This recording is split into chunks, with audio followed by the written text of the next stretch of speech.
I mean, they are moving through pretty fast, so They don't do drop dump a lot heavy of rain. amounts of rainfall. The rainfall rate may be fairly high, but they move in and out of here very, very quickly. We were watching one on our tower camera, and we saw it come from the city toward us in the French Quarter and then move out just as fast. And we started to clear out almost immediately. Yeah, we have these out. We saw Meg earlier in Lafitte saying that she was seeing a ton of rain. Right. The next time we came to her, it wasn't raining. It was heavy all at once, and then it moves out pretty quick. And there's Bourbon Street again, where we've been watching rain for a little while now. Yeah, and we have seen a lot of rain in the city, but fortunately, it's not the rain that sits over us and does the kind of flooding we saw on Monday or August 5th or any other time. No, with these tropical type events, we're not expecting any kind of big cell to just develop and sit over one area. The only problem we could run into is if you get training where these kind of set up over one area, but it doesn't look like kind of the position that the storm is going to be moving inland across the coast. It doesn't look like that's really going to be setting up over us. We're coming up on about 2 hours away from that next track update. Right, we'll get a new track. Which will be an important one. It will be, and it'll probably be the final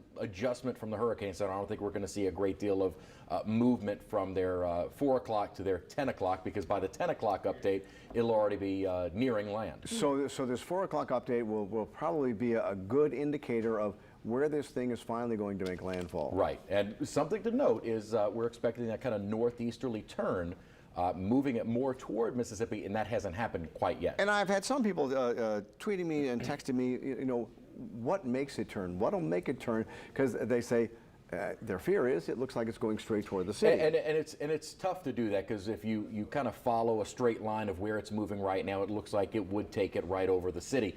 But there are a couple of factors. Big upper trough to the north that's going to start kind of pulling it, that has been pulling it northward and should start to kind of shift that more northeast. And there's also an upper ridge out to its east that should start kind of, the storm itself will kind of ride along the outer periphery of that and kind of follow along. And that really is what guides a storm in any situation. Right, you need some kind of guidance. What we saw with Harvey was there was no upper steering, so it just sat. There's a lot of upper steering with this system. That's why it's moving so fast. And that's what I was going to say. What makes this thing move so fast at this speed? Because we have never seen, at least none of our staff here I was trying to do some kind of a search of fastest moving Gulf.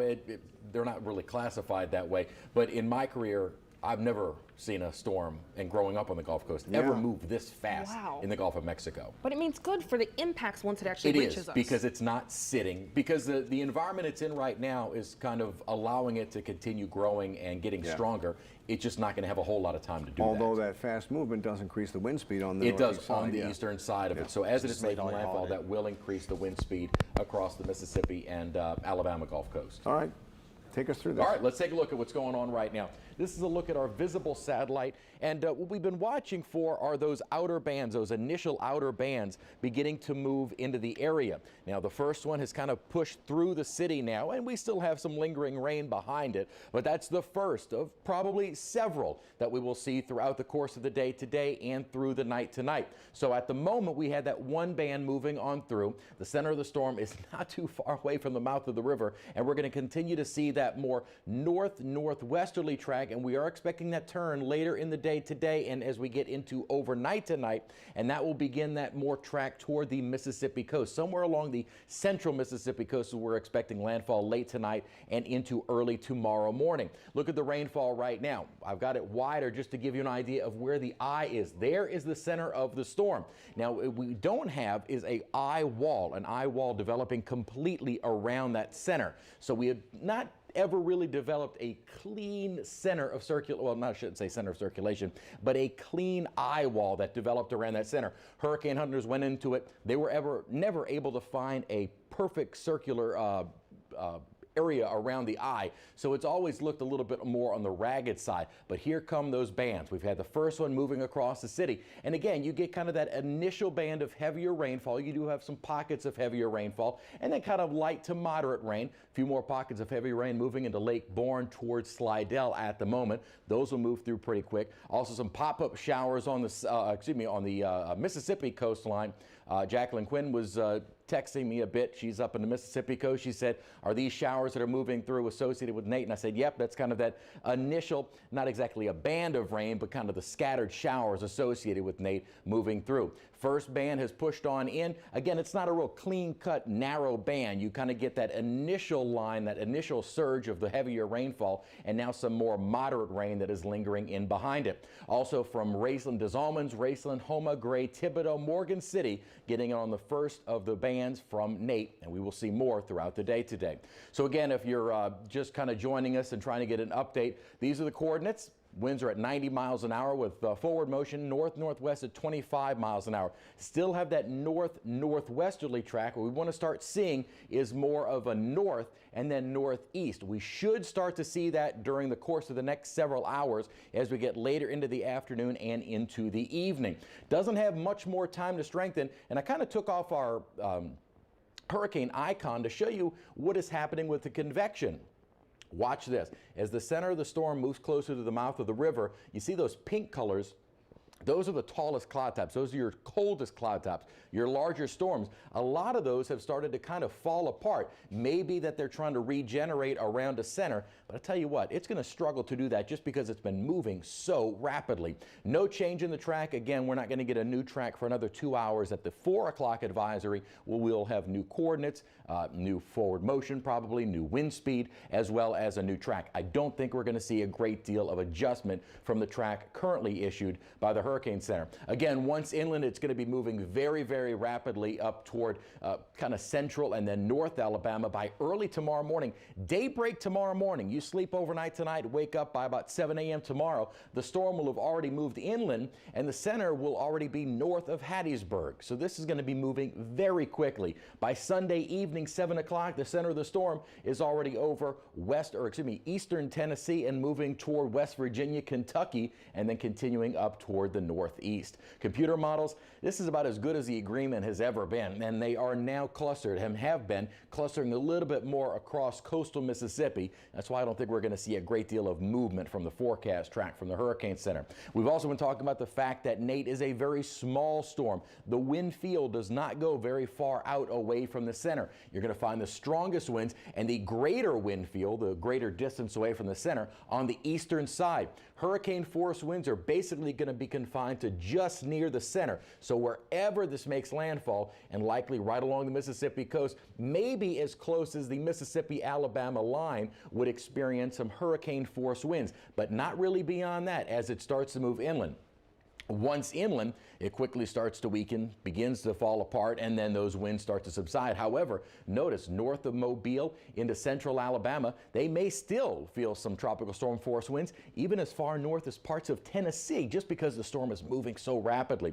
Here are some of the winds that we've seen from our buoys. Easterly and southeasterly winds, these have been increasing, 27 and now 36 mile an hour. The storm is quickly moving to the north. Winds just to the southwest of the center of Nate or out of the southwest at around 16 miles an hour.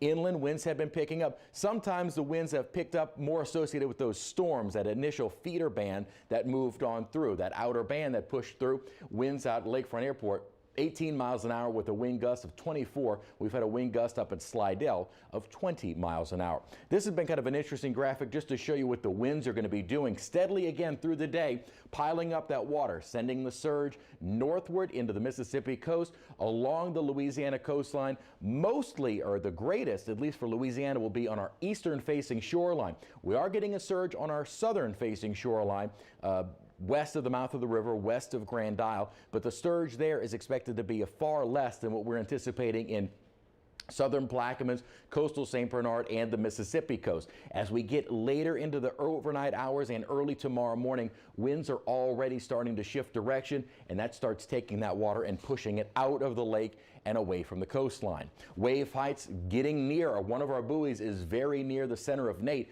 and we've had a wave height there of 12 feet, and those wave heights will continue to climb.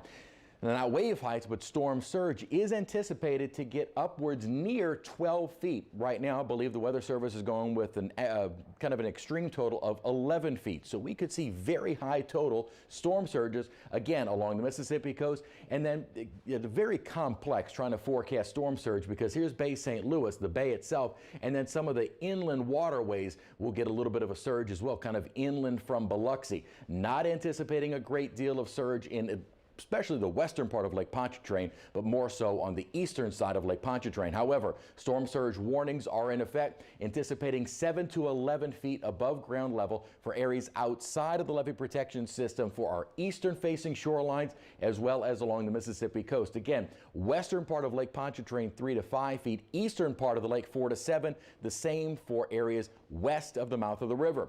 Plus, with landfalling tropical systems, there is a risk of tornadic activity, and we could see a tornado watch issued maybe later tonight as the storm approaches the coast, and some of those feeder bands on the northeastern quadrant of the storm. That's where you tend to get any kind of tornadic development, and that's where we have a slight risk of severe weather as we head later into tonight and into tomorrow morning. Not a very large storm. You see a lot of cloud cover associated with it. A lot of this is kind of the outflow.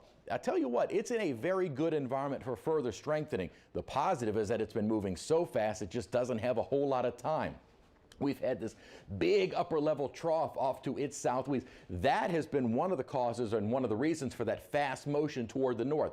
Down near the surface, we've had this subtropical ridge, and it's kind of stuck in between those, which is why we've had that more northward push. It's also being drawn northward by an upper trough and should start to feel the effects of that that surface trough, surface ridge, and start kind of moving on the outer periphery of that, which is why we're anticipating more of a north and then northeasterly turn later in the day today and tonight. Just one of the computer models that we will continue to see those outer bands moving in throughout the day today and into the night. The heavier, where you're going to get more of a substantial rain shield, is going to be on the eastern side of the storm, and that's where we're anticipating some of our greatest rainfall amounts. Right now, outside, rain being reported at Kenner.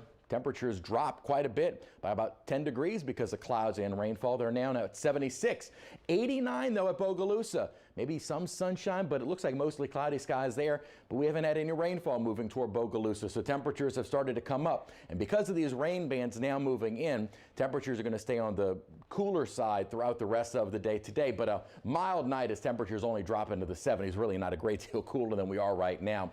Tomorrow, most of our rainfall will be early in the day and then starting to dry out. We'll actually see some sunshine by later in the day. Again, Nate quickly moving to the north, and we will start to see conditions here improving through the day. Few showers on Monday. Unfortunately, no cool air, but at least our weather will start to finally subside and quiet down as we get into the rest of next week. All right. All right, Chris, so of course we want you to come on over here. We're talking a little bit more about what we're seeing in this. What we're going to see in New Orleans is you just walk off the wall. I know they were talking to me. I couldn't hear what they were saying, so here I come. We're dragging you over to our side. Yeah. So of course for New Orleans, you're saying about 2 to 4 inches of rain, which, as the mayor said, in a normal situation we could handle. Of course, we've been dealing with some drainage issues. 2 to 4, maybe 1 to 3. I don't. Oh, wow. It's not going to be a great deal of rainfall, and again, this isn't going to be a huge rain event. How much did we get on Monday? It was about 3+ inches, but that was also in a very short period of time. And it was a very short amount of time. Yeah, this is going to be spread over a large amount of time. The rest of the day. Right? And now we're also getting a boil water advisory in the east bank of Plaquemines Parish for all areas south of Oakville, on the west bank effectively. Immediately, the boil water advisory will remain in effect until it's rescinded a little later on by the parish government, Plaquemines Parish. But they said this is because of some of the problems caused by Nate. Nate, certainly, yeah. They said it is the areas that are under an evacuation that's seeing that low water pressure right now. Okay, so because of low water pressure, yeah. And we are already seeing some of those bands of rains in certain spots. All right, and we do want to go over where we are right now. We try to give updates at every half hour to let you know what's going on. First of all, we do want to tell you a lot of folks calling up about the LSU game. The LSU game is going to come on Channel 4 at 2:30 as scheduled. We will switch our wall-to-wall local coverage of the storm on WUPL, which we're simulcasting on right now. So if you want to watch the football game, keep it on Channel 4. We'll have updates coming up. If you want to stay with the hurricane coverage, then make the switch over to Channel 54, WUPL. If you're on Cox Cable, it's just one what do you Channel call it? up. Notch, one channel Notch down. on the channel. One click down, You thank were you. clicking like an old-time TV. I don't even have Don't that give him anymore. that, You were Chris. clicking it over to channel Well, 2. I have DirecTV, so it's actually 54. Oh, there you go. Hilarious. But yes, some of the important things we heard from Governor John Bel Edwards earlier, his main thing was that he wants everyone to be in place by 3 p.m. So we're looking at just about an hour now. He says after that, if you don't have to move around, then you really shouldn't. Yeah, and we've seen a little bit of slowing on there. We're watching the 17th Street Canal. We still have a camera out there, and have been watching that. The floodgates have closed. We're watching water being pumped over the floodgates that'll go eventually out into the lake.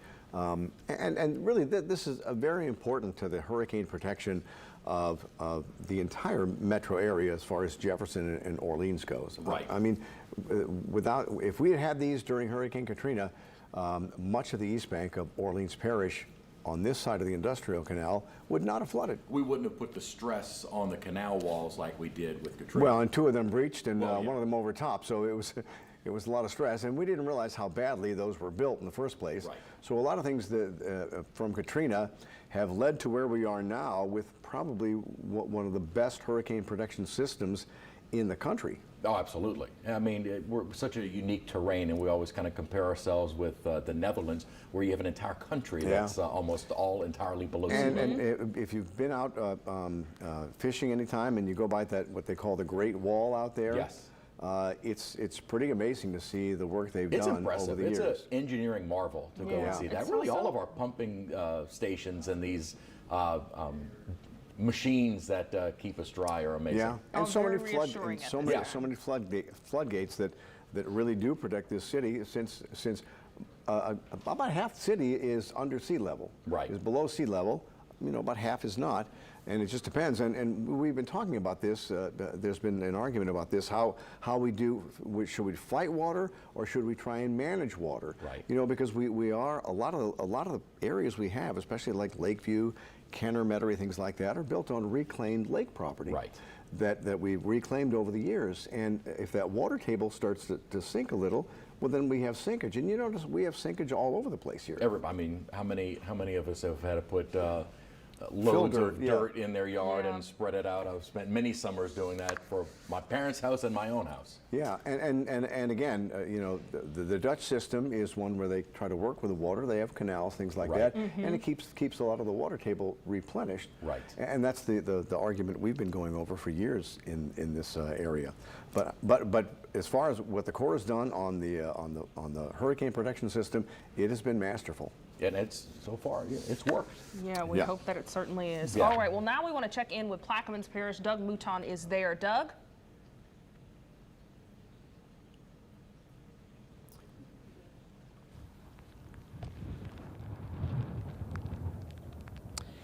Well, hey, we are now up the road, Highway 23. We have moved to Myrtle Grove. We said at 11:25 we got our first outer band of Nate here in Plaquemines Parish, and the rains came down hard. Then it actually cleared up. We got a lot less rain, maybe a tiny bit of drizzle, and it cleared up a little bit. Well, now I think we're starting to see the second outer band. Drizzle, it's not raining hard, but the skies have gotten very dark and the temperature is significantly cooler than it was a couple of hours ago. It was hot in Plaquemines Parish this morning. It is much cooler now as Nate continues to move through. And as we've said all day, what we have found in Plaquemines Parish is a lot of people who are taking the necessary precautions. Wayne Miller owns the Roy O. Martin Lumber Company in Alexandria. He rented the cabins at the Fish Intimidator in Buras for the weekend. But unfortunately, he won't be able to stay for the whole weekend. We fished yesterday, did very, very well. We were going to fish tomorrow, but there's a thing called Nate got in the way, so we're going to have to leave early, which we really hate to do that. But it's been a great experience so far, but we're going to get out of here before this thing gets bad. For someone who's not from South Louisiana, you know enough, surrounded by water, get out, right? Absolutely. Years ago, myself personally, we had a little thing called Gustav come through Alexandria, and it flooded my house. So I can respect water. It's a terrible thing. Wayne Miller has been here before with clients, and he says he'll be back. What is it that brings you back here? The fishing. Fishing in South Louisiana out of Venice and Buras area is the best in the United States, in my opinion. So it really works well for us.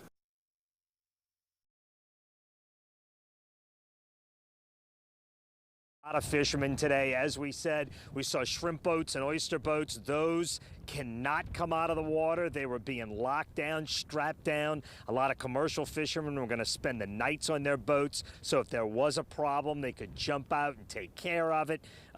We've seen a lot of people in Plaquemines Parish who are not evacuating, maybe moving the people further down south in Boothville and Venice and those areas, maybe moving further north. But we've seen a lot of people who are going to ride this out, who are just going to take the necessary precautions. A lot of boats have been coming out of the water all day. Still a long way from being out of the woods in this one. People in Plaquemines Parish are doing what they need to, but feeling better about the track at this point. Not feeling great, but feeling better. And again, we are now starting to see a little bit more rain pick up as Nate gets closer. Reporting live in Plaquemines Parish, we're in Myrtle Grove. Doug Mouton, Eyewitness News.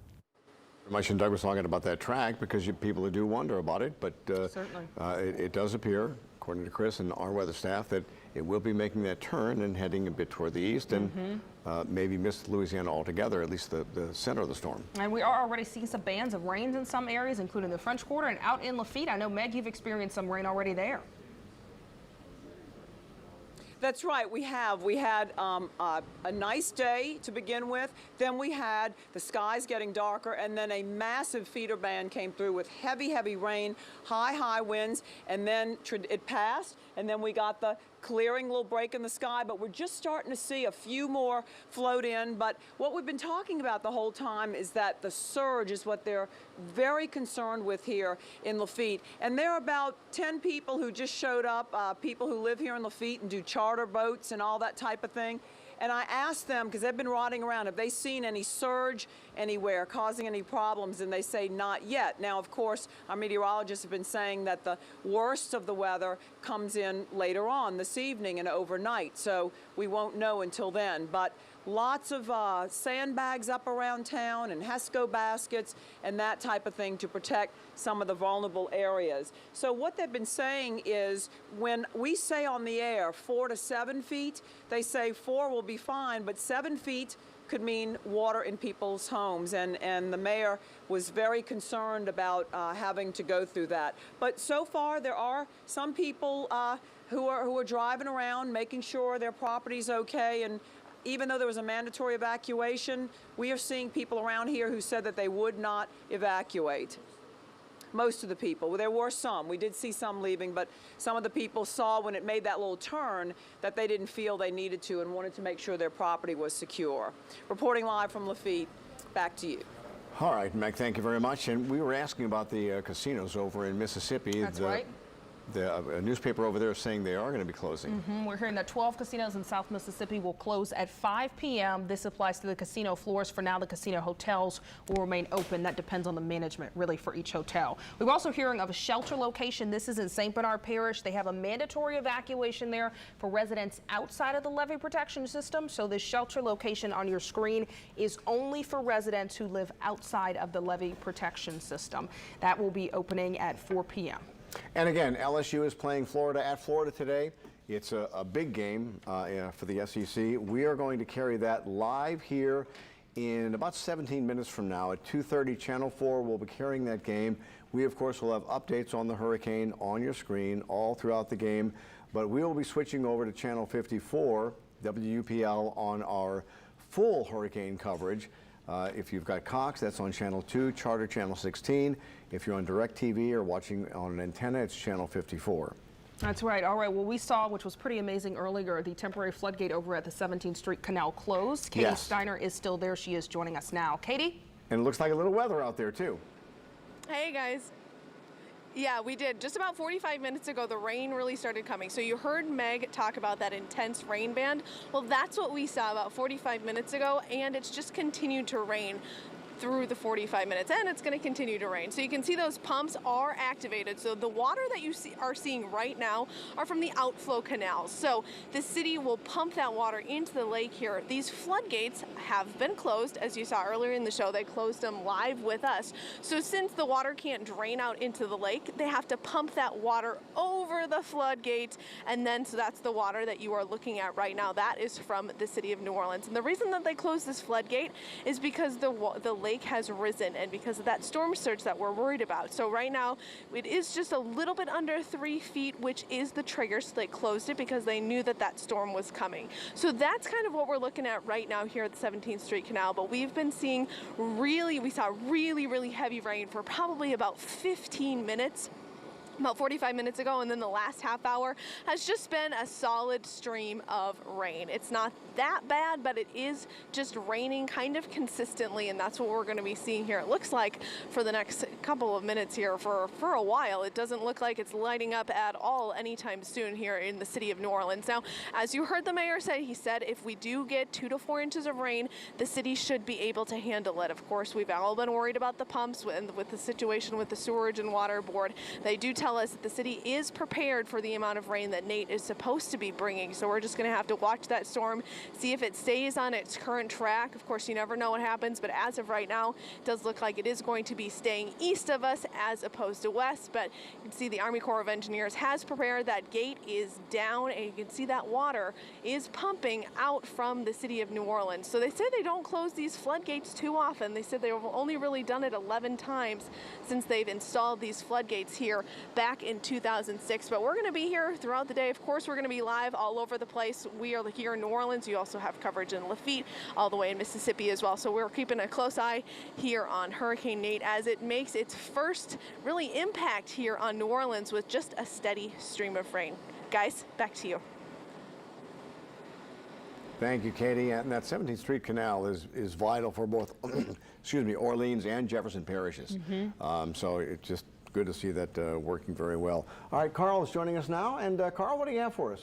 Well, we're still watching this system out there, and unfortunately, it continues to get a little bit stronger. It winds of 90 miles per hour from when I left you all last night at 10 o'clock and 2 o'clock in the morning. But it continually got stronger as it came through the Yucatan Channel, did not go over the Yucatan Peninsula to hamper any development. So it went right over the water and kept developing, and now it's making its way towards the north-northwest, even faster than last night. Last night, it went from 21 to 22, now 25 miles per hour. So we can see at least the latest forecast from the National Hurricane Center does have it as a 2. So again, I can add a little bit more, a little bit less. Hopefully we're not going to see a little bit more. Remember, the intensity forecast, not nearly as reliable as the track. So it's kind of narrowed in now between the Alabama-Mississippi line and southeast Louisiana. And then you can see quickly as it moves up towards the north by 7 a.m. Sunday morning, most of it will be out of here by the time we wake up Sunday morning. Hopefully there are not a lot of power outages around our area, but you can see that somewhere in this track, whether it's right across parts of extreme southeast Louisiana and Mississippi, or right along parts of the Alabama-Mississippi border and heading on towards the north, then moving on out of here very, very fast. So the computer models right now, all kind of in agreement now, squeezing right there along our coastal areas to around the Alabama-Mississippi line. Now, last night when I left y'all, we had a couple of models over here as far as Baton Rouge. Now it looks like we're in somewhat of agreement now that it's going to come right along or close to our coastline before it heads towards Mississippi. We continue with hurricane warnings just in case it nudges a little bit towards the west. Tropical storm warnings and hurricane watches for areas across the extreme North Shore and west of Lake Pontchartrain. So still that possibility.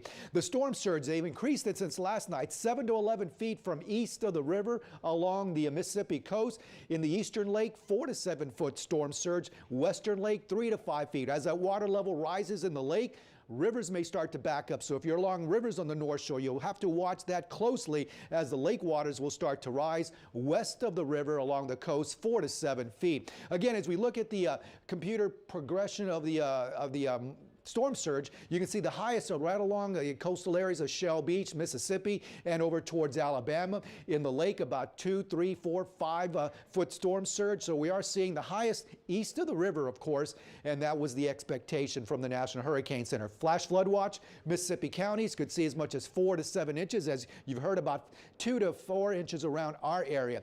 Power outages, definitely a possibility across our area. This is a computer model forecast of what we may see. May see some spotty outages on the North Shore, maybe widespread across the South Shore, and probably a little more extensive as we head on into Mississippi. But again, as you look at the satellite photograph, you can see that feeder band that came through our area as it moves on towards the north, and the system right here across southeast of the mouth of the Mississippi River. So we are watching it continue to get closer to our area as the clouds continue to build. Also, the rain starts to move on in with that feeder band that worked its way on into the area. Again, you can see rain now advancing through St. Tammany Parish, Mississippi coast, seeing some light rain increasing, some light to moderate rain across areas of metro New Orleans. And then a little bit closer, you can see heavy rain around Slidell heading towards Lacombe.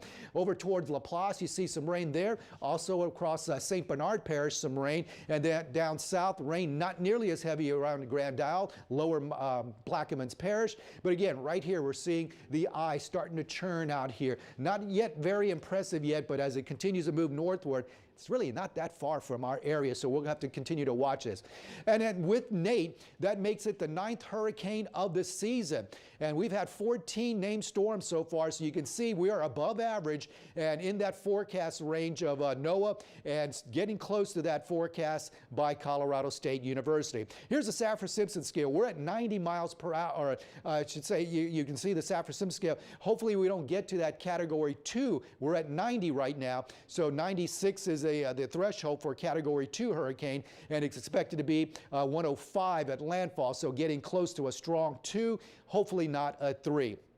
Here's a look at some of those winds offshore, the buoys, 29 miles per hour from the east from that buoy there, and you head southward behind the system, still breezy, but not nearly as strong out of the southwest. You can see the winds getting stronger off our coastline, not too bad inland areas, maybe a little strong around the Pensacola area, and inland areas, you can see those winds generally out of the east and southeast, and winds gusting to 24 around Lakefront Airport. So winds are going to continue to push that water on inland, and you can see right here the purplish shading, the orange shading, that's the tropical storm force wind. So by 2 o'clock, you can see right along our coastline, moving on inland by 6 o'clock, and right along the extreme eastern areas of Louisiana, maybe parts of New Orleans. That's when we can start seeing some tropical storm force winds later on tonight after 8, 9 o'clock. And then as we head towards midnight, they start to move on out of here as the storm races on towards the east. So by the morning hours, not nearly as strong of winds, and then they're shifting out of the northwest and west, so that water will be coming out of Lake Pontchartrain.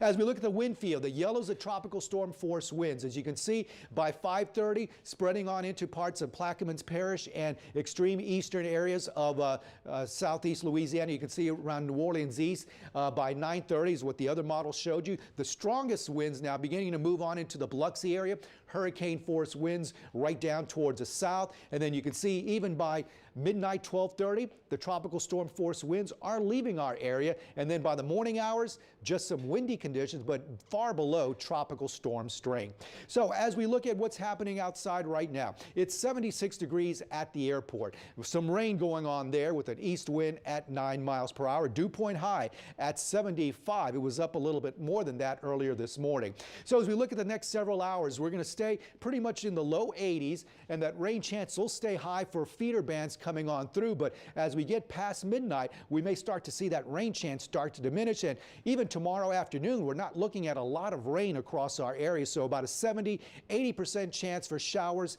and thunderstorms for today. And we're going to continue to watch that. As you look at your pinpoint 7-day forecast, this is for tomorrow. 70% chance for the early morning hours, only 30% chance for the afternoon, and breezy. By the afternoon, winds may be from the west-southwest at about 15 to 20 miles per hour. So the strongest of winds will be overnight tonight and a little after midnight before we see those winds also start to go down. So tomorrow afternoon may not be that bad, just depends on what damage may be around. But again, the Mississippi Gulf Coast is where you really have to watch for that storm surge coming in, and with the strongest winds around Mississippi.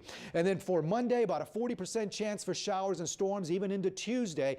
Still muggy. We're not looking at any cool or fall weather just yet. Wednesday and Thursday into Friday, our rain chance at 20% for isolated showers or thunderstorms. Now, there may be a system coming through Friday, and you can see by the Saturday time frame, not as muggy with mostly clear skies coming on in. And I think we might be just a little bit less humid on Saturday of next weekend. But again, it's looking like we're going to stay a little bit with some storms for Monday and Tuesday, but tomorrow afternoon, once this storm moves out of here fast, it's really going to be out of here. And before I start talking to you, we do want to remind people at 2:30 we're going to go to the LSU Florida football game here on Channel 4. If you want to keep with our coverage of the latest on Hurricane Nate, we'll be on 54. That's 2 on Cox, 16 on Charter, 54 on satellite, or if you have an antenna TV. Now, we have the mayor's update is coming at 3:15. We'll have that on WUPL. And also, we have that 4 o'clock advisory, which is a very important one for us. Yes, because we're going to see, how much stronger it may get, or how much, because we'll know if the system is stronger, which I wouldn't doubt that it's got a little bit stronger, and what the expectation is once it gets closer to the coastline. And more on the track, too. And the track, it's not going to veer too much, but right now indications are that it just may stay just to our east. So maybe close enough for some impacts around our area, but I'd be more concerned right now with that storm surge. That, I think, is the biggest issue we're going to have, and the wind along Mississippi. And again, no matter how many times you guys say it, I mean, people are worried about, that track and where it's going to go, and because when you look at the track right now, it looks like it's coming straight for the city. Right. Well, yeah. I mean, hopefully that northerly component will start to be just north. And you're pretty confident that will. I'm pretty confident it will. I mean, it may skirt our coastline or get close to us still, but I don't think it's coming directly to New Orleans now. It looks like we're kind of narrow in, and we kind of figured that Saturday mornings when we'd have a good idea of when we would have just a better idea. You can see that cone is much more narrow now. So. Yeah. And we don't expect to see a ton of rain for our area. That's the good thing about the storm, if there is a good thing, it's moving fast. So rain is not the big issue. I think it's more that storm surge and possibly the wind, especially in Mississippi, and the storm surge in Mississippi could be up to 11 feet. So, I mean, that's pretty high. So we may see some significant storm surge there. All right, so before we let these, we leave you and go to the LSU game on Channel 4, what are the most important things you'll be looking for in that 4 o'clock update? I'm looking for the, hopefully seeing a northerly component so that it'll start moving more towards the north and not in that northwesterly direction. I want to see the, how fast it's moving still. If it's still moving at 25 miles per hour, this thing's going to come through and just race on out. And so when you say you're looking for that northerly component, right now it's still on a little northwest? Northwest is what the indications are from the National Hurricane Center. So there's a little more, we want to. And it was not a big variation. Right, no, but as it starts moving north, it may bypass Lower Plaquemines Parish. So at least Lower Plaquemines Parish, I'd still be a little concerned about how close it may get to you, if not on top, if it doesn't go northerly, sooner. And again, we still have not seen a well-defined eye. The center of this storm is still very small as far as hurricanes go. Yeah. So, when we talk about a little slight move, for somebody, that means a lot. Yes. In a big storm, it means a lot for a lot of people. Oh, yeah. And again, the storm's only 300 miles wide from cloud edge to cloud edge. Which is a small storm. Which is small, because Irma was 400, so Irma was at least 100 miles wider in diameter. And like when you think about Katrina filled the entire Gulf. Yes. So again, I mean, it's small, it's strong, but it's small, but it's moving fast, and then of course we'll have to deal with the power outages with some winds. I mean, the winds are going to be strong around here. Yeah. I mean, but near tropical storm force winds, New Orleans towards the east, 40, 45 miles an hour. But again, the wind's not the main concern. It's mostly that storm surge. I'm still worried about that storm surge because right now people, probably are looking at it, but this is a wall. That's not a wall, but it's water coming in, and that's going to be the major thing. And when you talk about that storm surge, you're mostly worried about what's going to happen over the Mississippi Gulf Coast, but along Lake Pontchartrain, along Slidell, yes, and then across the lake in Madisonville, Mandeville, then you get over into the river parishes. That's right, yeah, because that lake's going to fill up. 4 to 7 feet in the eastern lake, 3 to 5 feet in the western part of the lake. So water's going to go up all over Lake Pontchartrain, and it's going to spill into those rivers and all the tributaries that come, through Lake Pontchartrain into Lake Maurepas. So we're going to see a rise in the water level. So if you're near the water levels or waterways anywhere along Lake Pontchartrain, coastal areas, you have to be alert for rising water. And unfortunately, this is going to be during the overnight hours, early morning hours at dark. So you have to stay vigilant. That was a scene you just saw from the Chalmette WeatherLink 4 camera, so you can see what the skies look like outside, and you can see in the bottom the rain that's approaching us. So we'll have continually rain bands coming on in, and some of them will be heavy at times. But again, I think we had 3/4 of an inch with this last band that came through. So short spurts. And St. Bernard has a lot of areas that are outside the hurricane protection system, so a lot of low-lying areas that will be affected by this storm surge. That's right, and you know, along the eastern part of our coastline, from the Mississippi River to the Mississippi Gulf Coast, 7 to 11 feet. So that's a lot. It Yeah. went up from earlier when it was up to 8 feet. Now it's up another 2 feet for that storm surge. And then quickly for my friends over in Venetian Isles, what can they expect over there? Well, I mean, unfortunately they are used to this kind of Yeah, situation. no, I know so, that. So that water is going to be high, and you It'll know, fill the road streets. block- yes, it's going to fill the streets. How close it's going to get, and how high towards the lower levels of their bottom parts of their homes and stuff. The water is going to be spreading all across that exits around the Irish Bayou towards the Highway 11 bridge. That probably will have some water too, all over where that exit from the interstate will be probably impassable at times too. So it's stuff that we've seen before, but this is with a hurricane, and we've seen some of those higher water levels too many times. All right, right, so Cole, as we thank you watch very much. this scene from the 17th Street Canal, we are going to be leaving you on Channel 4 for the football game. Yep. So we'll have complete coverage on Channel 54. After the football game, our continuing coverage will continue on Channel 4. But for now, enjoy the LSU Florida football Yay. game. That's right, and stay safe, everyone. We'll see you guys on WUPL. Make this. That should be your new name. All right. All Now right, we're guys, thank you for broadcasting- joining us on WUPL. We're broadcasting only on WUPL. The LSU football game is going on. Hopefully it'll be better than last couple of games. Yes, we can only hope, right? And football is the relief. It's a good thing it's on, though, because everyone's been urged to stay inside, so hopefully this will keep some people distracted in their homes. Everybody's stocked up on Yes. supplies already, Yeah. so yes. And the other thing is, and one thing that you're stressing, and city and parish and state leaders are trying to press on people.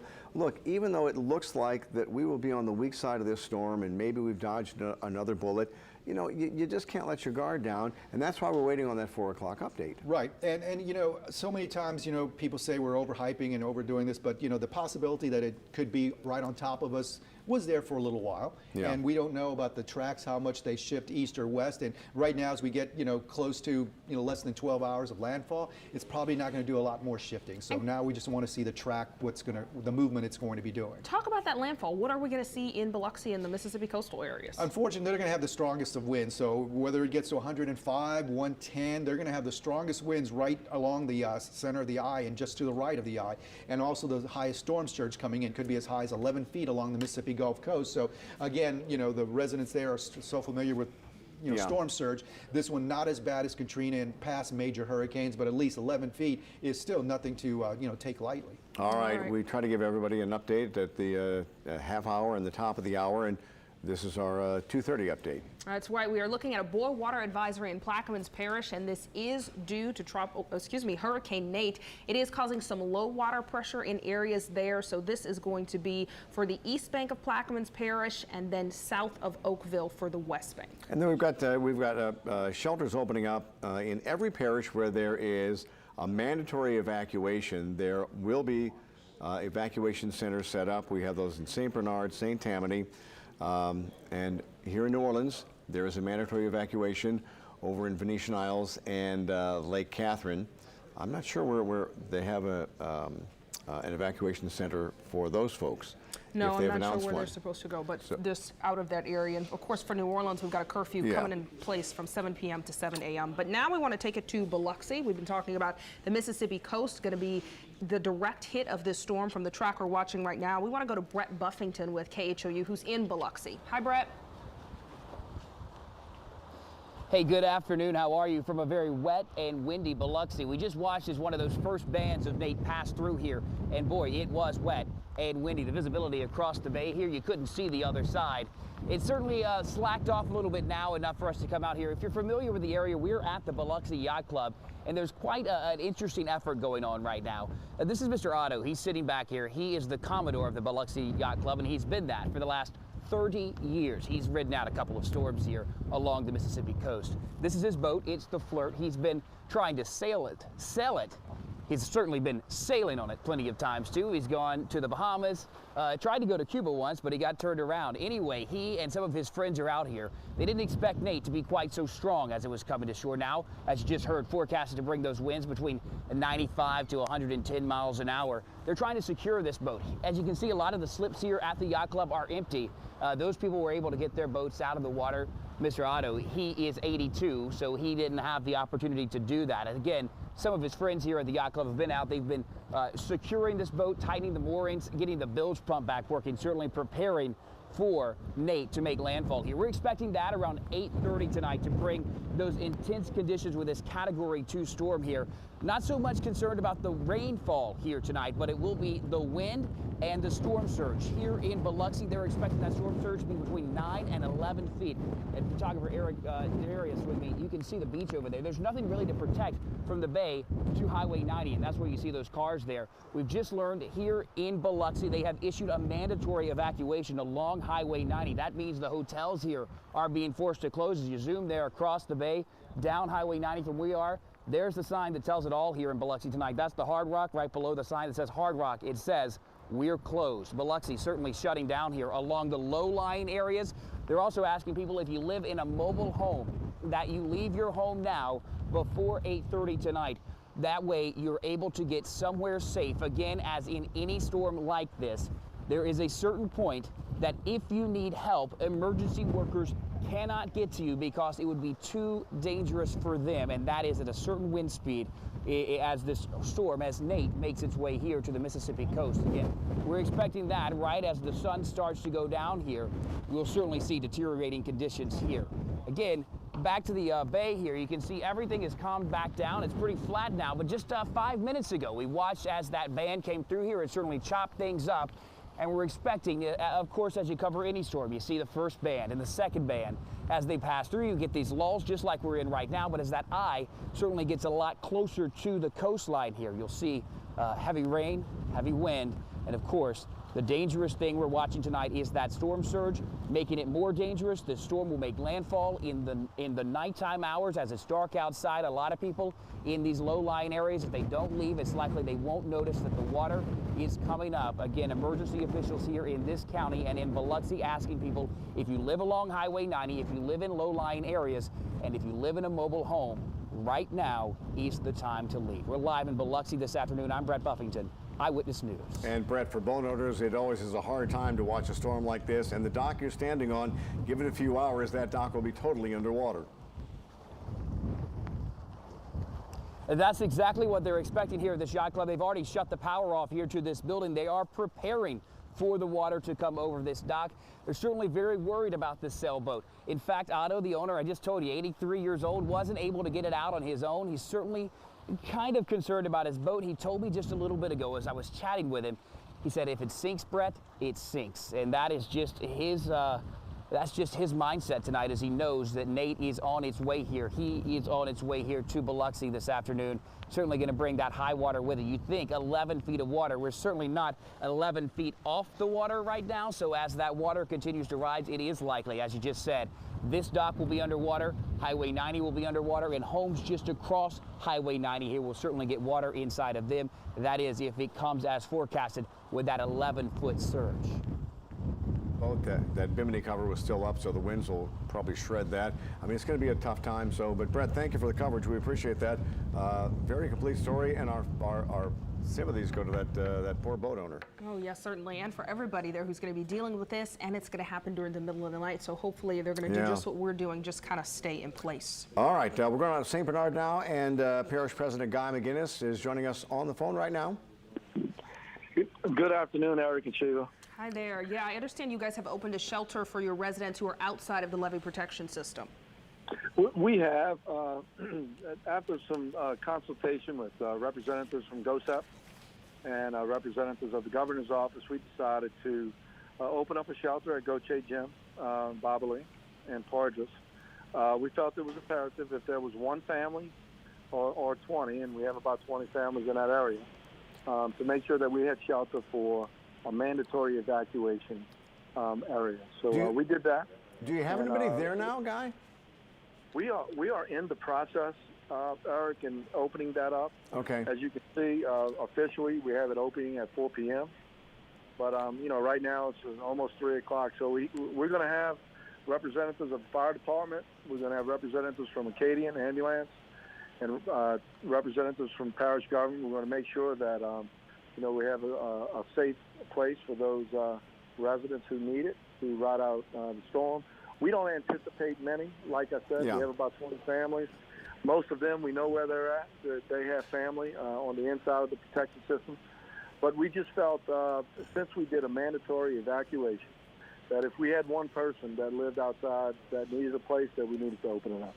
And Guy, what are the areas in St. Bernard you're the most concerned about? Well, I'll tell you, you know, I'm looking at this truck, and I know they're waiting for it to turn. And we're seeing these surge models. Just talked to someone from Hopedale, and that is in Hopedale right now. Yeah. About 30 minutes ago, and there was no water yet, basically. We had about 3 foot tide. So I'm kind of interested to see how the way this storm is coming in, to see how that works with this. You know, I don't know if we've ever seen one moving this fast. Well, and that's clearly going to change down in Hopedale. I mean, Right. yeah, that storm surge is going to come up. We're not sure how much, but maybe 6 to 9 feet, maybe even more. That's what we're prepared for. That's what we're waiting for. We just haven't seen it, right? So it's moving so fast.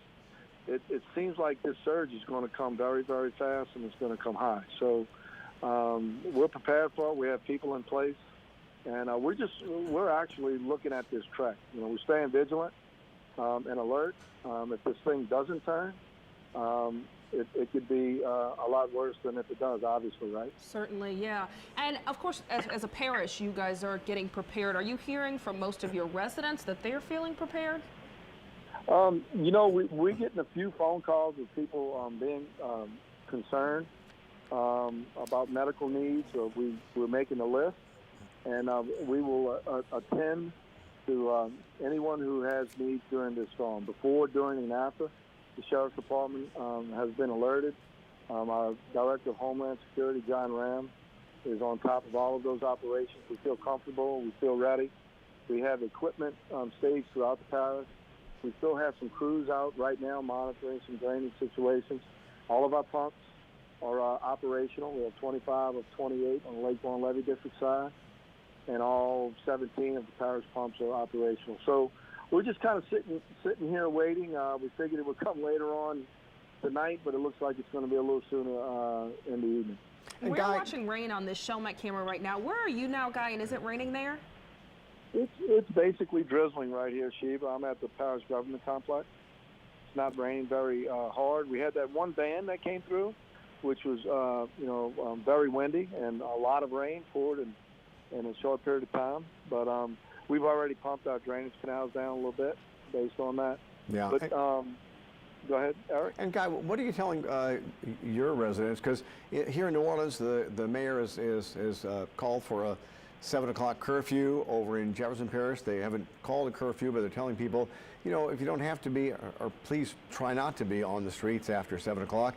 The governor has said that if you can, you know, get to where you're going to be at 3 o'clock, don't leave after 3.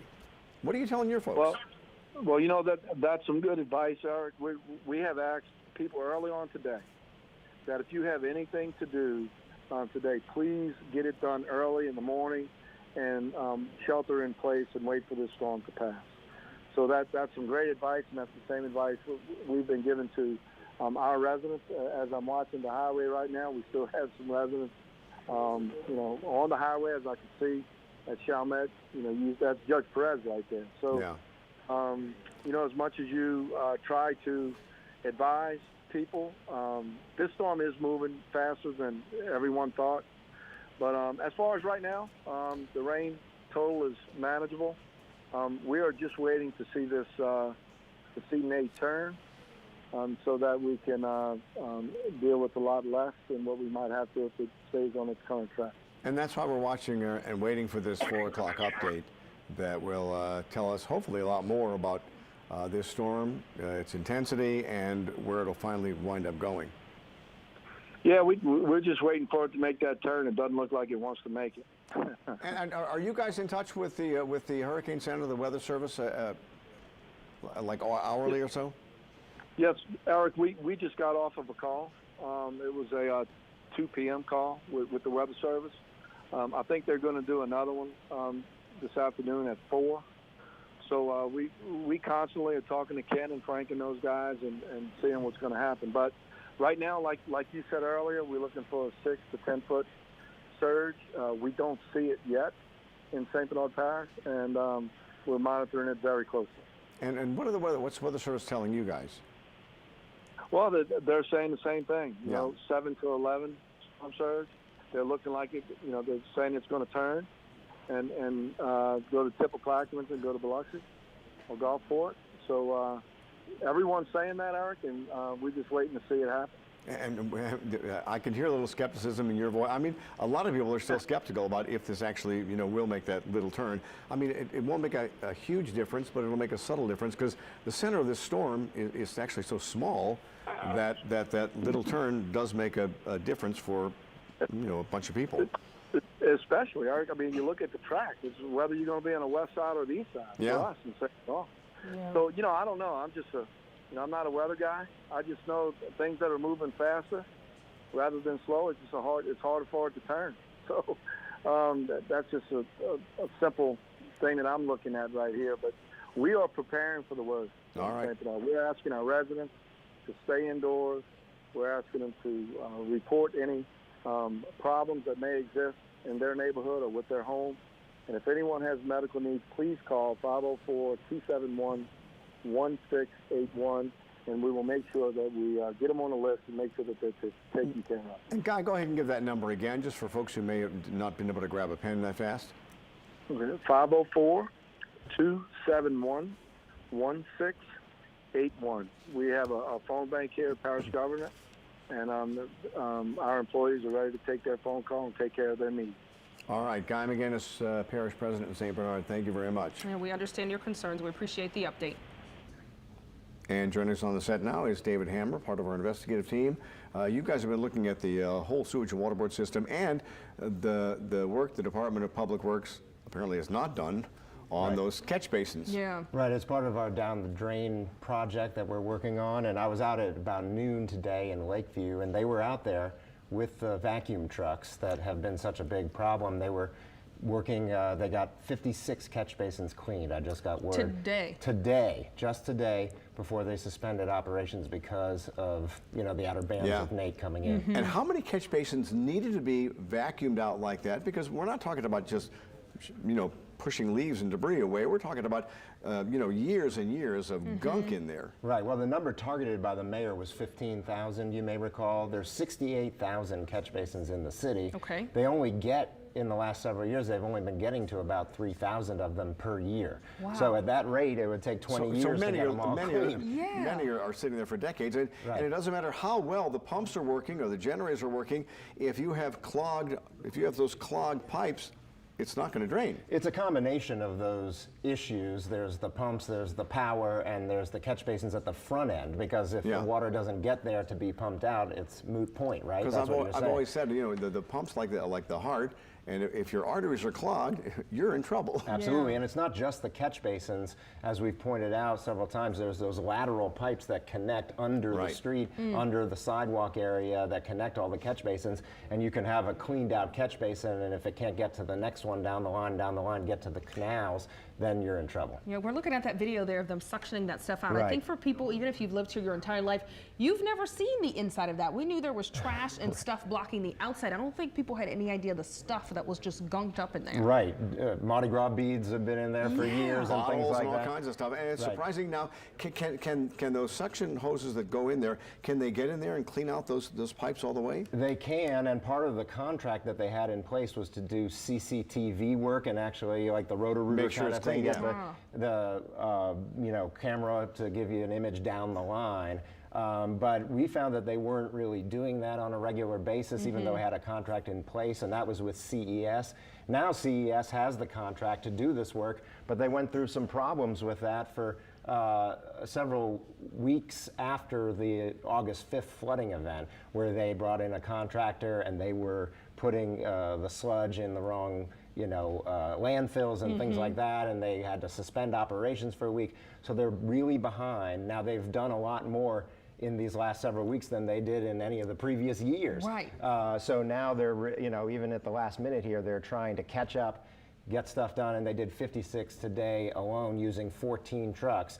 They have 5 that the city owns, but a lot of those were down. They were down to, I believe, 2 at one point. Now they're up to 4 of those, and they added 10 from the contractor, CES. And we've heard in the mayoral campaign, some of the candidates saying, if they'd started at the lowest point of the city and started working up, because water does run down, it might have been a more logical way to do it over the years. Well, this one that I was filming earlier today with my cell phone was on Vicksburg Street in Lakeview near the 610, and that area was under about 2 feet of water on August 5th. People were canoeing down the street while they were stuck there waiting for the pumps to really start working, and we don't know how much of that was because of clogged basins, clogged lines, and how much of it was because we found out that pump station number 12 was not manned for a long time, for several hours afterwards. So they were actually sending power there, and there was nobody to turn the pumps on, and that's that pump station out by the lake by Robert E. Lee. And I wanted to ask you about the project that you and the other investigative team members are working on right now.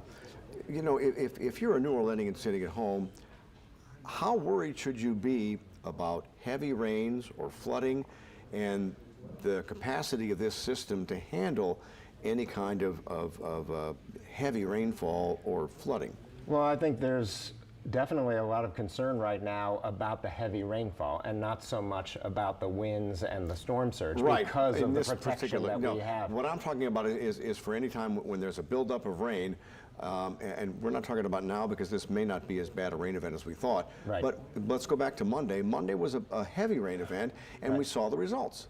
Right, and we saw that July 22nd, August 5th, October 2nd.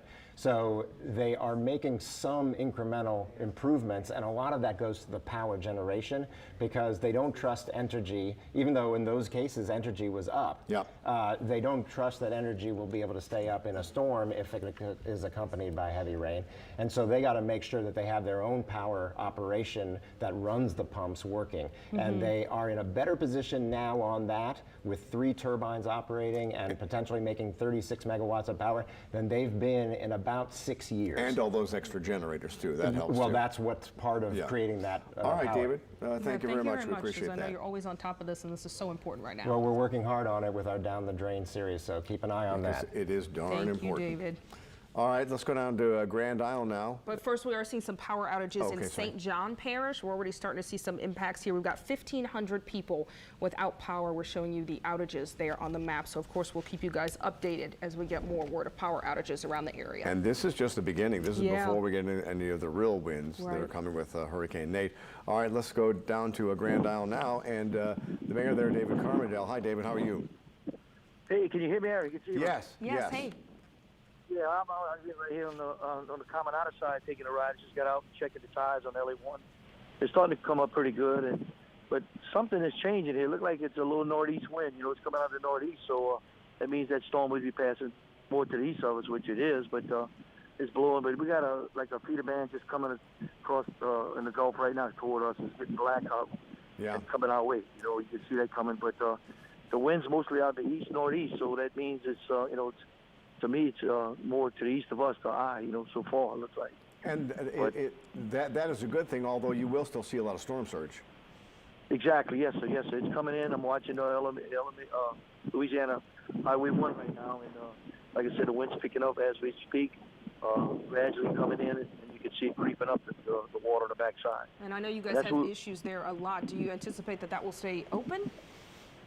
Well, for a little while, I see cars passing back and forth, but I know, talking with the chief of police and the council, they're going to start that curfew around 3 o'clock because looking at the feeder bands coming in, we're going to try to get everybody inside because making sure that they be protected and want everybody to be locked down because we know that which is about to come. And quickly, Mayor, you guys are under a mandatory evacuation order, but a lot of folks down there don't leave, especially when a storm like this will move through and maybe you'll be on the lesser side of that.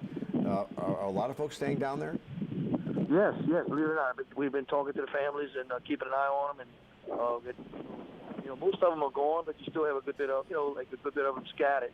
Yeah. But again, like I said, when you see the wind the east northeast, you know, I feel a little better that way. But we still gonna get some wind and some tide. Because that's what we worked so hard for, to build that levee system. That the last 3 days under emergency, we had to pull equipment out about 2 hours ago. Yeah, and you guys still will get some storm surge. Now, you guys are also worried about when this thing passes through, about the water being blown back on the north side of the island, right? That's why we built the levee on the backside. The Gulf side is protected very well now, but like I said, we've been working. You're right. That's when we're going to come back and get the backflow and to push that water on and come in from the backside and start pushing water to our pump stations, and we're trying to avoid that. So what is your greatest concern in this storm? Storm surge, and coming from the back of the island and pushing that water. And do you think you think you'll get surge on the front end and the back end of this then? Well, I'm not too worried about the front end. We Okay. protected that 12-foot levee. You know, we're just worried about. Oh, then you should be passing okay to then, the east of us. Yeah, when it passes to the east area to us, that's when it pushes the water to the backside. That's when we get that water. And just to be clear, those people who have stayed in your area, you mentioned a curfew that's at 3 p.m., so just a couple of minutes from now. Exactly, that's right. I'm looking down the highway. You don't see a car passing. So, again, there's still people vacuuming or getting out, and we want them to get out. But, again, the deputies will be patrolling to make sure that everybody's secured. And Thank so, you so much. if people are out after 3 p.m., what do your deputies do? Well, they're going to check, see where they're going, you know, because Okay. the roads are not closed. We just want to make sure that, you know, we're kind of locking down a little bit as the weather gets bad. You know, we're just going to check with them, see, making sure that we're protecting all the residents and checking with the camp owners and make sure they're legit coming in and out, you know. All right, thank you. Mayor David Carmondale down in Grand Isle. We'll keep posted with you for the rest of the night. Certainly. All right, Yes, sir. now we want to check out things in Slidell, where Erica Ferrando is right now. We hear some rain is headed that way. Erica?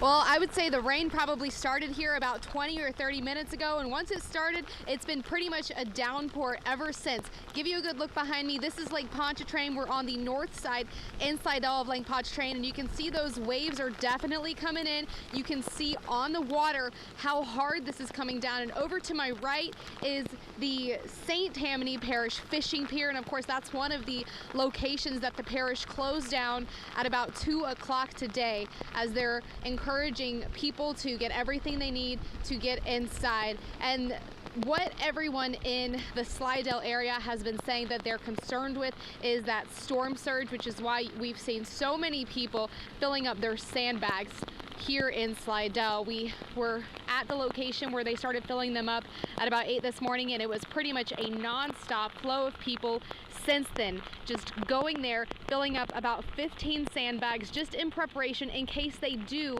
get any flooding. Of course, I spoke with someone with the city a little while ago, and he said they're hoping they don't get any flooding. That's the hope here, but of course they want to be prepared just in case. So it's been a pretty much non-stop downpour since about 30 minutes ago, and everyone is encouraged in this parish to stay inside if possible this evening as that storm starts rolling in to this area. All morning people have been preparing by tying up their boats or getting their boats out of the water completely, just preparing to save all of their belongings, cleaning off their porches, and just getting ready for this storm to come, because they are expecting some wind in this area, and so they're saying get all your stuff inside now before it gets much stronger. Guys, back to you.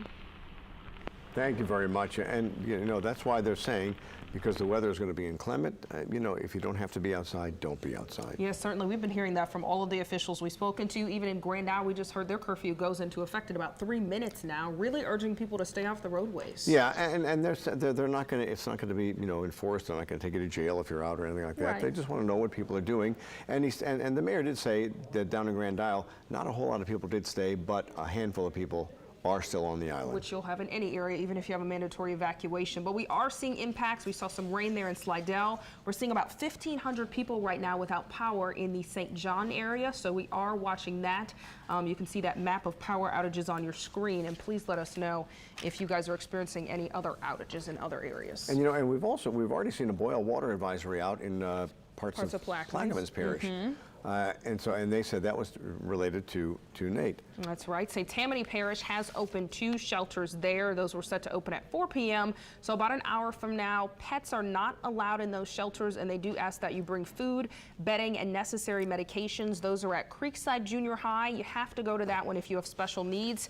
But both shelters, Creekside Junior High and Lee Road Junior High in Covington, is going to accept the general population. And then in about 17 minutes from now, it probably won't start on time, so it may be later than that, but the mayor is going to be updating the city and reporters at 3:15. That's the time it's scheduled, but we'll see what time it actually starts. And we already have cameras there, so we'll be ready to go to that. Yeah, the big thing he's been stressing is that curfew for Orleans Parish from 7 p.m. to 7 a.m. So in this update, we'll see if anything's changed with that. Alexandra, what are we seeing in the St. Johns Parish right now where we're seeing those outages? Right now, we do have some kind of gusty winds. The wind's not too bad just yet, though, so they will be kind of picking up. And then, of course, we have the rain. We can hear it here in the French Quarter, too. So we're starting to see the rain bands really move in and kind of become more widespread. And that's kind of disheartening to see power outages already when it's not that big of a deal right now. Exactly. Our wind gusts are up to about 20, 25 miles per hour right now, so that's, you know, not too much. And again, so we're still waiting for that 4 o'clock update, which is going to be a very important one. Yeah, it will. We're kind of waiting to see, first of all, whether it's still going at its speed, a very good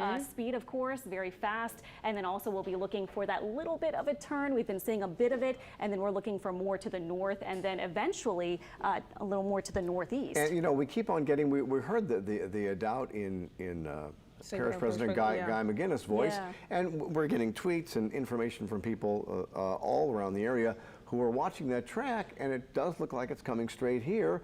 And the fear is, you know, with the storm moving this fast, what's going to make it turn? Right. Well, the upper level pattern that we've kind of been showing you guys, it's kind of moving around that ridge of high pressure, and also we have that trough kind of moving in from the west over the U.S. So those are kind of the ingredients that we've been waiting for. And again, it is moving quickly. So it is actually the eye of the storm, not too far now from the southern Plaquemines Parish kind of areas. I'll show you where in just a second, but that kind of gives you a gist of how big the storm is right now. Not extremely big. You can see it nearing our coastline, of course, and the Mississippi coastline too. And notice that we are, of course, seeing the clouds move in. Had actually sunny skies in many spots earlier today, and now we're beginning to see not only the cloud cover but also the rain moving on in. So here we have our GOES 16 visible satellite kind of showing you the movement of the storm there to the north at this point, actually to the north-northwest at 25 miles per hour. So current stats haven't changed, of course, since our update at 1 p.m. 90 mile per hour winds, pressure at 982 millibars, and notice that it was 105 miles south of the mouth of the Mississippi River. I'll show you where it is right now in just a second. Notice as we go through the forecast path, by 7 p.m., notice it could potentially be a bit stronger, maybe up to perhaps a weak Category 2 storm with maybe up to about 105 mile per hour winds, and it will be close to or maybe just east, it looks like still, of those parishes to the southeast of New Orleans. Then it quickly kind of moves inland. It looks like the center of the storm probably still somewhere over the Mississippi kind of coastal areas, Biloxi, Gulfport areas, very close to where the center of the storm will be. By Sunday, look at this morning, it may already be back to tropical storm status and somewhere maybe even north of Hattiesburg. So between about midnight tonight and early tomorrow, we're going to have a lot of updates as this moves quickly and begins to weaken quickly too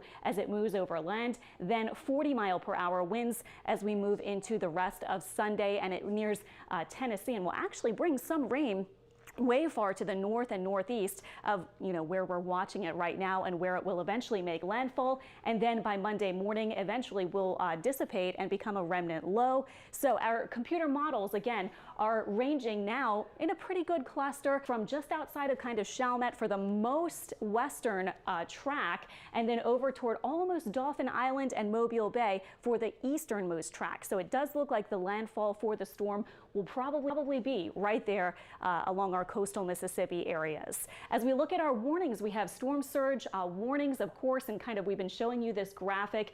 Those storm surge areas, you know, you will see the water rising, of course. We've been saying over on the western part of Lake Pontchartrain, up to about 3 to 5 feet. As you look on the eastern part, so more toward the Slidell area and over into some other parts of Orleans Parish, kind of over to the east, about 4 to 7 feet, and then outside of hurricane protection levees, 7 to 11 feet. So that's kind of course, the area where the greatest concern is along those Mississippi coastal areas, and also, of course, other spots outside of the levee protection system right along the coast of southeast Louisiana, too. Just to remind you of our warnings, if you haven't seen it, our graphic has our hurricane warnings now, of course, for most of our area. New Orleans, south to the coast, all of our North Shore spots still under a hurricane warning because looks like we may be, potentially close enough still to see a few hurricane force gusts, perhaps.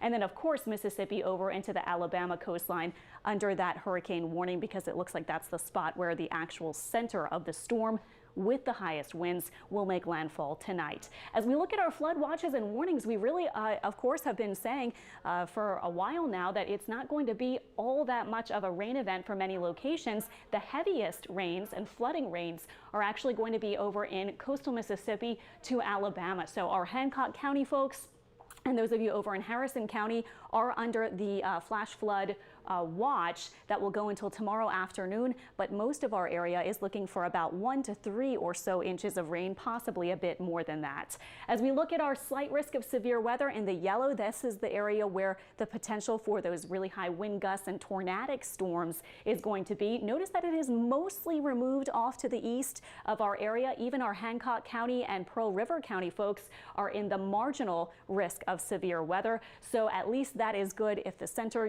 continues. Even if it did continue a bit north, still this kind of eastern part of the storm is where you have the greater chance for those rotating storms, bringing those brief, short-lived tornadoes. And here is our radar scene, of course. We are seeing the rain, of course, spreading into the area. Some of it is rather heavy. For example, right over Slidell and some of our North Shore spots right now. New Orleans seeing light to moderate rain. Some of you a little farther south like Galliano and Jean Lafitte just getting very light stuff, or maybe even getting a bit of a break. Here's New Orleans again right now along the Twin Spans, all over I-10, over to Kenner, Metairie, our West Bank spots, Chalmette, New Orleans, all of us kind of getting just this kind of steady rain, picking up and dropping off just a little bit as those pockets of the greens and yellows, light and moderate rain move over us.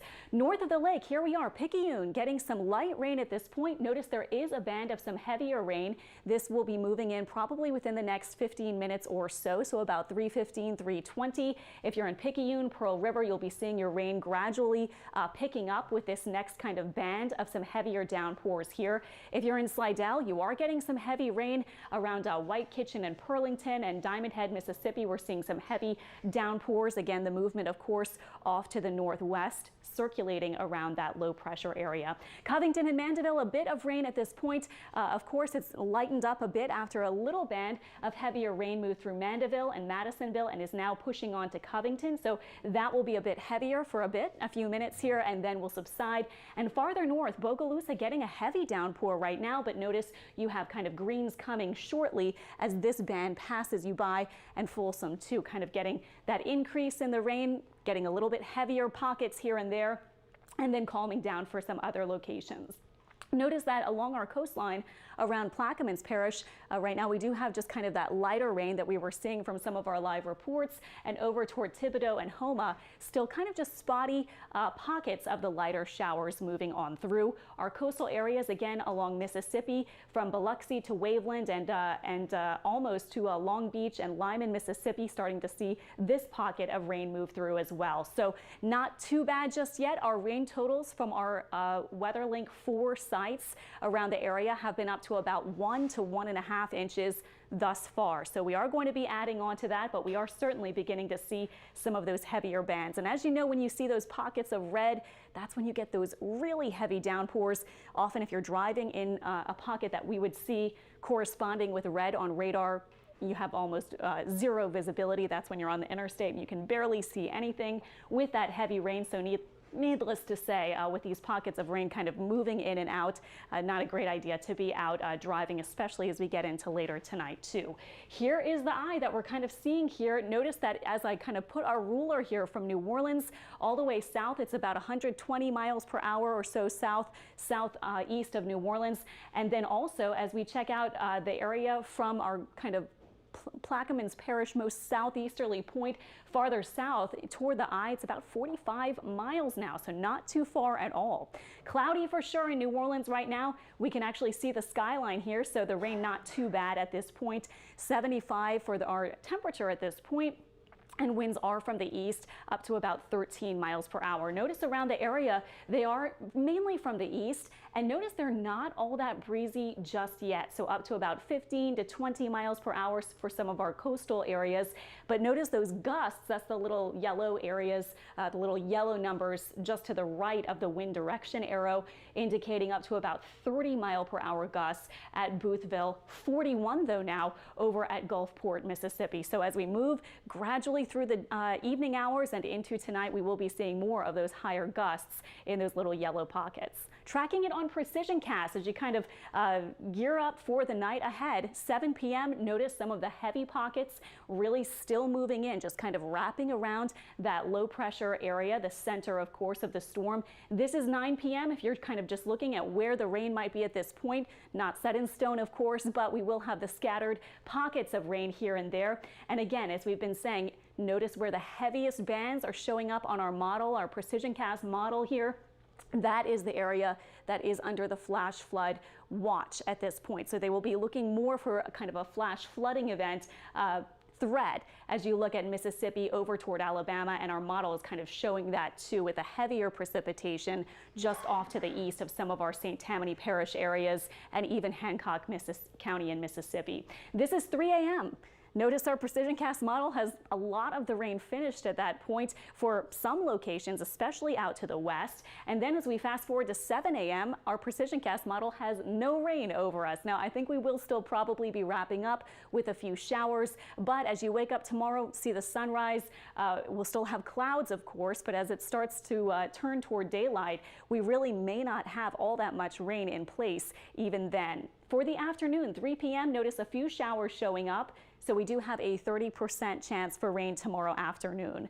As we track it with our winds, if you're interested in the direction and the kind of speed, notice the hot pink. That's where you get up to about 50 mile per hour wind gusts. So that's a strong thunderstorm, can easily produce wind gusts up to about 50 miles per hour. Keep in mind when we have a severe thunderstorm, when we say, oh, this particular thunderstorm might bring winds that are damaging, that needs winds up to about 60 miles per hour. So notice that's kind of the real area of the damaging wind gusts. The red indicates up to about 40 mile per hour wind gusts. And then yellows and blues up to about 20 to 30 miles per hour. So just kind of wanted to get you that information as we kind of move through time here. This is towards 7:30. Notice some of our coastal areas, St. Bernard, Plaquemines Parish, may be getting some of those really high wind gusts by that point. This is 11:30, so just about midnight. Notice where the kind of origin of these winds, that's the eye that we would be tracking of the storm by almost midnight. Notice it's just off the Biloxi Marshes kind of coastline here perhaps. And notice some of these highest winds in the hot pink there do extend again into Plaquemines Parish and St. Bernard, and then beginning to move into some Mississippi areas. 2:30 and 3 a.m. Notice much of our area, St. Tammany Parish, New Orleans, the Picayune area over toward our coastal spots, Houma and Thibodaux, may just be seeing 20 to 30 mile per hour wind gusts even by 2:30 and 3 a.m. And then over toward the Alabama area is where, of course, we may be seeing some of those highest gusts. And then this is by 7 a.m. Notice that most of us will be kind of done by that point with the really high threat for any of those damaging wind gusts at that point. As we check out our forecast for tonight, gusty winds, heavy rain. Of course, we are under those hurricane and tropical storm warnings tonight. And then for tomorrow, we are looking for temperatures probably in the 80s for the afternoon. drying out early, breezy kind of day. Those winds likely shifting and becoming a bit more westerly, up to about 18 or 20 miles per hour, gusting a little higher. And notice the rain chance is about 30% for the afternoon. So tomorrow, not such a bad day. Tonight, though, of course, as we look at our hour-by-hour forecast, and you kind of make your plans as you head into the overnight hours when the rain might be worst. Look, and you can see that by midnight, again, our rain chance high. Then the rain chance does drop off as we head into those early morning hours. And for tomorrow's hour-by-hour forecast, here's what we have if you are looking at that. So here we go, heading into the evening hours when things will be picking up, guys. And we're about to head over to City Hall. Mayor Landers ready to give his 3:15 update, and he's early this time. It's 3:12. Over there. Is everybody with us? Colonel, you with us? Colonel Bailey, nice to see you. Hey, Colonel. All right. You guys, thank you so much for joining us. We're in the fight now. This storm is on us. According to the National Weather Service, conditions are going to continue to deteriorate very rapidly from this point on. And there are life-threatening situations that will present themselves to us between now and 6 o'clock tomorrow morning. So I want everybody to have a heads up if they don't already. I've just received my 5th briefing from the National Weather Service on the development of Hurricane Nate. We're now feeling the impacts of the hurricane. I felt them personally myself at about 1:16 today, which was a bit earlier than we had expected. As we have said many, many times, slight adjustments in the track or the intensity can change all of the recommendations that we made. So you have to stay focused, and you have to stay involved, and you have to stay prepared. The National Weather Service shared that this storm is moving very fast. I believe it's moving somewhere between 22 and 25 miles an hour. That's unprecedented in my experience. That brings good things and bad things, because it's going to hit you hard, it's going to hit you fast, and if you're in the way, you're not going to be able to get out of it, which argues that please pay attention to the recommendations that we are going to make. It is very likely now that we could see Category 2 hurricane winds in some parts of the area that we have. Of course, the cone of discomfort is Louisiana, Mississippi, and Alabama. They continue to tell us that even though the course of it is moving in one direction, it can change very rapidly from time to time. So if you're anywhere around it, it basically means that you are in it. Let me say it again. We could get Category 2 winds at 100 miles an hour. I think we've already experienced somewhere between 25 miles an hour. As you know, at 35 miles an hour, the buses stop, the planes stop, and we're expecting that that's going to happen sooner rather than later. Residents should, as of right now, wrap up any activities that you're involved in and get yourself in a place where you and your family are going to be safe.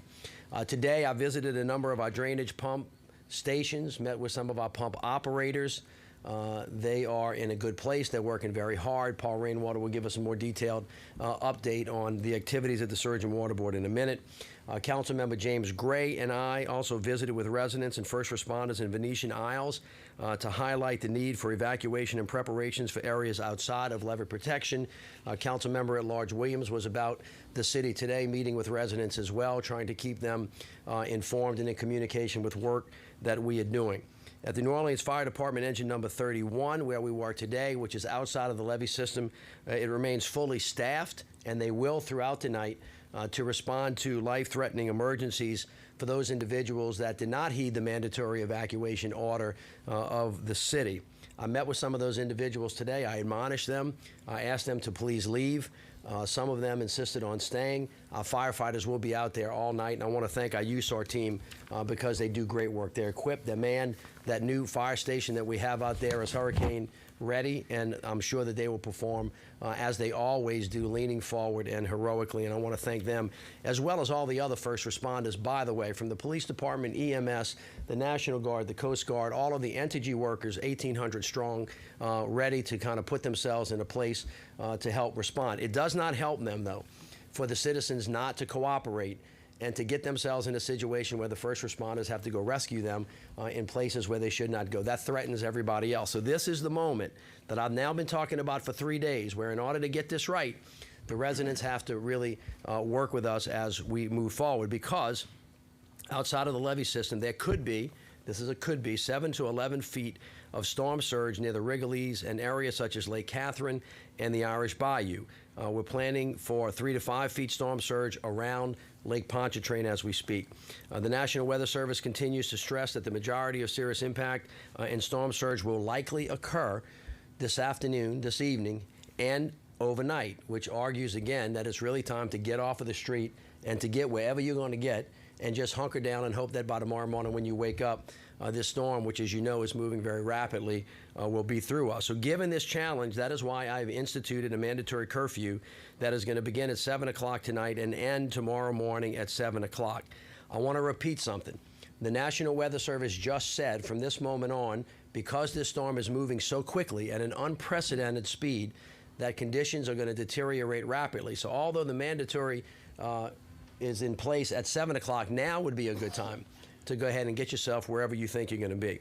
Persons traveling for legitimate reasons such as work are going to be allowed to do so. But again, as I've said, I'm strongly cautioning people to stay off the roads during the height of the severe weather, which I believe we're in right now. Now, as we do in all emergency events, we've all begun, and you can see all of it, to communicate with our local, federal, and state partners. The governor and I have been in constant communication with each other. As you can see, our federal and our state partners are standing with us. The City Health Department has been working on our homeless service providers today, and homeless shelters are open. We did a massive outreach for the homeless individuals in the city. It's been underway since this morning, and we're transitioning people indoors out of harm's way.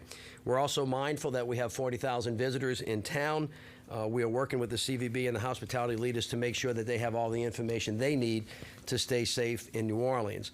Due to expected heavy winds and fast-moving nature of the storm, we all want our visitors to plan ahead and to be comfortable, notwithstanding the difficult conditions that we have. Therefore, the RTA, Uber, and Lyft are involved right now, but they will suspend transportation at 7 p.m., and residents and visitors should plan accordingly. So it's 3 o'clock right now, 3:15. You've got a couple of hours to do it, but now's the time to start getting yourself out of harm's way. Again, as I've said, and I can't stress this enough, we cannot do this without the residents' cooperation. We know what we have to do. We've been through this many, many times. Everybody should execute their plans because this is a potential high wind event. We now are seeing 35 to potentially 100. You potentially could have electrical outages. Carlos Rice is here from Entergy.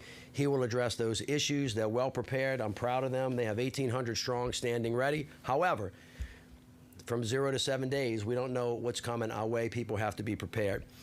If you have special needs or elderly, please sign up at the Special Needs Registry by calling 311. We'll have somebody address those issues. We have special needs shelters set up.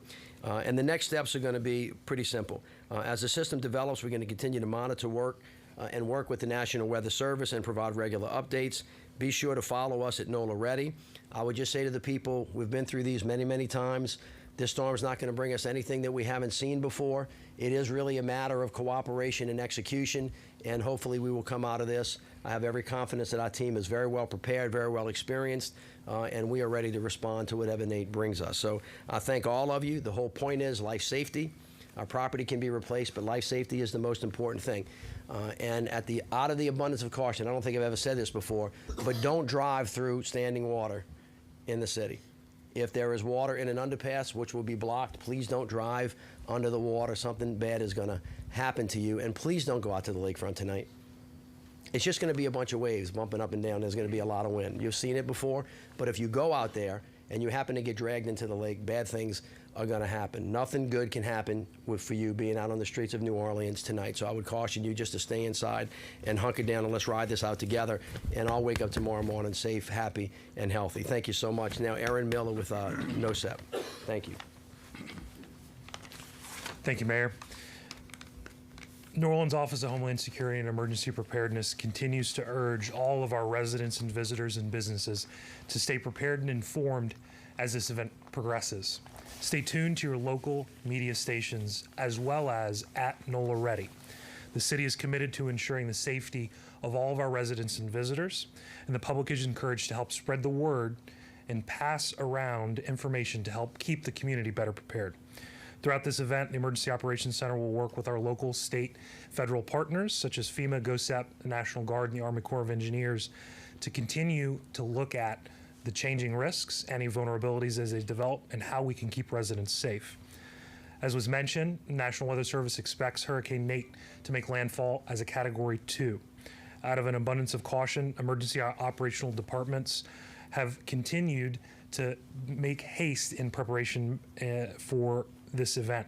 We currently have 40 boats and 20 high water vehicles, along with other rescue supplies staged at various fire and police stations. As we do with all our emergency events, we're going to maintain constant communication, and the Emergency Operations Center will maintain 24-hour status throughout. Any changes in the storm track and intensity could drastically change impacts. Please, residents are advised to follow @NOLA Ready or text NATE to 888-777 to remain informed. Thank you. Fred Ziegler, National Weather Service. Fred, you with us? Come on. Good afternoon. Freddie Ziegler from the National Weather Service, New Orleans, Baton Rouge.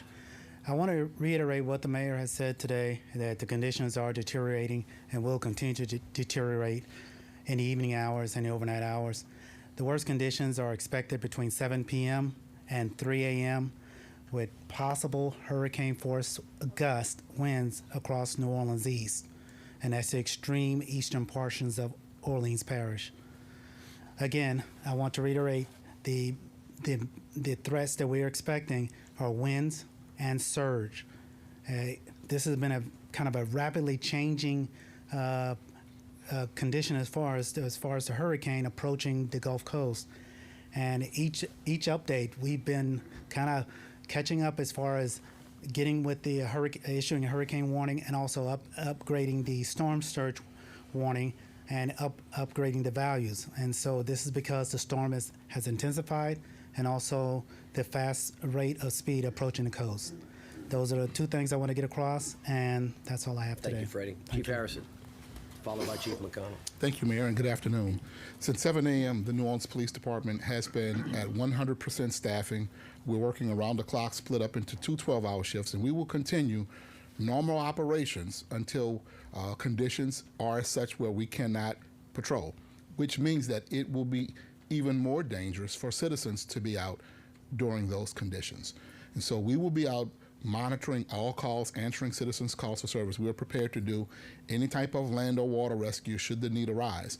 But when conditions get to such that we cannot be out, they're even more dangerous for the citizens to be out. Certainly we are admonishing everyone to stay in if you can. Do not be out if you don't have to be out. Certainly we understand that there are people who are working, who need to get to work, who need to get home from work, and we will help those people get home from work, but we want to admonish everyone to be indoors if you can. If there is water, please do not drive through it. Please do not drive fast through it. It will cause harm to your car and will cause damage to other cars, homes, and businesses. And we will certainly take swift and decisive action should we learn that citizens are doing that. We want everyone to stay safe. We're here to protect you, but we need your help in doing so.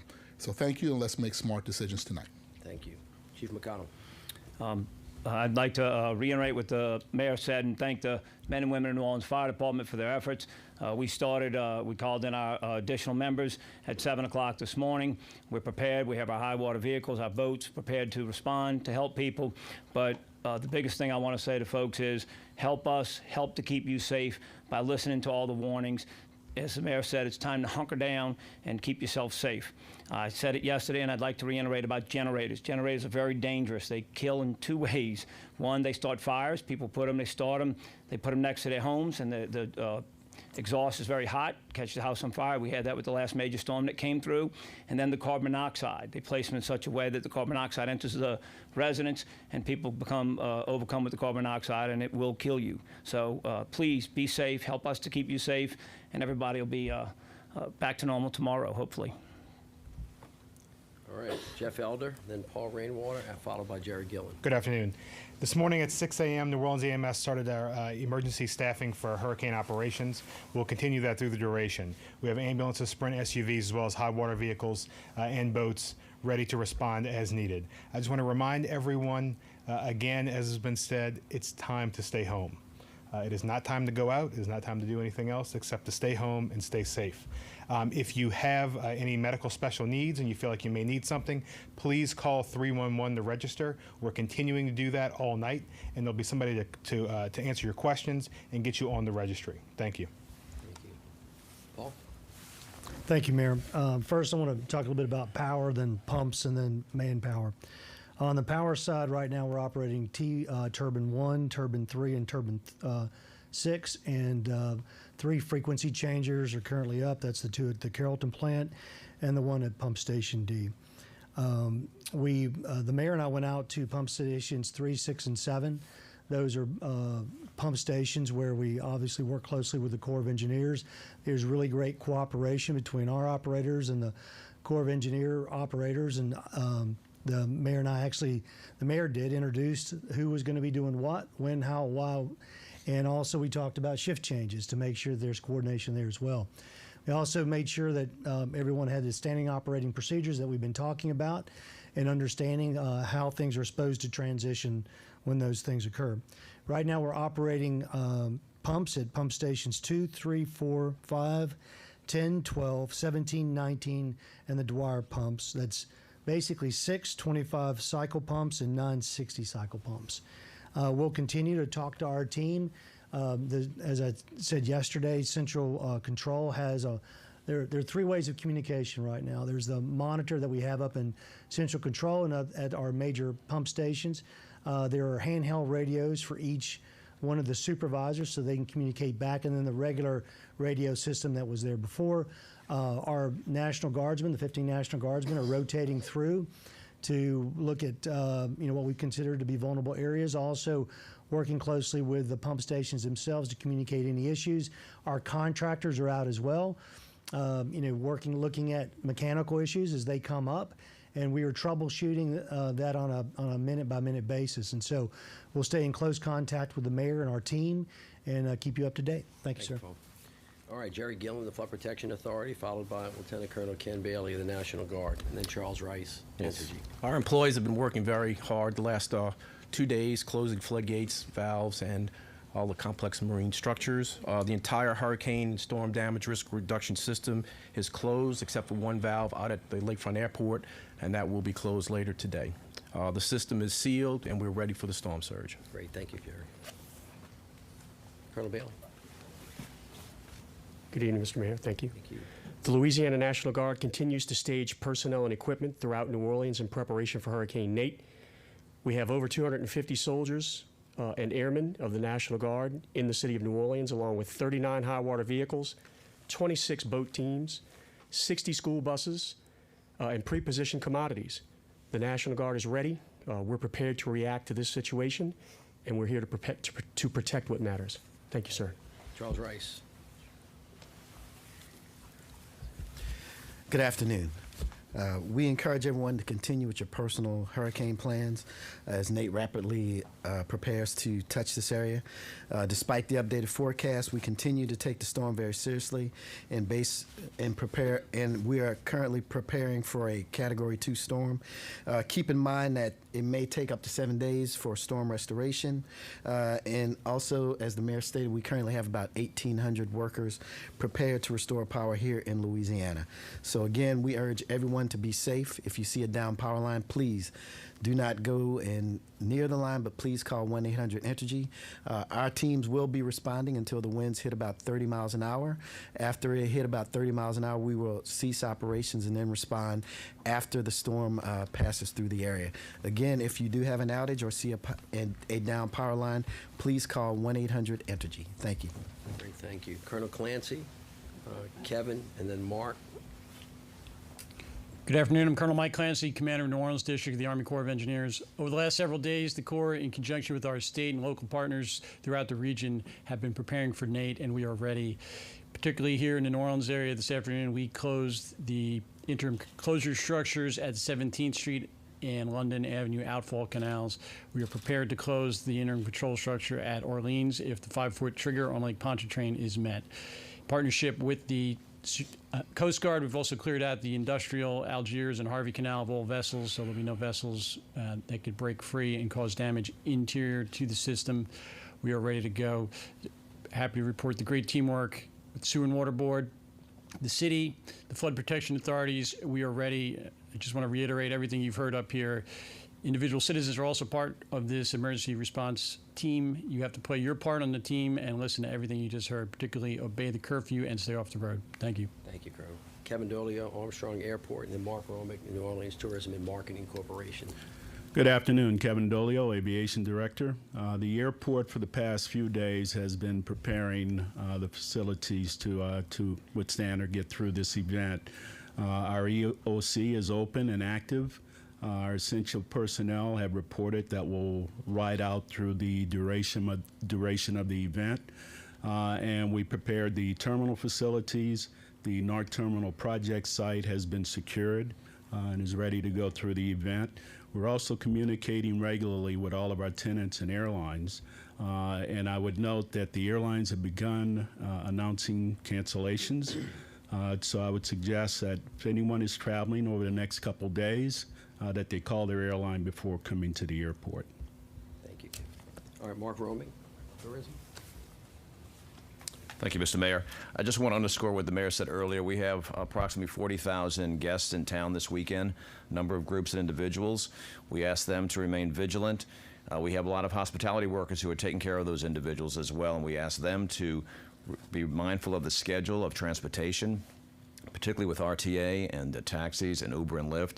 We don't want them to get stranded, so look at your schedules, get to your offices as soon as possible if you can, and just hunker down as you need to, and just keep taking care of those guests, and we'll be here for you on Sunday. Council members, Jason Williams, Council member Ross. Thank you. You've heard from a number of public servants here this afternoon. All of them have been working and preparing for this storm long before it was in the Gulf of Mexico, before it was named. Over the past few days, they have been away from their families, working around the clock to refine that plan. Now it's just time to execute it. The same thing goes for you in each of your households. Execute the plan that you've been putting together over the past couple of days. I always try to look for a silver lining in anything. And in this particular storm, the silver lining is the worst of it is probably going to come overnight while we're sleeping. So there is absolutely no need for you to be in it, in a car, or outside of your house. It's been said before, but I think it needs to be said again. We've been focusing on flood water getting into your car, getting into your house for a number of weeks. Don't be distracted by that. Now you need to start thinking about pots, loose debris in my yard that could come through my window from a serious tropical gust. Be prepared for that. So work your plan, take care of your neighbors, and we'll be just fine. Thank you. Councilmember Ramsey. Thank you, everyone. I guess the most important thing that I want to say, I've been fielding questions all day. Does this mandatory curfew apply to visitors? Yes, it does. Those who are here for weddings, for parties, it applies. And we ask you to keep in mind your own safety and those of the hospitality workers, as Mark Romick said, who are servicing you. Residents, we know what to do. We've heard everything up here from this team. We know the drill. I just ask everyone to be mindful. I've gone around my district and I've seen neighbors helping neighbors, moving furniture in, taking care of tying things down. So let's continue to do that. We've seen the weather deteriorate very, very quickly. And so I just encourage everyone to, again, be thoughtful, be considerate of your neighbors, check on them, and also maintain your own personal safety. And visitors, it does apply. It applies to everyone. This is nothing to be taken lightly. We hope tomorrow it will be something that we could look back and say, well, we didn't need this urgency, but right now we do. Thank you so much. A couple of final comments, and we'll take questions about the storm. One of the things that I think everybody in this room has taken for granted in the last couple of days is the $14.6 billion that we have invested in the risk reduction strategy is working exactly as it was designed and is exactly as it was planned. The National Weather Service has forecast that there is almost there's an infinitesimal chance of storm surge within the risk reduction system that we have. As Jerry Gillen said, the gates are closed. As the Corps said, that communication with the Surge Water Board is working. It was designed for Category 3. This is a 1 or 2, and there is limited or no risk for storm surge in the city of New Orleans, which of course is the major threat for this particular storm, and that is something to be very thankful for. But as we have said, there are other potential threats. And as Councilmember Williams has pointed out, one of the real dangers that we make is fighting the last fight and not the one that's in front of us. This is a wind event which could potentially become an electrical outage event, and it's a storm surge event. That is what you have to protect for. The other thing I just want to say one more time, that all of these individuals have been working for the last couple of days, have actually been working for the last 30. They will be out all night as soon as is practically possible, which I expect to be sometime in the middle of the night, potentially after 3 a.m. Our emergency response folks, led by the fire department, will be doing windshield assessments of any potential damage throughout the entire city. So if you're out there, you're going to get in their way, and you're going to make it harder for everybody else to get stood back up as quickly as possible. Should this thing pass, as indicated, it should be past us by 6 o'clock, 7 o'clock tomorrow morning, and we'll have plenty of time to make sure that we can do assessments. We also, first place where the chief and those guys will be, because they'll be there all night, is outside of the levee system, making sure the folks that are in Venetian Isles, Lake Catherine, and in Irish Bayou that did not heed the mandatory requirement to leave are safe and secure. As I would finally say, because it just bears repeating again and again, no matter how much work we do, all of our work is for naught if everybody doesn't cooperate. And so I would just say hunker down. Everything is deteriorating rapidly from here on out, and so everybody get where they're going to get, and we'll see each other tomorrow morning at 6 o'clock. All right, questions on the storm, please. John, yes. Hey. Mr. Mayor, Mr. Rainwater, can you translate the pumps in action into pump capacity, number of inches that can be removed from the city? You hadn't been here in a while, huh? All right, so let me walk. Do I have to go? Okay. There are 108 of 120 pumps working, as I recall. We cannot definitively answer the question for you right now about how much you can push out in an hour or the X hour, because 1 inch versus a ½ inch is not a metric that we're using at this point in time. We have much more power than we had 5 weeks ago. We got 39.25 megawatts of power. We think we have plenty enough to deal with the potential rain that's coming our way. I think up to this point, if the weather guys are here, we've already had 1 inch of rain. We're expecting somewhere between 2 to 4, 3 to 6 over the entire course of it, system-wide, which we believe we can handle without much of a problem. We don't see any rain bands that have caused us problems before. Everything that we can see, we think that we can handle, absent some kind of catastrophic failure that we don't expect. Okay? Hey, Rich, that was good. Amazing. All right. On topic questions. Businesses that aren't, there are some businesses that, just sometimes refuse to shut down or have even parties, if you will.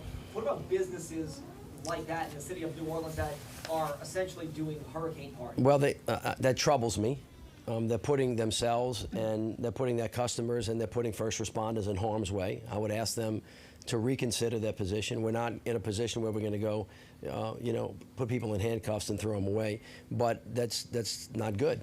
And I know we're in New Orleans and everybody thinks that everything's kind of easy, but there are a lot of things that can happen. If that Category 2 storm actually starts piercing winds, especially in the CBD, through those large buildings, somebody could catch a stop sign in the head.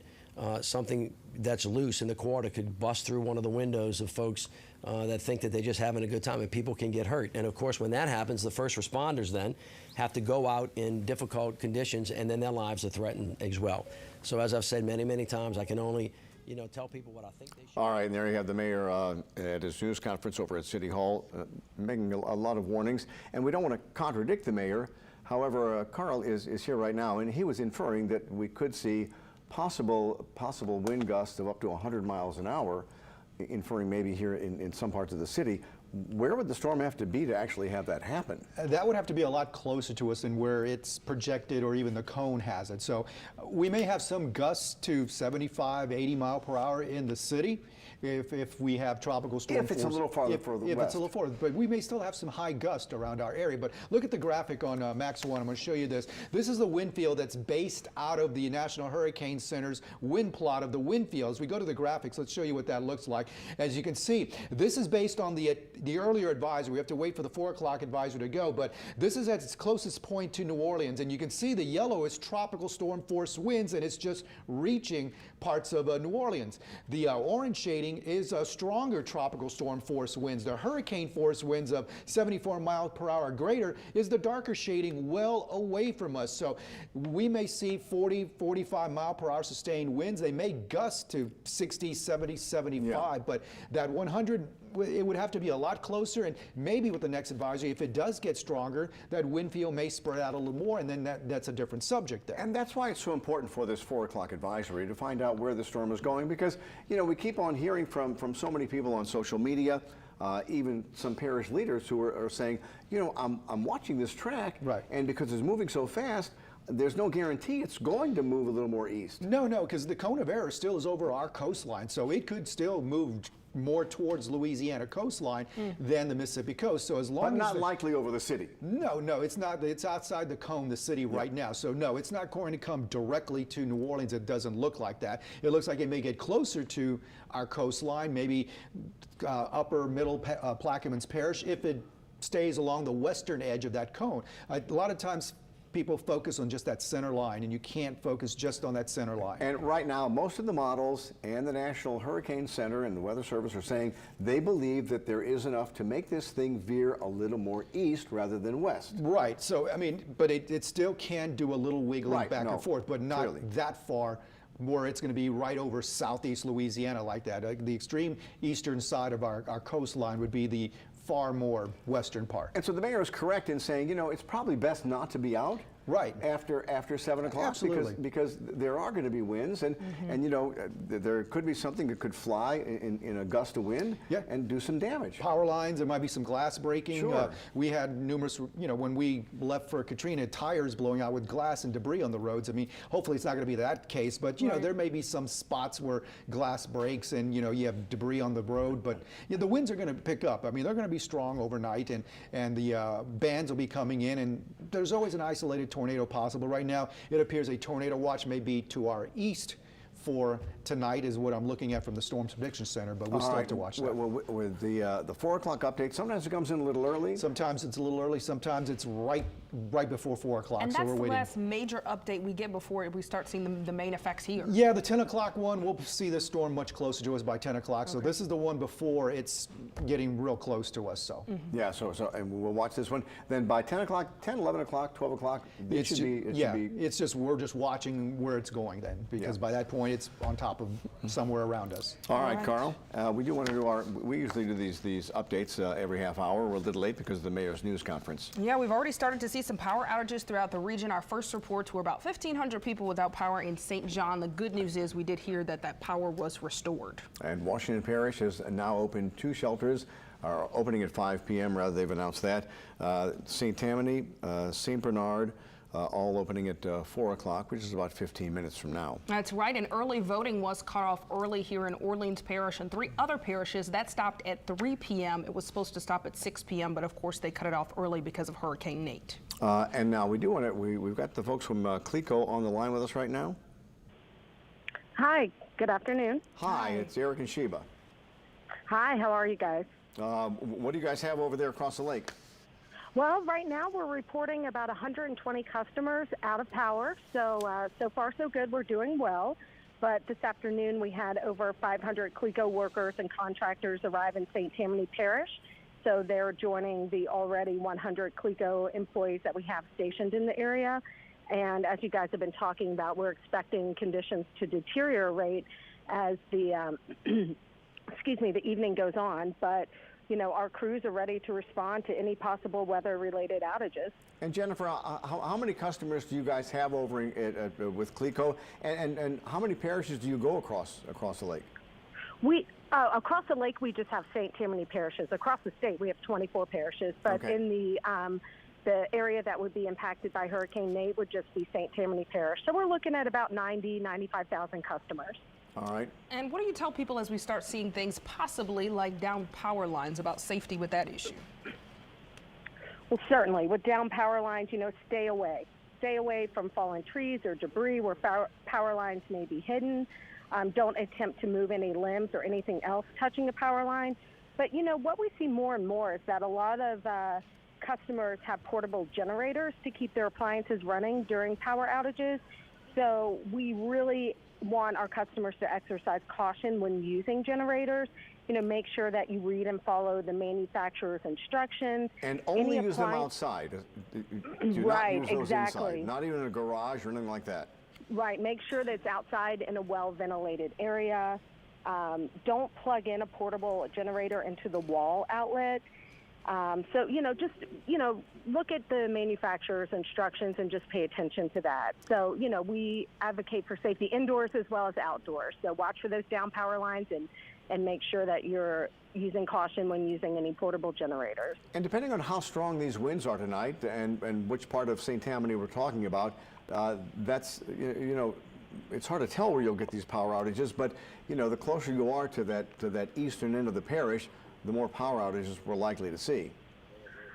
Well, we can only speculate at this point, but CLECO has a great outage map on the website at cleco.com, as well as you can check our Facebook page for updates. But at cleco.com, you can check up-to-the-minute outage information so you can see where a power might be out as well as expected restoration time. Yeah, and we're showing people that map now. You said you're seeing a couple of power outages right now. What neighborhoods are those in, or intersections are they near?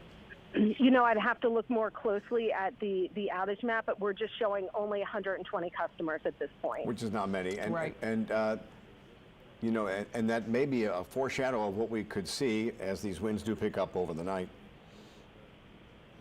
Right. The most important thing is for the customers to be safe and, just stay safe tonight. And, CLECO is watching the weather closely and monitoring the situation, and we'll certainly update everyone when we have more information. And if there's anything good, Jennifer, about this storm, since it is moving so fast, if it does down some power lines, it'll be out of the area pretty quickly, and you guys can get back to work on getting power back on. Right. It does look like it's a fast-moving storm, and again, as you guys have reported, it's moving a little bit more to the east, which is good for us because most of the higher winds and rains will be concentrated more to the east of the storm. It doesn't mean we're out of the woods. Right. So, like I said, we're monitoring the storm and we're monitoring our resources. We have over 600 employees ready to respond, but if we need to bring in more, we're certainly watching that as well. And Jennifer, if we see more power outages, talk about the process you guys go through to kind of get that power restored, because of course if there are heavy winds at that time, you can't immediately restore it, or could you? Well, safety is paramount when during restoration efforts. I mean, the safety of our employees, the safety of our customers, so we monitor that very closely. And that's just a wait and see kind of thing. But usually we're stationed right now. We're ready to get to work as soon as the outages occur. Okay, and you, like the rest of us, will be waiting for that 4 o'clock update. Jennifer, thank you very much. We appreciate the information about that. Okay, be safe. All right, and we are waiting for that 4 o'clock update. Carl, you standing by? We still haven't got anything on that yet. All right, so we're still waiting for an update there, but as you just heard from CLECO, just 120 outages in St. Tammany, and we saw about 1,500 in St. John, but the power has been restored there. And again, this is still very early on. We're expecting to see the impacts really head our way about 6 or 7 tonight. Yeah, and we are likely going to be on the western side or the least dangerous side of this storm, but because those winds do go counterclockwise and wrap around, and depending on how strong they are, what the final track of the storm is, we just don't know how strong those winds will be. But a lot of us will feel at least tropical storm force winds, correct, Carl? Yes. We will feel tropical storm force winds across the area later on tonight and into the morning hours tomorrow. All right. Yeah, and that wind is going to be a bigger issue for us, would you say, than rain? Because we've been hearing only about 2 to 4 inches, Carl, expected for the New Orleans area, if that much. Yeah, the rain's not going to be the big issue for us, or the wind so much. It's the storm surge is what my main concern is right now across coastal areas and in Lake Pontchartrain. So with the storm moving faster, the storm surge may come in much faster, and that may cause more of a rapid rise of the water levels coming in tonight and into the morning hours. All right, Carl, and we have Erica Ferrando over in Slidell. Just in. Pardon me? All right, It's just actually, in. we Never are mind. just Let's in go to with this Carl update. right now. The update is in. Yeah, if you go to the graphics, I'll kind of show you what it looks like here. Winds are still at 90 miles per hour, so it has not intensified anymore. And look at the satellite presentation here. You can see the white clouds there. Those are the higher cloud tops. You notice they kind of disappear, meaning the cloud levels are lowering, meaning that maybe the strengthening process is at least halted or stopped right now. So it stays at 90 miles per hour, still moving up pretty fast to the north-northwest at 23 miles per hour. So again, you can see that it's not nearly as impressive on the satellite as it was earlier. So hopefully this is a trend that we're seeing the strengthening process halt. So we'll have to watch that as we go on through the 7 o'clock advisory this evening. But let's go through the track. And you can see that as we go forward, this is 1 a.m.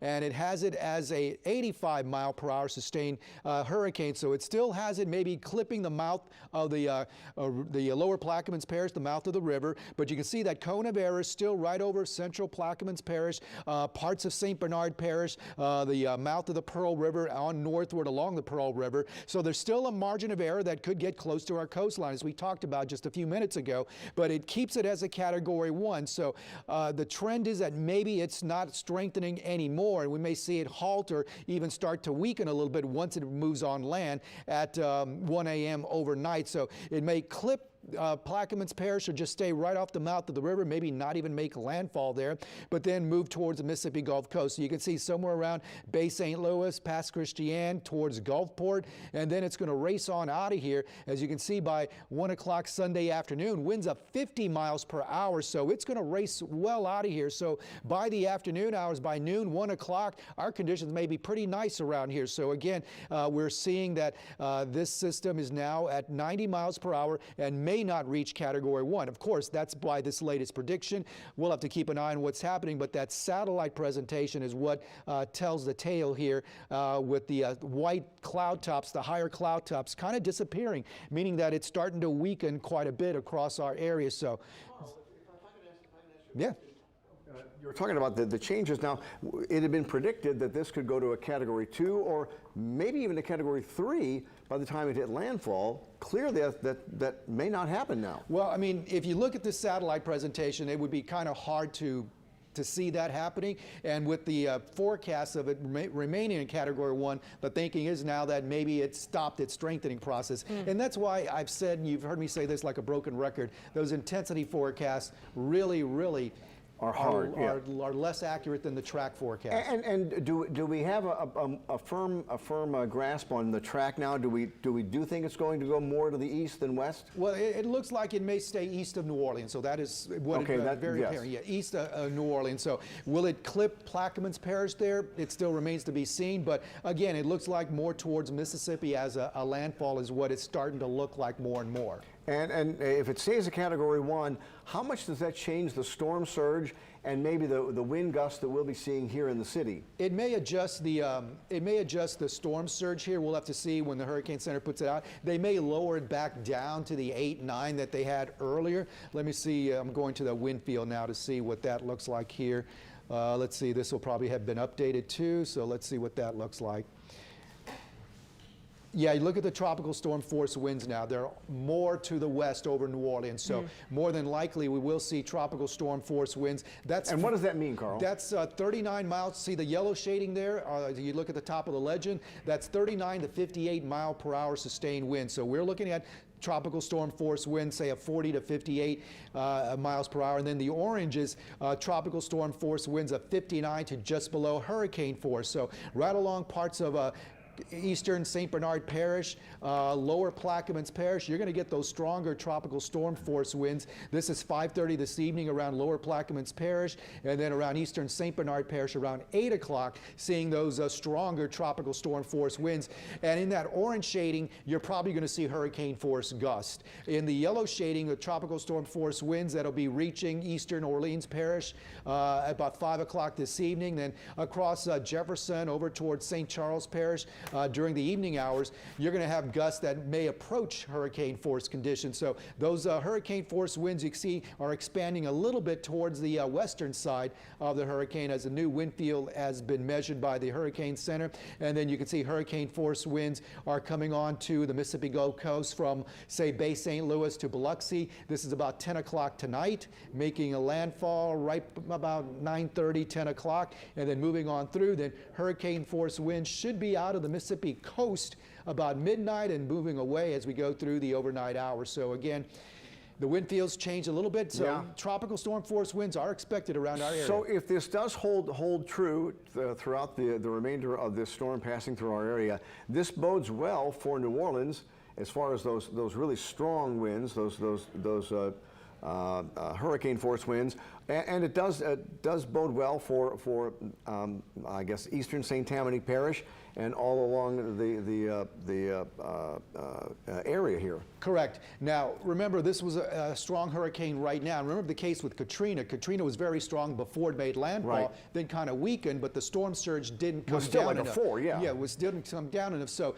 we could possibly still see an 11-foot storm surge come into some spots, even though the storm is maybe holding its own or not strengthening anymore. So for Mississippi and a lot of these coastal areas, the storm surge could still be just as bad as we had seen it when it was maybe going to be a Category 2. Now, for the winds, though, as the mayor was talking about, some of the winds downtown, we may be a little bit better off on that than once feared. Yes, I still think tropical storm force winds are likely around the city of New Orleans and North Shore. So he's right, a good idea to stay inside. Yes, absolutely, because there's no reason to be outside with a hurricane out and even close by. There, a lot of things can happen, down power lines, you know, debris flying around, blinding rain from rain bands coming on in. So yeah, I mean, it's not an idea. I know people say it's a Cat 1, you know, but you can't just base your philosophy on the categories anymore, because we've learned that in the past. Yes. A Category 1 hurricane is still a dangerous hurricane.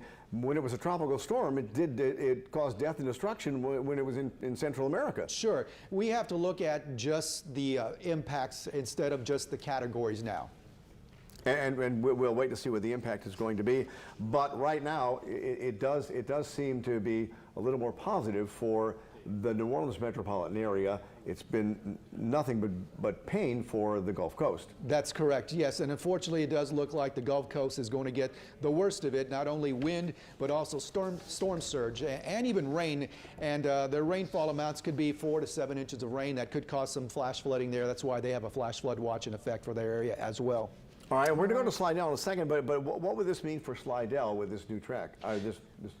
Well, I mean, the storm surge is still going to be high there, around 4, maybe 7 feet. We'll see what the new numbers come in if they change those numbers. But definitely rain bands and some stronger winds because you're closer to the center. So they maybe have those tropical storm force winds closer to 50, 60 miles per hour, maybe around that region of Eastern St. Tammany Parish and around the Lake Bourne area. So the winds will be a little bit stronger around Slidell.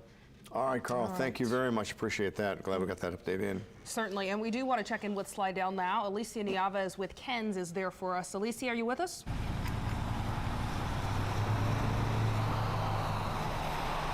Yes, we're here just across the railroad tracks from the Palm Lake subdivision, and Slidell City crews, they were out here. You can see the big mound of sand right behind me. They were here since about 6 o'clock this morning, helping residents fill sandbags. But as the rain started to get heavier here, now most of those folks are already at home. But just a short time ago, maybe about an hour ago, we had a big group out here doing last-minute preparations, filling sandbags to protect not just their homes, but family members' homes.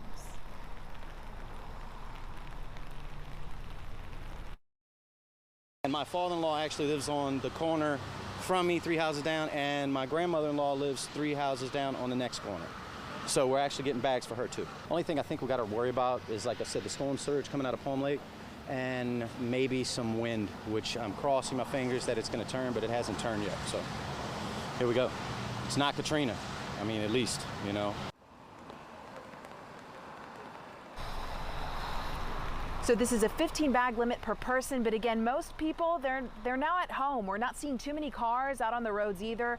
And the Slidell Chief of Police here urges anyone with special needs, such as the elderly or anyone with medical conditions, to leave the flood-prone areas, especially as the water begins to rise even more tonight. But just moments ago, we drove through the Palm Lake subdivision, and it was a quiet drive. That's because most of those residents were already inside their homes, and we saw the sandbags blocking most of the doors in that neighborhood because that area is is prone to flooding.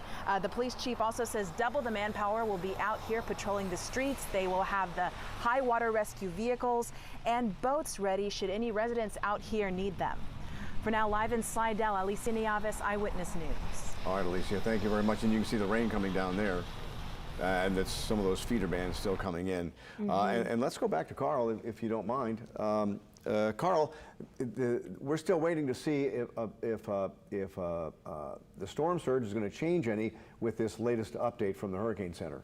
Yeah, because it's holding at 90 miles per hour, so we'll have to see if they do change it or not. They may keep it that way for at least, you know, the duration of this landfall, because it is still a pretty strong hurricane coming on in, a Category 1. So again, you know, we'll have to see, but either way, a storm surge will be felt across most of the area, across coastal Mississippi and areas of southeast Louisiana, east of the river. That's where the highest storm surge will be, and into the lake, 3 to 5, 4 to 7 feet, depending on which part of the lake you're at. So we'll have to definitely see what that storm surge will be if they do change those numbers quite a bit. I'm trying to detail the information to see if they are going to do that here.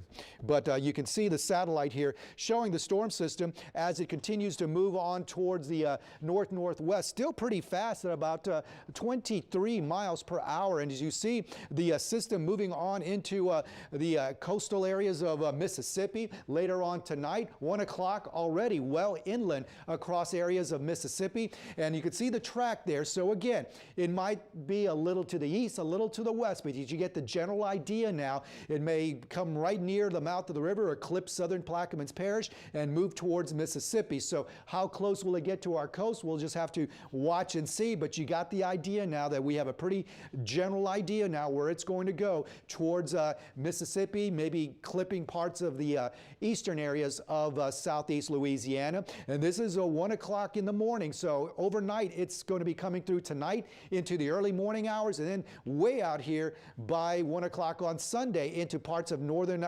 Alabama, and then racing off towards the northeastern United States as a remnant low. So again, the forecast tracks the computer models you can see from coastal Louisiana, not over New Orleans like last night. We had a few over here and even around Baton Rouge. So again, pretty much an agreement here of where this system will be going. So Mississippi, it looks like it's coming right at you for tonight and into the early morning hours. So these hurricane warnings are up right now. We're going to see what they do later on tonight. They're probably going to keep these hurricane warnings, especially along parts of our area, just to be cautious. We'll see. But this is the storm surge that was predicted already, 7 to 11 feet, 4 to 7 feet around the eastern part of the lake, 3 to 5 feet in the western part of the lake. And remember, that lake water rises, and then it'll spill on into areas of the rivers on the north shore as well, and also down south, 4 to 7 foot storm surge expected. So the slosh models, the prediction, potential storm surge here shows that the highest storm surge will be right here along the Mississippi Gulf Coast,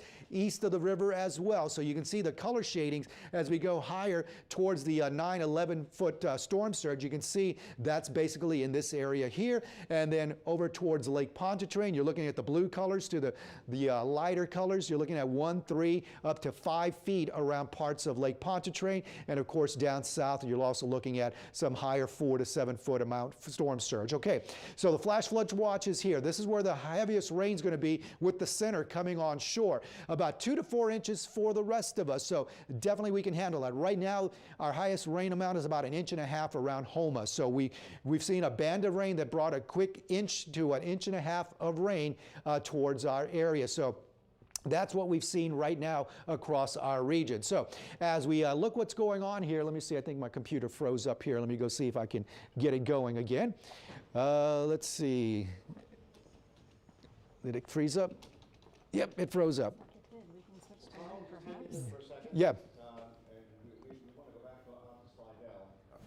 Okay, we want to go back out to Slidell. That's right. And Erica Ferrando's been there watching the conditions this morning. Earlier you were seeing some rain. Erica, are you with us?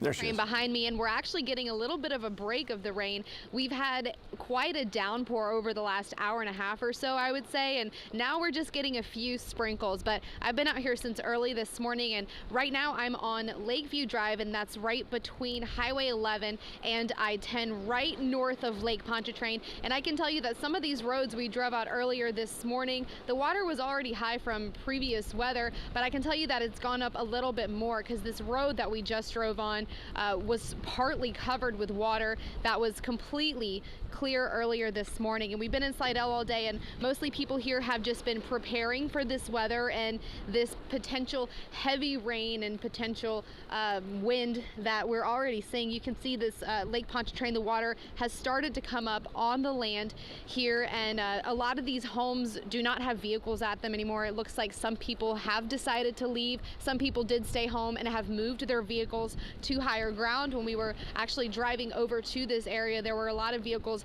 up on these high hills just to try and get them out of these areas where they may see some flooding on the road. So a lot of people just been preparing today. You saw earlier that people have been sandbagging. That's been pretty much nonstop since this morning, a constant flow of people coming out here to Slidell to get their sandbags ready and driving out here.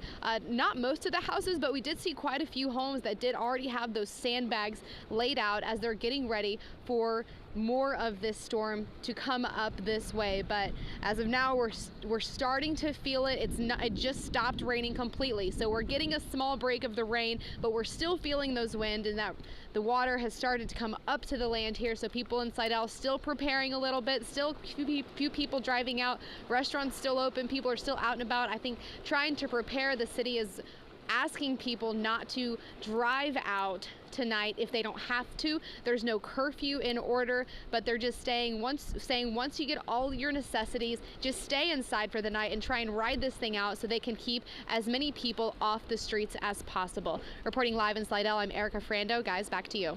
All right, Erica, thank you very much. And that's been the wisdom from all the leaders is if you don't have to be out, don't be out. It's not a time to be out. Get your affairs, whatever you have to do before, maybe 4 o'clock or 3 o'clock. It's already past that. Yeah, it's because we're losing track of time. But that was the point. By this time of Yes. the afternoon, people should really be where they want to be. We heard that from the governor, and stay in place. We do have a curfew in New Orleans for 7 p.m., and we heard of one down in Grand Isle. And unfortunately, there still are events going on down in the French Quarter, and as Mark Romick said at the mayor's news conference, they're concerned about the safety of hotel workers and restaurant workers, things like that. So anyway, just try and heed the mayor's warning and wrap things up and be off the streets by 7 o'clock. Carl, we're still waiting to see if that storm surge is going to remain at a...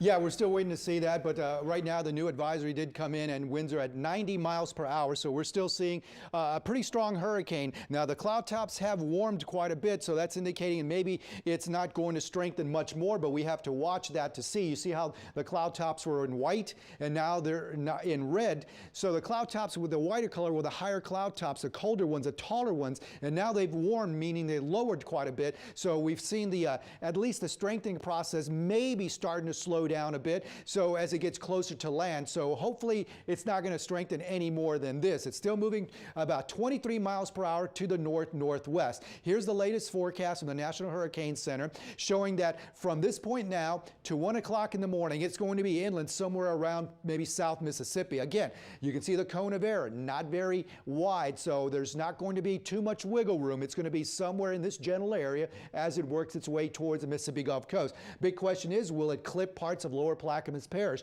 That's what we'll have to see as it continues to move on towards the north. And you can see here by 1 o'clock in the afternoon already in parts of northern Alabama.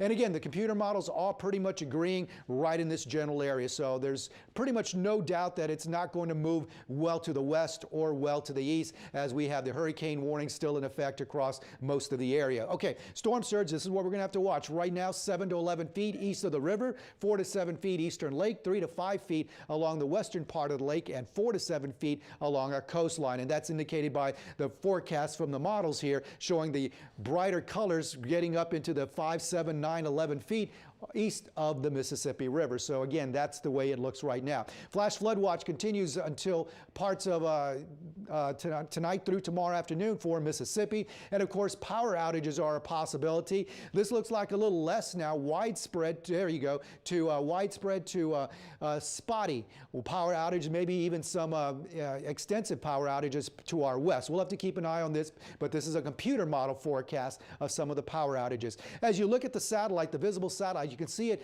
down here moving on towards the north. You don't really see too much of an eye because there's a lot of overcast clouds on top of the center of circulation as it does move closer to us. Again, you can see the whites and then a little bit in the way some heavier cloud tops right there trying to build back up around the center. So we'll have to see if it's going through a regeneration process, but right now it's holding at 90 miles per hour. And again, as you look at the radar picture, we've had some heavy bands that moved on through and then another band coming on into Lower Plaquemines Parish with the center right about in this location here. So again, as you look at our radar picture, we did have a tornado warning over towards Jackson County in Mississippi. That's no longer there.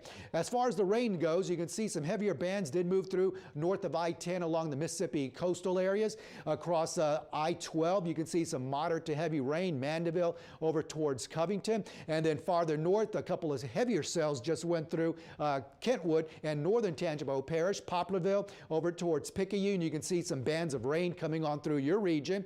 Over towards Laplace to Sorrento, not a lot going on there, some lighter rain showers. And the city, it's letting up quite a bit right now as most of that rain is moving to the north and west of our area. Then here comes another batch of rain, St. Bernard Parish, Lower Plaquemines Parish, and then the center. This is right about in here is where the center, you can see the mouth of the river, so it's not that far away. So we'll have to see if that western part of the eye does clip parts of Lower Plaquemines Parish. Here are some of the winds. Easterly at 27, southeast at 29, and there's the center right there. A west wind now on this location here, so the storm just north of there at 29 miles per hour sustained. And you can see as we head back down towards the south, the winds come down quite a bit and they shift around. So as you look at the winds right now, 10 to 20 miles per hour along land areas and offshore just a little bit stronger. While on land, you can see not too bad north of the lake, 15 mile per hour winds along Lakefront Airport. And the probability of tropical storm force winds now, the yellow is an indication of 40% chance. And you can see that's all the way west of Lake Pontchartrain. So the chance of tropical storm force winds definitely across New Orleans and higher chances as you head towards the coastal areas and just offshore. So you can see at least this orange is a 70% chance along probably Jefferson Parish. So the chances are high that we will have tropical storm force winds across much of our area. Already trying to start to move on into coastal areas, and you can see by 7 o'clock right across parts of our area, and then it starts to move on towards the west. And notice by the early morning hours, winds start to shift around in the lake. So once that water comes in initially tonight, it's going to be forced back out. As you can see, those winds beginning to shift around, pushing that water out. So hopefully the water, once it comes in and goes up, it's not going to stay up very long because it's going to come back out. So hopefully by the time Sunday afternoon rolls along, we're going to see a lot of these water levels begin to drop fast as the winds shift around behind the center. All right, here's the wind field again. 4 o'clock this afternoon, we could start to see tropical storm force winds right around our area. And this is 7:30 tonight. Tropical storm force winds across the South Shore and St. Tammany Parish, Mississippi coast. Here's the stronger tropical storm force winds of 59 miles per hour and greater. And then the hurricane force winds will be moving across parts of Lower Plaquemines Parish, moving on into Mississippi during the late night hours, and tropical storm force winds across more of the North Shore and across St. Bernard Parish and Eastern Orleans Parish to Plaquemines Parish. And then by the time 2:30 rolls around Sunday morning, the wind field is expected to move out of our area. So winds will be less than 40 miles per hour, but still windy, maybe 20, 30, 35 miles per hour through the early morning hours. And then it moves on out of here as we head on into the morning hours and the afternoon. So our precision cast model, one of them shows that we are seeing some bands of rain still moving in. Here's 7 o'clock as the center right there starts to move into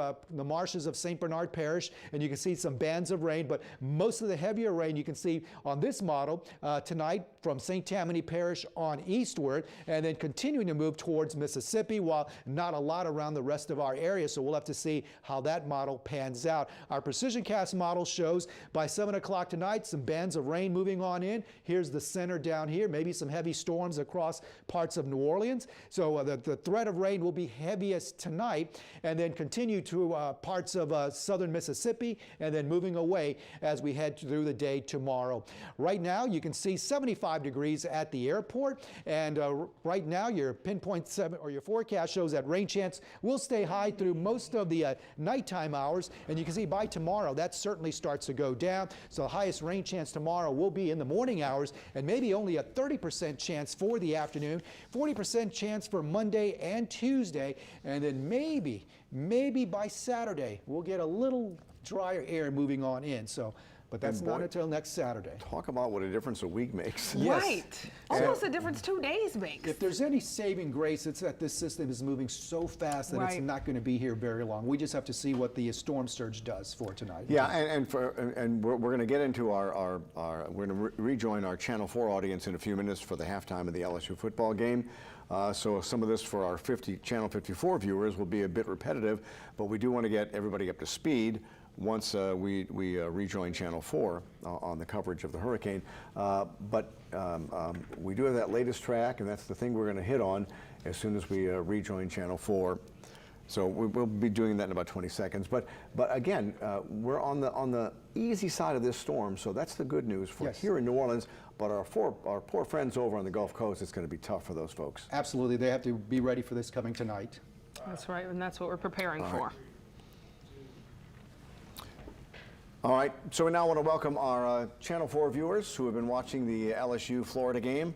We want to get you up to speed on what's going on with Hurricane Nate. We have just gotten the latest advisory in from the National Hurricane Center, our 4 o'clock advisory, and Carl is joining us with more on that. And Carl? That's right. As we take a look at the graphics, we'll show you that we are seeing the winds at 90 miles per hour across our area. Let me back up to get it because we just went through the show. And the storm is not, it has not intensified like we feared it might. Yeah, so far so good because it's holding its own right now at 90 miles per hour. One of the things you can see there, the white shading of the clouds, the higher cloud tops, meaning that it's stronger, has gone away. So we're seeing maybe a weakening process, or maybe it's just regenerating and holding its own for now. But we are looking at definitely a 90 mile per hour sustained wind hurricane right now, moving still very fast at 23 miles per hour, and that forward speed may continue to keep it from strengthening very fast because there's not much more water for it to go over before it reaches land. So the forecast track right now still brings it generally in the same area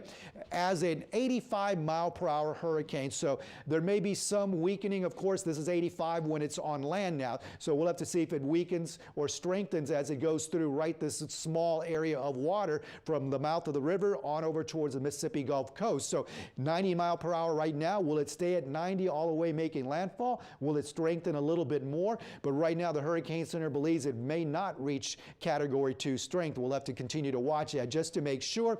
And there it is as a tropical storm by 1 o'clock in the afternoon. So by lunchtime, this system's going to be well away from us. So that is certainly some good news. Hurricane warnings are still up across our area here. We'll have to watch that as we go through the overnight hours. And then the storm surge 7 to 11 feet from the Mississippi coast east of the river, 4 to 7 feet on the eastern side of Lake Pontchartrain, 3 to 5 on the western side. Water levels are going to go up in the lake fast.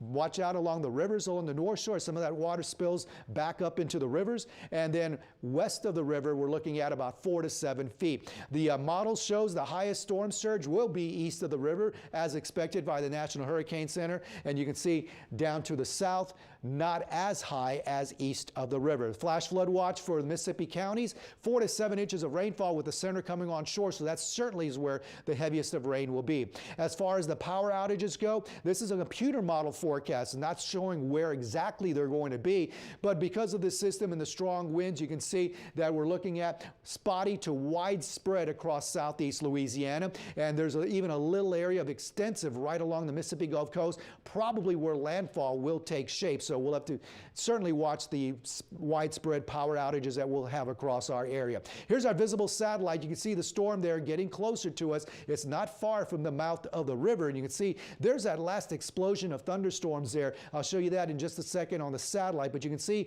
on the visible right there, thunderstorms are trying to blow up right around the center, so maybe trying to gain strength again. And you can see how the white disappears, the higher cloud tops. So look here at the end, there's the explosion. So we may still see some strengthening. We'll have to watch to see as this system tries to get a little better organized. You can see the white starting to show up again. So there is a burst of thunderstorms going on there. So we'll see if that strengthens it any more. And you can kind of see right there on the satellite photograph, the radar return showing heavy there near the northern and northeastern part of the eye, and the rain coming on into areas of southeast Louisiana. All right, we have no warnings right now going on, but you can definitely see the rain moving north of I-10 now through Mississippi into the Picayune area, some light rain there.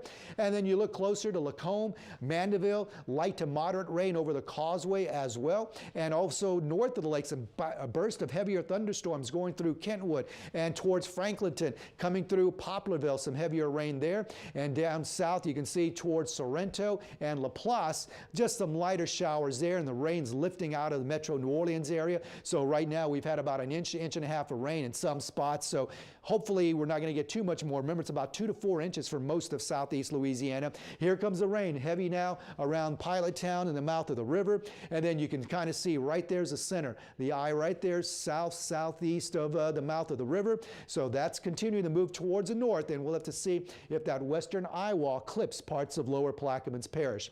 Again, the winds, they're strong, but you can see 40-mile-per-hour sustained winds away from the center, 31 away from the center as well. This one right here has 29, so we're not seeing a big widespread intense wind field of hurricane force winds. Back around the backside, the winds let up quite a bit. So back on land, about 10 to 20 miles per hour from the Mississippi-Alabama coast. Not too much around our area, but the winds will start picking up as that center certainly comes closer to the mouth of the river, 31 at that buoy there.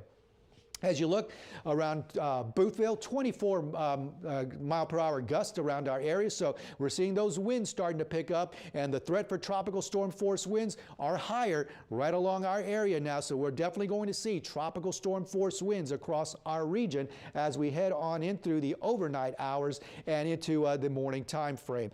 So you can see right there, the tropical storm force winds are coming across our area, and they're going to continue to move closer to our coastline, especially towards the Mississippi. And the wind field, there you go. Tropical storm force winds in the yellow across areas of Louisiana, and the hurricane force winds moving into Mississippi and hopefully staying, it looks like it's going to stay away from southeast Louisiana. All right, Carl, thank you very much. We appreciate that. Let's update you on some things that are going on around the metro area as we continue our coverage of Hurricane Nate. Scattered power outages we've been reporting them throughout the region. We've had some across the lake, some in St. John. The ones in St. John are back on again. Yeah, and as far as other effects we're already seeing, Plaquemines Parish is under a bar water advisory for parts of the parish. That's for the East Bank and then for areas south of Oakville if you're on the West Bank of Plaquemines. And Mississippi, which as Carl just mentioned, is going to see the brunt of this storm because they're on the eastern side of that storm.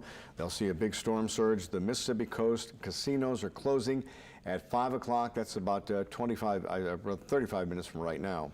That's right, and we will have continuous coverage of Nate back on Channel 4 after the LSU game is off. And if you want to check in with us before then, you can just switch over to WUP. Yeah, and for our Channel 4 viewers, while you were watching the game, the mayor did have a news conference at a little after 3 this afternoon, and he said a lot of things, but said, you know, he wants people off the streets and taking this storm seriously. He said we are starting to see the effects of the storm now and that the fight is on us. Let me say it again. We could get Category 2 winds at 100 miles an hour. I think we've already experienced somewhere between 25 miles an hour. As you know, at 35 miles an hour, the buses stop, the planes stop, and we're expecting that's going to happen sooner rather than later. Residents should, as of right now, wrap up any activities that you're involved in and get yourself in a place where you and your family are going to be safe. All right, the mayor warning people to heed the curfew at 7 o'clock, and if you don't have to be out, don't be out. Now, one of the areas that'll have a lot of storm surge is down in Lafitte. That's right. We want to go to Meg Ferris, who has been out there for a while now. Meg? That's right, and actually I'm on Barataria Bay in Barataria, and just evidence that the storm is approaching. This huge shrimp boat right here, Papa's Boys, just moments ago before we went on the air, came in, and I'm told by people who do charter boats and everything that normally they're out there for about 30 days, but it's coming in because it has to, because of the winds and the rain picking up. And the mayor has said all along that the problem here is storm surge. 4 feet may not get in homes, but 7 feet they can't handle, and we keep hearing it's between 4 and 7 feet and even possibly more. Now, I did ask some residents, I said, show me what it's like. Why are you saying that the water gets high and we can't get out of here? What is it like when the water fills up the road? And they gave me this video from Cindy. Now, this is a fun video. They waited till all danger was over, but they showed me how the streets get so deep that that they actually, these people down here in Lafitte and Barataria, they love the water, they know the water, they live off the water, and their livelihoods are off the water, and they took their truck and took their Flamingo and went out and had fun in the water on the street, making sure that none of it got into anybody's homes or anything like that. So here you can see, I'm told that this is Bayou Barbie, who after the danger of Cindy, that was back in June, went away. This is how easily their streets flood and how easily you get trapped. And so they decided to make the best of it. Now, very quickly, let me tell you that at the Cultural Center on City Park, or in City Park, is where the mayor has opened a shelter, because there are people who live in trailers and that type of thing that maybe aren't as sturdy when the high winds come in, and who won't be able to get out because of the high water, the surge coming in. So that's what's going on here in Barataria and Lafitte. Back to you. Thank you very much. And as serious as this is, it's always nice to see a light moment like that flamingo being dragged there you go. Through the water. All right, we're going to go over to Slidell, where they will also see some storm surge, and Erica Ferrando's been covering a lot of sandbagging operations over there and what folks are doing in Slidell. Well, you're looking at Lake Pontchartrain behind me. I'm right off of Lakeview Drive in between Highway 11 and I-10, and we've actually gotten a little bit of a break from the rain. We had quite a downpour just a little while ago, and now we're starting to get a break, just a little drizzle right now, and the wind has actually slowed down a little bit right here. You can still see that Lake Pontchartrain is moving from some of the wind that we're feeling from Nate, but it is not too serious. It's just barely creeping up over the land over here. Now, we were out here early this morning, and when we drove out here, all of the roads were clear. Now, driving back out here this afternoon, some of the roads have started to have some of the water creep up on them, and a lot of people out in this area have been preparing. A lot of cars we've seen actually placed up on high ground. A lot of people in this area getting their cars out of their homes and placing them up on some of those hills where they can get them to dry land. Now, earlier this morning, a lot of people were getting their boats out of the water. This is a big boater community, and so a lot of people getting their boats on dry land or just tying them up. And like you said, a lot of people sandbagging. They've been sandbagging all day here since early this morning, and it's been a constant flow of people in Slidell going to get those sandbags, about 15 sandbags. And so driving around, you can see that some people have placed those sandbags out along their garages and trying to keep that water out. Now we're hearing, of course, they're hoping they don't get that flooding. They're hoping that they stay dry, and a lot of people are feeling hopeful, but they're taking those precautions, and they are preparing for the potential flooding in this Slidell area. Now, all across St. Tammany Parish, there are no curfews or anything like that, but they are saying if you have everything you need tonight throughout the storm, just try and stay indoors, because they don't want everyone out on the roads, and they are going to have some road closures. So they're saying, drivers, listen to those road closures, stay inside, and let's just wait this thing out. Guys, back to you. Erica, thank you very much. That's a message everybody's been trying to get out to folks, no matter where they are in this area. Yeah, certainly, and we are trying to get more coverage from Slidell. Right now, we want to check in with Alicia Nieves, who is also in the Slidell area. Alicia?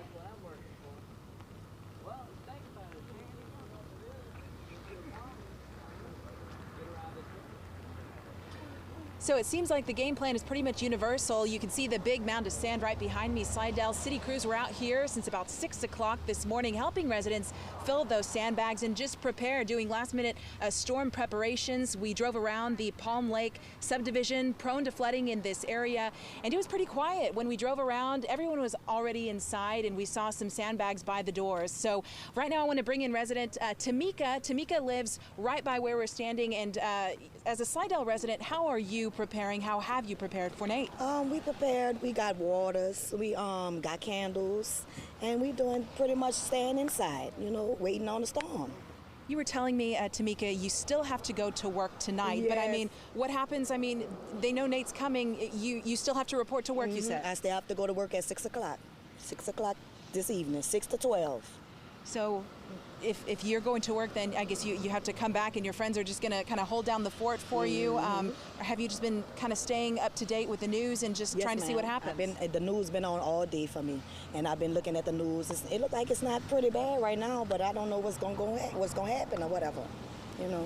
So just bracing to see what happens. Yes, ma'am. So Tamika, thank you so much for joining us. I know the Slidell police chief, he was telling everyone to stay inside, and he says that they will be doubling up on patrols. They're going to have the boats and high water rescue vehicles on standby for anyone who needs them, and he urges everyone to stay inside or leave, especially if you're elderly or if you have medical conditions. But for now, in Slidell, I'm Alicia Niavis, Eyewitness News. All right, Alicia, thank you very much. And Alexandra is joining us right now. And we are at least got a little bit of good news on this this last update from the National Hurricane Center. Yeah, for New Orleans is good For New Orleans is good news. For our friends on the Gulf Coast, it is terrible news. It is. It looks like it'll probably make landfall probably along the Mississippi Gulf Coast, maybe around 10 o'clock, 11 o'clock tonight. So that will be the worst of it for that area. But not as strong as we feared it might be. Possibly not. Yeah, if we could kind of keep it, the winds haven't changed much, about 90 miles per hour still. They could intensify a little bit, but we're not really seeing that happening right now. So And what hopefully would they cause can it stay to there intensify less. as it gets closer to the shore? Really, it just still has a chance, but we're seeing it get close to land, and we're also seeing some wind shear kind Yeah. of beginning to affect it. So that's probably why it hasn't strengthened just yet. There's still warm waters, though. Still has a little bit of space, but it's really kind of at this point running out of time to do that. And this has never been a terribly organized storm. I mean, have we seen a clear eye yet? Right, not from some of our satellite views. It's kind of beginning to kind of take shape a bit, but it's not very clear. Obviously, on radar, you can see kind of where the Right. center of the circulation is. But on the satellite photos, we really haven't seen a clear eye. Right, exactly. All right, but we are still going to see some rain and effects for New Orleans. We're about to go back to the game. What do you think should be the biggest concern for people in the city? Right now, we could see possibly through tonight, again, getting bad as we head toward 9, 10 p.m., especially some high wind gusts, maybe tropical storm force wind gusts, and the storm surge conditions that we've been talking about for a while now along our coastal spots. And are the chances for wind gusts worse the farther east you go? Yes, of course. Yeah, as you get closer to the center of the storm, we would see that. So it looks like the center, right now, the center is only 50 miles south of the mouth of the Mississippi River. Yeah. So it's close to Plaquemines Parish, kind of the tip right now. It looks like it may kind of graze near there and then take the movement over toward the Mississippi Gulf Coast. So we will kind of be right there with some of those impacts tonight. And then ittle be gone tomorrow. Exactly. And the Quickly next tonight. update for weather is not till 10 p.m. By then, we'll already see the impacts. All right, for you folks on Channel 4, we're going to rejoin the LSU Florida game. For our friends on 54, we'll continue our coverage on 54. So for our folks on Channel 4, enjoy the rest of the game, and we'll have our continuing coverage on Channel 4 after the game is over. That's right.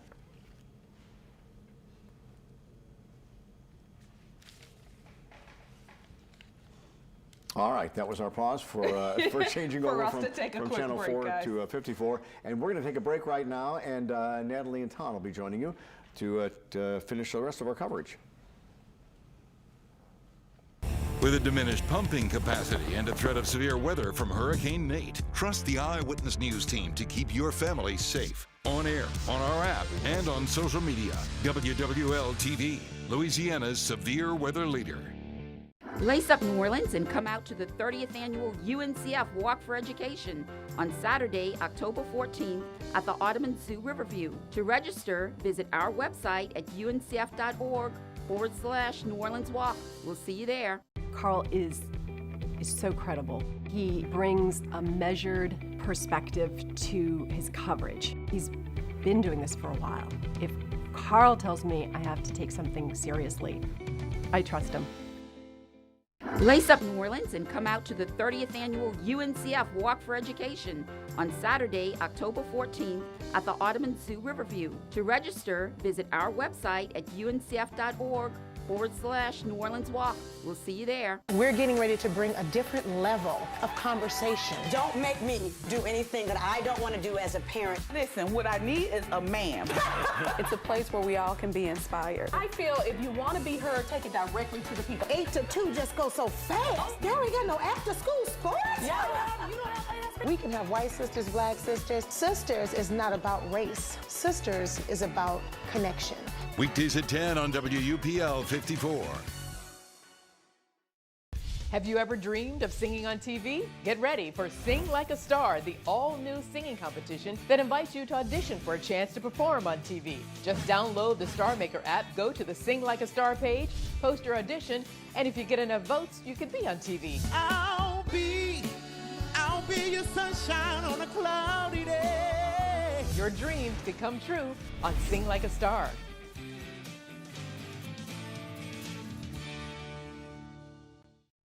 Download the free WWL-TV app from Bryant Automotive and Channel 4. Get easy-to-use weather radars and traffic maps, high-definition video and push alerts that keep you informed when big stories break. Just search WWL-TV on your app store today.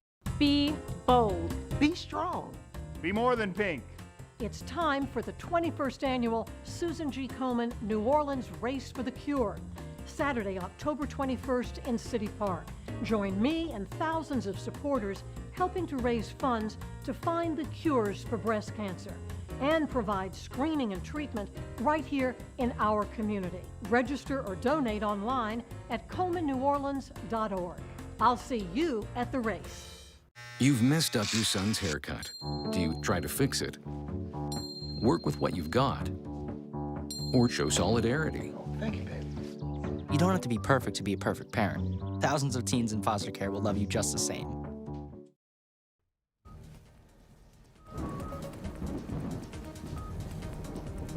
Good afternoon and welcome back to our extended hurricane coverage. We have switched out anchors. Town and I are here now and we'll be here for the duration. Yeah. And obviously today we're doing extended coverage on WPL. For those joining from Channel 4, we're going to be on here for the duration of the game, and then when the game is over, we'll switch back onto Channel 4. A bit of flip-flopping here, but obviously with an ongoing storm, that's what's going to happen here because people are very much in tune with what's happening and want to know where the storm is and what it's going to do. Well, and the person that can answer that for us is Alexandra Cranford, and she is walking over right now. We are going to get a check on where is Nate now and what's going on. Yeah, right now the center of the storm, we're kind of beginning to, of course, see the effects of as far as rain bands, little picking up of the winds in the New Orleans area and much of South Louisiana. But the center of the storm is now 50 miles or so south of the mouth of the Mississippi River. So here is what we have at this point. You can see kind of the big picture view of the Gulf of Mexico there.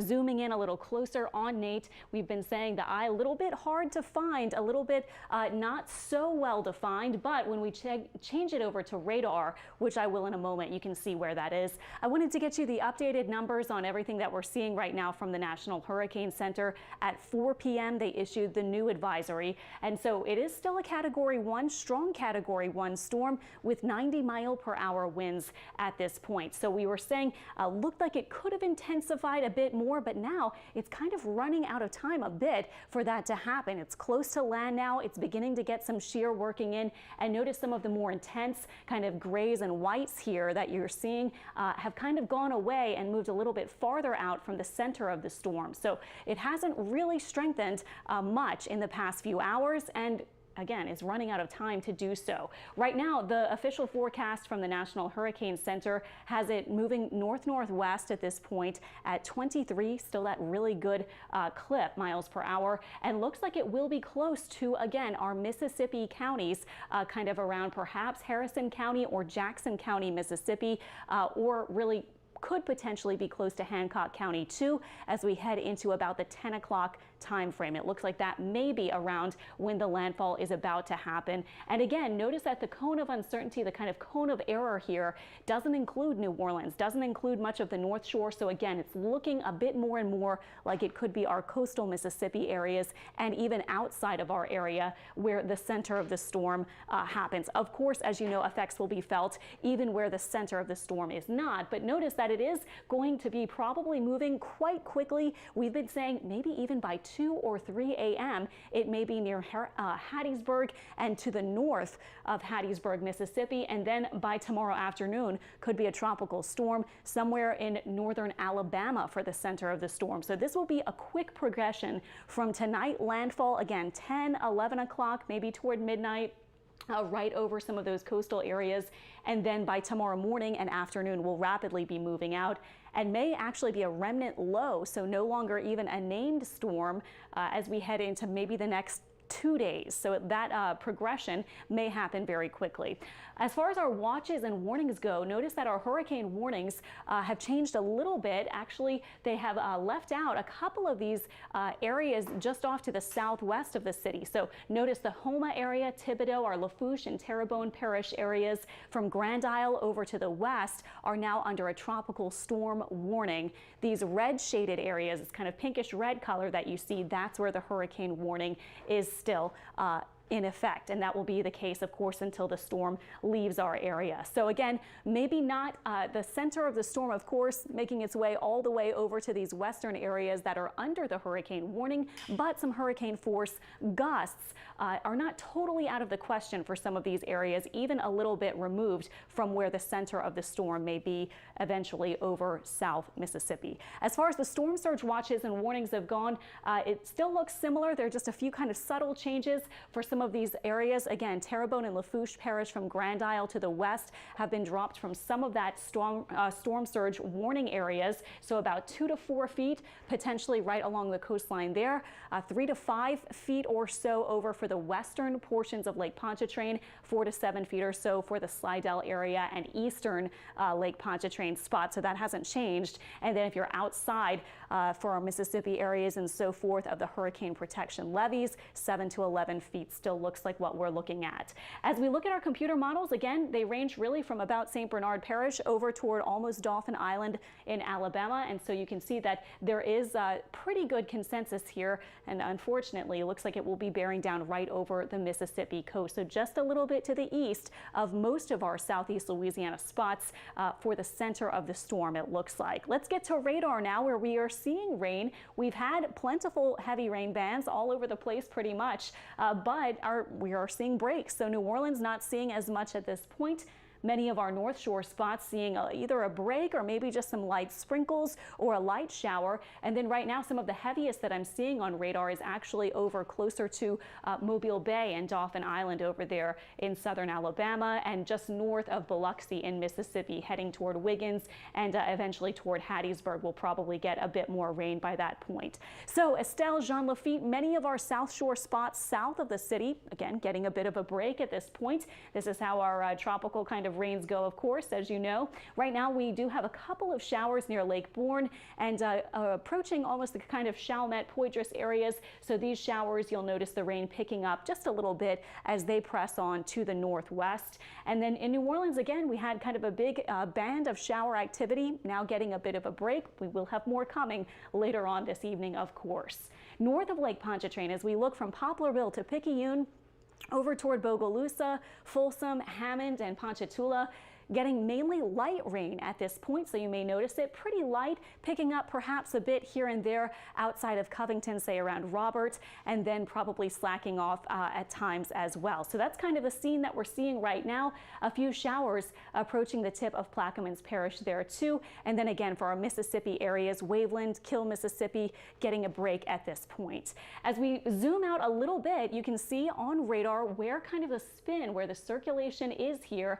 that would be see the center, of course, of Nate, and it isn't that far really from some of our spots. It's about 100 miles or so south of New Orleans and only about 45 or 50 miles at this point south of the mouth of the Mississippi River. So we kind of used our ruler tool to show you how far that is, and it is, of course, decreasing as the storm continues to move north at this point rather quickly. Rain totals so far, I wanted to show you some of these. Again, we've been saying the rain issue, not so much for our area. We're not even under a flash flood watch, but we will get some periods of heavy rain. So these were some of our highest totals that we've gotten so far today at our WeatherLink 4 sites, up to about 1.5 inches.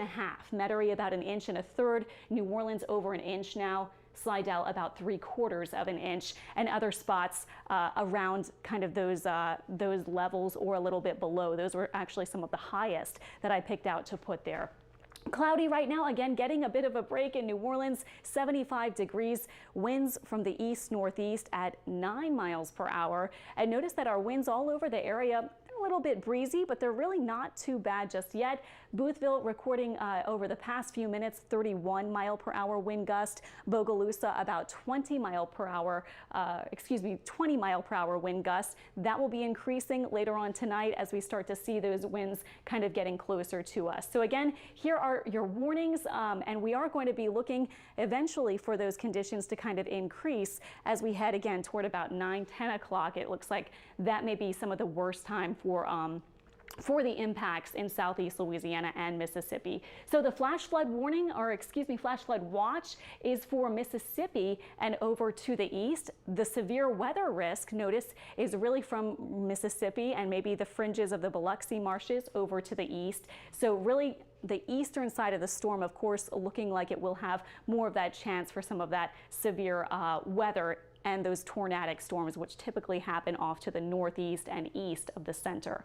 Power outages, as we look at our forecast, this is a model looking ahead to what we could see. The yellows indicate either spotty or somewhat more widespread power outages, so we will be watching that. Showing you on PrecisionCast what to expect tonight, 7 p.m. This latest model run has updated and put some heavy bands over New Orleans, some of the heaviest right here around 9 and 10 p.m. This is 11 p.m. Again, some of these heavy rain bands, and then look at 3 a.m. So after we get to midnight and maybe an hour or two beyond, much of the conditions will kind of be lessening and rapidly decreasing. 7 o'clock tomorrow morning, look how dry it looks actually in our area. Our rain chance will drop rapidly to about 30% for most of the afternoon hours for tomorrow, and it'll be a kind of breezy, warm day. Tomorrow does not look bad at all as those winds decrease, the storm accelerates away from us, and we just look for more regular weather for sure, even starting as soon, again, as about 3 or 4 a.m. tonight and early tomorrow. All right, thank you, Alexandra. It's remarkable how quickly this storm is moving, because initially, I think when we left here last night, landfall was going to be around 1 a.m., and now it's bumped up to 11 o'clock. So if we can say one good thing about it, that would be it. It's coming, but it is going to be in and out. So Sunday afternoon is salvageable, which is a good thing. And I don't know about you, but I have been watching our coverage. We have been on since 6 o'clock this morning. When I was driving in, it seems like people really have taken heed of what's going on. Yeah, sure. There were not a lot of people out, and I saw every single space along the neutral ground on Carrollton and Orleans had a car on it. Yeah, and I think with the curfew that's going to go into place, I think there is as they always say, the abundance of caution approach that the city of New Orleans is taking, and not a bad idea considering what happened August 5th and then the rain that we had just a week ago on Monday with all the flooding that we saw with the underpasses. I think everybody is a little bit on edge in terms of just having that street flooding. It's not necessarily the hurricane that we were worried about, because seeing the projections here, but it's been enough of a headache with the Sewage and Water Board and the pumps that I think people are heeding the warnings. Well, it's good that people are paying attention, and as Alexandra said, the further east we go, the worse the weather is. Brett Buffington is driving around Biloxi. I have heard that you're in a little bit of a lull right now, but what's going on there, Brett? We are, absolutely. You talk about how the weather can change fast in these storms as they're making their way onshore. We have seen that intense wind and that intense rain already here. And as a turn of the weather, we're in a weather tracker right now with the ability to show you the conditions inside to talk to you, and then outside as things are going on. And this is a view in front of us, and you can see barely even a couple of sprinkles on the wind chill right now. We are in that lull. And as we're in that, I just want to go back and talk about, you're talking about how fast this storm is moving. Nate might not set another record, but it is now a historic storm. It is the fastest moving hurricane the National Weather Service just declared, the fastest moving hurricane to ever move across the Gulf of Mexico. In that, we're in a little bit of a gap of this, so it doesn't look like, at least right now, the conditions are that bad, but we're certainly expecting that to change throughout the evening. I'm going to take this and show you the view from on top of the truck now, and we can take it and kind of show you what's going on. This is Highway 90 that we're actually driving down right now, and you can see that people are still out here on this road. There is going to be a curfew in effect here in Biloxi. That starts in about 2 hours or so, and when that happens, they're going to crack down on the people that they see out. There is a mandatory evacuation along Highway 90 for low-lying areas, especially along areas of Biloxi that are low-lying. People also there have been asked to leave. I want to show you this, though. We're talking about how it doesn't look that bad right now, but as we're driving, we've noticed where the wind has blown the sand up from the beach here onto Highway 90. Just an indication that there has been a lot of wind already before this storm has even made it here. You can see out there along the Gulf, the water doesn't look that bad. It doesn't look that choppy right now. We've certainly seen it a lot more choppy than what we're looking at right now this afternoon. The big part of this storm isn't going to be the intense rain that comes with it. We're only talking about 4 inches of rain maybe. What we're concerned about is the storm surge. And here along Highway 90, we're expecting as this storm gets closer around 8:30 tonight to watch and see this water from the Gulf of Mexico push up onto the highway. And that's the reason for this mandatory evacuation. I can tell you we've kind of been playing a game with some of the hotels around here. We've had to move from hotel to hotel to hotel because as this storm comes in, it's certainly coming in as a Category 1 storm now. There was that forecast for a Category 2 storm. And with that, and now with the mandatory evacuation here along Highway 90, some of the hotels have become concerned about how much water they'll get here along this part or along this highway running right along the water. So a few of the hotels here, the main hotels, I can tell you the Hard Rock, they've shut down. They're closing. So there's that concern about the storm surge. And that's, of course, a very dangerous thing with any hurricane, how quickly the water will come up. That danger intensifies if that storm comes in at night. So we're talking about a landfall now as the storm has moved so quickly between 8:30 to 10:30 tonight.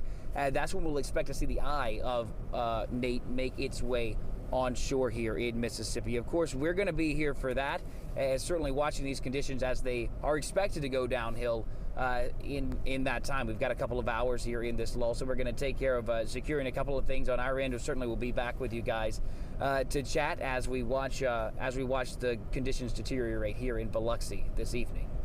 All right, Brett. Well, you guys stay safe out there. Thank you very much. And very telling, he's driving around there. Streets are empty, beaches are empty. So people have gotten out of that area, which is a good thing. Yeah, and I think there needs to be some type of approach too, that even though it looks okay here, we had that first kind of outer band of the storm. This thing, the hurricane is still going to hit, and we still got several hours before this makes landfall, and conditions will worsen. I think that if you step outside right now, people are probably guessing it's like, oh, it's not that bad. Right. But, you know, the caution does need to be exercised here at this point. Well, and we did hear Mayor Mitch Landrieu say yesterday that the pump system here in New Orleans was up to handling whatever we were going to get from this storm, although I know that has been a major concern for a lot of people here in the city. Yeah, I think a lot of folks, and you know, they'd be forgiven if they were a bit skeptical here. You know, there's been assurances from the city, but after the two previous rains that we've had, the flooding situation, I don't think the level of confidence is quite there. And this is going to be another test. I mean, obviously this is going to be a quick moving hurricane instead of that rain that sat on us. I mean, it'd be kind of ironic because we had those two rain events that just sat, and this here is supposedly a hurricane, and it's most likely going to move through quicker than these two previous rain events. Right, which is better for the situation that we're in right now. But our investigative team has been looking into the pumps and the turbines and the whole situation with the drainage system here in New Orleans. And they've started a new project called Down the Drain. And what do you guys got for us right now? Hey, Natalie and Tom, that's right. We're here with Down the Drain Center where we've been working. And this morning I was out in Lakeview looking at some of the catch basin cleaning. They did 56 catch basins this morning alone, trying to get ready last minute for Hurricane Nate.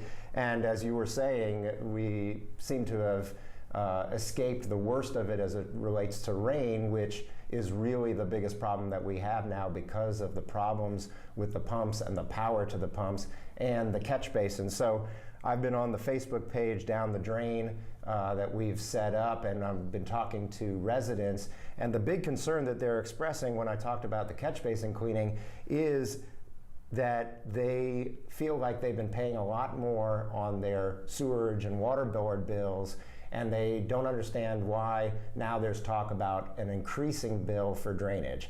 And I wanted to explain to folks that the bill that they're talking about potentially adding would be for a drainage fee, not the way that we usually get, that we're getting money now to handle the drainage system, which is a millage, a tax millage.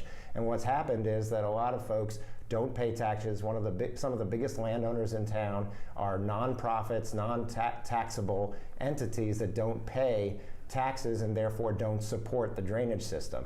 And so what they're talking about now is a drainage fee that would be added on in much the same way that you pay a water fee and a sewer fee, but this would be probably based on the size of your parcel, amount of land you own, and how much you add into the drainage that we have to drain in the city. So I've been explaining that and trying to explain to people that this is an issue that has come up many times over the last several decades, and the city, the voters have repeatedly rejected this idea, and now it's getting fresh eyes. Thank you very much for that. So right now we have some new information, but we are waiting to we're get... coming up on the 5 o'clock update from the National Hurricane Center, but it's amazing how compact this storm is, and Carl and Alexander will certainly talk better than I will on it, but you know, it's a compact storm, and as we mentioned earlier, it's a fast-moving storm. Apparently it's the quickest moving hurricane that's moved across the Gulf of Mexico.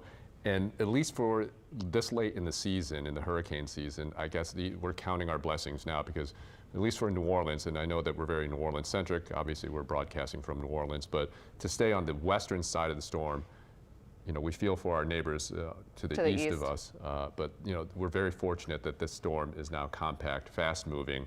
You know, these are the positives, but again, we still have 5 hours, 6 hours before landfall, and we're still going to get those strong outer bands coming in. Well, last night at the end of our 10 o'clock show, we were talking to Carl, and I said, you know, when is the storm going to be in the Gulf? And he said it was moving into the Gulf at 10:30 last night. So, I mean, in less than 24 hours, it's moved into the Gulf and stormed towards the coast. So right now, the center of Nate is approaching the mouth of the Mississippi River. So, you know, that means it will be making landfall there in the not too distant future. Yeah, and we're getting some advisories from some of the parishes, especially in the coastal areas and the river parishes. St. Charles Parish is urging people to stay at home if possible. Obviously, again, we're a few hours outside of landfall. There's going to be a curfew here in the city of New Orleans starting later this evening. Obviously, that is out of a sense of precaution here because it's still uncertain. We have hurricane effect weather coming, and nobody wants to gamble here. And obviously we've seen several businesses close. People have been stocking up on their supplies in the last couple of days, and they're heeding the advisories. Well, and we also want to mention that in Tangipahoa Parish, local leaders have fully activated the parish's Emergency Operations Center, and the parish president is urging residents who live south of LA 22 to take caution. So there are people in areas where, even though we're not seeing a ton of rain right now, the storm surge is a major concern. Yeah, it's not so much the rain as you mentioned anymore, because that's not going to be a lot of rain. We never thought, because it was moving so fast, the rain was going to be the issue. Storm surge and also power outages. So those are one of the two concerns we have, that storm surge especially because the water's coming into the lake.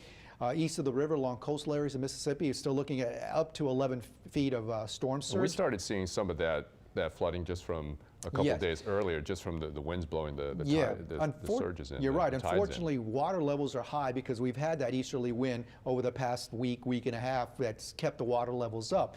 There's some water already on some roads from the past couple of days because of that flow. But now with all that water there and more coming in, I guess the bad thing about the speed, which is good for it's not going to last very long, but that water is going to come in pretty fast. And then it's going to come out pretty fast. So the matter of it's going to rise quickly when it comes in with the storm surge, as the storm's moving pretty fast at 23 miles per hour. So that is for us locally here, though, because obviously we've been focusing on where this is going to make landfall. It seems like most of the flood advisories are now more to the east of us. Yeah, we have flood watches, flash flood watches to the east. That's where the heaviest rain going to be, with the center of the storm and to the east of the storm. Us 2 to 4 inches at most for most areas. Right now, I've looked at some of our readings around the metro area with just a couple of bands that went on through. About 1.5 inches, 1 3/4 inches is the most right now we've had, and we still have some rain still through tonight and early part of tomorrow. But by noontime, lunchtime, this system's going to be well out of here across parts of Mississippi. So again, rain's not the big issue, but we'll have tropical storm force winds across parts of the north and south shore, including New Orleans. Some of those gusts may get close to hurricane force, 75 miles an hour, 74. And then, of course, hurricane force winds across the Mississippi Gulf Coast, maybe even lower Plaquemines Parish.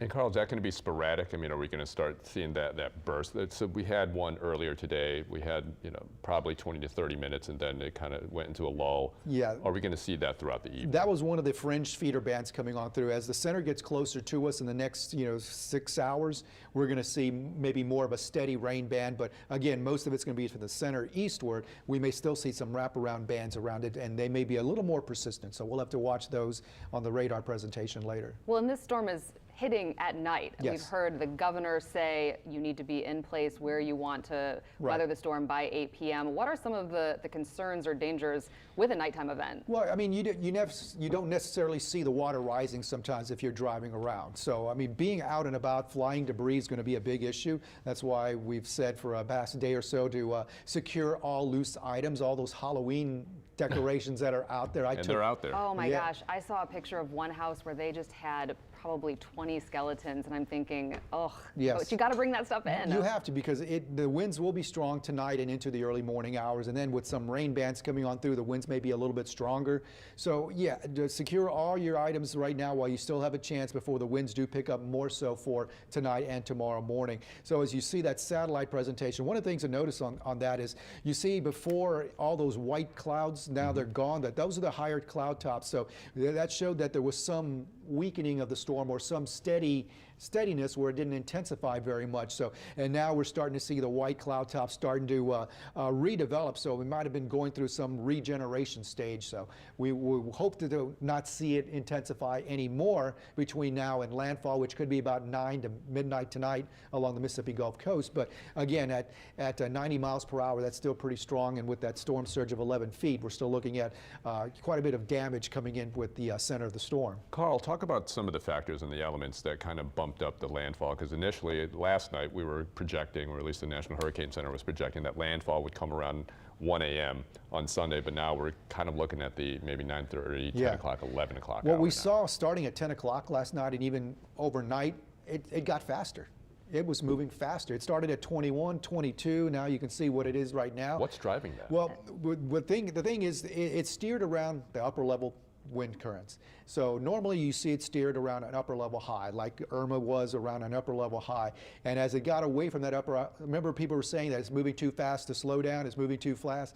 Well, you were under the assumption that it was going to, stay at that speed. But once it got on the edge of the high pressure area off that conveyor belt that was pushing it, it started slowing down because the high was no longer pushing it. It got into the weakness in the atmosphere and it slowed down some, and then the storm wind, the upper winds with the trough pushed it, into Florida.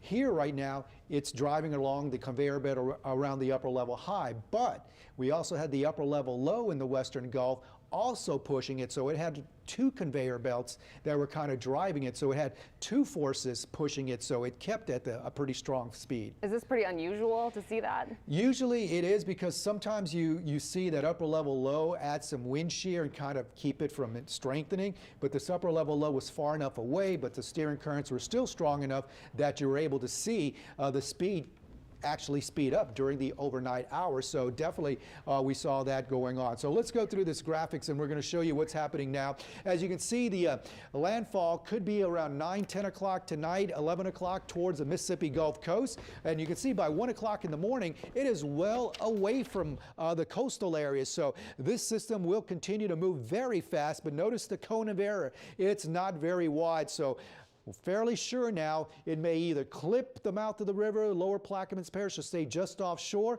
and then maybe clip parts of St. Bernard Parish, and then move on inland towards Mississippi. So you see that a cone of air is still over parts of southeast Louisiana along the Pearl River as well. So again, it's not out of the question to see the center be on this either side of this cone. And then by the afternoon hours on Sunday, way up here in northern Alabama, as a tropical storm. So it's not going to take long for it to kind of weaken as it moves on in. We had some updates here. The hurricane watches for parts of Lafourche and Terrebonne Parish have no longer been discontinued. So we're going to see so the hurricane watch is discontinued. It's now tropical storm warnings for parts of Lafourche and Terrebonne Parish. Also, what we're seeing is the storm surge warning has been discontinued from Grand Isle westward. So coastal Lafourche and Terrebonne no longer under a warning, but from Grand Isle to the mouth of the river, 2 to 4 feet of a storm surge. Still looking at that 3 to 7 foot storm surge in the lake. 7 to 11 continues from the Mississippi Gulf Coast along eastern shores to the mouth of the river. Now, as we look at the flood watch, as we mentioned, flash flood watch to Mississippi, because with the storm coming up in this general area from the center eastward, the west side of the storm, that's where the rainfall could be the heaviest at about 4 to 7 inches of rain. So yeah, we're looking at the heaviest rain there. Now you can see in the satellite photograph, you can see the clouds starting to increase again. So maybe trying to get its last gasp, maybe some slight strengthening before it moves on inland right there with those clouds increasing. And you can see with this picture here, the white clouds disappear, the higher cloud tops. Then notice here they come again. So we may be seeing a regeneration of the center of the circulation and some storms starting to build up. So we'll have to watch at the 7 o'clock advisory to see if this continues to intensify a little bit more, maybe a last gasp, because it's running out of waterway for any more strengthening. As you look at the radar picture, you can see the bands of rain now. They're starting to get heavy now, heading towards Plaquemines Parish as the center of the storm. You can see right about here is moving northward now, northwestward, and you can see some clusters of heavy rain band will be moving on into our area. So no warnings going on right now, so that is good. And then as you can see the rain pushing on in. So Mississippi Gulf Coast, you can see that not much going on right now along I-10 and the beaches as we head on over towards St. Tammany Parish, drying out, and then over towards Madisonville, and then up towards the north, you can see a few showers, some heavier downpours west or east of Poplarville, and Tangipahoa Parish seeing some of that rain moving out right now. Radar towards the river parishes as we head towards Laplace and towards Sorrento, not a lot going on there. Metro New Orleans, a few sprinkles going through the south shore, and south of the lake, really not a lot happening out in this area also. And again, a look, you can see the eye right about here, the center of circulation, and rain is going to get heavier in Lower Plaquemines Parish. So winds offshore as the center continues to move closer to Plaquemines Parish. There's a west wind at 51 miles per hour there on the bottom side of the storm. Easterly at 27-31 in the Gulf, and you can see away from the Gulf, winds are not nearly as strong. As you look at the winds, you can see also 31 miles per hour down north of that center there, and 16 across areas of the Mississippi Gulf Coast to Alabama Gulf Coast. And you can see the winds closer to our area, they're starting to increase now. Lakefront Airport, Boothville gusting to 32 miles per hour, 26 gusts at Port Fourchon. The percentage or the chance that we're going to have tropical storm force winds, you can see about 40% in the yellow here. So 40% and greater of tropical storm force winds across southeast Louisiana. Certainly a sure thing across areas of Mississippi. And again, here's another projection here. You can see the tropical storm force winds in the purplish color, the orange color here along the Mississippi Gulf Coast through 8:30 tonight, and it's still even through 12:30, and then starting to move away from southeast Louisiana. Then the winds start to turn around from the west and southwest, and that's going to push that water quickly out during the overnight hours and into the afternoon hours on Sunday. A west wind will start pushing a lot of that water away from our coastline. All right, here's the wind field here. This is 5 o'clock this evening. Tropical storm force winds will start to spread on into our area. The stronger winds right there, tropical storm force winds along Lower Plaquemines Parish. Now here is 8:30 this evening. You can see tropical storm force winds possible all across southeast Louisiana, maybe not the extreme north and western parts of the North Shore, but you can see the stronger winds starting to move on towards Biloxi, tropical storm force winds. Then the hurricane force winds move on through. And so this is now midnight, tropical storm force winds still across parts of our area. And then by 3 o'clock, 3:30, moving away from southeast Louisiana. All right, let's check the precision cast models. This is 5 o'clock, showing some of those rain bands starting to move on in, maybe just a little fast, but we're seeing the chance through the evening hours and through 9 o'clock tonight, some scattered showers and thunderstorms. There goes the center of circulation with most of the rain over towards parts of Mississippi. Through the time frame of 1 o'clock in the morning along the Mississippi Gulf Coast, and then maybe things beginning to settle down as early as before dawn across our area. Precision cast model shows through 7 o'clock some rain bands coming on into the metro area. There's the center of circulation, and you can see right there by 11 o'clock tonight getting ready to reach the Mississippi Gulf Coast through 1 o'clock in the morning, and then you can see by 6 o'clock well away from us. So the chance of rain in the afternoon, I have it 30% for Sunday afternoon, so things will improve greatly. Still breezy for Sunday afternoon. As we look outside right now, 75 degrees with some light rain at the airport, east wind at 10, pressure's falling with this hurricane coming at us 29-64. As we look at the next several hours, you can see your rain chances will be high through about 10 o'clock tonight, and then after that, that rain chance may start to lower quite a bit, and you can see the winds still pretty strong. These are sustained winds, and we could definitely have gusts up to tropical storm or a close to hurricane force gust as well. As you look at your pinpoint 7-day forecast, your highest rain chance will be in the morning hours, then 30% in the afternoon for tomorrow, in the mid-80s. We may even see some sunshine peeking in through Sunday afternoon, and then 40% chance of rain Monday and Tuesday. It's kind of associated with some tail end moisture of Nate moving on through the eastern part of the country. And then things settle down rain chance wise Wednesday, Thursday, and Friday. And Saturday, possibly we can get some slightly drier air in here. So maybe by a week from today, we'll have a little better weekend than this weekend. Well, we're looking a little bit ahead there. Yeah, that would be a welcome change, though. We still have to get through tonight. It was remarkable that when you were showing the rain chances, though, the percentages of rain that we're going to get right after the main event. I mean, it drops dramatically right around that midnight hour. Yeah, and the reason is we're on that backside, that weaker side, where a lot of the moisture is going to be on the eastern side of the storm. So yes, it's going to be so much improvement, and plus it's just moving so fast that it's not going to last long for us. Well, in that north and east side is where we do expect to see some of the more severe weather, and we did get some video of a water spout that we have already seen. I think we have that video to show you. This is off of Orange Beach, Alabama, taken by eyewitness viewer Maritza Ingalls. She sent this to us.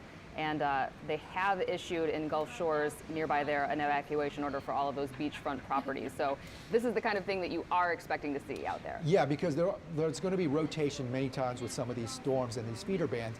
And they're not the huge severe weather events that we get, but they're like this, the smaller, weaker tornadoes that can still do some damage. And they may have issued, depending on the motion of that water spout, they may have issued a tornado warning for parts of the beaches there. Because a lot of times we see those water spouts move on shore and they issue tornado warnings for those, but that's a common sight with this.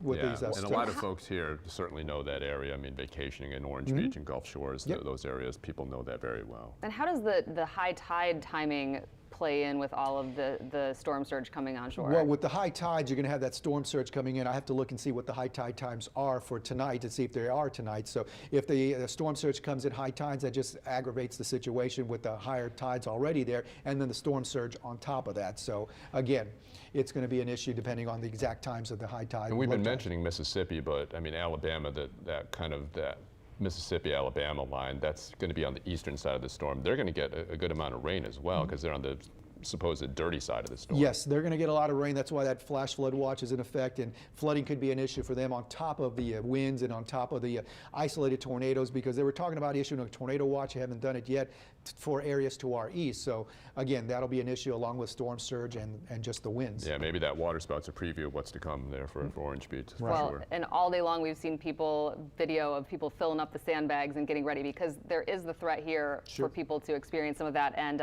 one of those places is Slidell. Yes. We have Alicia Nieves is out there for us right now, and I think we can go to her and see what's going on.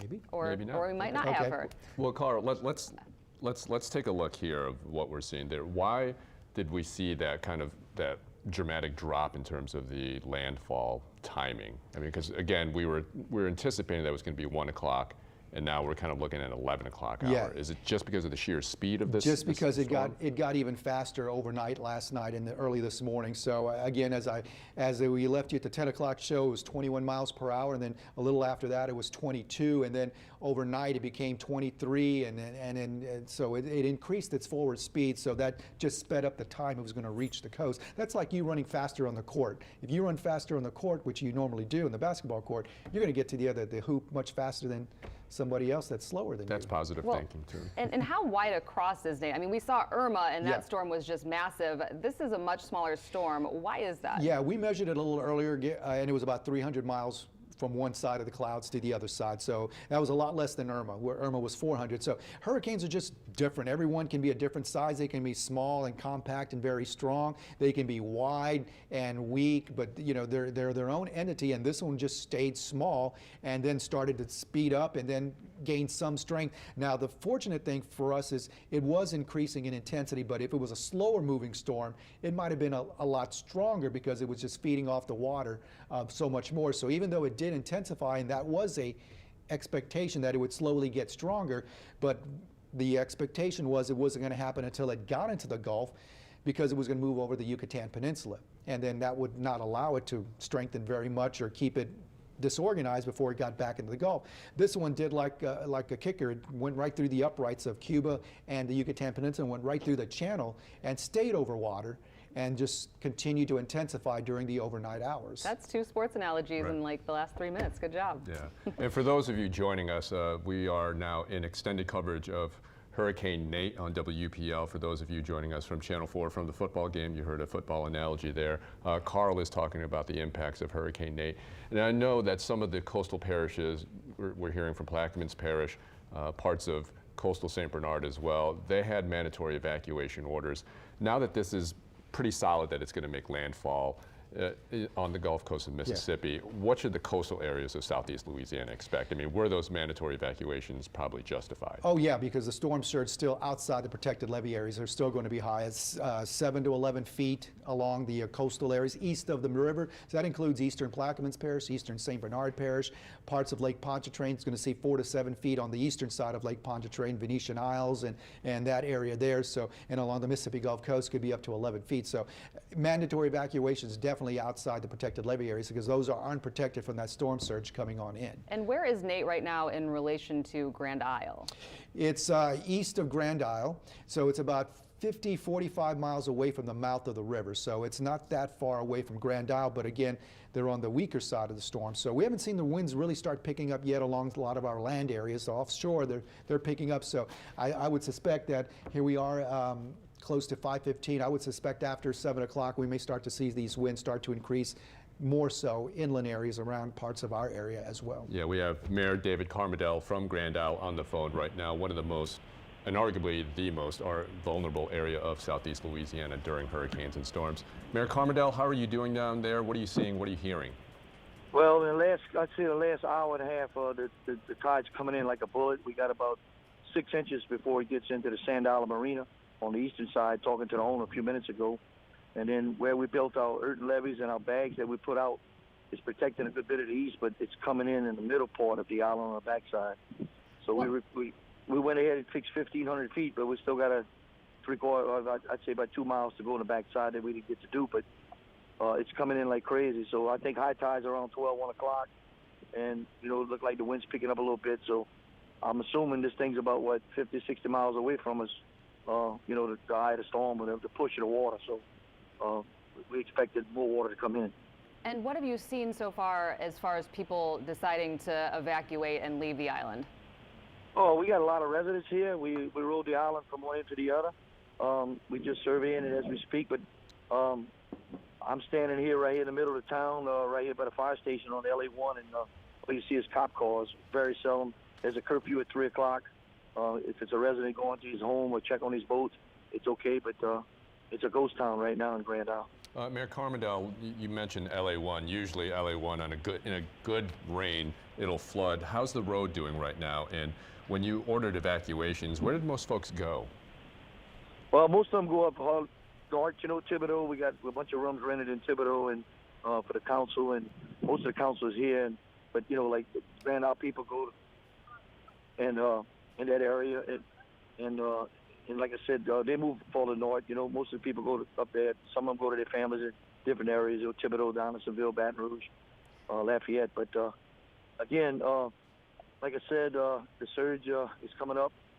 We monitor it. I know some parts of Grand Isle from the Bridgeside Marina coming on the island. There's a lot of water on the road.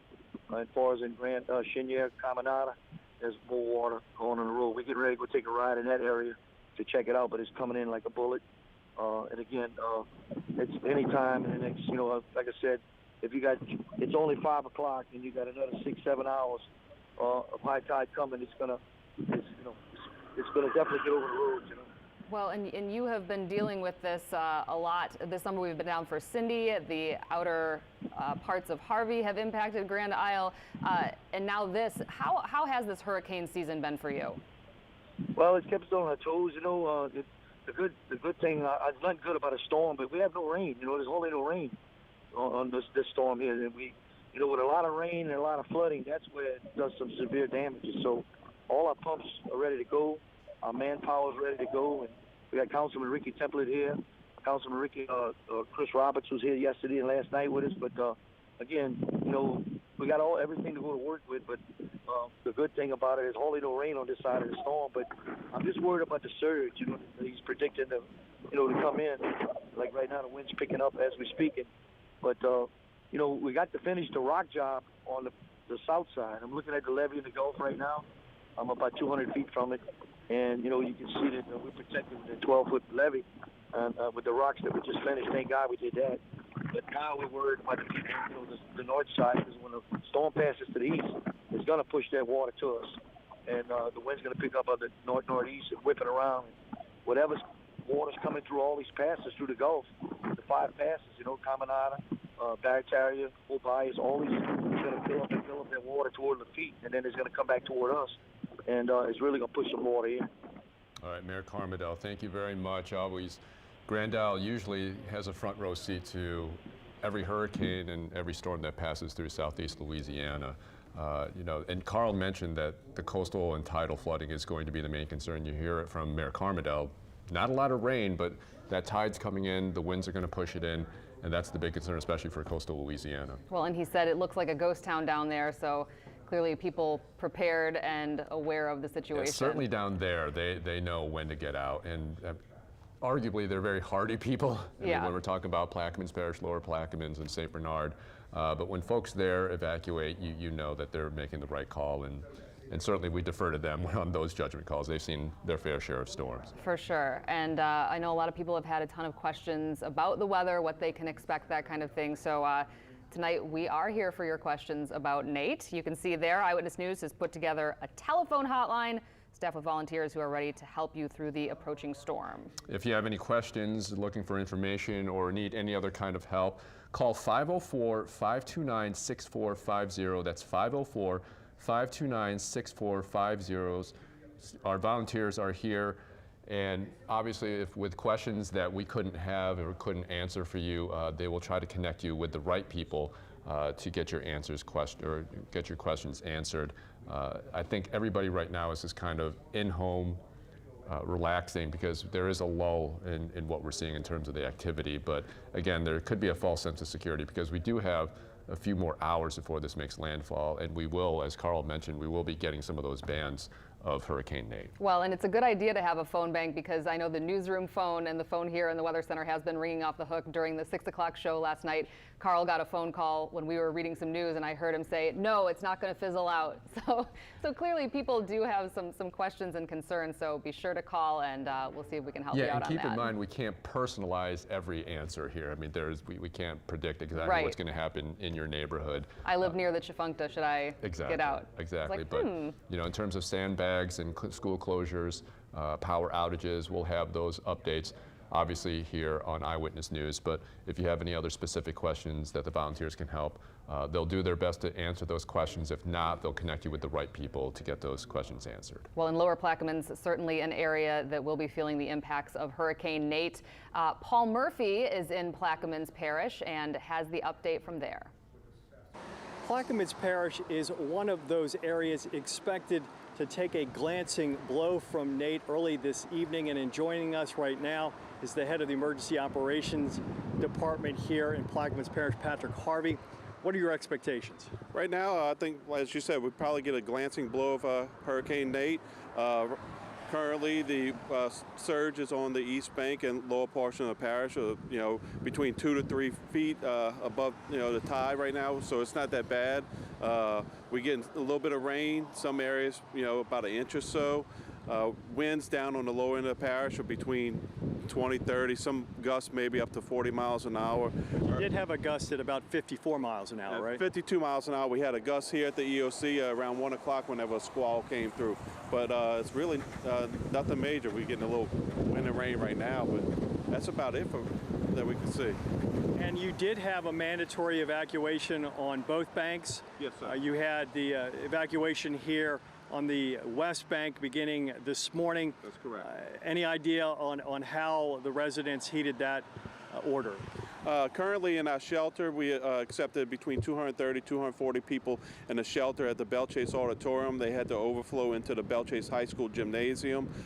We have the Belle Chase YMCA on standby in case we had to open up that shelter. We got a capacity of 275, but as of right now, I don't think we'll reach that.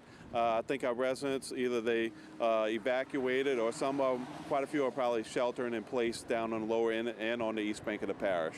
And in some of those areas that are prone to flooding during these types of weather events, how are they doing? We're talking about Myrtle Grove, Buras, Venice. They're doing fine right now. There's no water in the Myrtle Grove area.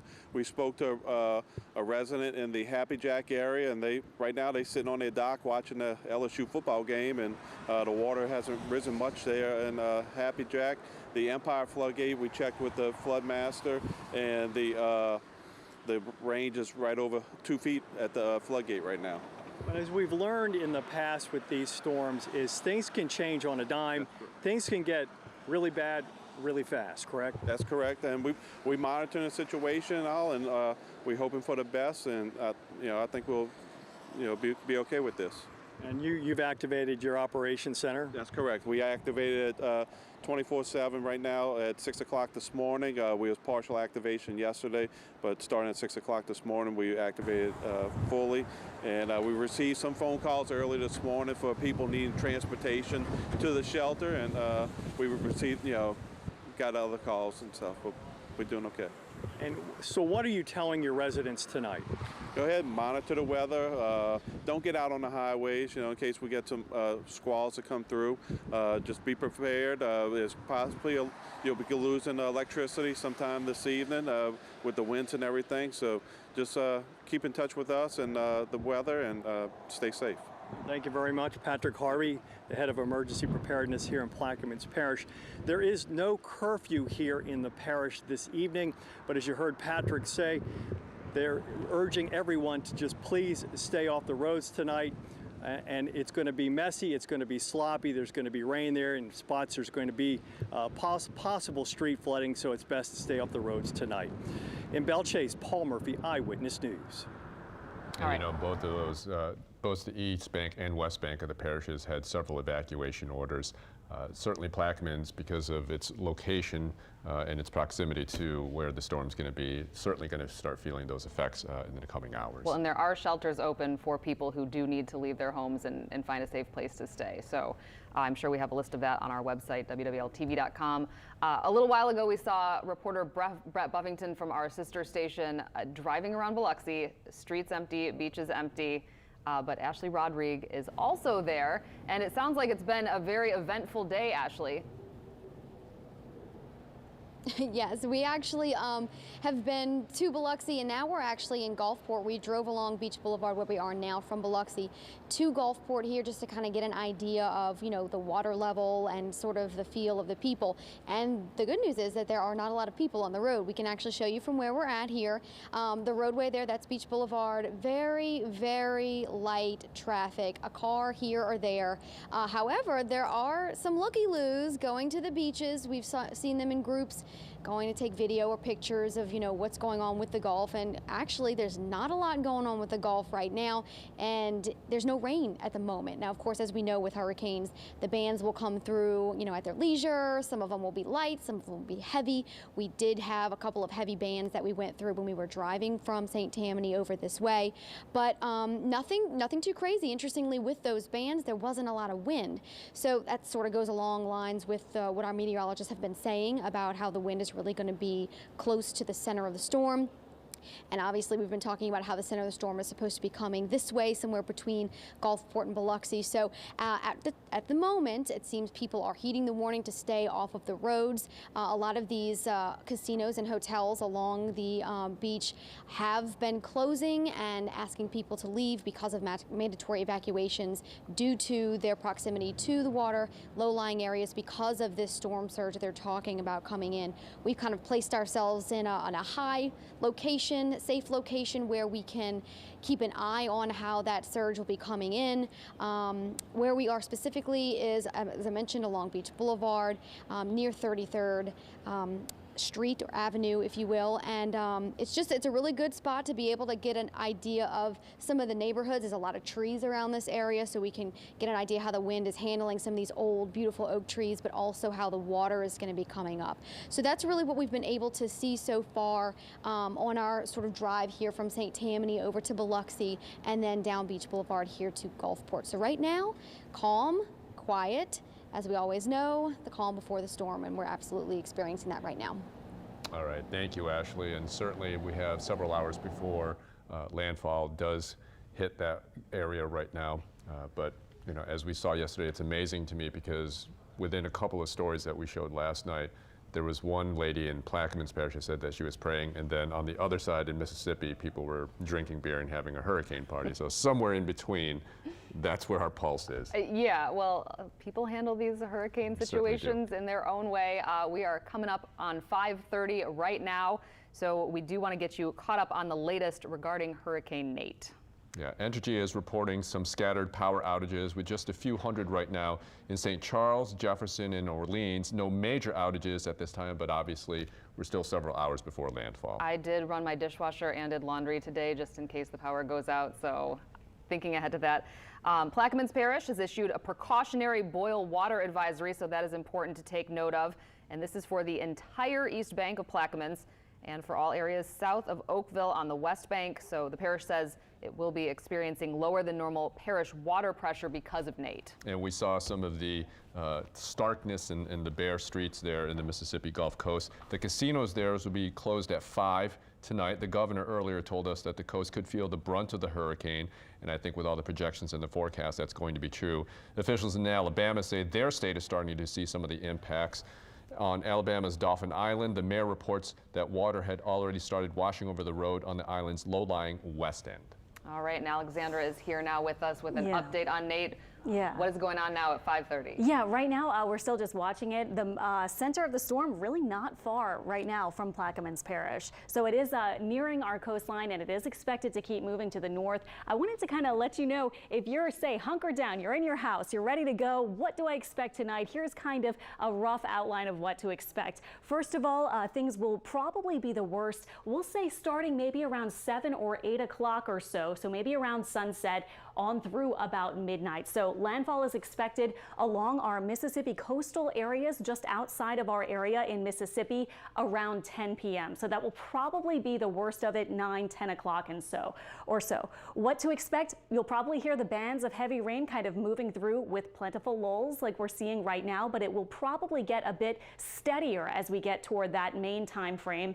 And we will have, of course, those high wind gusts. So that will be something hopefully you won't experience out there, but rather rather safe in your house. And then things will rapidly improve as we get to about 2 a.m. So after that, things you may hear the rain kind of lessen. You may hear fewer of those strong wind gusts. And then heading into daybreak tomorrow, things will actually be much improved. Cloudy, still breezy and windy, but likely not anything like what we'll see tonight. So for tonight, our temperatures will be hovering in the upper 70s to around 80. Of course, we have our hurricane and tropical storm warnings in effect. I'll show you those graphics in a second. It will be gusty with periods of heavy rain. And then again, by 2, 3 a.m., we'll start to see things kind of gradually improving. And by tomorrow, we may actually dry out early in the day, maybe even as early as daybreak for many of you. Breezy conditions still. Notice our wind direction will be shifted. Instead of this persistent east wind that we've been getting, pushing those waters up for a long time now, days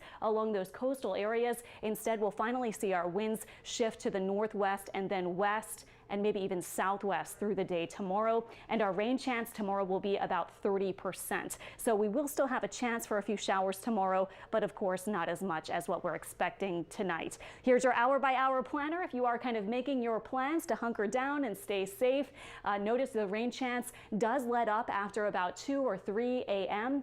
And by early tomorrow, again, we'll have a chance for the early part of the day. And then as we head into the daytime hours, notice the 30% rain chance as you make your plans for tomorrow. Of course, there may be cleanup efforts going on and so forth, kind of waiting for some of these storm surge effects to ease during the daytime hours tomorrow. But actually, it should be fairly quick once we see the storm pass by, because as we've been saying, it is moving so fast. Here's how it looks right now as we take our satellite high definition imagery. As Carl was showing you, about 300 to 350 miles or so for the extent of the cloud cover across the northern Gulf of Mexico right now. And as we look at the current stats, of course, you can see them at the bottom of your screen right here, but also we have 90 miles per hour for the current winds. That didn't change from the last advisory. So it's still a Category 1 storm, hasn't made it to that Category 2 status yet. And it is so close to land now. We've been saying it's kind of running out of time to make it to a Category 2. So it may fluctuate just a little bit. We'll see when the next advisory comes out at 7 p.m. what the current wind speeds are estimated by the National Hurricane Center. But notice again, about 9, 10 o'clock, it will be getting very close here, kind of to the outskirts of the Biloxi marshes and then making landfall near coastal Mississippi, likely as a strong Category 1 hurricane, and then increasing as it moves to the north and to the northeast, starting to really weaken fast as we head into that Sunday night and even afternoon time frame. Sunday afternoon might already be a tropical storm over northern Alabama, and then a remnant low perhaps by 2 days from now or less. The computer model is still doing a pretty good job of having that consensus right over coastal Mississippi, it looks like. And again, it is moving fast. A lot of us are getting actually a break in the heavy downpours right now.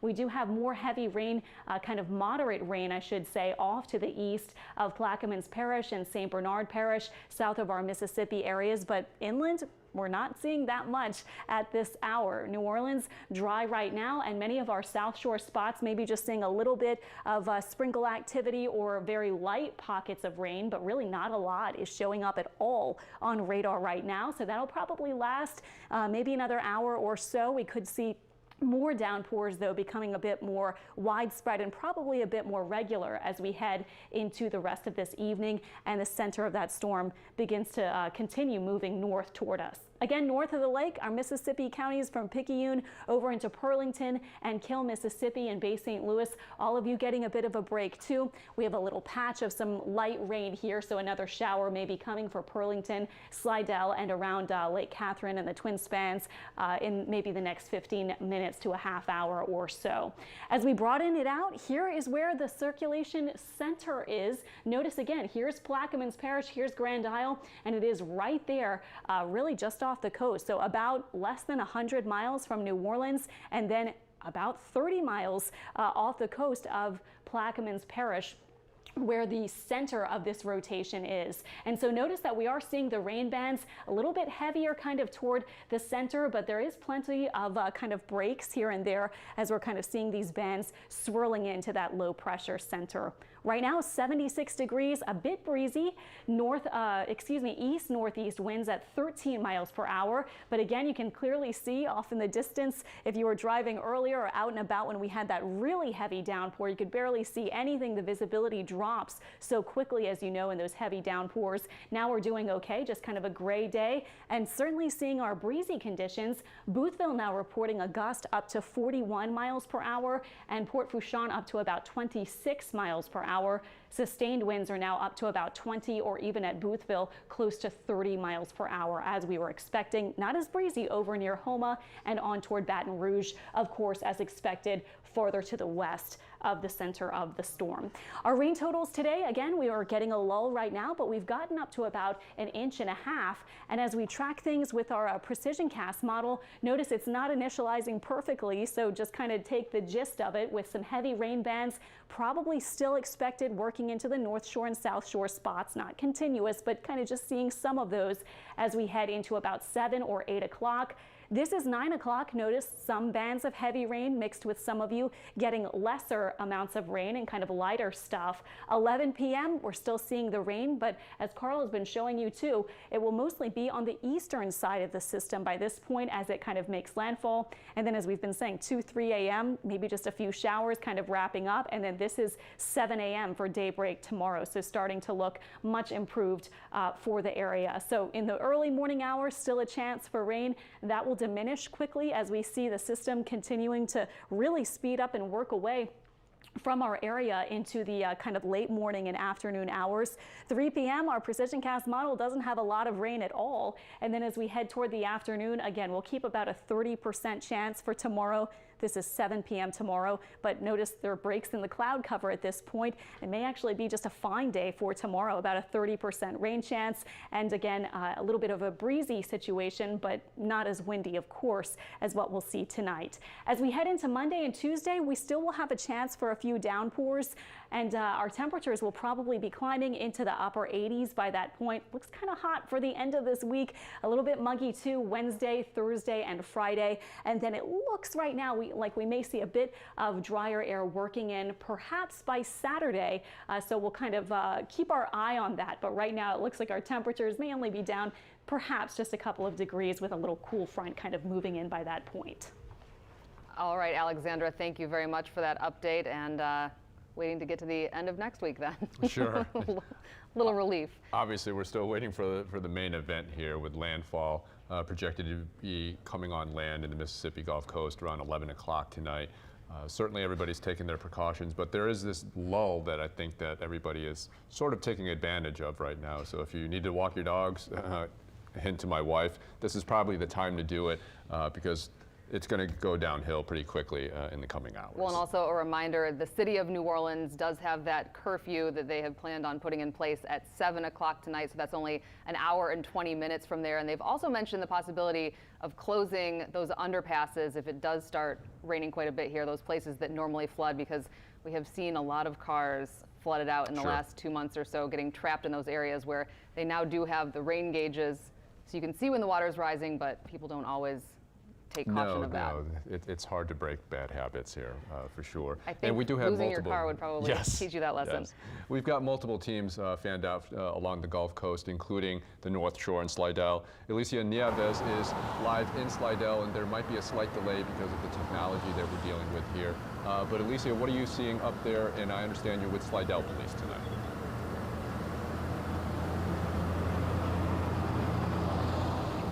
So we're right in front of the Palm Lake subdivision, and this is prone to flooding. If you're familiar with this area, we're told when the rains come, the street you can see in this on the center of your screen, it's going to be filled with water. So where we're standing right now is in front of a command center the Slidell Police Department set up. They are ready to go with high water rescue vehicles, boats. They have triple the amount of patrols ready to go for anyone who needs their help tonight. They're expecting rain, of course, coming tonight into Sunday. So right now I'm going to bring in the public information officer. This is Daniel Susano with the Slidell Police Department, and just tell us just about how you're preparing. How's it been going so far? We started preparing several days ago when the storm was mentioned that was going to enter the Gulf. You know, right now, as everybody keeps saying, this storm is very unique and that it's moving fast, and we really don't know exactly what to expect because of what direction it's going to take. However, we're very prepared. We have our high water vehicles ready, and most of these residents in Palm Lake, they've been through this before. They know the drill. And the message that the chief wanted to get out earlier was that if you have special needs, elderly, and you know that if the water rises that you're going to need special medicines and things like that, now is the time to get out. It's not too late. We don't anticipate the water to start rising here until late tonight into the morning hours, and then maybe into like 8 o'clock tomorrow morning. But because the storm is so fast moving, we also think that the water's going to recede very quickly after that as well. But we're ready for whatever comes our way. Do you find that, again, talking about this Palm Lake subdivision, most residents are cooperating with you guys, or do you find that many of them are deciding to stay inside their homes? You know, we're not asking people to leave because they know the drill. They've been through this before. So a lot of people are staying, and you'll see there's a lot of cars that are parked because most of these houses are raised up, so they're familiar with things like that. But we have our high water vehicles in case there's an emergency during the storm that we have to go get somebody, or afterwards if the water's too high for somebody to get out. So we're ready for that. Well, thank you so much for joining us. And I wanted to mention the police chief spoke or did a message earlier on the Facebook page. He said there's a special Hurricane Nate party. Should any criminals decide to go and get into mischief, it is going to be held at the city jail. But for now, in Slidell, reporting live, Alicia Nieves, Eyewitness News. All right, Alicia, thank you so much for that report from Slidell. Good to see those high water vehicles. You know, we know how to do this. Yeah. People are prepared. And certainly Slidell after Katrina, I think, you know, that whole area near the lake just got pummeled. And, you know, it gives you a good amount of perspective on how to react to certain storms. As Carl and Alexandra have mentioned, this is such a unique storm because there's not a really defined eye. It's not very large, it's very compact, and it's moving quickly. So the negatives and the positives of this will hit equally as quickly. For sure. But, you know, that said, people should not take it lightly. No. We do want people to heed all of the warnings from the officials that you're hearing and have been hearing throughout the course of starting really Thursday when we knew this storm was coming in our direction. Yeah, and certainly for the folks living outside of the protective levee system, and we've seen that in Plaquemines Parish, St. Bernard Parish, and also here in Orleans Parish, we've had Venetian Isles, Irish Bayou as well. Those are under a mandatory evacuation. Lake Catherine. Lake Catherine as well. You know, I'm not sure if everybody heeded those warnings again because those are very hardy people. They're fishermen, they're shrimpers.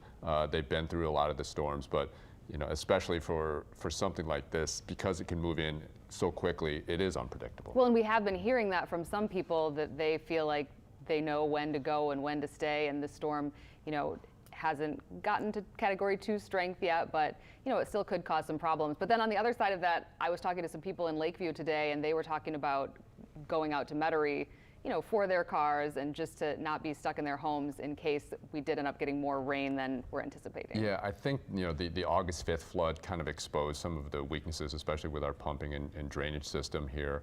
And people are wary about it. Yeah.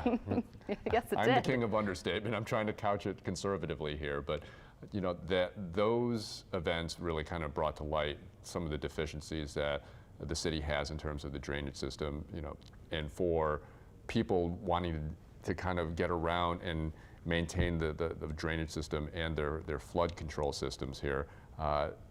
This is something that they have to heed now because a little bit of rain within an extended amount of time can cause a lot of damage. I mean, especially to people's cars, which was the main factor, I think, for the August 5th flood. Well, in St. Bernard Parish, one of those places that did issue that mandatory evacuation for people outside of the protective levee system.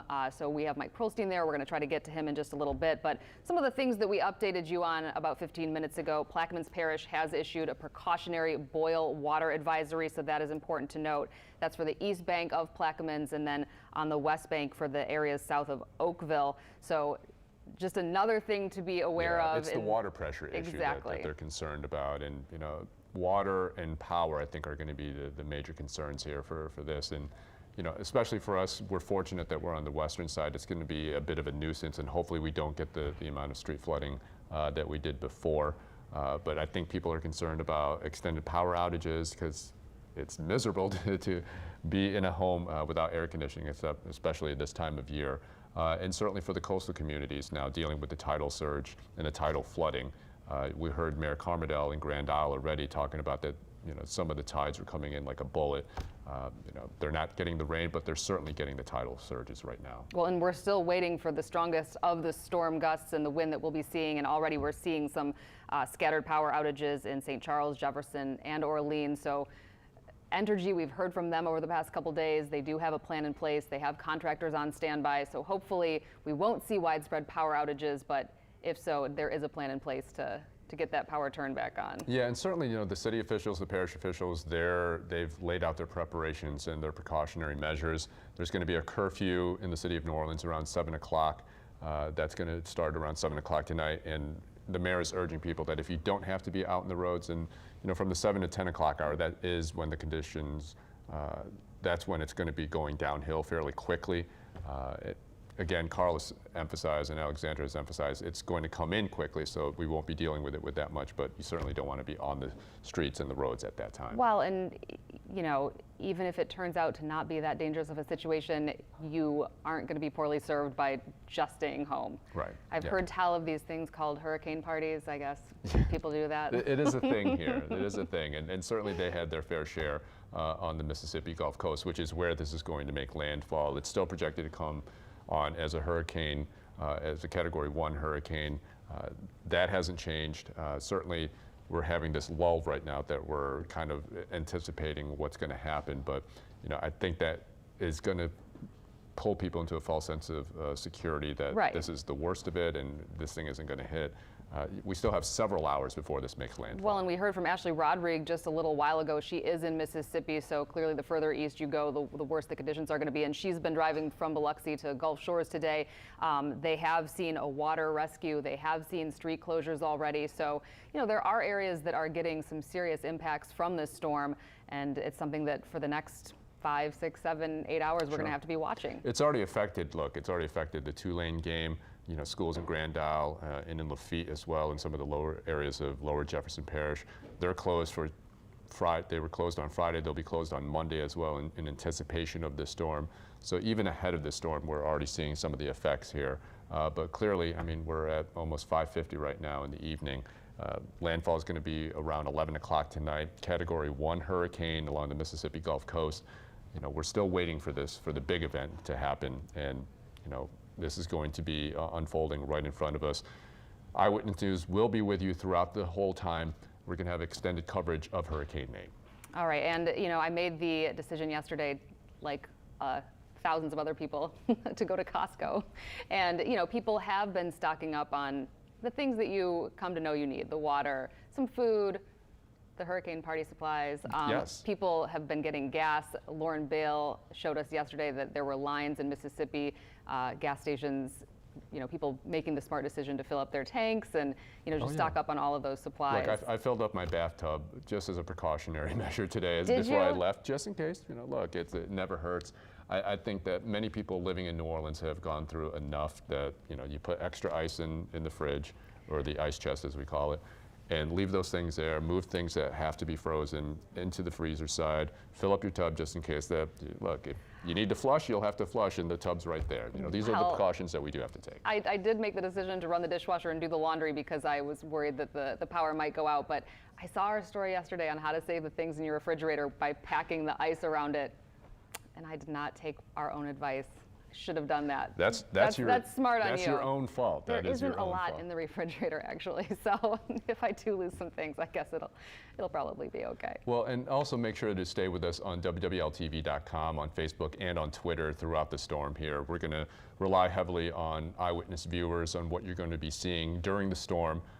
Those are videos and pictures that are very important in terms of our coverage to kind of relay to other people where the storm is and what it's doing. So if you can safely take pictures or video of what you're seeing out there, definitely send those in to us.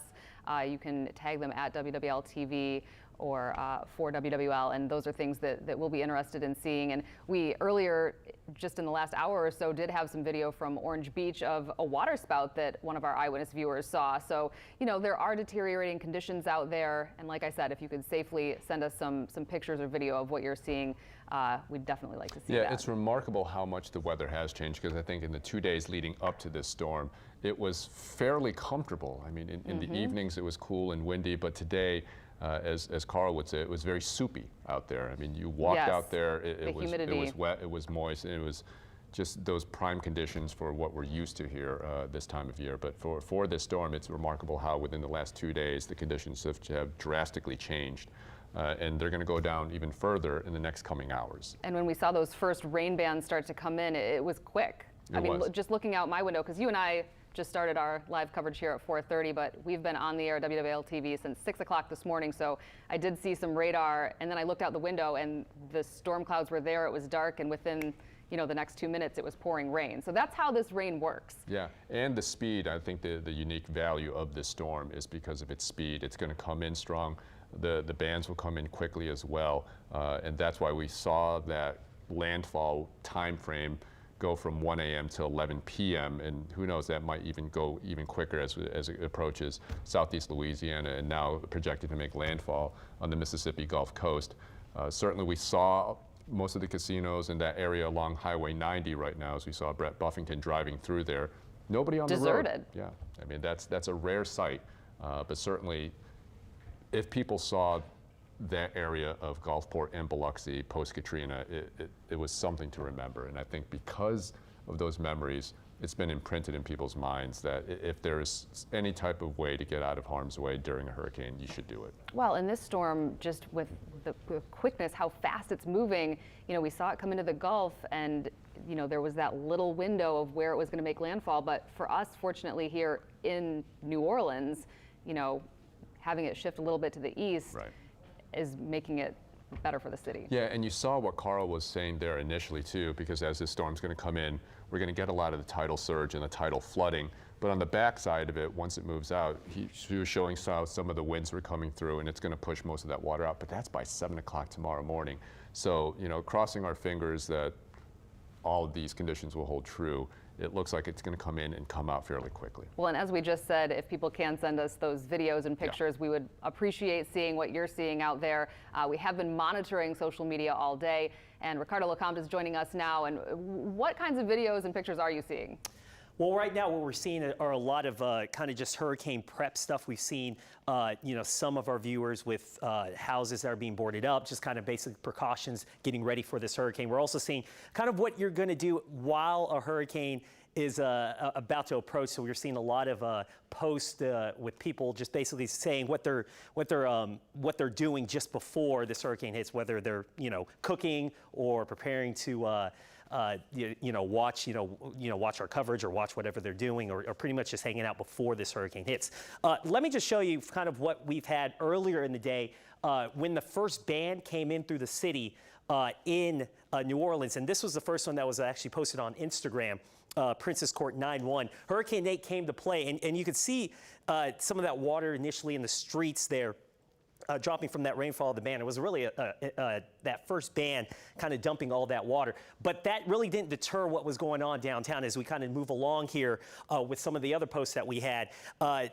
We still had performers, still had a band out there in the French Quarter, still with the tourists that were still out there prior to this curfew that's going to be taking place. You still see that the band is hanging out. Another Instagram post from @BDavidson21. Hashtag Hurricane Nate may be damned. The Saints go marching on. French Quarter, New Orleans, as does the wedding party. We've been seeing a lot of the events being taken care of and actually happening before this hurricane hits. Here's another second line that was going down the street in the middle of French Quarter.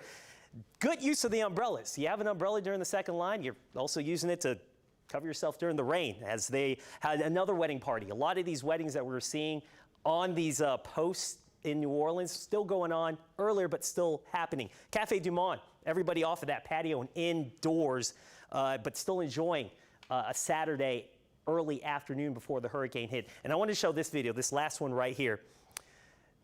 When Hurricane Nate crashes your wedding, a wedding is still going on right now while the first band of rain's coming on, and they're still going through the entire reception. That's dedication. That's love. Hurricane Nate ain't stopping that. Ricardo, thank you so much. And actually, our sports producer, Danny Rockwell, said to me yesterday, October is a huge month for weddings here in New Orleans. And so Saturday night, wedding season in New Orleans, the last thing you want is this. And consider the investment that you make, especially if you're from out of town, you're inviting family, you've booked the hotels, you've gotten the space, the catering, the whole nine. Now, obviously, you have to think about safety at this point, but if you can pull it off, you've already made the upfront investments, and certainly, as Ricardo was showing us, they're committed. Well, and on one hand, it lends something memorable to, I mean, sure, more memorable, obviously, than your wedding, which you would not forget, but, you know, we got married in a hurricane. It's lanyap, right? It's lanyap if you get a hurricane on your wedding day, for Just sure. a little something extra. Yeah. Well, we're almost here before the 6 o'clock hour. If you're just joining us, we are now in extended coverage of Hurricane Nate, which is now expected to make landfall around 11 o'clock tonight on the Mississippi Gulf Coast. All right. Well, and I said 6 a.m. that we've been on since, but 4 a.m. Quickly corrected by our boss. 4 a.m. I was corrected. Give credit where credit is due. We had people in here very, very early this morning bringing you coverage from across the area. Right now, we do want to go to investigator Mike Pearlstein. We're pressing everyone into coverage here. Mike is down in St. Bernard Parish in Chalmette. And Mike, what are you seeing down there? Well, it's very quiet here, and just like all other parts of the region, officials here are just bracing for this pretty rapidly moving storm. We do know that the low-lying areas outside the Hurricane Protection Levee are under a mandatory evacuation, and officials tell us that for the most part, all 20 or so families who live outside the levees have heeded that warning. They have moved to higher ground. Now, there is no curfew here in St. Bernard, but we have seen it's very quiet, very few cars on the street. People are really, as they say, bunkering down and waiting for this storm to pass. Now, I will say that we haven't seen a whole lot of rain, occasional gusts of wind, but officials know that with this storm about to hit a little later this evening, that they are bracing for when that happens with, number one, storm surge outside the hurricane protection levees, and just to, as a precaution, they have blocked the roadways, Highway 46 and Highway 39. Those areas have been pretty much emptied out. All of the fishing boats and recreational boats have been moved into harbors and marinas a little further inland, so they feel very comfortable that they have battened down the hatches as best possible. Now, just a few moments ago, we caught up with St. Bernard Parish President Guy McGinnis. Looks like we're going to get some significant rain, and it looks like we're going to get some significant flooding outside of our levee system. I'm assuming right now around 6, 7 o'clock this evening, which is pretty close to right now. So we're asking our residents to stay off the roads. We don't know how far east this storm is going to go. If it does decide to come straight up, we will have some significant wind and damage due to this storm. So we want to stay vigilant, and we want our residents to make sure that they heed any advice that is given to them. It's to shelter. Now, I just want to point out that for any residents here who need it, there has been a shelter opened at the Gautier Gym. That's not far from here, down the road off of Judge Perez and Bayou Road. Now, the last thing that officials told us, we were just in the Emergency Operations Center, and it's the proverbial saying for all these types of storms that they have prepared for the worst, but they are hoping for the best. Now back to you at the studio. All right, thank you, Mike.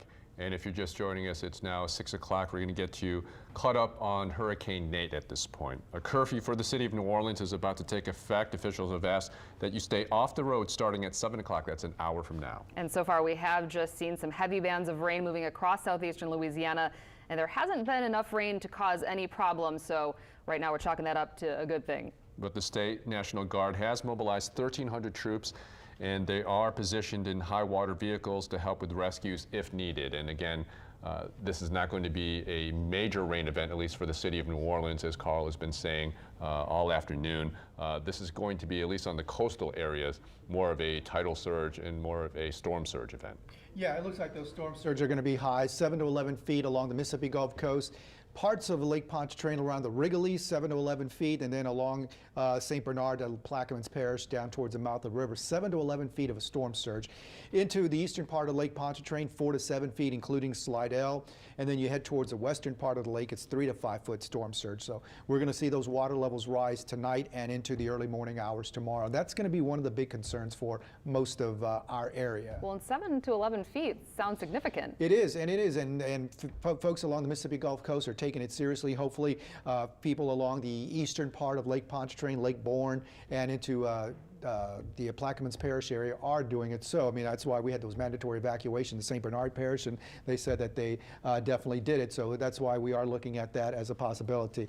Alex, can you put that on Max 1, please? And we're definitely going to look at the satellite and show you what the showers and storms look like. There you go. You can see that we have a 90-mile-per-hour hurricane out there, and that is still holding its own strength. It has not increased from the last advisory. So as we saw the clouds go through a regeneration process, that's what I mean. Look at the white clouds as they approach, and then they're gone, and now they're back again. So that lull in the clouds, the lowering of the cloud tops, the cooling of the warming of the cloud tops, because the higher they are, the white color, they're higher, they're colder because they're higher in the atmosphere. And we saw that go away, so we saw maybe a leveling off of it, and now we're seeing it come back again. So it went through this little regeneration process and maybe put a slight pause in the intensification. We'll have to see when we get a new advisory. This is a 4 o'clock advisory, moving north-northwest at 23 miles per hour, so it is still moving very fast. Here's the cone of error. Again, as I've said many, many times, don't pay attention to just that center line. This could be a little bit on this side of the cone or a little bit on this side of the cone. So again, it's going to be somewhere in this general area, but you can see it doesn't look like it's coming directly to New Orleans. So it doesn't look like it's coming across southeast Louisiana. It may clip parts of St. Bernard Parish and into Mississippi, and we'll have to watch. It may even come across sections of lower Plaquemines Parish. And then quickly moving on out of here, 1 a.m. inland in Mississippi starting to weaken. By 1 in the afternoon, you can see a tropical storm in northern Alabama moving away from our area.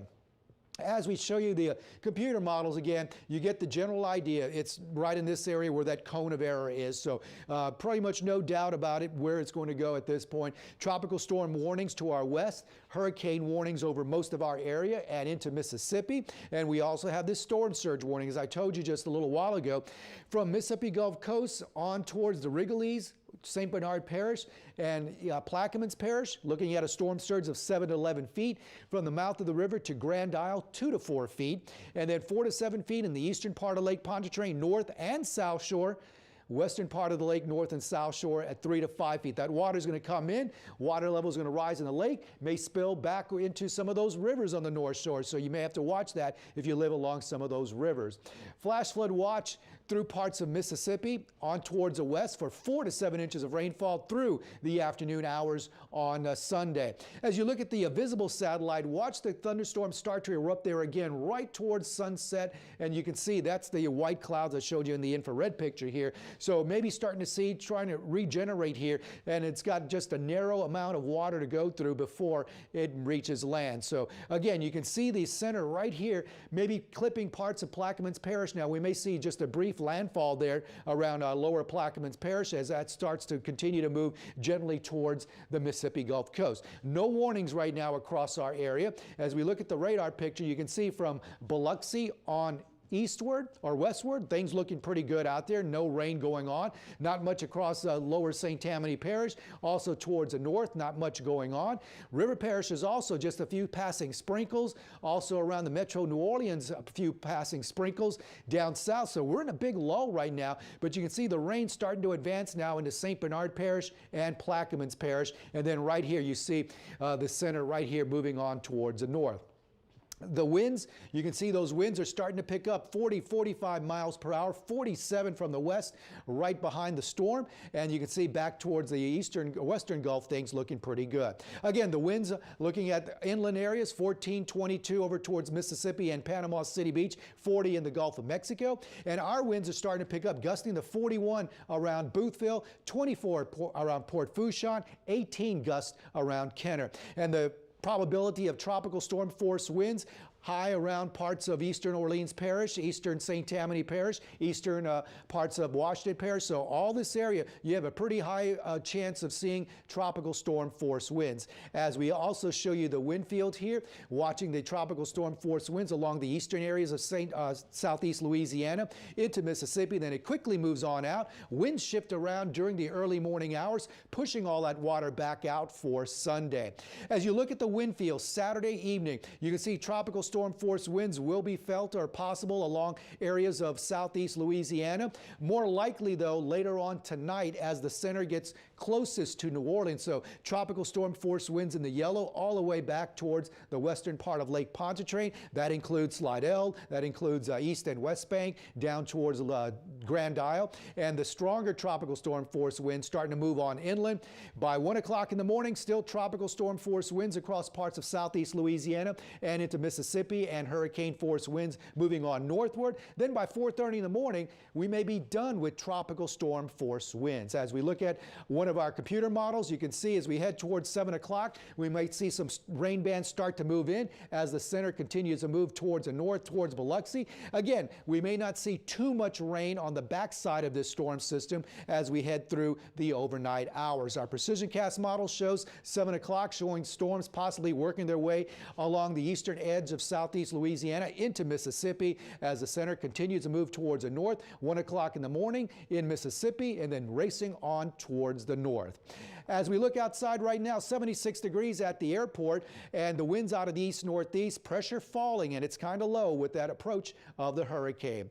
As you look at your rain chances staying high through parts of the tonight and then overnight into tomorrow, starting to decrease towards morning. Those winds also staying up through most of the overnight hours with some stronger gusts.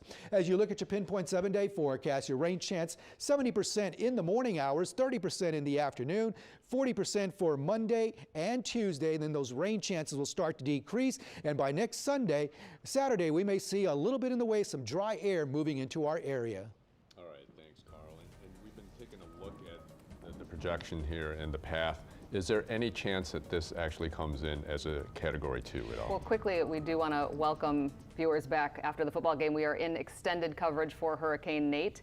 So welcome back to Channel 4. We are on our sister station, WUPL, but welcome to all of the viewers, whatever channel you are watching us on. Let's get you up to speed here. A curfew for the city of New Orleans is going to take effect in less than an hour, around 7 o'clock. So far, we've seen just some heavy bands of rain moving across southeastern Louisiana.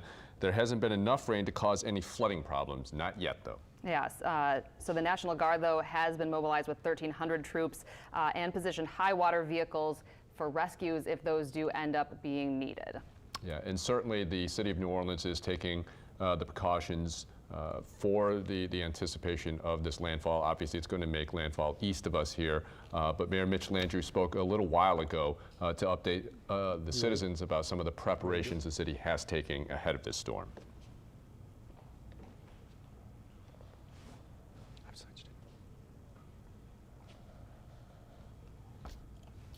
All right, obviously we'll hear from Mayor Landrieu in just a little bit, but if you're just joining us after the football game, LSU has won. There's a reason for celebration there. Another bit of good news for the citizens of New Orleans. This storm is hitting east of us. Yes, and the mayor, when we do get that soundbite discussing floodgate closures and those sorts of things that the city has done ahead of the storm making landfall. So let's take a listen to Mayor Mitch Landrieu. The gates are closed. As the Corps said, that communication with the Surge and Water Board is working. It was designed for Category 3. This is a 1 or 2, and there is limited or no risk for storm surge in the city of New Orleans, which of course is the major threat for this particular storm, and that is something to be very thankful for. But as we have said, there are other potential threats. And as Councilmember Williams has pointed out, one of the real dangers that we make is fighting the last fight and not the one that's in front of us. This is a wind event which could potentially become an electrical outage event, and it's a storm surge event. That is what you have to protect for. The other thing I just want to say one more time, that all of these individuals have been working for the last couple of days, have actually been working for the last 30. They will be out all night as soon as is practically possible, which I expect to be sometime in the middle of the night, potentially after 3 a.m.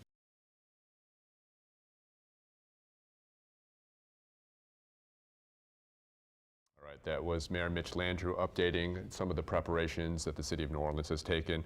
And as the mayor was saying, this is going to be more of a wind and power outage event, at least for the city of New Orleans. Well, and so now for all of you joining us after the game, let's get a check on Nate, where it is, and what the forecast is looking like. Alexandra, what do we know right now? Yeah, right now Nate is still a Category 1 storm. The wind's still 90 miles per hour, and the center of it is just south of Plaquemines Parish right now, even just about 50 or less now miles south of the mouth of the Mississippi River. So as we head into this evening, everything actually is looking okay right now in New Orleans. We have cloudy skies, but as we've been saying, things will likely begin to worsen as we head into the next couple of hours. We see our winds increasing a bit, and we see some rain bands moving back in, as well as that storm surge. But right now, our camera's all showing us decent conditions. Our temperatures mainly in the 70s. And again, as we check our winds, right now they're mainly from the east, northeast, sustained now up to 20 miles per hour at Boothville and about 10 miles per hour for many other spots. But if you're north of the lake, or especially a bit out west, you may not even notice all that much of a breeze out there, just a little bit from the east. When we check out our wind gusts, notice Port Fourchon has had a 24 mile per hour gust, Kenner about 18 in the past few minutes, and then Boothville has had a 41 mile per hour wind gust, so a little bit breezier now, getting close to the coast. And as we check out radar, what we're seeing right now is everything kind of in a lull for most of our North Shore and South Shore spots, but we are seeing some of these bands kind of brushing near Plaquemines Parish and St. Bernard Parish around the Biloxi Marshes and other spots near the mouth of the Mississippi River, with some heavy downpours kind of embedded there just off of our land areas. For our coastal Mississippi spots, things are looking okay right now. Biloxi to Bay St. Louis and past Christiana and so forth, starting to see another little area of some lighter rain move on in. And then if you are kind of hunkered down already, some of you may already be in your spot for the night, kind of hunkering down, waiting for things to worsen. The worst conditions look right now like they may be between about 7 p.m. or so to about midnight or 1 a.m. Bands of heavy rain you can expect here and there, and also some wind gusts, of course, increasing as we head into that time frame. And then it looks like the improvement may be pretty quick, starting around 2 or 3 a.m. as the storm moves off to the northeast. Here's your planner for tonight. High rain chances for the next several hours, and then again, once we get to 3, 4 a.m., we'll start to drop the chance a bit. So it will be gusty with some periods of some heavy rain overnight tonight with lows in the 70s, and then tomorrow we're back into the 80s, probably drying out maybe even early in the day by daybreak, and when you wake up you may just have some clouds out there, slightly breezy conditions, and our rain chance by the afternoon about 30%. So as you make your plans for tomorrow, here's how it's looking. Again, that rain chance high during the very early morning hours, but as we move through the day, the system continues to move to the northeast. So of course we're still tracking Nate, which is a little bit on the bigger side, about 300 to 350 miles from the east to the west of the cloud cover here along the northern area in the Gulf of Mexico. And notice there is no really well-defined eye. We've kind of not really seen that take shape on satellite imagery, but on radar you can see where the center of circulation is. Current stats: pressure at 981 millibars, moving right now to the north-northwest at that fast clip of 23 miles per hour, still moving quite fast, and winds 90 miles per hour. So right now it is a Category 1 storm. Tracking the latest from the National Hurricane Center's forecast path, looks like it may make landfall for the center of the storm somewhere along coastal Mississippi, probably tonight, maybe about 10 o'clock or so, and then continue on to the north, so that by 1 a.m. tonight, it may be a little bit weaker by this point, somewhere near Hattiesburg, and then continue off to the north-northeast, so that by Sunday afternoon, 50 mile per hour winds or so, probably a tropical storm, maybe even by early Sunday. day and into the midday hours, and somewhere near Alabama by that point, northern Alabama, nearing Tennessee perhaps, and then we'll probably drop to a remnant low after that, certainly by about Monday as it continues to weaken. Our computer models ranging from about St. Bernard and Plaquemines over toward almost into the Dauphin Island and Mobile Bay area. So the cluster is pretty tight. So that is kind of looking more likely now, as we've been saying over the past several forecasts, that it is looking like the Mississippi Gulf Coast, unfortunately, is going to be probably the area that we see the center of the storm make landfall, again, about 10 p.m. or so, a little earlier or a little later possible. Rain totals today so far have been up to about 1 to 1.5 inches. Slidell about 3/4 of an inch. New Orleans just over an inch with that heavy band that we got earlier. And as we move through precision cast, 8 p.m., 10 p.m., notice some bands of rain, but the heaviest from about the center of the storm, which will be somewhere around here over to the east. Then as we move toward 2 a.m., notice maybe not that much going on any longer. Some of the heaviest effects off to the east and maybe even northeast in some spots, maybe actually drying out by that point. Fast forward to 7 a.m. tomorrow morning, and again, conditions will be rapidly improving by that point. Your 7-day forecast continues with a 40% rain chance Monday and Tuesday, and then we've been saying a little bit warmer with those high temperatures in the 90-degree range for the end of this coming week. All right, thank you, Alexandra. And as Alexandra was pointing out, I think speed is going to be the strongest element here in this storm. It's going to come in quick, but it's obviously going to bring all those effects quickly. But we're also going to see the effects moving out quickly as well. If we can say something good about it, that is it. But of course, as you go further east from the city, that is where we're seeing the conditions deteriorate. Ashley Rodrigue has been in Mississippi today. She is in Gulfport for us right now, near a marina there. And Ashley, what are you seeing? Hey, sorry, I got distracted for a second because police are actually here at the marina telling people to stop coming into here to get a look at what's going on with the surge. They're also encouraging any boat owners who are out here to get off the docks, leave the area. The curfew here starts at 7 o'clock. So we actually came over here. We wanted to get a look at what was going on around the town. We came over here because the first thing that we noticed were the lack of boats. So people were heeding the warning, they had to remove their boats. But then as we got closer, we noticed, as you can hear the sirens, they're pushing people out. As we got closer to this area, we noticed that the docks here are covered with water. It's a good foot above the bottom of the docks, you know, where the wood base is. I can't go out too far because I have short boots, but you get the idea. That's supposed to be a walkway where people can walk out and they can bring their boats and launch them here, and it's completely covered. Another interesting note is we were here probably about 20 minutes. When we first got here, the water was nowhere near this here where the cement splits into asphalt, but since we've been here over the past 20 minutes, the water has gone past that point several times, and it's almost created a heavy surf of its own. It's gotten way up past even these white lines at some point, and the wind has started to pick up. The rain is starting, and it's actually on a slant. So Nate is definitely starting to show itself here in Gulfport. And as I mentioned again, I'm not sure if you can see, there's some blue lights off in the distance. They are continuing to try to get people to go back home and to get, if they're whatever they're doing with their boats out here, get them off of the docks, off of the boats, home to a safe place, because again, that curfew here starts at 7 p.m. Also, about an hour or two ago, someone actually had to be rescued off of a sailboat over by the Silver Slipper in Hancock County. MEMA, the emergency agency here in the state, made a last-minute rescue decision because the Coast Guard said they were not going to go out there because the situation was getting too dire. So again, off the boats, in a safe place, off the roads, in your homes. There are some shelters available. We did have a conversation with a man a little bit ago who said he's not really worried.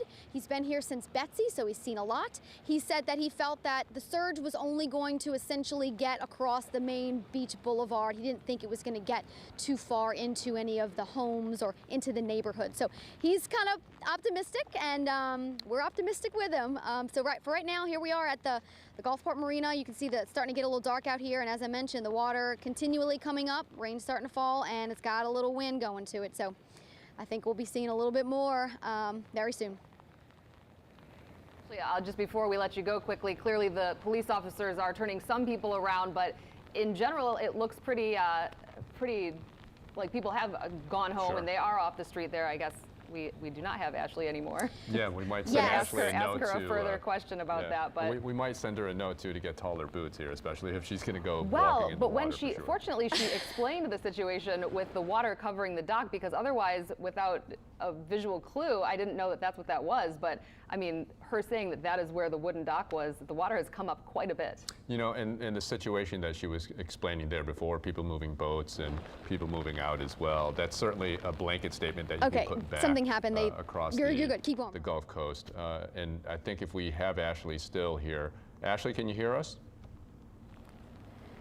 I did. I heard you guys talking about, there was a question you guys had about the traffic. And when we first came to you guys about an hour ago, there is light traffic. There was light traffic. There is light traffic. I think this particular spot, you know, sometimes even in New Orleans, people had their spots where they go and it helps them understand the gravity of the situation. It gives them a good idea where things are at. And so I think this is just one of those locations for people in Gulfport. They come here, they know where the water's supposed to be. They get an idea by looking at it, where it is, and how bad things might be getting from there. So that would be really why I think this seemed to be a real popular place for people while we were here, even though on the roads there's barely anybody there. And then I heard you talk about my short boots too. But I will come back over here because Natalie was talking about how helpful that was to kind of explain. I value dry feet, so I'm not gonna get my socks wet. But I basically, if I can walk normally when the water isn't up about a foot, I would walk straight out. Just, you know, like a normal dock, you would walk right here on either side of this. This is where you would be able to launch your boat. And I would say the water is about 1.5 feet up now. If I walked to the actual, where the wooden part starts, I would say the water would be here if I went to it, and my boots only go here. So it's just above, but it's probably not good for me to go out there anyway, because as I mentioned, this water is starting to get a surf to it, a little bit of a sort of like a life of its own, if you will. So I might be, if I go out there, unsafe in doing so, because it might push me over, lose my balance a little bit with a current, if you will. So as I mentioned before, if you can see the water down here, it's got a surf and it's coming up, and it keeps coming up as we've been standing here further and further. And it hasn't been very long at all, maybe 20, 25 minutes, that it's really gotten from a point where it sort of should be to really where it definitely shouldn't as it gets closer to the road here. So that's a good indicator that the surge that they've been warning about is happening, and it's going to keep happening. Ashley, and certainly the speed in which Carl was describing how this is going to move onto shore and along the Mississippi Gulf Coast. As Ashley was kind of pointing out, that marina might be the reference point for a lot of folks. That's Right. certainly the lakefront here for a lot of folks here in New Orleans. Well, and it is way too early for her to get wet feet. So I completely understand not waiting all the way out we don't want to there. encourage her to be unsafe No, either. no. So, but again, a good indicator of what we're seeing there in Mississippi. All right. Yeah, we're going to get an update now from David Hammer. He just visited the Emergency Operations Center here in New Orleans to kind of get an idea of what's happening here in the city of New Orleans.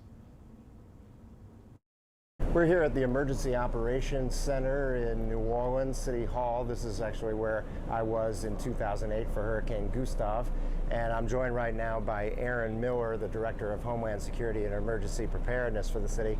Aaron, tell us what kind of operations you got going, where we're standing right now. So the Emergency Operations Center is the nerve center of response coordination for any major incident or emergency. You've got federal, state, and local partners from what we call emergency support functions. Everything from transportation to healthcare to infrastructure services.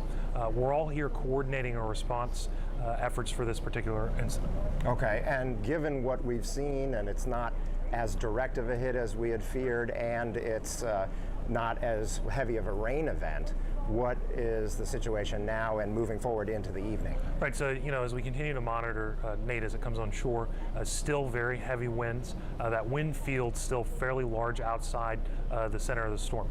We continue to be extremely cautious when it comes to tropical storm force and maybe even hurricane force winds across portions of Orleans Parish, and storm surge. Those communities outside the levee protection system, Venetian Isles, Irish Bayou, Lake Catherine, we know we can still see some additional elevated surge as we go through this event. Now, Hurricane Katrina actually came to the east of us, not as far to the east as it looks like this is going to be, but that easterly path ended up having the levels in the lake rise and come in over those. Now, obviously, the flood walls are a lot different now than they were then, but what are we looking at in terms of storm surge from the lake? Right, so storm surge values from the lake, what we've seen is maybe anywhere from 3, 4, 5 feet. We have met some of the triggers for closures, the interim control structures. The Army Corps of Engineers is here with us, and they have completed some of those closures. We'll be standing by to close additional outflow canals. Okay, and now concerns about the Sewerage and Water Board have been heightened because of the flood events on July 22nd, August 5th, October 2nd. What's the readiness there in terms of internal drainage? Right. So one of the big things that we've done this week is meet with Sewage and Water Board regularly as they conduct drills and exercises, looking at a variety of scenarios. I think you heard Paul Rainwater mention earlier today, some of those scenarios that they've looked at, whether it be loss of power on the Entergy side or any additional complications, maybe more rainfall than was expected.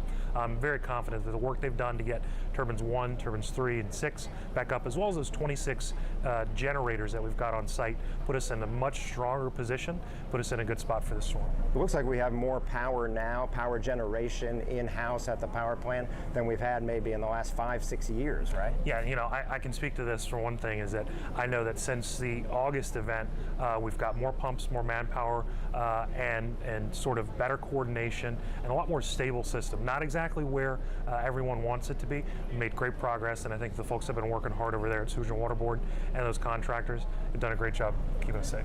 Now, I know the Public Works Department was out today doing 56 catch basin cleanings. Right. Can you tell us about how that looks? People are concerned about the drain lines as well as the catch basins. Right, so Sewage and Water Board crews, as well as you said, Department of Public Works crews have been out there checking drain lines, making sure that they can get those last minute catch basins cleanings done. They were able to concentrate in a couple of key areas where we saw water accumulate earlier this week.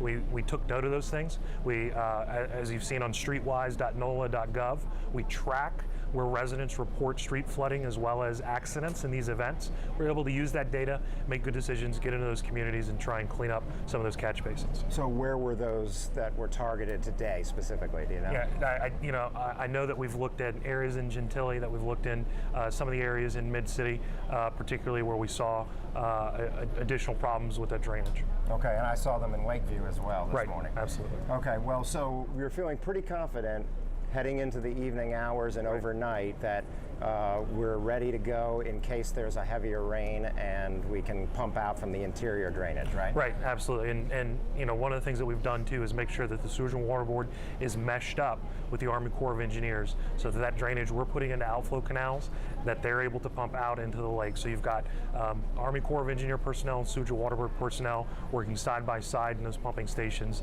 that are impacted with those issues. And lastly, the mayor talked yesterday about the National Guard in terms of supporting there. What are they doing?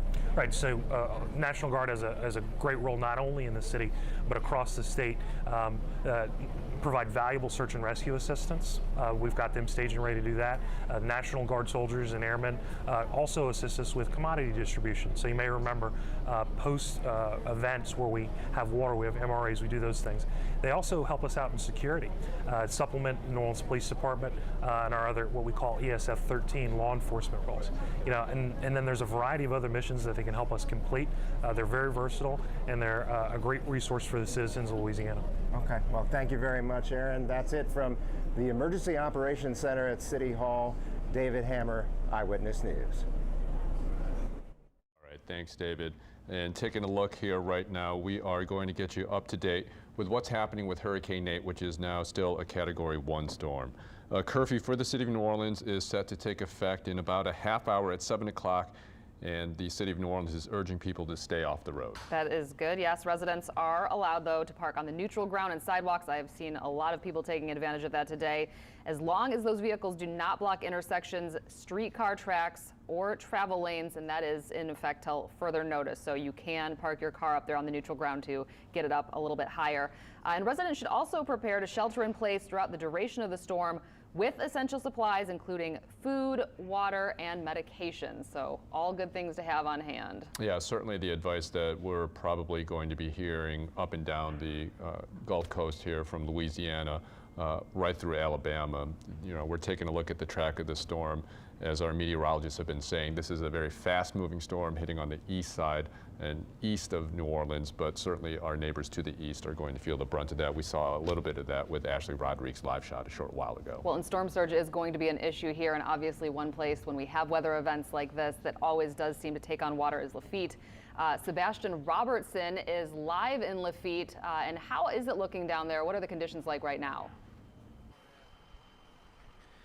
Well, you talk about the calm before the storm, and that's what it is right now. It is cool. There is a nice breeze coming, but we are minutes away from that changing as that next storm system is going to come through.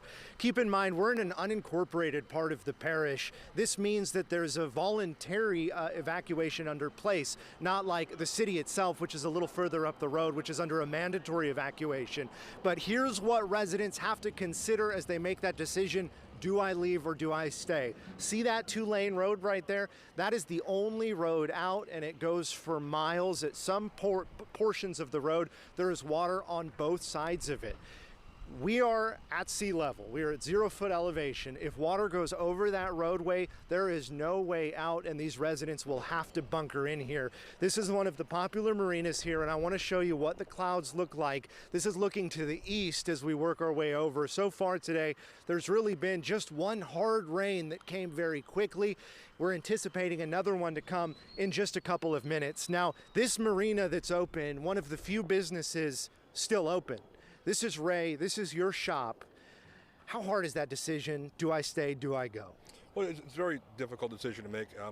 Of course, you have to take in all aspects in the decision-making process. If you have kids, if you have elderly folks who live with you that may need medical attention through the night, through the next couple of days, because we don't know what's going to happen. We can very possibly have that 3 to 5 foot of water on the roads. We could have no water on the roads. We're not sure yet. You've got to make the preparations necessary for each individual family. I know many people who are evacuating.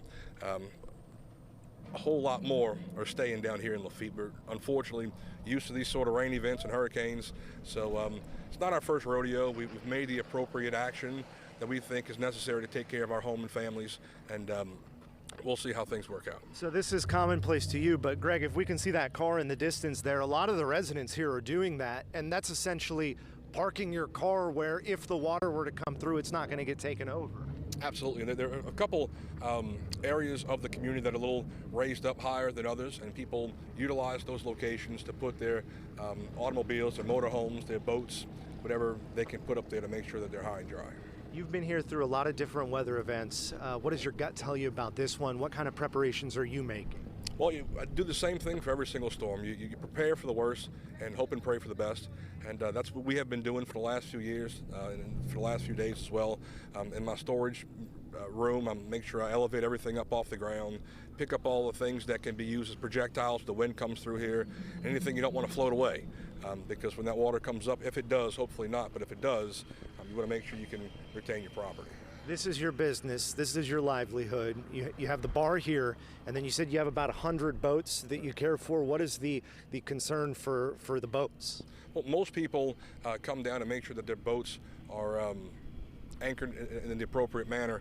But sometimes you get the water that comes up so quickly and people can't get to their boats in time, and the ropes will pop and the boats will be sent adrift. So you've got to make sure you make the necessary precaution. But again, this is a fishing community. We're on the water. Everyone has boats. You know how to take care of them. You know what steps to take to make sure that your property is not going to be damaged or lost. So this is a lot of people come here, spend the day, charter a boat, go fishing, whatever it were. What are some considerations? Are you seeing people leaving? Are most people staying? What are you saying? Most people are staying. I haven't met very many people who said they were evacuating. The few that I have talked to said that they wanted to make sure they can get up the road if their wife has to be at work on Monday morning.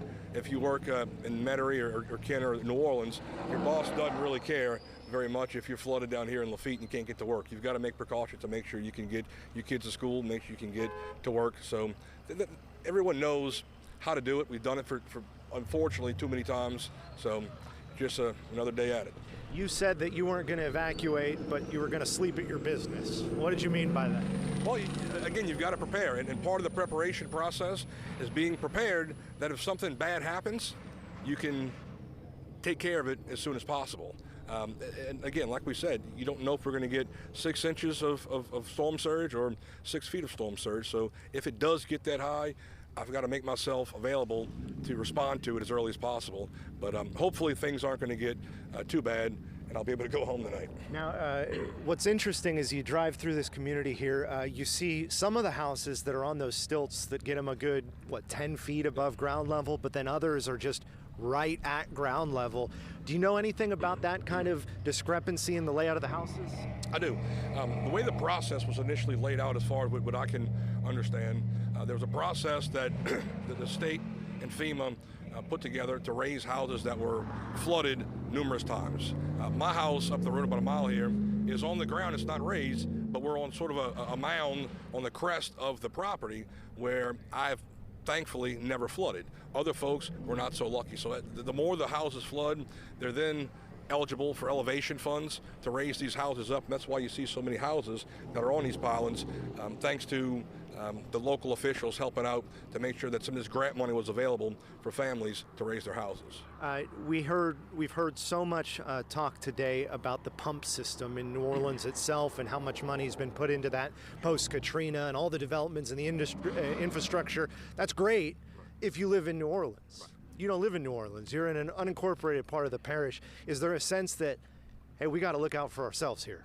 Well, there definitely is a sense of looking out for yourself, but again, Lafitte, Barataria, and Jean Lafitte were a collection of a bunch of islands, and some of the islands have pumps on them, and they have levee protection, and the parish does a great job of making sure that the pumps are manned and fueled and can do their job. I know I listened to our parish president, Mike Yenny, earlier say that the pumping stations at Jefferson Parish were at 99.9% occupancy or being able to be used. So that's very encouraging. Again, it doesn't help me very much down here because the island that I'm on doesn't have levees or any kind of storm protection. But anytime that you know you have the backing of your officials, which thankfully we do down here for the most part, we need some more.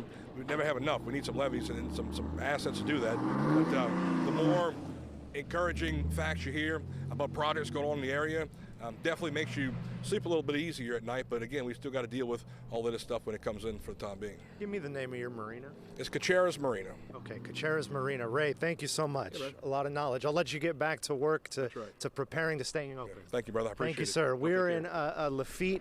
You can see just how high the water level is. They are waiting here for presumably another system to work its way through. We'll go ahead and send it back to you in the studio for now. Thank you. And another something about sleeping at his business. Carl Arredondo, I think you have a cot here. We do. We have a weather cot that I've used many times. Yes. In times like this, you know, you're here kind of around the clock, keeping track of the storm. Yeah, it looks like this system is not going to take long to get close to land later on tonight and then move on out of here. So this is going to be more of an overnight, early morning type situation where it comes and goes real quick.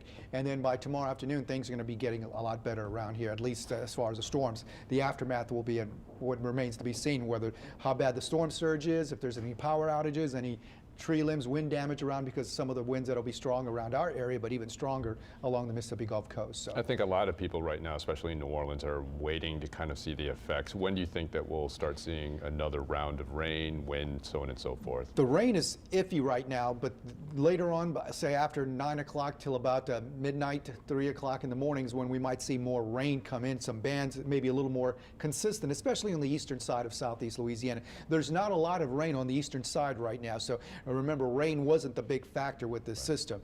It was a storm surge and possibly the wind that could be the major issues, and then of course afterwards the power outages. So we are looking at this system now. We're waiting for the 7 o'clock numbers to come in to give you an idea if it's getting any stronger or it's just holding its own at 90 miles per hour. So the satellite photograph and the numbers show you that we are looking at the winds of 90 miles per hour across the center of the storm, moving north-northwest at about 23 miles per hour. And you can see at that point at 4 o'clock its location from the mouth of the river. It's much closer now and probably clipping parts of lower Plaquemines Parish. So we are looking at areas on towards the lower Plaquemines Parish. You can see as it continues to move on into the area.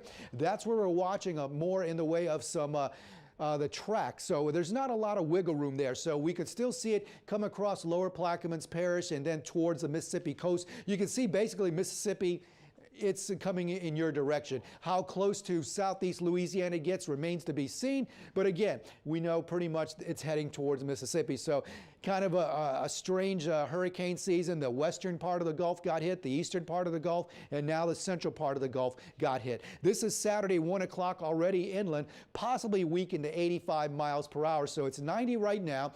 It may stay at 90 or even get a little bit stronger, then weaken as it moves on inland. So we'll have to keep an eye to see when the next advisory comes in to see if it is getting a little bit stronger again. It may start to intensify a little bit more. We saw some thunderstorm activity start to intensify. So as you look at 1 o'clock in the afternoon Sunday, here it is. So from 1 a.m. to 1 p.m., it's all across parts of Mississippi and Alabama, all the way into the northern sections of those states. So moving fast around our area. Computer models, again, you can see pretty much an agreement of where it's going to go.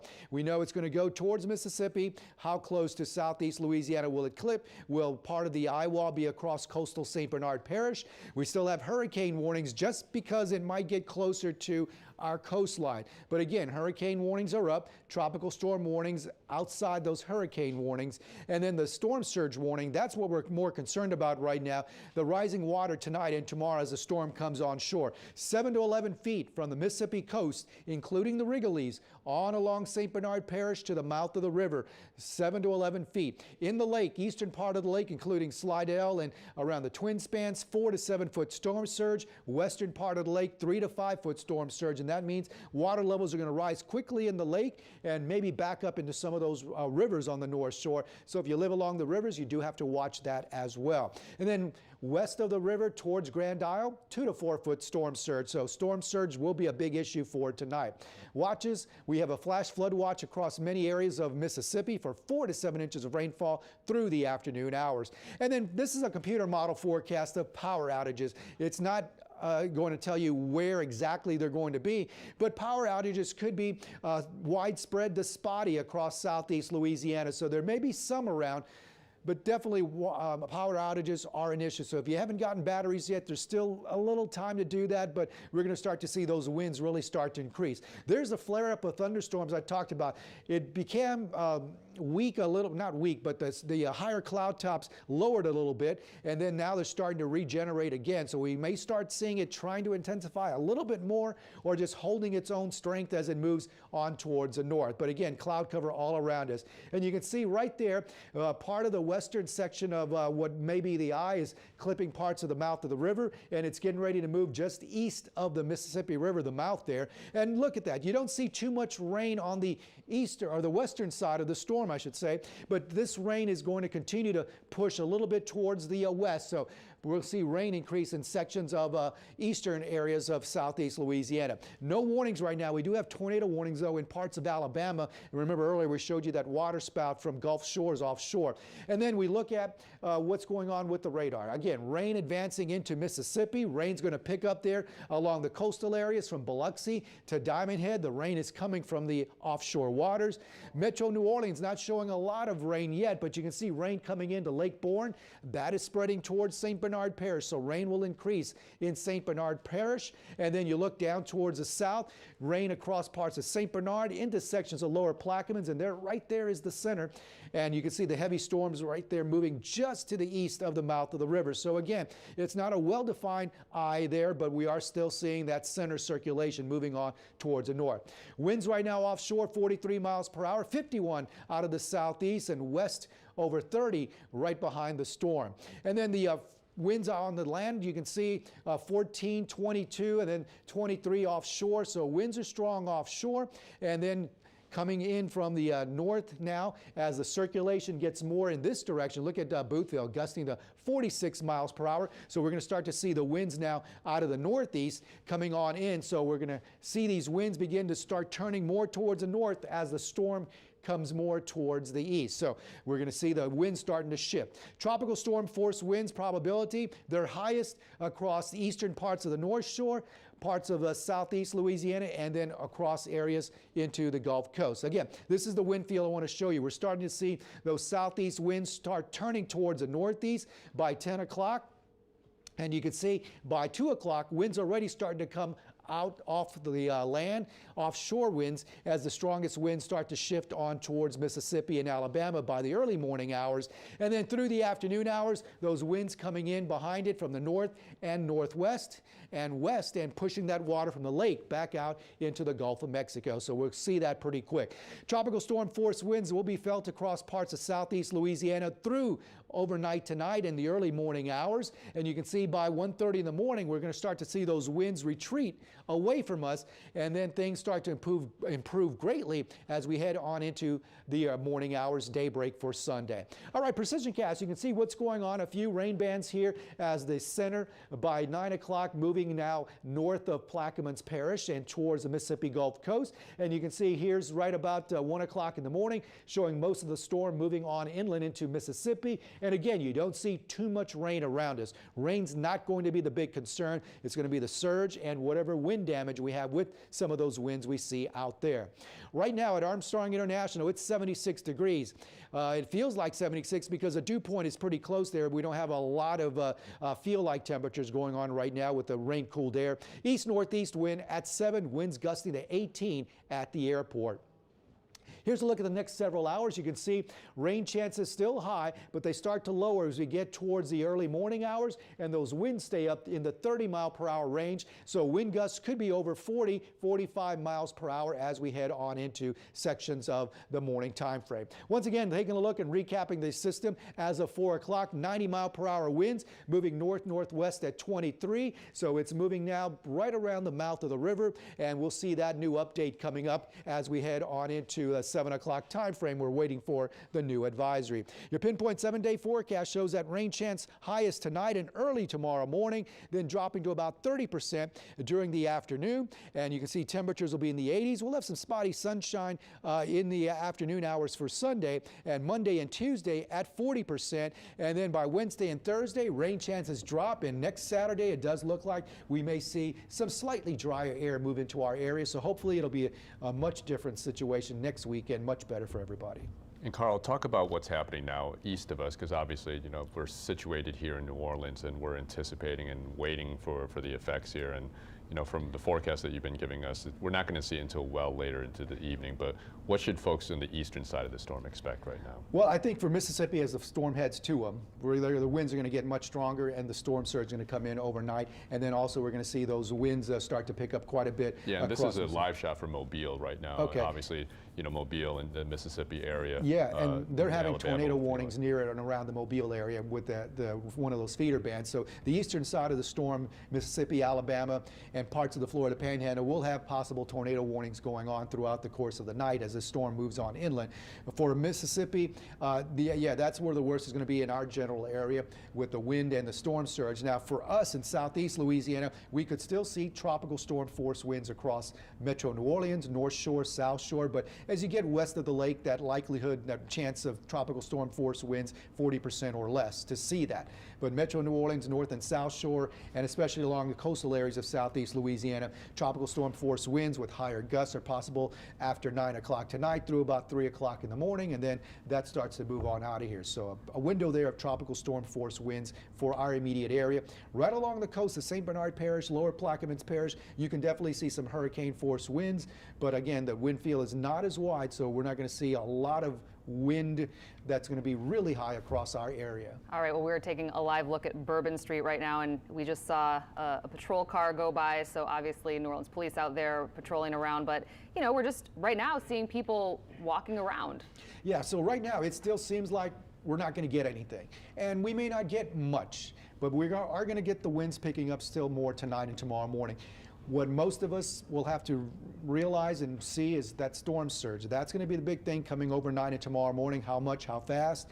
But we're not going to see a lot of rain. We may have still a few more rain bands, but rain's not the issue with this system. It's going to be whatever wind we get, whatever damage it does overnight. And again, we're talking about 40, 50 mile per hour winds, maybe in a small, narrow area of southeast Louisiana, sustained winds, and then maybe some higher gusts. So winds secondary compared to the storm surge. And again, rain would be third issue, and then power outages will be the result. Well, and those winds contributing to potential power outages and things like that, which, you know, when it's 80, 90 degrees outside, very inconvenient. Yes, and we're not, our morning temperature tomorrow may only drop to the upper 70s to around 80, so it's not going to be a cool morning tomorrow. No. So the humidity will be up. So if power is out, yes, it's going to be a factor if you don't have a generator. Yeah, there have been a lot of issues with the challenges as the storm has been approaching the Gulf Coast. Our investigative team has been taking a look at some of those challenges, and the Sewerage and Water Board has been very much front of mind for a lot of people in New Orleans. Katie Moore is joining us now in the studio with what they're working on. Katie? Well, good evening, everyone. There are a couple of things that I wanted to tell you about tonight that I'm keeping my eye on and that you may want to keep an eye on as well. And one of those things involves the Sewerage and Water Board. And check out this tweet that came out around 5:50 tonight. I don't know if we can take that or not, but what it was a tweet from Nola Reddy talking about how around 3 o'clock, 3:30, there was a temporary drop in water pressure. Apparently that pressure did not drop low enough to where we have a boil water advisory, but I have a question into the Sewerage and Water Board right now to see what caused that drop in water pressure. Obviously, we had a situation just a week or so ago in which the pressure dropped because of a power outage at the Sewerage and Water Board's main plant, because some of those turbines that we keep talking so much about, one of them had gone down, the primary turbine. Now, there are more of those working tonight. We don't want to alarm anyone right now about the fact that, you know, we're in this situation, but we're definitely keeping an eye and an ear on that situation with that temporary drop in water pressure. Now, something else that I want to talk about tonight is the outfall canals, and this is a bit of good news. I've heard from my sources over at the Corps of Engineers that only 2 of those outfall canals, the main ones along Lake Pontchartrain, are closed at this hour. And you can see there's some video there of when they actually closed the floodgates at the 17th Street Canal and started pumping any rainwater or groundwater that's accumulated inside the bowl that is New Orleans. They pumped that water over those floodgates into Lake Pontchartrain. And you can see there that they started doing that a little while ago. And if we want to come back and take a look at this map, I can show you something else that's pretty interesting about the system right now, and something that's a good indicator so far, and something that, again, we're all going to want to keep an eye on because it's important relative to storm surge. So if you look at this map that I made, just a basic Google Maps map, you can see right here is that 17th Street Canal pump. That pump station has the gates closed and it's actually fired up and working. This one over here along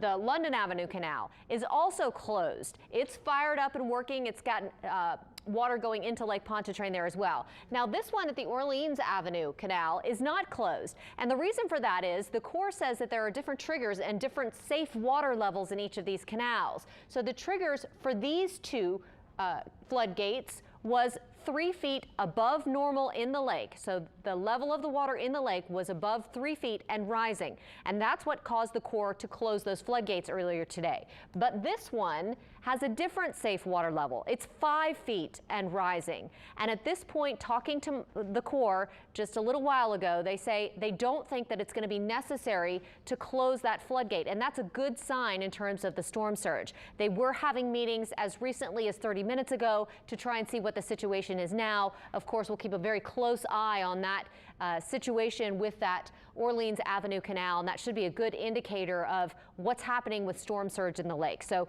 we'll keep watching that, and of course, if we have any updates, we'll bring them to you. Right now, we want to toss it back over to Natalie and Ton.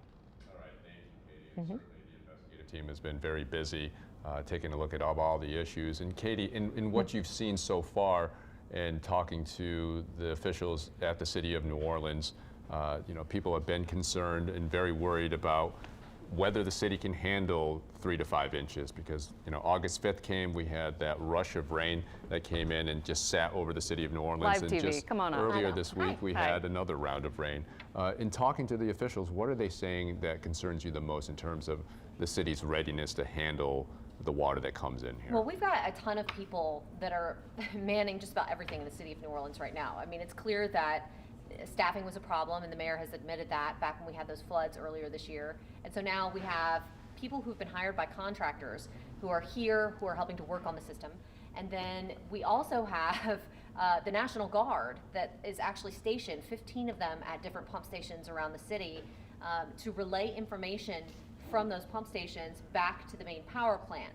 So clearly manpower was a big issue and has been a big issue over at the Sewage and Water Board. And this is the mayor and the city and city leaders saying, you know, this is something that we really need to make sure that we have a handle on before we end up getting any of those bouts of heavy rain that are really significant. Well, and we essentially heard the mayor say yesterday that he guaranteed that the city would be able to handle what we would get from Nate. Right. Now, that, of course, being said, we only were expecting somewhere around 2 to 5 inches of rain. So that's kind of what we had yesterday afternoon. I think we'll have to ask Carl on the specifics on how much we got yesterday, but you know, that's an average rainfall for New Orleans. So I think, you know, in terms of that and in terms of the fact that, you know, this isn't really a rain event, we're pretty lucky.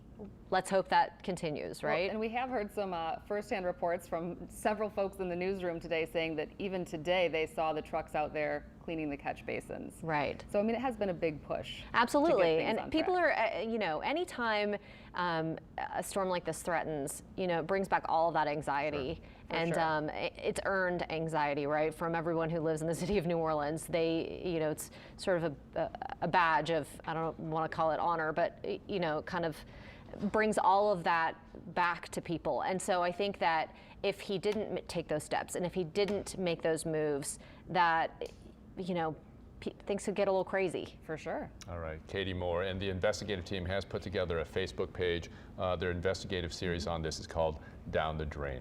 We're going to shift gears now and go back to Lower Jefferson Parish and Grand Isle specifically with Mayor David Carmidel, who's on the phone with an update on what he's seeing there in terms of the conditions.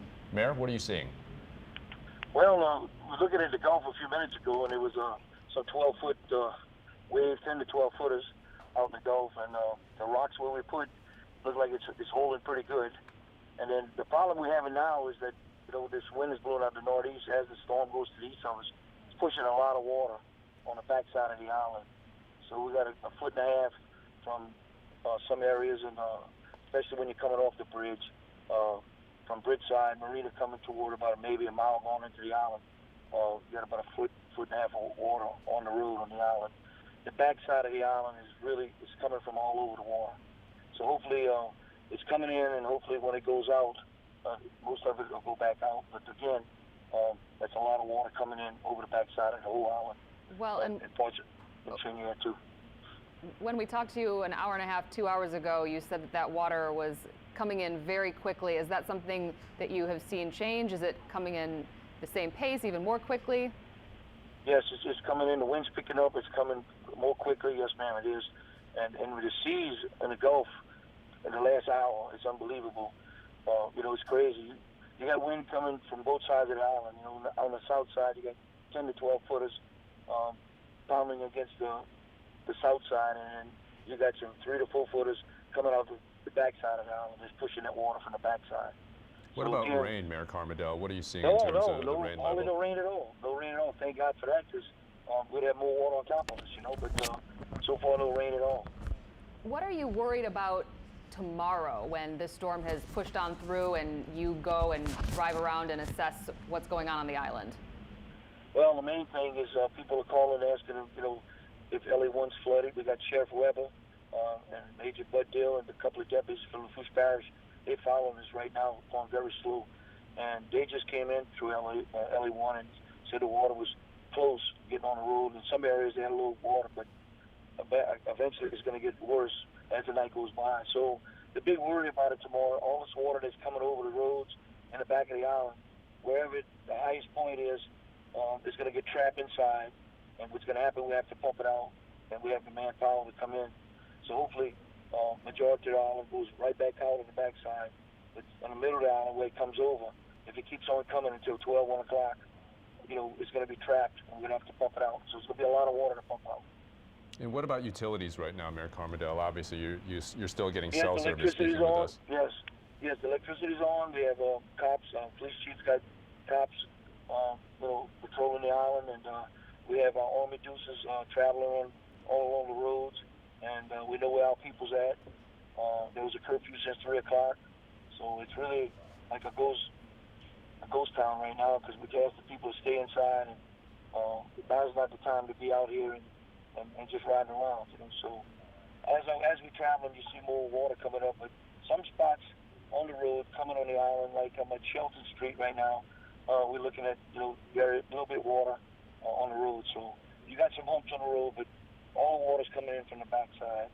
And most of the homes are elevated, but at the same time, like I said, hopefully this thing passes fast and we can continue and go to work and pump this stuff out. Well, staying inside is good advice. Mayor of Grand Isle, David Carmidel, thank you so much. I'm sure we will be checking in with you throughout the evening. Thank you so much. All right, it is straight up 7 o'clock right now, and we do want to get you caught up with the latest on Hurricane Nate. Right now, a curfew for the city of New Orleans is taking effect right now at 7 p.m., and officials have asked that you stay off the road. That curfew will end tomorrow morning after the storm has passed. And obviously, this is still our extended coverage of Eyewitness News and the coverage of Hurricane Nate, which is still now a Category 1 storm.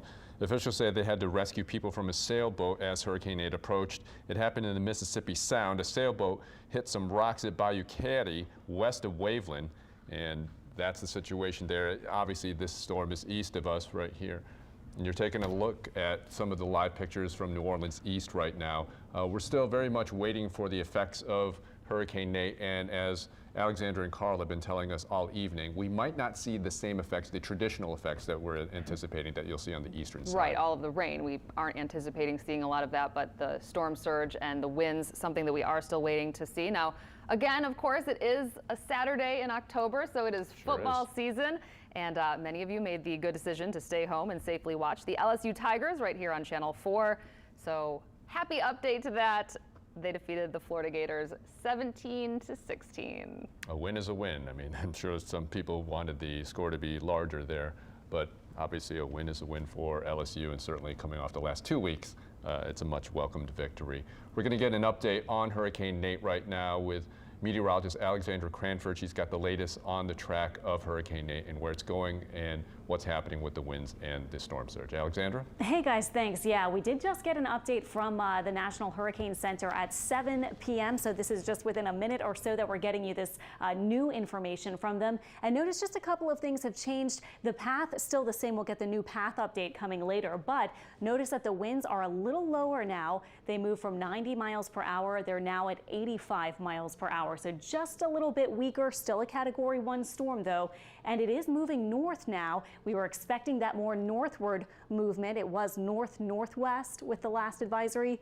Now it's north at 20 miles per hour, so just a little bit slower. Pressure is at 982 millibars. And notice that the position from the National Hurricane Center, they are positioning the center officially 10 miles to the southwest of the mouth of the Mississippi River. So you can see it here with some of these higher cloud tops, as Carl has been showing you, kind of beginning to develop once again around the center of the storm. And again, it is quite close now to the mouth of the Mississippi River. So as we track it quickly, just wanted to get you the update here. Looks like it will be moving as we were anticipating, almost due north, and it may be almost due north from here on out, possibly as a Category 1 hurricane is still what we're thinking for when it will make landfall and how strong it may be. And again, it's looking like coastal Mississippi will be the central point for the center of the eye. But of course, we are still expecting effects out to the west and especially to the east of the center of that system. Then again, the path hasn't been updated, looks like, by Sunday afternoon. If you've joined us for the past few forecasts, it's still the same tropical storm status, probably sometime early tomorrow morning, and then it may be in northern Alabama for the center of the system by Sunday afternoon, and then may just be a remnant low pressure system as we head into maybe Monday or even perhaps late Sunday. So notice again, it is a Category 1 storm. If you wanted to see the categories, here is the Saffir-Simpson wind scale upon which those categories are officially judged by the winds. Notice the Category 1 would be 74 miles per hour to 95 miles per hour. So it was a strong Category 1, now just kind of a stable 85 mile per hour wind Category 1 storm. Our models still indicating that it will continue to move to the north. And again, we did see that tiny little bit of a shift from the north-northwest for the movement to now north at 20 miles per hour. As we check out some of what else is going on, I want to show you how much rain we're getting. Not that much, of course, right now in the New Orleans area. We've kind of had a little bit of a lull. And then as we check out our winds, we'll go ahead and show you that. Notice that they are up to about 20 miles per hour now along the lakefront and gusting up to about 36 over at Boothville. So we are seeing the winds increasing just a little bit. And then as we kind of show you where the rain is ongoing, first of all, here in New Orleans, it's really not that terrible an outlook right now for the city of New Orleans. We have 75-degree weather right now, our temperature at 75, the feels like temperature also at 75.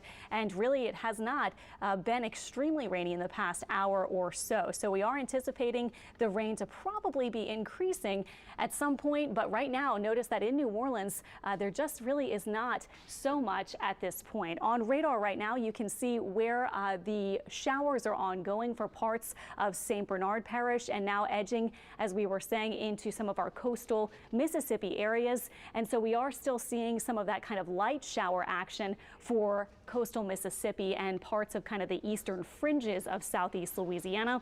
And then as we look at where else we're seeing the rain, let me kind of show you as we zoom in here on where the center of the storm is too.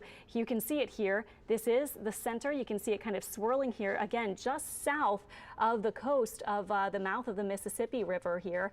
And notice that the rain is almost pretty much displaced to the north and then especially to the east at this point. So notice that there are some heavy bands, but they are removed far out to the east and to the north of the New Orleans area right now, although the center of it is actually just south of the mouth of the Mississippi River, just southwest. So again, a lot of the rain kind of displaced away from us at this point, but again, the rain really wasn't the big threat with this storm, as we've been saying. I know, and I noticed that the landfall timing, I mean, we're still looking at around 1 o'clock probably Sunday morning? A little earlier. We've been saying it was looking like 1 o'clock, now maybe about 10 o'clock or so, and you're right. Bumped back early. You're right, yeah, exactly. So it is a little bit earlier now, just mainly because that system, it was moving so fast, so it just slowed down just a little bit. Now it's moving at 20 miles per hour, but that's still really fast. Yeah, and so you're looking really at a very dark picture right now. Yeah. New Orleans East. I mean,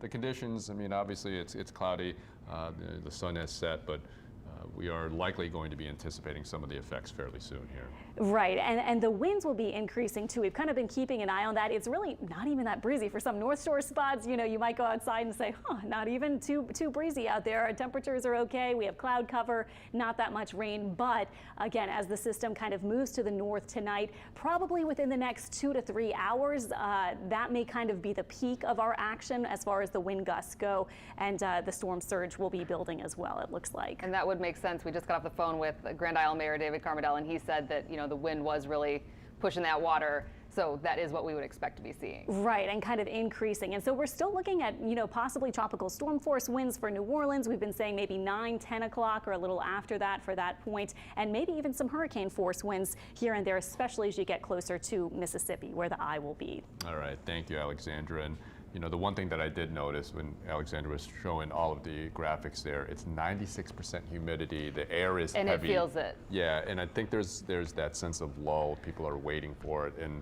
on Bourbon Street, I think many people wanted to celebrate. That might not be the case tonight. Well, although we did take a live look at Bourbon just a little while ago, we saw NOPD out there patrolling, so that was a good thing. But also, I mean, did seem like some people were walking around.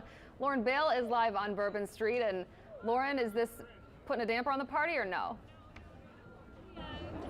It definitely is not. There are so many people out here right now. It is crazy. It's actually a little bit wilder than I've seen it recently. We're going to pan over and show you guys all the people that are out on Bourbon right now. Oh, I'm getting beads right now. Thank you. You would not be able to tell that there is a hurricane coming. You also wouldn't be able to tell that there is a curfew in effect right now. We had a state trooper stop by. He was looking at the crowds out here on Bourbon, and I asked him if they were going to start enforcing the curfew. He says that they haven't been given orders to do that yet, so they're just waiting on orders from the city. So we do have state troopers out here, but they are not enforcing the curfew so far. As you can see, I mean, These bars are open. I was talking to a couple tourists that were here. One group that I talked to, they had dinner reservations at Revolution, and that restaurant did shut down tonight starting at 7. So they said that they switched their reservations to another restaurant, which told them that they were going to be operating all night long. A lot of these bars out here are just ignoring the curfew, telling people that there's no need to worry. So we have a lot of tourists that are still out here on Bourbon Street. Some of the tourists I spoke to said they were a little nervous about coming to New Orleans with the news of Hurricane Nate coming, but they decided to come anyways, and they said so far they haven't really seen anything concerning. So they aren't worried. They said that they're going to be out here on Bourbon all night. And this is what some of the tourists that I talked to had to say about that curfew. We have dinner reservations. We have dinner reservations at 7, so yeah, we're not going to follow that. We were assured by the restaurant that unless their roof blew off, that they would be there. So the last bar that we were at had a sheet up that said the curfew was just a suggestion. I don't know if you've seen Pirates of the Caribbean. It's more guidelines than actual rules. So there you have it, no signs of the curfew being enforced anytime soon. State troopers are here on Bourbon Street. They're just kind of standing around waiting for orders to start enforcing the curfew. But right now, I mean, it looks like any other night on Bourbon pretty much, guys. Well, and Lauren, I am starting to be curious about your beat. Last night, Lauren was in Mississippi, and she was at the beach bars.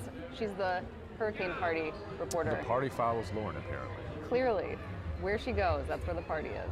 Yeah, we're going to head back over to the Mississippi Gulf Coast because Ashley Roderick is standing by, and earlier we saw some of the water creeping up in a marina there, and she said that's sort of the area where most locals see it as a benchmark of how a storm's going to perform, if you want to couch it in that way. Not a party out there at all. Seems like the situation is deteriorating, and Ashley, are you still seeing the water coming up?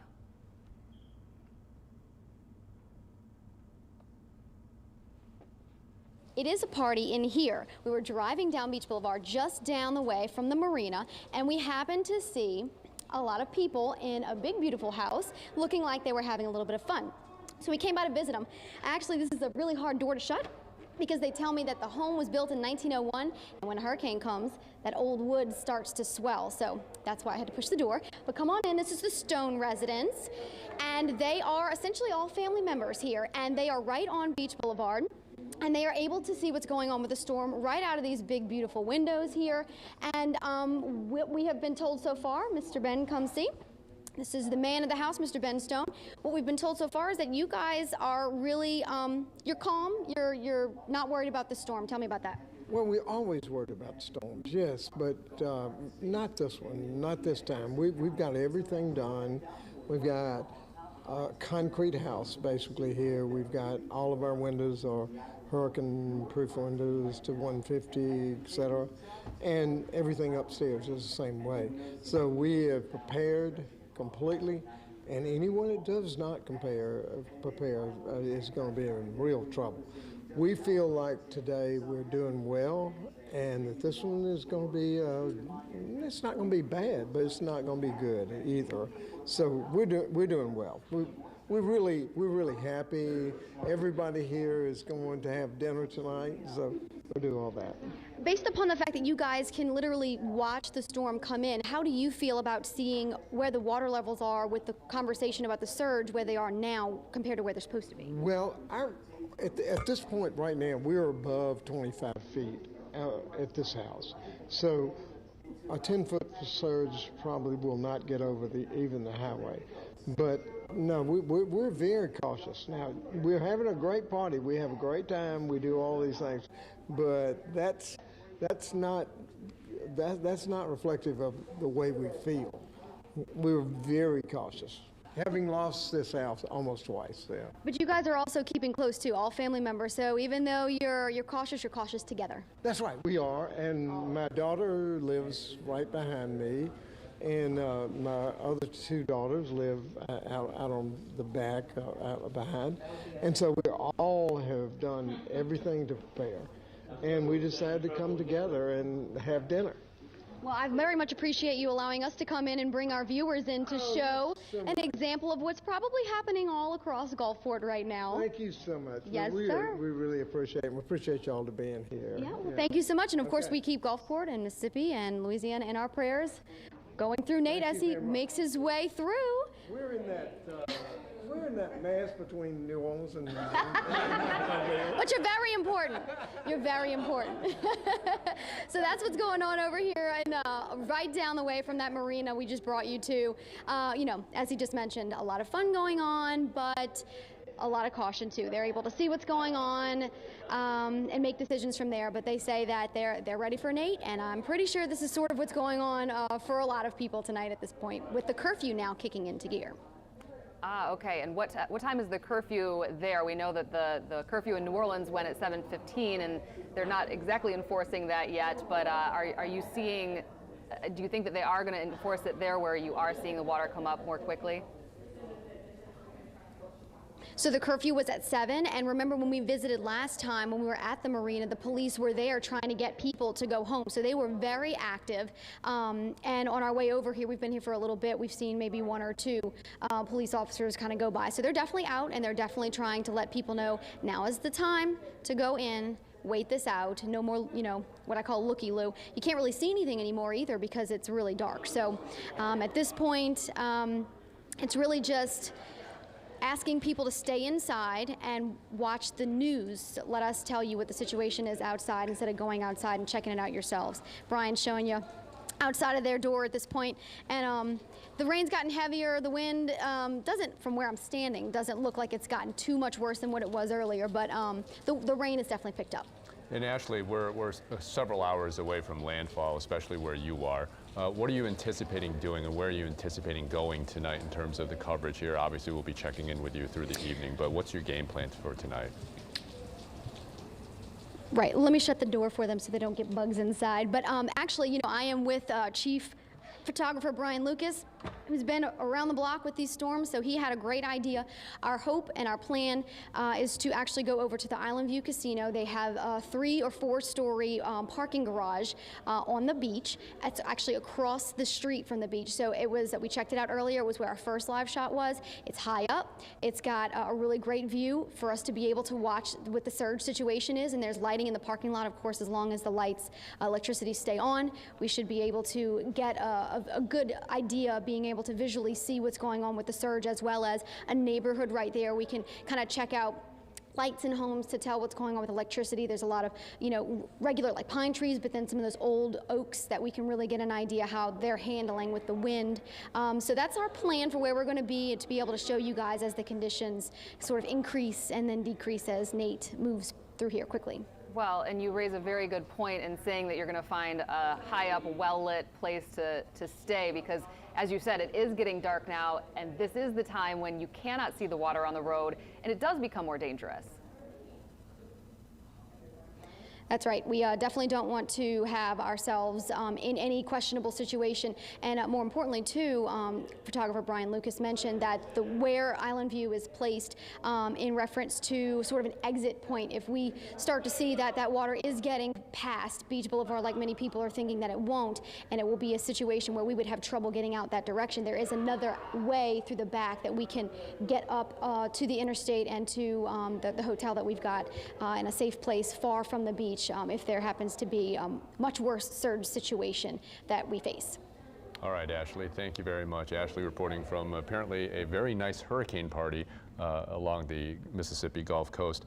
Obviously, everybody is waiting and anticipating the effects of this hurricane about to make landfall in roughly 2.5 hours or so. But the gentleman seemed fairly regal and fairly calm with a glass of wine in his hand. Well, and that's something actually that I've heard from quite a few people today, that they plan to go to their family and all ride it out together. And so it does become almost a social situation when, you know, fortunately right now we're not seeing a ton of rain here in the city. We're not experiencing a ton of wind. And Ashley said that they weren't seeing the winds picking up there yet either. So right now they seem a little bit relaxed and having a good time. You know, and in fairness to what is happening, I think especially for the Mississippi Gulf Coast and southeast Louisiana, the years since Hurricane Katrina, we've seen our fair share of heartache and pain. If there is a bit of celebration to be had, even in the light of hurricanes, we can certainly try to kind of soak it up.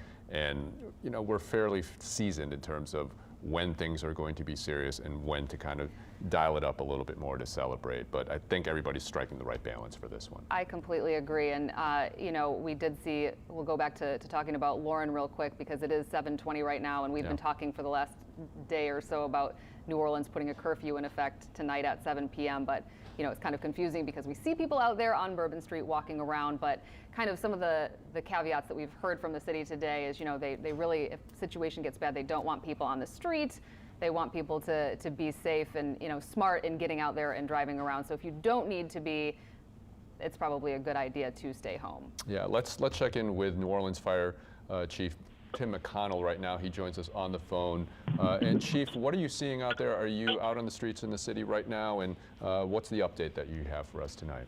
Out on the streets. I'm in East New Orleans, and the the weather out here is very, very light rain right now, and it's basically fairly calm.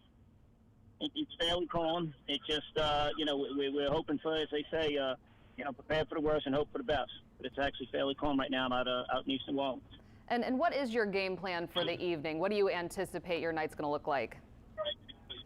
We're hoping that the night that we continue with the luck that we have so far. But once again, until this thing passes us, we're not going to relax just yet. So hoping to keep everybody safe, hoping that everybody obeys the curfew, and there's no real reason for anybody to be out tonight. To just make sure that we keep everybody safe and keep the first responders from having to go out and rescue anybody who might do something silly.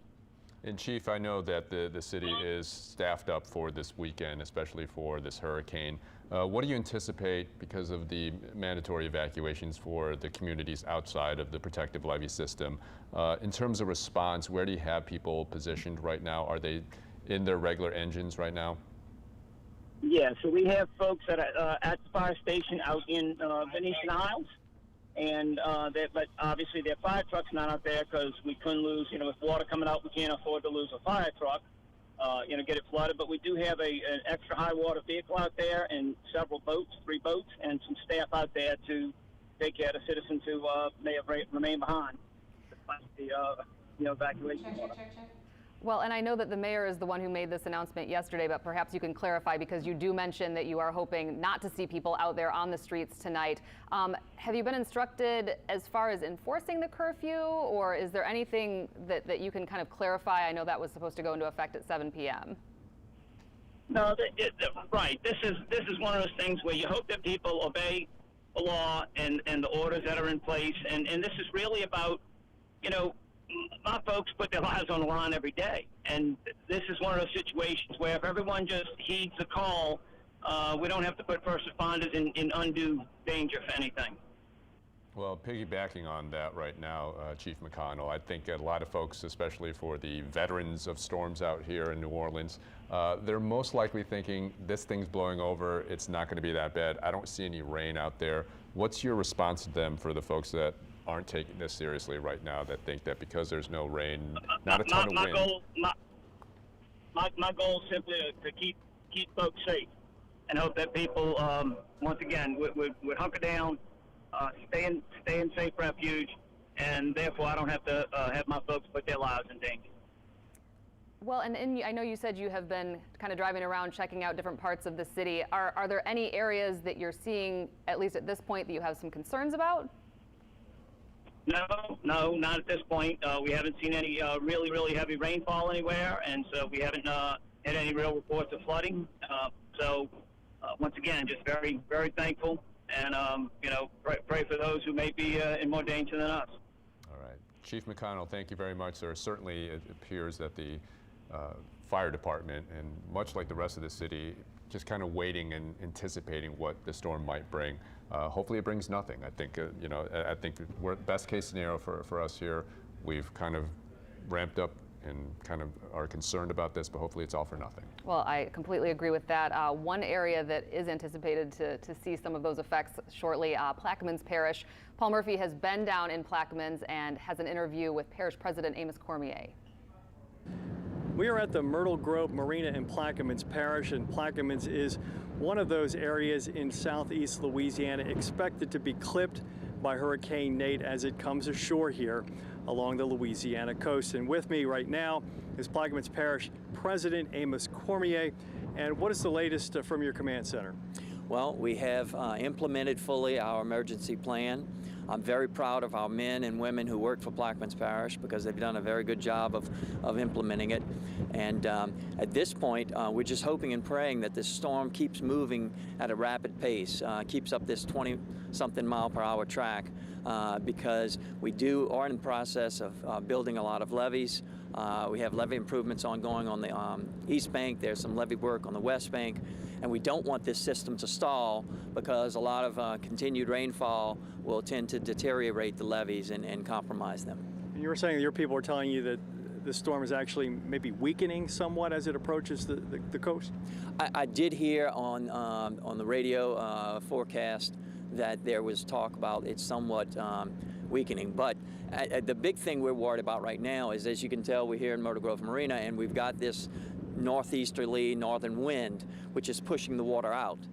When that storm passes us, then it's going to reverse, and we're going to have a southwesterly wind pushing water in. And that's where I'm really worried about some flooding issues and whatnot. And that's why you triggered a mandatory evacuation south of the Alliance Refinery, simply because of that reason. Yes. And also, this is a region here, we are outside of the levee system. And you have the Hydra system, which encompasses the greater metropolitan New Orleans area. And also on the east bank, Schleffer East closed that gate on Highway 39, which was the only means of exit for residents on the east bank of Plaquemines. And we're very glad and thankful that many of them heeded our warning. We have most areas on the east bank have been evacuated, especially the areas where the levees were 9 feet or less. Although the one area where it's less than that, no one resides. But we have over, last count, over 240 residents in our shelter, safe and sound. And we're just hoping and praying that this thing keeps trucking along and doesn't linger or stall. And are you expecting the conditions to deteriorate as we head into the evening hours when that storm gets closer, where we could see more of those rains, where we could see some effects as far as tidal surge is concerned? Most certainly. And also we're going to feel stronger wind gusts. And that's where you're going to have incidents of wind, potential for tornadoes. And so we have to continue, keep monitoring this. And then there's always, even if we do have, even if this thing continues at a fast clip, which would be a good scenario, we're still going to have a lot of cleanup. Now, we're not declaring victory yet because we haven't seen the full brunt of the eye come hit Plaquemines yet, but we're hopeful at this time. And final word, what are you telling your residents tonight? If you have not evacuated, bunker down, batten down the hatches, and pray that this thing keeps moving. And Parish President Amos Cormier, thanks for joining us. And you did want to say one thing about the need for people to stay off the roads tonight. Yes, under Louisiana law, when you declare mandatory evacuation, it automatically includes a curfew. So there's a lot of sheriff's deputies out here in the southern end of the parish that will be kind enough to tell you to stay off the road, right? Yes, and everyone, it would be for everyone's own safety, they need to stay home, hunker down, batten down the hatches, and be safe, and wait till the morning to come out. All right. Thank you very much. I appreciate it. And we'll be reporting live from Plaquemines Parish throughout the evening. Paul Murphy in Myrtle Grove Marina reporting. We're seeing evacuations on both sides of the West Bank and the East Bank. Certainly a lot of concern as this hurricane has actually made landfall already, the first landfall at the in mouth of the Mississippi. Yeah.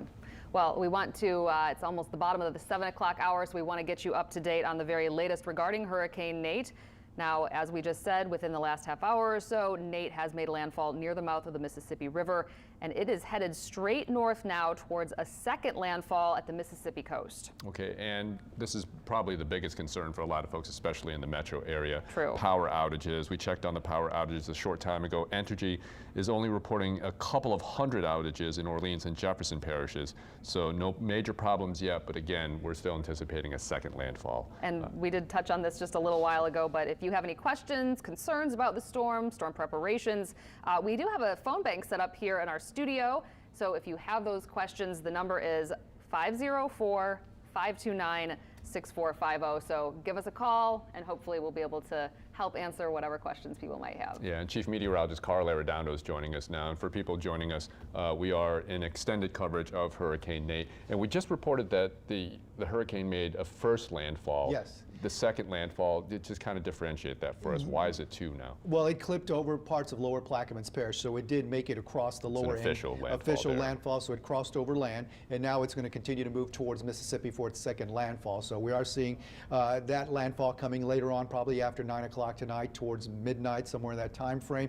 The big changes is that it's weakened a little bit, and it's slowing down just a little bit, but still moving pretty fast. And also, they dropped the hurricane warnings for Metro New Orleans, North and South Shore. So only expecting tropical storm force winds now, as we're not expecting any kind of hurricane force conditions. But still, as you look outside, you can see down Rampart Street, not looking too bad out there. So that's the actually, lakefront. we're looking at the lake shore, so we can see a little bit of water washing up there against the shore. It looked like Rampart Street from our tower camera, but I didn't see the water there. That is water, isn't it? Carl has been working long hours. Yes, the eyes are a little fuzzy now. Long day.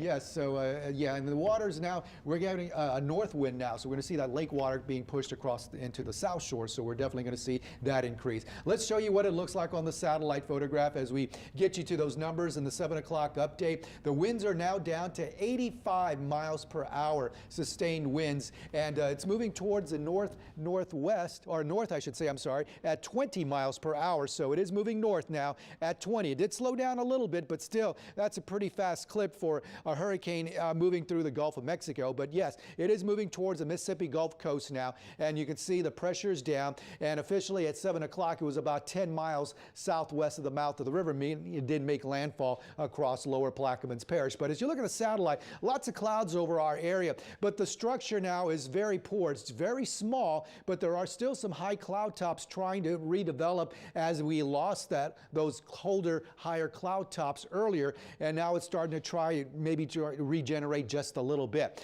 But the official forecast from 4 o'clock did show it moving towards the Mississippi Gulf Coast. Again, probably staying more along in the center part of the cone now. Don't think there's going to be too much wiggle room here, but you can see this is 1 o'clock in the morning already inland, so we'll say maybe about 9, 10 o'clock, 11 o'clock this evening, we're going to see it probably getting closer to the Mississippi Gulf Coast and then moving on inland. So once it starts from 1 o'clock on, it's going to race on towards the north. This is 1 o'clock in the afternoon across northern Alabama and northern Mississippi as a tropical storm. So a good part of Sunday should be okay as far as rain and thunderstorms. I do have just about a 30% chance for spotty showers or storms on into the afternoon hours on Sunday.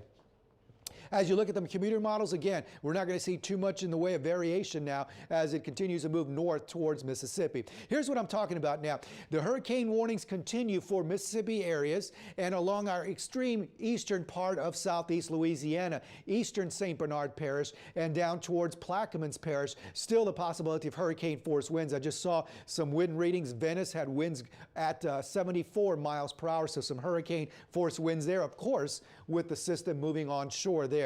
Tropical storm warnings now across areas of the North Shore, Metro New Orleans, and down south to Jefferson, Lower Jefferson and Lower Lafourche Parish. So we are seeing the possibility of tropical storm winds now, no longer hurricane force winds expected across our area.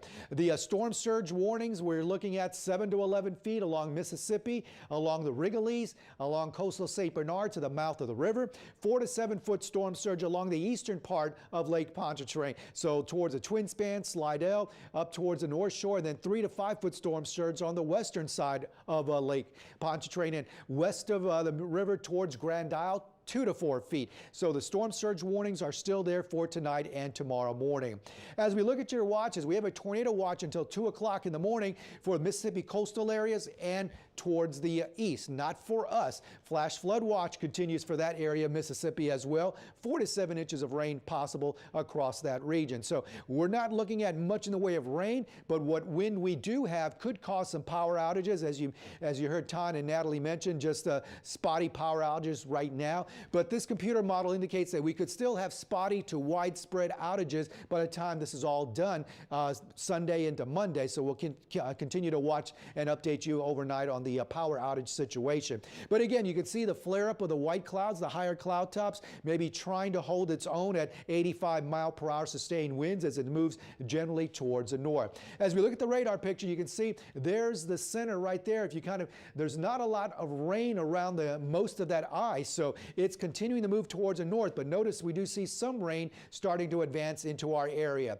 The tornado watch out towards our west, but we have no warnings of any kind across our area. And the rain, as we see the rain advancing into Mississippi, becoming light and moderate coming on in. So there's going to be more in the way of heavy and sustained winds along Mississippi. So the heavier rainfall amounts expected in your area is because now the center's moving closer to you, and this rain will be more steady and more consistent and will get even heavier. So again, you can see from near Pearl River on towards the east, and we see the rain starting to move on into Chalmette, Poydras, Arabi. So we're going to see that rain advancing on towards the west and southwest. So Metro New Orleans, some rain coming in. It's not that heavy, but there are some pockets of moderate rain. But now we're starting to see some rain move into the area and down towards Plaquemines Parish as well. But notice there's not a lot of rain far to the west of the system. So most of us will not see a lot of rain. And remember, rain wasn't the big concern with this system. And again, you can see there's the mouth of the river. It's moving on towards the north now. So it's going to start pulling away from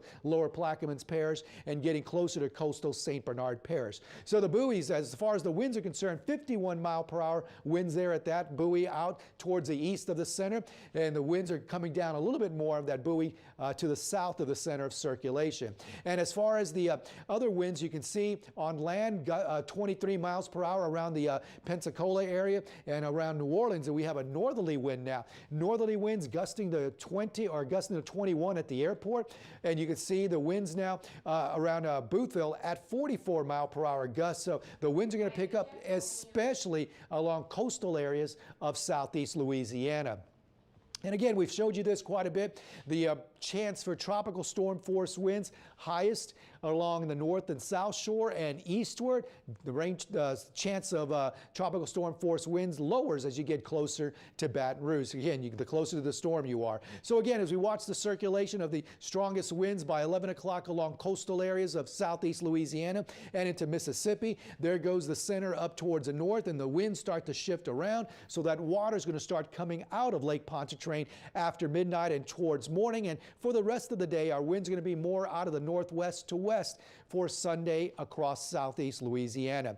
So you look at the wind field. Again, the strongest of tropical storm force winds will be clipping parts of eastern St. Bernard Parish. This is at 7:30, and you can see the tropical storm force winds will start spreading on inland as the center gets closer to us. Hurricane force winds make their way into Mississippi with the strongest tropical storm force winds, and then the tropical storm force winds below 58 miles per hour in the yellow, still around southeast Louisiana through 10:30, but after midnight that starts to move on out of here, and we're not dealing with the intense tropical storm force winds. So as we go through your precision cast, ignore all of this here. There's really not a lot of that there. That's some bad data going into the computer model, but this is what we're focusing in on right here. There will be some rain along the extreme eastern part of Metro New Orleans, southeastern St. Tammany Parish as it moves on towards the north. But again, most of southeast Louisiana may not see a lot more rain for the overnight hours as this continues more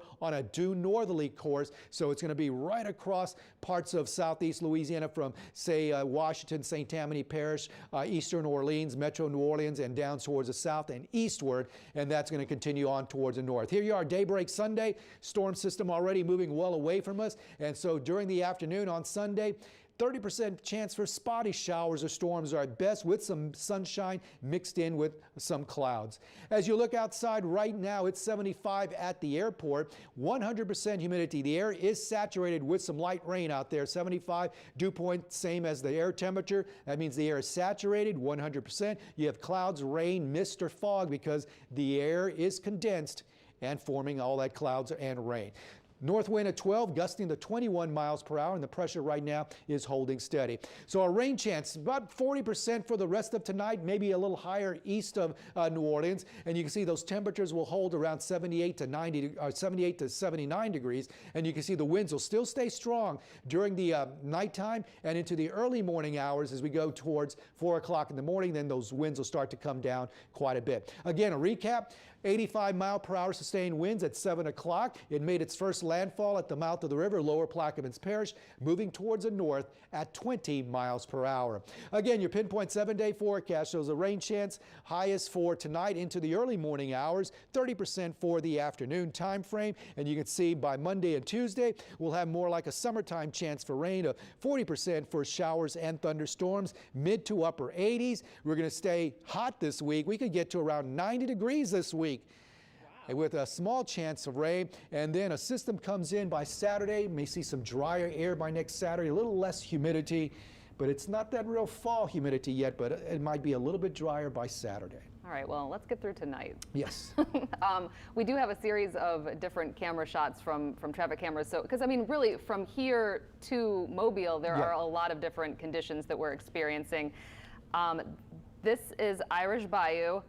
Water on the road, you can see there. And this is one of the areas that had a mandatory evacuation. Yeah, this is outside the levee protection system. Lake Catherine near New Orleans East, Venetian Isles, Irish Bayou. A lot of folks drive by this as they go towards Slidell on I-10. But you know, clearly, even though we're not seeing the major effects of Hurricane Nate, we are seeing some of the remnants in terms of the outer effects of the storm here, and clearly we're seeing this. And this is partly why the city of New Orleans told folks living outside of the levee protection system to evacuate. Right, and I mean, we've discussed this several times throughout the last couple of hours. This is not a rainmaker for the city of New Orleans. We're not expecting a huge rain event, but that does not in any way undercut the severity of storm surge and or the winds that we're going to be seeing here as we go through the next couple of hours. We also, I think, have a camera in Mobile, Alabama. That is one of the areas that is seeing a little bit more intense weather. Sure, yeah, and certainly, you know, along the Alabama-Mississippi line, and as Carl's been showing us all night with the graphics of where the storm is, you know, they're certainly on the eastern side of that. You take a look at some of that rain-coated camera shot there for Mobile. That is the, as we traditionally call it, the dirty side of the storm, where you're seeing most of the rain, and if this was a stronger hurricane, we usually see more of the tornadic activity on the eastern side. But Carl did mention that recently there were seeing some tornado warnings there in Mobile. So, you know, definitely this more serious rain and tornado activity possible there on that side of the storm. So, you know, good thing that we're not seeing that here in our area right now. Yeah, there's a wide kind of palette of effects here. Certainly, you know, in the metro area, we're waiting for impacts from the storm, but already on the eastern side of this, it's already made landfall at the mouth of the Mississippi. Plaquemines Parish has seen it. Now you're taking a live look at the lakefront, and you know, we've seen the lake choppier in days before this in terms of storm impacts, but nonetheless, you know, this is what's happening now for Hurricane Nate in the city. Well, and now is the time from now until that landfall where those winds will be coming and pushing that water into Lake Borgne, into Lake Pontchartrain. And, you know, we're getting to a time when there will be, I think Mayor Carmardell said midnight, 1 a.m. Is the time when we'll be seeing the high tides, which will also increase the water level that we're seeing. But we're now looking at Bourbon Street? Yeah, technically we are in a curfew in the city of New Orleans. Maybe these folks here on Bourbon Street didn't get the message, but, you know, this is something that we rarely see, is an empty kind of streetscape scene in Bourbon Street or on Bourbon Street on a weekend. I will say a Saturday night at 7:45 when it is not raining and you're here visiting New Orleans, I think it's difficult to say, I need to stay in my hotel room. So, you know, understandably, people are getting out and walking around a little bit, enjoying what Bourbon Street has to has to offer. Lauren Bill was live for us down there just a little while ago, and where she was, it seemed like quite a party, actually. Oh yeah, you know, and consider the impact in terms of folks' livelihood, especially for people in the service industry. A night of shutting down and not seeing a big crowd on Bourbon. A Saturday night. Especially, yeah, and especially after the LSU game as well. Usually you'd see that place packed, but you know, because with what's happening with Hurricane Nate, you know, folks aren't maybe celebrating as much, and we're seeing that in terms of what we're seeing in Bourbon Street as well. Right, and we're also seeing, you know, in comparison to Bourbon Street, now taking a look at the Department of Transportation cameras, some of the area interstates are not crowded at all, just a couple of cars going by. So, you know, I think on the one hand, you do have tourists and people down on Bourbon Street who aren't from here, but then, you know, the locals are clearly at home, staying off the roads right now. You know, and we spoke with Superintendent Chief McConnell, or Tim McConnell, with the New Orleans Fire Department a short time ago. You know, in terms of keeping people off the road and keeping them inside, this makes their job easier. If there is a true emergency, a fire, so on and so forth, they can respond easier without a lot of traffic, and especially if we're going to see you know, tropical storm-like conditions and hurricane-like conditions, it's much easier to respond. Again, this is a picture of Irish Bayou where you're starting to see some water coming over the road. If first responders have to kind of respond to an emergency, they don't have to weave around folks that unnecessarily are on the street. Well, and there are a lot of questions about, you know, how different areas of the city are functioning right now, the airport, such like that. I think David Hammer is going to join us now, and he has some of the answers on some of those things. Airport. There we are. Yeah, I wanted to check into what was going on at the airport, and we saw that only 17 of 131 flights have been canceled out at the airport. Southwest and British Airways actually decided to cancel their flights way ahead of time, and those are the vast majority of the ones that have been canceled. 9 of the 17 that have been canceled are Southwest flights that were canceled way in advance. So Michelle Wilcutt at the airport says that they've got taxis and airport shuttle ready to go. Well, and how are things looking with Entergy? I know that they have said that they have contractors in place and a plan ready in case we do start experiencing power outages.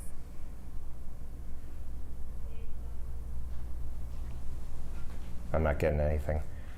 All right, clearly we're having some technical and audio difficulties with David Hammer here. Coming back live to the studio if we can. You know, David and the investigative team, they're right now taking a look at a lot of the deficiencies and the challenges that the city has had. Certainly infrastructure, and certainly after the August 5th flood and then the recent rain that we've had, there's been a lot of emphasis on the Sewage and Water Board, but also the infrastructure, the power grid here has been a major issue, because even on days that we have a light rain, we've lost power. Right, and I think just, you know, as recently as a couple hours ago, we were starting to see some spotty power outages in different little pockets, but, you know, we're waiting to see what we're going to see from these potential tropical storm force winds that we're expecting to come in the next couple of hours. But, you know, we have heard from Entergy that, like I said, they do have a plan in place and contractors on standby. So hopefully if we do start seeing some of those more widespread power outages, there is a plan in place to get that power back on. Yeah, and just to bring you up to speed here, roughly about a half hour ago, around 7:15, Hurricane Nate made its first landfall near the mouth of the Mississippi River near Plaquemines Parish. So officially it's made landfall, but as Carl's been indicating, later tonight we're anticipating a second landfall, maybe around the 10 o'clock, 11 o'clock hour along the Mississippi Gulf Coast as a Category 1 storm. All right, and I know that another topic when we get David back that he was going to discuss are the oil rigs. I don't think we've talked too much about that, but, you know, whether or not there have been evacuations out there, because, you know, the water does get rough. And it's been active. I mean, between the hurricanes that we've had previously too, you know, the 2 previous hurricanes, you know, energy production has been stifled, and we've seen it at the pumps. I mean, if you've noticed, you know, in the last few weeks, our prices at the pump have gone up. I mean, right now, $2.25 is cheap for folks. We're usually seeing right now $2.39, $2.41. That's because of what we've seen with Hurricane Harvey, what it's done with Houston, and everything else, you know, in terms of the storm. All right, well, Plaquemines Parish, one of those places seeing impacts from Hurricane Nate. Paul Murphy is live in Plaquemines Parish and has been monitoring the conditions there. And Paul, how's it looking? Well, Natalie, when we first got down here, I guess a couple hours ago, we were just feeling winds may be up to 10, 15 mile per hour, but just within the last half hour since that storm Nate made landfall just down Belle Chase Highway from here, we've seen winds gusting up to 39 miles per hour. So an indication that the conditions may be getting a little bit worse, although you wouldn't know it from the rain. We're just still experiencing pretty light rain here. And this part of Plaquemines Parish, we should say, south of the Alliance Refinery, is under a mandatory evacuation tonight. That means a curfew is along with a mandatory evacuation comes a curfew, so people are being asked to stay off the street and shelter in place. If I can get Derek maybe to zoom in across the water from here, there are quite a few people here at the community of Myrtle Grove, right past the Myrtle Grove Marina, that are riding out the storm here and seem to be coming in and out, watching what we're doing. But you can see the house over there. It looks like a family there watching the storm as it comes through here. Now, it still appears that the winds are out of the northwest. So why is that important? As long as the wind is out of the northwest, it's pushing the tides out. It's pushing that storm, holding that storm surge at bay. But from what the parish president, Amos Cormier, tells me down here, once the storm moves past here, the winds may shift to the southwest. And maybe Carl can talk about this a little bit more when you go back to Carl. And that would, of course, down here, push the tidal surge in. And they were expecting the tidal surge maybe to be in the 4 to 6 foot range, if that.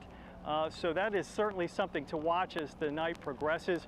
And another reason why, if you're traveling in this area, you should stay off the roads and watch out for flash flooding as that wind turns around. So we're told that here in Plaquemines Parish, about 240 folks are now spending the night at the evacuation shelters set up in Belle Chase, one at the Belle Chase Auditorium, the other at Belle Chase High School. And the parish also has the YMCA in Belle Chase on standby just in case more space is needed. So again, here in Plaquemines Parish, it looks like just in the last half hour the conditions are starting to worsen. We're not sure how bad they will get with the storm offshore, again making landfall about a half hour ago, about 45 miles down Belle Chase Highway from here. That's the scene here at the Myrtle Grove Marina. Now back to you in New Orleans. All right, Paul. And Paul, you know, we've been kind of getting a cross-section of people from the Mississippi Gulf Coast, and then we saw some folks on Bourbon Street, and you know, there's been some celebration in terms of a hurricane party. What's the mood like in Plaquemines Parish, considering that the storm just, you know, made landfall at the mouth of the Mississippi? Well, anecdotally, I can tell you that we saw very few people on the road as we came down here to Myrtle Grove. It seems like a lot of folks at least heeded the warnings to move within the levee protection, which is just north of the Jesuit Bend community. And as I said, there are about 240 people now spending the night in the evacuation shelter there. And let's take another look behind me here, and you see that right now the water is not that high. I mean, I'm told that this is normal for this area. Again, we're talking a little bit later this evening as the wind shifts. The storm surge could come in and maybe push some water onto the streets of Myrtle Grove, but so far we have not seen that. And right now the waters look relatively calm, but again, that could change as the storm passes along the Louisiana coast. Well, and Paul, you mentioned the 240 people who are at the evacuation shelters in Plaquemines Parish making that decision to not stay home. Did you get a sense from the parish president, is that around the number of people that live outside of the levee protection system? Do we know if that is a good number or that people were heeding that warning? Yeah, he seemed generally encouraged by that number, that obviously on the East Bank, there aren't a whole lot of folks living on the East Bank. And so a fair number of the ones that are in the shelter are from the East Bank. I was listening to Amos Cormier speak a little while ago, and he was saying that the Southwest Louisiana Flood Protection Authority East made the decision to close the floodgates along that main strip that goes along the river on the east bank of the parish, and that would have cut off any access to that area. So as a precaution, the parish went ahead and called for that mandatory evacuation on the East Bank just yesterday. And then at 8 a.m. this morning, there was the mandatory evacuation south of the Alliance Refinery. And yes, I think that the parish officials were encouraged by that. Folks are heeding the warning. And again, we haven't seen a whole lot of people on the road, and we haven't really seen anyone but sheriff's deputies coming up here to the Myrtle Grove Marina. And that's probably how first responders would like it. Paul Murphy reporting from Plaquemines Parish, where Hurricane Nate made landfall at the mouth of the Mississippi River a short time ago. Paul, thank you. All right, well, this is interesting. One of the photographers that we have out in the city for us tonight is also a meteorologist. Corey Rebenhagen, I think, is joining us on the phone right now. He's shooting that photo or that picture of the video you see there of the water coming over the road in Irish Bayou. And what can you tell us about the situation out there? Yeah, hey, good evening, guys. I can tell you that what I believe I'm seeing here is the first really effects of that surge, that storm surge here in just the far eastern edge of Orleans Parish. So I think I can tell you this is Highway 11 here that you're looking at, which is Ridgeway Boulevard. On the right-hand side would be Lake Pontchartrain. On the left-hand side would be the Gulf. And you can see that the water has really come up over here. And I can tell you what's interesting about this is that the timing of it all, I actually drove this road about 45 minutes ago, and there was no signs of any water coming up. There were just a little bit on the edge of the road, but not actually in the driving lanes here on this little highway here. And in only 45 minutes, it's come up this high. And I believe we are still in a tide that is lowering. So that will let you know there that this is actually the effects of the hurricane that is actually driving this water this way. I understand from talking from some locals here. I'm at the Citgo, the Irish Bayou Citgo here, and some locals were telling me that this is fairly common for high tide. But I believe, you can correct me if I'm wrong. I'm not really familiar with your tide pattern here, but we're in a lower portion of the tide. So you really get an idea that this is really from the hurricane that's actually doing it. Yeah, and Corey, I think that kind of reinforces all the forecasting too. And initially, we've been saying all night that this is not going to be a major wind and rain event, at least in Orleans Parish and the metro area, but it's mainly going to be a kind of a tidal surge and storm surge event. Is that what you're seeing there? I mean, we see that you're panning up a little to see a bit of the rain. What are the conditions there right now for you? Yeah, so the winds are not really that sustained. Every once in a while we'll get a gust of 20, 25 miles per hour, but generally the winds are fairly light, about 15 mile per hour sustained. And when I pan up to the light there, you can see the tiny little rain droplets, typical of tropical system, those tiny little rain droplets.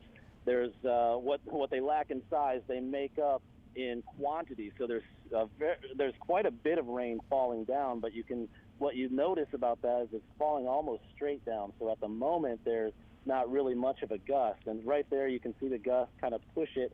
The wind's basically coming kind of out of the west right here. So really the only real effects of the storm, just a light wind and a little bit of heavy rain, but really that surge is what I'm seeing there. You can see that guy just drove down the road there, so you can kind of get an idea.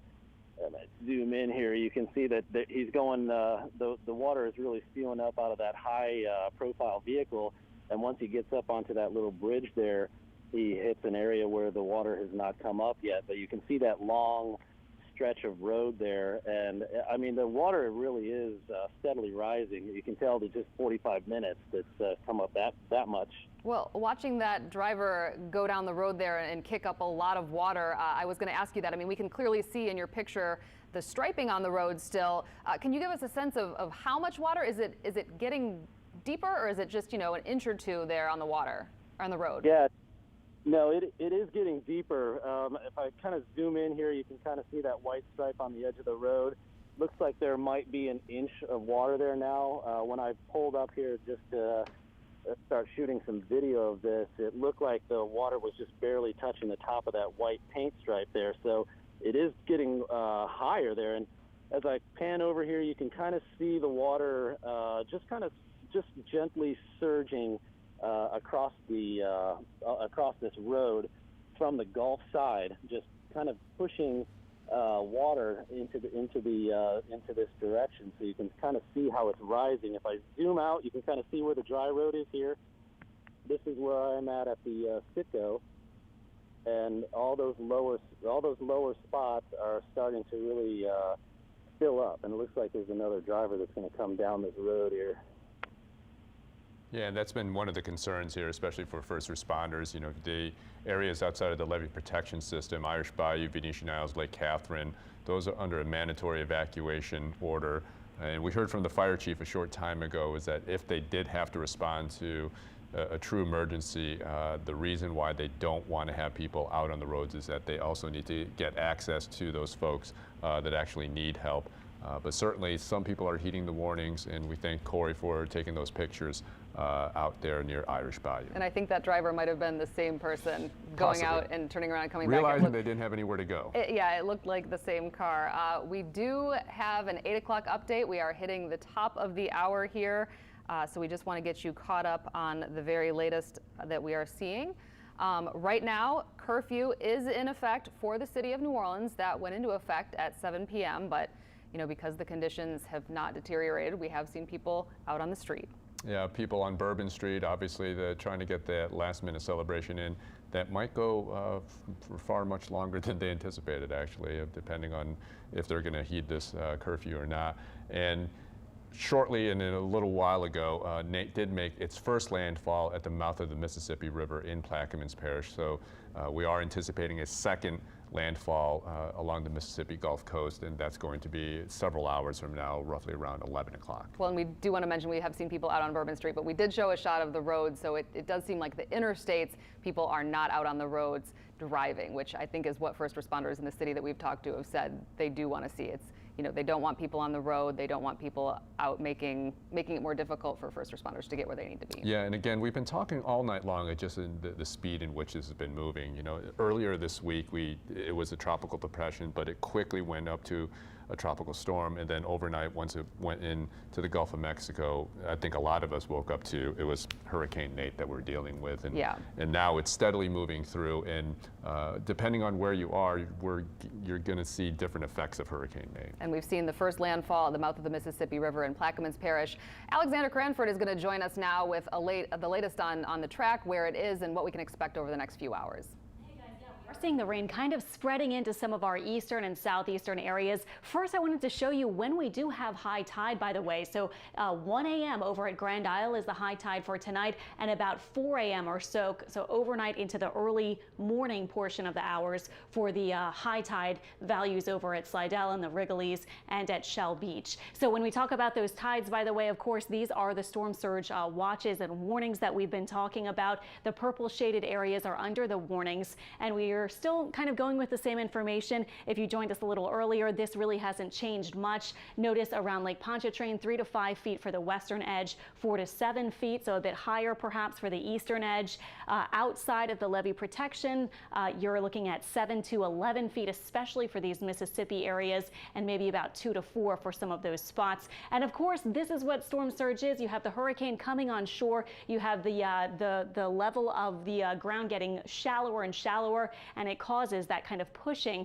of the water up there. So as we track our winds and kind of the direction, you can kind of pick out your spot that you're concerned about and see where the direction might be. Again, when we get it pushing from the other direction, we've had these sustained east winds just coming in and really pushing the waters up for most of this week. Many of us along coastal areas have seen the waters higher than normal. Now we may begin to see that change, especially overnight tonight and into tomorrow. Fast forward to 1 a.m. Notice where the center of the storm by then might be, somewhere over our coastal Mississippi areas, or maybe even by that point a little bit farther to the north of where you see this model projecting it. So notice many of our North Shore spots seeing north winds. Some of our South Shore locations may be seeing northwesterly or eventually westerly winds, and then heading into early tomorrow and during the daytime hours tomorrow, those winds will be a little bit less windy, up to about maybe 20 miles per hour sustained. And also they will be a little bit more from the west and eventually southwest. Quick check at the next few days. We are looking for eventually some drier weather for tonight. We are actually looking, of course, at a high rain chance for kind of these bands of rain that we may see moving in. And then also as we move into Monday and Tuesday, just kind of wanted to give you a heads up here because we are still looking for rain chances not associated with Nate, but just kind of your more typical showers and downpours in the area Monday and Tuesday. And then things will be changing into the end of the week when we turn drier and warmer. Now getting into Nate and getting into kind of the specifics of what we're seeing right now. Notice the cloud cover from Nate extends all the way from Louisiana out into Florida right now. And notice also that our winds are at 85 miles per hour. So the update from the National Hurricane Center came in updating kind of the basic stats at 7 o'clock. Our next big update will be coming at 10 o'clock. And of course, we will be updating you all the way until then. So right now we're watching the center of the storm just kind of outside the Plaquemines Parish area for the very center. Notice the forecast path still looking like it will make landfall probably along coastal Mississippi sometime maybe around 10 p.m. or so. And by 1 a.m. might actually already be over near Hattiesburg, Mississippi, still perhaps as a Category 1 storm. It will weaken probably pretty rapidly early tomorrow morning and could by tomorrow afternoon be a tropical storm, maybe somewhere approaching Tennessee or northern Alabama at that point, and then could be a remnant low as we head into the daytime hours on Monday as it continues moving off quickly to the northeast. Again, Carl was pointing out that our warnings have changed a little bit. If you're just joining us or something and you are on the North Shore or in New Orleans, our latest update from the National Hurricane Center, our tropical storm warnings have been dropped hurricane warnings have been dropped, but the orange shading still indicates tropical storm warnings in effect. So anticipating some tropical storm force winds in the metro area, North Shore spots, and our Pearl River County areas. And then if you're in Hancock County or Harrison County and along some of these southeast Louisiana parts of Plaquemines and St. Bernard, still hurricane force winds are expected there. Notice that our wind directions, I was showing you that graphic a little bit ago, but our direction has already changed. Our locations across southeast Louisiana and Mississippi indicating more northerly winds, not even that strong if you go out toward Baton Rouge, Hammond, and Macomb. But if you look closer to where the center of Nate is right now, we're looking for our winds right now up to about 15 miles per hour, and of course breezier along the coast of Plaquemines Parish around Boothville. Port Fourchon has reported in the past few minutes 28 mile per hour winds. The Lakefront Airport about 31 mile per hour gusts there. And at Boothville, about almost 40 mile per hour wind gusts has come from there. Gulfport about 25. So we are seeing some of those slightly elevated wind gusts, and then a lot higher, of course, offshore where the center of Nate is now. And notice kind of where the spin is here. This is kind of the center of the storm, bringing some heavy rain just on the northern edge of the center, and then kind of another band here across the Gulf Coast from Alabama into the Biloxi area, past Christiane, Bay St. Louis, and even into the Lake Borgne and St. Bernard, kind of Biloxi marshes sorts of areas. So I'm going to zoom in on some different spots. New Orleans, mostly dry right now, but we are beginning to see a bit of this rain kind of filtering in from the east to the west and southwest. And notice the West Bank, you're getting some lighter rain. Same story, Carrollton toward Metairie and Harahan and so forth, but really nothing too heavy at this point. And in fact, even after that little shower passes in a few minutes, you may actually have another little lull before another area comes in. As we look farther south, Jean Lafitte doing okay. Grand Isle or areas kind of just to the north and northeast of that spot getting some light rain. North Shore doing okay right now. Hammond into Washington Parish is fine right now. St. Tammany Parish just beginning to see some showers working in to the east and, to the west and to the northwest across St. Tammany, and then all across our Mississippi areas, Biloxi, Long Beach, Waveland, all of you are getting some slightly heavier downpours right now as this rain band moves in. If we were to track this over into St. Tammany Parish, by the way, notice when the rain might be already arriving. Mandeville maybe a bit later in this hour toward 9 o'clock. Bogalusa about 9:07 perhaps. Not set in stone, but just kind of a general timeline for when some of this may be shifting over into that part of the area. Guys. All right, thank you, Alexandra. You know, we've been obviously tracking Nate and its impact. Obviously, the eastern side of the storm is going to feel different effects. We're in New Orleans, and we're anticipating what the storm's going to bring. The sewage and water board's been the main issues, especially since August 5th. Yeah, absolutely. It certainly has, and everybody's got a close eye on how operations are functioning there, whether or not the pumps are ready to handle the task, whether or not they've got enough staff, all of those things. So I think we're going to get some answers on that pretty shortly here. What have you seen and heard from the city over the last, 48 hours as the city is prepared for Nate? I think they, are taking a lot of precautions to make sure that everything is, as functioning as it can be. I think they have a long way to go in terms of getting the system back to where they want it to be. And what's interesting about that is, we heard the mayor saying that nobody rang the bell as of August 5th, when we had the situation with, the pumps not necessarily working, some of them down for maintenance, some of them broken, problems with power, all of those things that we've been hearing about a lot over the last couple of months. And, the question is, how did it get to this point? And that's why we're doing sort of an in-depth investigation. And we can pose some of those questions to Paul Rainwater with the Sewage and Water Board right now. He joins us by phone. And Mr. Rainwater, what are you seeing now in terms of the capacity? Obviously, we're not taking on a good amount of rain here in the city of New Orleans, but what is your assessment of the pumping and the drainage system right now, especially considering this storm? So, we started several days ago, kind of working through, different scenarios based on the modeling that, we'd anticipated, what we thought would be 4 to 6 inches of rain. We've been very fortunate, with the small, I think we've had less than an inch in some places, which has, been great for the system. But right now we still, turbines 1, 3, and 6 are operational right now. And we are using Entergy commercial power, and we've got some additional, power through frequency changers stations, which we've been using. And we've also have 26 generators that we had rented for, hurricane season to help us get through these events.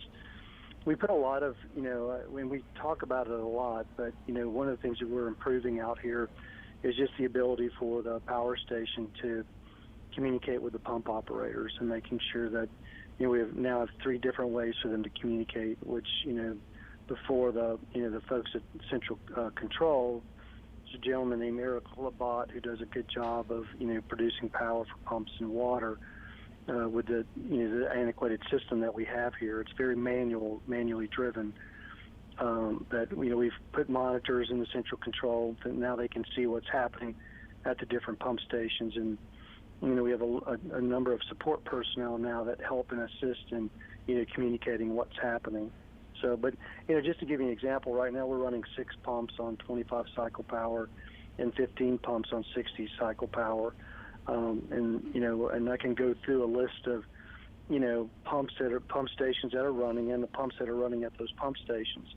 And we're getting, updates about every 15 to 30 minutes about the, the level and what's happening. And, we dispatched, there are going to be things that are going to happen. We've, dispatched mechanics out to several pump stations and fixed problems before they became, an issue. So. What, can you expound on that a little bit? What types of problems have you all seen? Well, we had a, mechanical issue out at Pump Station 12. We were able to, Pump Station 12 is running. We had, things are going to happen with old machinery, right? You got, we lost water pressure momentarily today at 3:30, but we were able to get it back up within 15 minutes. By some quick action by our folks, and it avoided a water advisory. So, those things are going to happen when you're, putting a load on the system. That, and again, as we've said, it's very manually oriented. We're going to be providing the mayor in the middle of this month some options about where the city needs to go. It's one of the things he's asked us to do.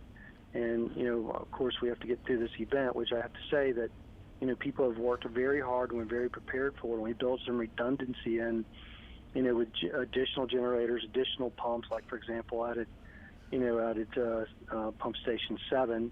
We were down, a large pump. We put some temporary pumps out there to help lower the canal so that we could position ourselves. And so those are the kinds of things that, people are doing out here that I think is going to help them into the future.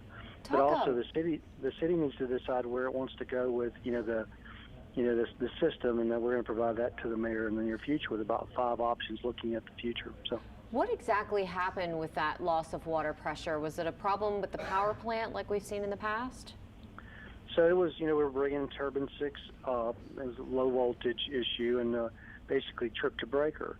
But again, we were able to, they had war gained, and we went through, and before we start all the turbines, we went through and talked about what your alternatives were, right? Because we want to, prevent, water advisories in the future, and we want to prevent, issues related to the pumps. And so we went through kind of that scenario so people were prepared to react, and they did exactly that.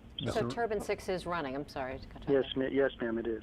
Mr. Rainwater, you mentioned that you were going to present some options for the city. If you were to talk to the mayor today, top 3 options that would get the Sewage and Water Board and the pumping and drainage system back up and running to where it needs to be, what would you tell them? Top 3. Well, I mean, we're not there yet, and I tend to be, the reason I'm here, I think, is because I focus on the wolf closest to the door, and right now that's the storm, and and then creating a stable base of power. Remember, we've got, we're in the process of, loading 5 electromotive diesel generators. There's a very large generators which will provide this city, some additional power. And then we have a plan to bring turbine 5 up, which will provide, hopefully by November, the middle of November up.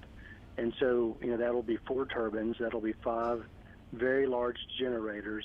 And so once we provide that stable base, then we'll be discussing, some additional options and continuing to work through that exercise. But before I leave, like I said, in the middle of October, we're going to provide the mayor with, some options looking at, how you invest, and bringing in some experts from around the country to look at that as well. And then, but right now what we're focused on is this event, and then, getting those EMDs in place and then fixing Turbine 5. Well, and that's understandable getting through this event, but I mean, as early as, just Monday, we saw flooding in the city. So once we do get through this event, what are the top things, maybe asking the question a different way? I mean, what are you focusing then on Monday and Tuesday? I mean, what comes after getting through this event? Well, I mean, we're gonna continue working on, put in our plan to get Turbine 5 up, and then we're gonna, start focusing on, or refocusing on those EMDs, the 5 EMDs that are out here right now. We're laying some concrete slabs to make sure they're stable so that they can survive, any event that may occur. And what I'm trying to do, and what the mayor tasked us to do, is not only get through this hurricane city, but set the city up for, next hurricane season as well. So we're also looking at standard operating procedures at some of the pump stations that were very old. No fault of the pump operators, the pump supervisors. They were doing what they were told. And so, what we're going through is, trying to create a culture. And, like you didn't have pump operators that have email addresses, for example. And so those people have been identified. They need to be able to be communicated to as part of an organization. And so we're working on that as well. Can you talk a little bit about those EMDs? Those are those big generators that you guys are installing over at the power plant. Whenever we had the boil water advisory a few weeks ago and the loss of Turbine 6, you said that those EMDs would be ready to go October 2nd. What's been the delay? Is it those concrete slabs that you just mentioned? So 2 things. One about the boil water advisory, the 2 large, the $50 million towers that are being built, called the Hammer Project, will help prevent water advisories in the past. The EMDs, we made the decision to go ahead and create a stable base for the EMDs, and that's why the project got pushed back a little bit, which made sense, and we had the time to do it with Turbine 3 coming up, so we didn't feel as much pressure to do that. And so, it was a better decision to go ahead and, create a long-term solution. But the Hammer Project will provide about 45 minutes of time the next time, once it's completed next year, to provide that space that you need to, to convert power. So, I've got to get back to a meeting, so I really appreciate it. Paul Rainwater, thank you very much, sir, the interim Thank director you. of the Sewage and Water Board. Arguably the least that's probably the most thankless job right now in the city of New Orleans. But Katie Moore is joining us, and Katie, you've been investigating along with the investigative team. We tried to ask Mr. Rainwater this question. What do you think the Sewage and Water Board needs to do to kind of retool itself? I mean, obviously he's kind of hamstrung in terms of what he can present, but in what you've seen, what does the Sewage and Water Board need to do to turn things around? Well, I mean, I think he hinted at it. He said some of the pump station operators didn't even have email accounts. Yeah. So just think about that for a second. You know, this is an a lot organization. of modernizing to do. Absolutely. I mean, not just modernizing, but that's like taking you out of almost the Stone Age at this point. Right, at every level. Every level. And, you know, some of the other things that he mentioned just now, he's talking about antiquated old equipment. And he's saying, well, antiquated old equipment is going to go down, which is true. Yeah. And so how long have we had that antiquated old equipment? And I think there are a lot of questions about what our level of preparedness has been leading up to this point. And I wonder what the knowledge of certain people has been about that level of preparedness. And I think moving forward, you know, that modernization needs to happen, you know, overnight. Right. You know? I mean, he's talking about getting something online in November, which here on October 7th sounds like a far way away. Yeah, absolutely. And, you know, hearing that there are delays in getting those EMDs installed, that power plant has really been, and decisions about how to power the system has been key to some of the problems that they've been having, you know, that they had on August 5th, that they had on July 22nd, that they had last week. And so that's a really central part of what they need to do moving forward. And, you know, he talked about the fact that they were going to present the mayor with some options in mid-October. That's a week away. Yeah, right. As Absolutely. we're sitting here looking at, you know, we've been watching the lakefront, and you can see the water is crashing more than it has been. I mean, you can see that it is picking up over the last hour or two that we've been watching this. Absolutely. And, you know, the system is in such, it feels like it's such a precarious situation. And, you know, I think that there's a reason that we've seen all these contractors come in. There's a reason that we're seeing the National Guard presence at those pump stations. Those National Guardsmen are helping with communication, they keep saying. And that's what we've heard from Mr. Rainwater. That's what we've heard from Mayor Landrieu, that their function at these pump stations is communication. So, you know, that's a real problem if you need the National Guard to come in and help make sure that you're getting word from pump station to central control, you know, about which pumps need to go on, how much power they have, what they can power, what they can turn on and what they can't turn on. Right, because we're talking about a hurricane situation right now, but I mean, people in this city are afraid of a rainstorm. Absolutely, and they have a reason to be. You know, that's a realized fear as of 3 days ago. So, you know, it's definitely a precarious situation right now, and I think that they're taking some real steps. You got to give credit where credit's due. They're taking some real steps to make sure that, you know, things don't get out of control. Yeah, and our investigative team is staying on it with Down the Drain. They have a Facebook page dedicated to what they're working on. Again, if you're just joining us, you are taking a live look at the lakefront now. The water kind of coming over the top of the edge right there. 8:21. Hurricane Nate made landfall around 7:15, the first landfall on the mouth of the Mississippi River. We're anticipating the second landfall in about 2.5 hours at 11 o'clock on the Mississippi Gulf Coast. Well, we, I think, have Mike Perlstein right now. The last we saw him, he was down in St. Bernard Parish, and there he is now. Mike, what can you tell us? Yeah, still in St. Bernard, and let me just summarize the scene down here in St. Bernard. Very calm. As you might be able to see behind me, the rain is light, the winds are minimal, and very few people are driving or walking, heeding concerns of parish officials to just hunker down and let this thing pass.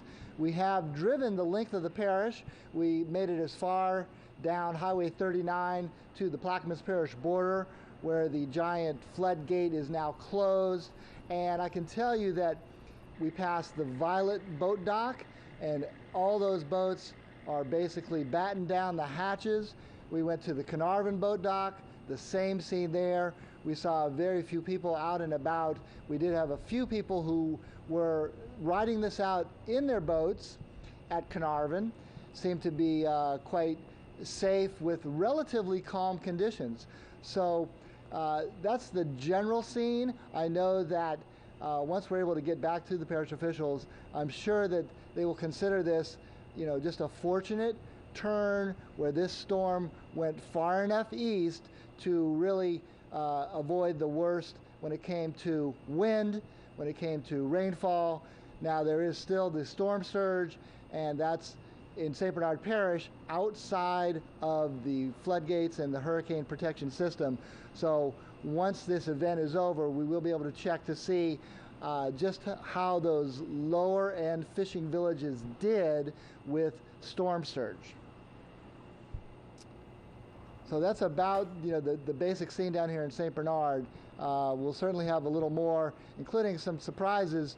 We were able to find that things had calmed enough that we found a hurricane party, full raging hurricane party of crab fishermen who had just pulled some 200 traps from Lake Robin, and for the most part celebrating what seemed to be almost relief that they had dodged the worst, and this looks to be basically a near miss of a light storm.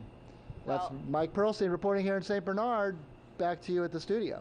That sounds like quite a party. Can't wait to hear more about it. Mike, thank you very much. And if they want to bring us some crab, that would be great. It wasn't just a full party, it was a full raging party. It was a raging hurricane party. All right, well, we'll check crab back with Mike in just a little bit. We do have crews spanned out across the area here into Mississippi. Brett Buffington is one of those. He has been driving around, checking out the conditions there. And I see you are out of the car now. What has the weather been like since we last talked to you? Well, tonight, earlier when we talked to you, we were in the car driving around, and we were talking about how the conditions were dry. It wasn't even raining, kind of sprinkling at the time. We promise that we'll see as Nate pushes here on shore in the next 30 minutes to an hour, still carrying with it those 85-mile-an-hour sustained winds. Again, we're talking about a very narrow field of hurricane-force winds that will push on shore here, around 35 miles an hour wide. So you're not going to feel those hurricane effects very far like you would with a larger storm. A lot of people here at this hotel are coming out and asking us, this seems just like a windstorm, and that's just because the center of the storm isn't very large. We have seen the rain pick up, we've seen the wind pick up, some pretty powerful gusts here this evening, but those sustained winds, they're just not here. The rain is falling here in Biloxi. I can tell you at 7 o'clock tonight, this city went under a curfew. Looking at Highway 90, which is down the hill from where we are here at our hotel tonight, there's not a lot of traffic. People are heeding that warning. Along Highway 90, a mandatory evacuation. People who live along that road have been told to leave, even though that was the order from emergency management officials here this evening. Some people decided to stick around. We watched around 6 o'clock tonight a couple sitting out on their front porch of their house, acting like this was just any other day here in Biloxi, Mississippi. There's still going to be that concern of storm surge in front of this storm, pushing that water onshore. That's their concern along Highway 90, especially in low-lying areas of Highway 90 further down the beach here in Biloxi, is that water is still going to come up. Making it dangerous is the fact that this storm is making landfall overnight. So you can't see the water in the Gulf of Mexico behind me, but I promise you it's right down that hill. Of course, we'll go down there and check in a little bit to see if the water has come up. Again, the storm a little bit offshore, still moving, still at that rapid historic pace that Nate has made across the Gulf of Mexico, making history before it made landfall here as the fastest moving hurricane to cross the Gulf of Mexico with those speeds at around 26 miles an hour. It is fighting wind shear here as it tries to make landfall, so the storm is weakening, and its last update, I believe, around 90 miles an hour, now down sustained winds to 85 miles an hour. So it's weakening as it makes its way here to Biloxi. Nevertheless, Biloxi is bracing for a Category 1 storm to make landfall here in the next hour. We're live in Biloxi tonight. Brett Buffington, Eyewitness News. And Brett, in terms of what you've seen so far, you've driven around, obviously, the Mississippi Gulf Coast area. We're anticipating a second landfall following the first landfall at the mouth of the Mississippi. What are you anticipating in the next 2.5 hours in terms of what you're seeing now with the conditions? Compare what you're seeing now and what you're anticipating further as we head down towards the hours towards landfall, the second landfall. Tom, we've been talking about how fast this storm is moving, so it's not a huge rain threat. There's not going to be flooding from the rainfall of this storm. In fact, in the heaviest spots, I believe we're only talking about a storm that might make a rain total of up to 10 inches, which that's certainly concerning, but that's going to be very isolated. The threat with this storm will be the sustained winds, 85 miles an hour. That will take the power out in some areas as it brings trees down. And of course, the most dangerous threat with any hurricane is that storm surge as it pushes up, making it dangerous, as I just said, overnight. That's still what we're expecting to see here. We'll see the wind pick up.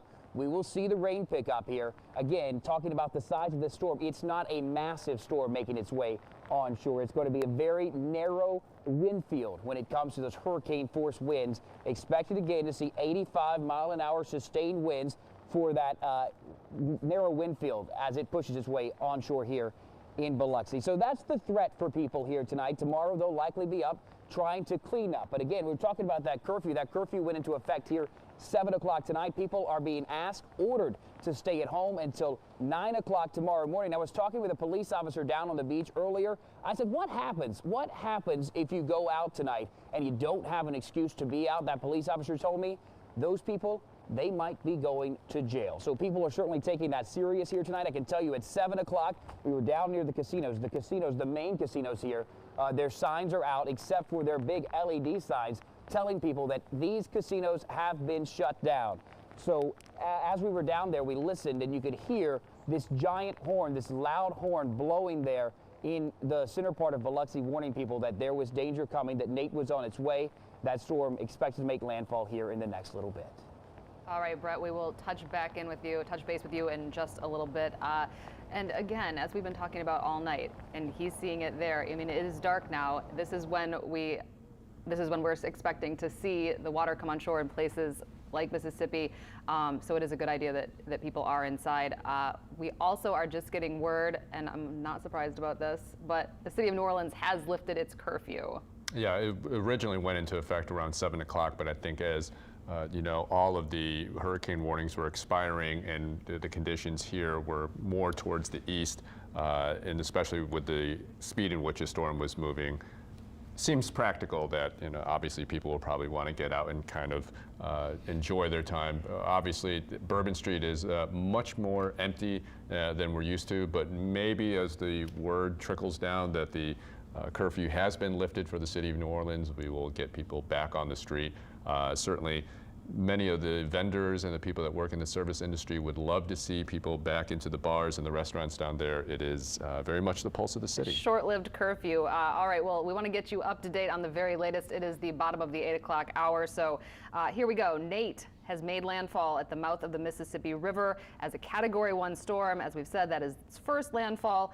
And the National Hurricane Center said that Nate is expected to make a second landfall along the coast of Mississippi tonight, and then pass over parts of Mississippi and then shooting on to Alabama and Tennessee. Yeah, it's a fast-moving storm. The storm is actually weakened slightly and is moving north a little slower at 20 miles an hour. Evacuations have been ordered along the central Gulf Coast, and people are hunkering down as they wait on the storm. And that's generally what people have been doing in the city of New Orleans, too. And they were kind of anticipating when they're going to start seeing the effects. And now they can actually get out, at least according to the city, because of that curfew being lifted. But as we mentioned before, we certainly saw many people taking precautions. You've seen the cars on the neutral ground, people securing their property, and rightly so. I mean, if this is an exercise for nothing, then I think people can live with it. Well, yeah, early on the cone of error was across southeast Louisiana to the Mississippi Florida line, so there was an idea that it was going to be somewhere in this area, and look where it's going. It's very close to New Orleans, just a shift a little bit to the west, and we'd be dealing with the hurricane force conditions coming right through our area. But that's still an impressive picture there, what we're seeing on the lakefront. Oh, yeah, yeah. I mean, the winds are coming now out of the north, so they're really blowing from the north to the south, so we're going to see that coastal flooding going on along the lakefronts there on the south shore now, as some of that high water is being pushed now towards the south shore. But we still have the surge coming in during the next 2-3 hours or so. We're going to see the water levels continue to rise with the storm now moving on towards the east. In just about a couple of hours, it's going to be just to the east of New Orleans. So in the next, between now and say midnight, is when we're going to probably see the strongest of winds that we're going to see out there, especially around north and south shore areas. So well, just this picture, in the time that we've been watching it, I mean, it started as little lapping waves, and now they're crashing. Yep, the storm, the center is getting closer now. So, and when we show the radar, you're going to see that eye wall is getting close to Mississippi. So probably 9, 10 o'clock is when we're going to start to see that second landfall take place. So as Tom mentioned, winds were at 85 miles per hour at the 7 o'clock advisory, and it's moving towards the north at 20. We're going to get a new update coming up at 10 o'clock. So the reason that we don't have hourly updates like we've done with Harvey or Irma is because it's not a major hurricane.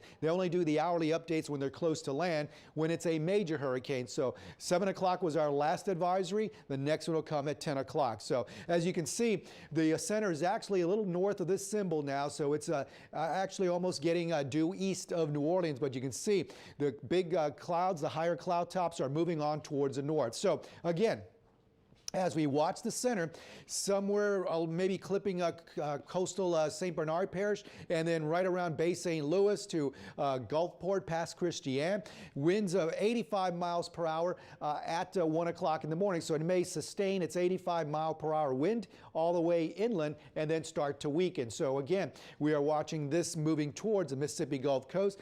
Cone of Error, you can see just over the extreme eastern part of southeast Louisiana. That's where we still have hurricane warnings in effect because of the cone of error there. But you can see that by 1 o'clock Sunday afternoon, it's already in northern Alabama. So by the time you wake up in the morning, conditions may not be that bad, and they'll be getting better as the afternoon rolls along. As I show you now the hurricane warnings, Mississippi coast, right along parts of St. Bernard Parish and down towards Plaquemines Parish, closest to the center of the hurricane. We are under tropical storm warning. That's why the curfews were probably lifted, because hurricane warnings were dropped. So winds will be at most tropical storm force conditions, 40, 45, maybe 50 at most, with some higher gusts. And the storm surge, that's the main thing now that we're looking at least for a lot of us. Storm surge of 7 to 11 feet along the Mississippi Gulf Coast, along the Rigolets, back south towards the mouth of the river.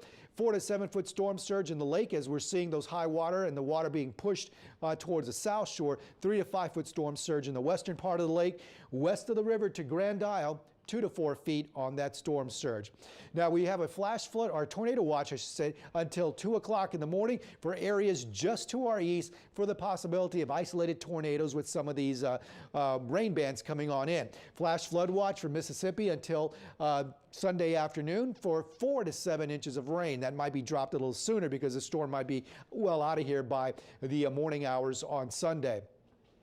Closer look at the satellite, and you can see right here, there comes the storm. It's now kind of north of the mouth of the river now, heading towards the Biloxi area, Gulfport, and the Mississippi coast. So again, we are watching this move closer and closer to Mississippi. As we look at the wider picture, you can see right there is where the center is, right here, almost east of New Orleans, and heading towards the Mississippi. Mississippi coast just had a heavy rain band move through. It's on towards the north, and then we're going to continue to watch. At least no warnings right now for our area, so certainly good. And then here's a look at the radar picture again. One heavy rain band went just to the north of the Mississippi coast, came on inland, and then here comes the northern end of the eye wall. You can see it not too far from the Mississippi Gulf Coast, so it's advancing northward. So it won't be long from now, maybe 9, 10 o'clock, that we're going to see the second landfall take place across the Mississippi Gulf Coast. And then we look over towards southeastern St. Tammany Parish, some lighter rain around Picayune to Pearl River, Slidell, some light to moderate rain coming on in. This is more rotating towards the southwest, not so much towards the west. So again, a lot of the rain may stay on the fringe edge of southeast Louisiana. Some rain around St. Bernard Parish, eastern Orleans Parish, a little moderate shower there, moving down towards Plaquemines Parish. So we'll see how far west this band goes, but again, it'll start rotating back towards the south. So again, not a lot of rain out there, and there goes the center right here, north now of the mouth of the river. So it is moving northward, and again, that second landfall is not far away.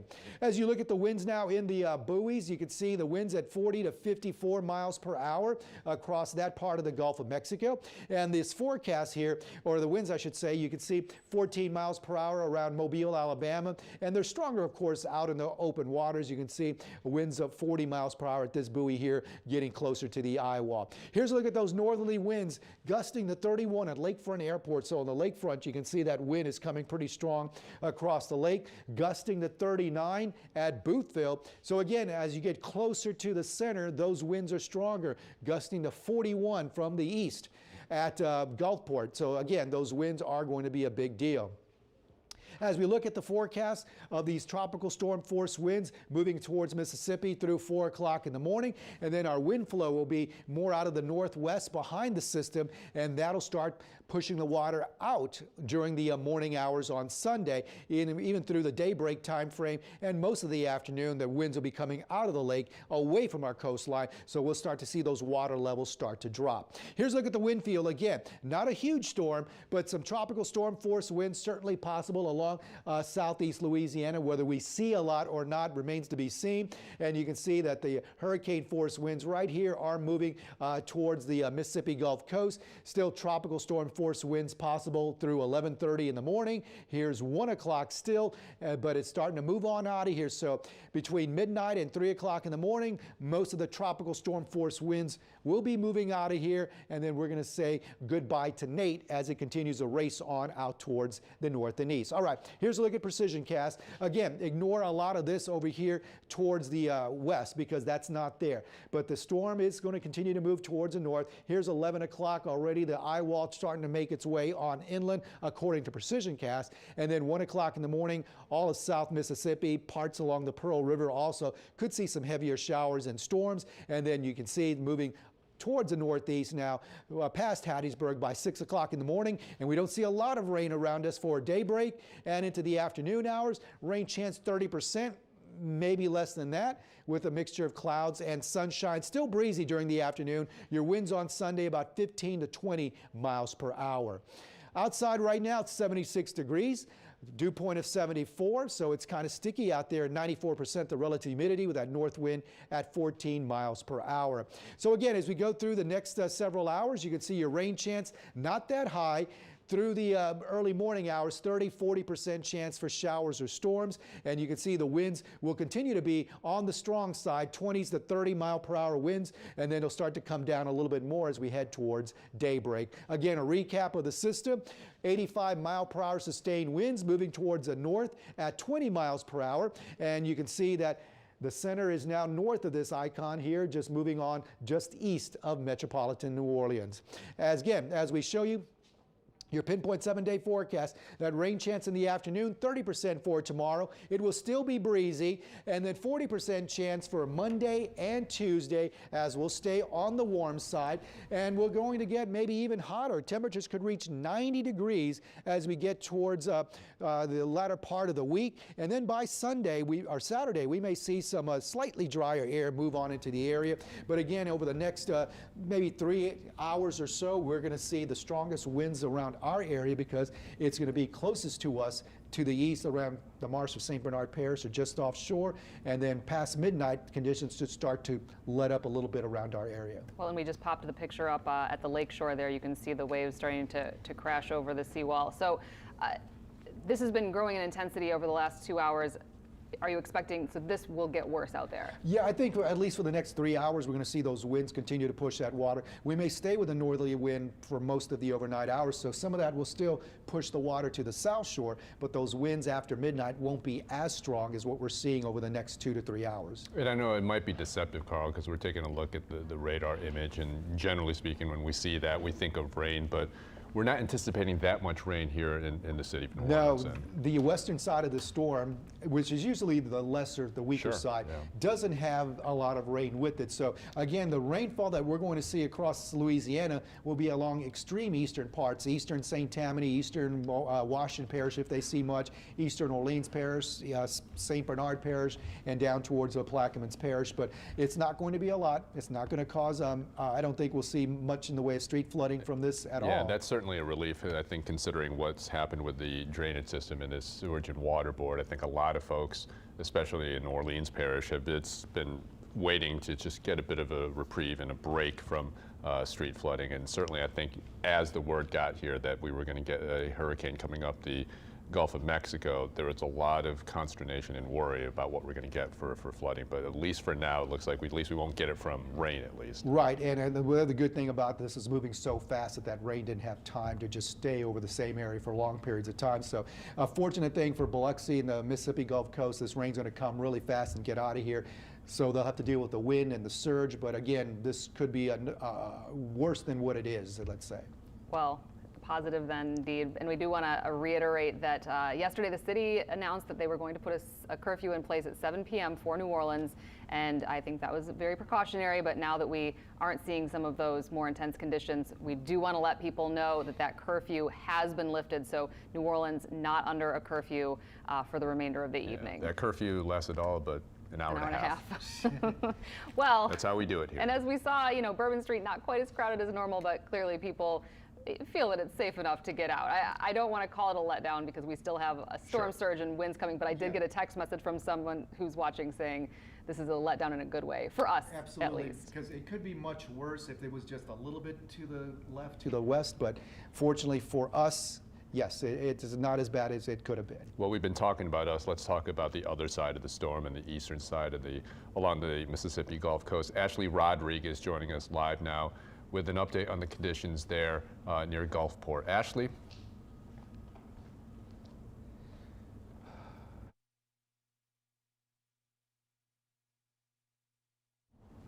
Okay, we are getting the pictures there. We're getting the pictures there, so we're trying to work to get Ashley some audio here. But clearly, since we've seen on the eastern side of the storm, which is generally the stronger side, the windier side, and also the wetter side of the storm, you're seeing some of the initial pictures as we're anticipating the second landfall of Hurricane Nate along the Mississippi Gulf Coast, and Ashley is now joining us, and hopefully she can hear us. Ashley, what are you seeing right now in terms of the conditions? I know that you were taking a look at that marina before, the water levels were coming up, but where are you now? What are you seeing? Hey, so we are at the Island View Casino on Beach Boulevard. We are in the parking garage, so a really good spot. I can maybe step out of the way really quickly so you can see what we're looking at here. Right now, light rain, light wind, but every now and again there's been a pretty good gust. I think one might be coming right now as I watch. We have a really good shot of being able to look at the rain underneath the lights out here at the parking lot of the casino. So it's been really mild, but we do have a curfew still in place here, and we've got Sergeant Josh Broman with the Gulfport Police to talk a little bit about it. First of all, kudos to you guys getting the word out, your residents listening, and you guys really enforcing it. Talk about that kind of effort you guys had to do for this. Yes, ma'am. We started this morning very early through social media and in conjunction with our local media partners as well, as getting the word out that the curfew would be in effect. And it's about your safety as well as the safety of the first responders. And we brought in an additional 40 officers on top of our other shifts. So there's over 60 officers patrolling the city right now, looking for people that are in need as well as people who are violating the curfew. And there have been unfortunately, a few arrests for people who decided to make the wrong choice. But again, ultimately, it's for the safety as the storm comes in. Have you guys had any calls for any storm-related issues at this point? Not at this point. Most of the calls are, hey, I procrastinated, how do I get to a shelter? And so we're facilitating that and getting them where they need to go through various ride services. So unfortunately, there's always those couple that wait, but we're getting them where they need to go. All right, last question. So what do you guys anticipating, I guess, to have issues as this continues to move in? Ultimately, it's going to be the storm surge coming in at high tide, and the numbers we're hearing will cause some damage to the infrastructure down here on Highway 90, as well as some of our residential areas on the Back Bay and the bayous. So as soon as daylight breaks, we'll have those additional officers as well as a whole nother squad coming in. We're going to assess the damage, work with the power companies, Public Works, and get the city back on its feet as quickly as possible. Okay, thank you so much for joining us and for everything you guys are doing. And again, it's really mild right now. As I mentioned, we've been here maybe 30, 40 minutes, and in that time we maybe had 2 good gusts with wind really picking up, going sideways. But right now it's almost a trickle of rain at the moment, so I'm guessing that we're in one of those little lulls. But the wind is still consistent. I'm not really sure what I would call it speed wise, maybe 15 miles an hour, but real mild right now. And as you guys have been saying, it's early, so we've likely got a lot more, of course, coming our way, and we'll be ready in a safe spot. All right, well, and the last time we saw you, you were at a house party, and you said you were going to go and find a safe spot to park for the evening that had a clear vantage point. So we can see that you did do that, got off the street, which is a good thing. Curfew still in effect where you are, and it looks clear that people are not out and about right now. Yes, it's really amazing. As we've gone from one spot to another, no one is out, so they're listening, but the cops are everywhere. We've seen several of them. So the police are doing a great job of enforcing this curfew, especially with what Sergeant Broman said in regard to the surge. The surge is expected to come up on the main drag here at Beach Boulevard. They don't need vehicles driving on it. As we mentioned before, when it's dark, you can't see the water, in addition to any kind of infrastructure issues that can be caused by that water coming up really quickly and leaving. On top of the surge, the tide is supposed to be high tide starting at 10 to 2 a.m. So the tide right now is low. Coupled with the surge in a couple hours, that's going to be a problem there on Beach Boulevard, and they don't need people on it. So that is the primary reason for the curfew, and I think why people are listening, because they know that the curfew is necessary, and the police are out there making sure, for the few who want to test it out, that you know, safety first. So stay home, keep watching us, and we will let you know what's going on. All right. Gulfport, Mississippi. Again, we're anticipating the second landfall for Hurricane Nate.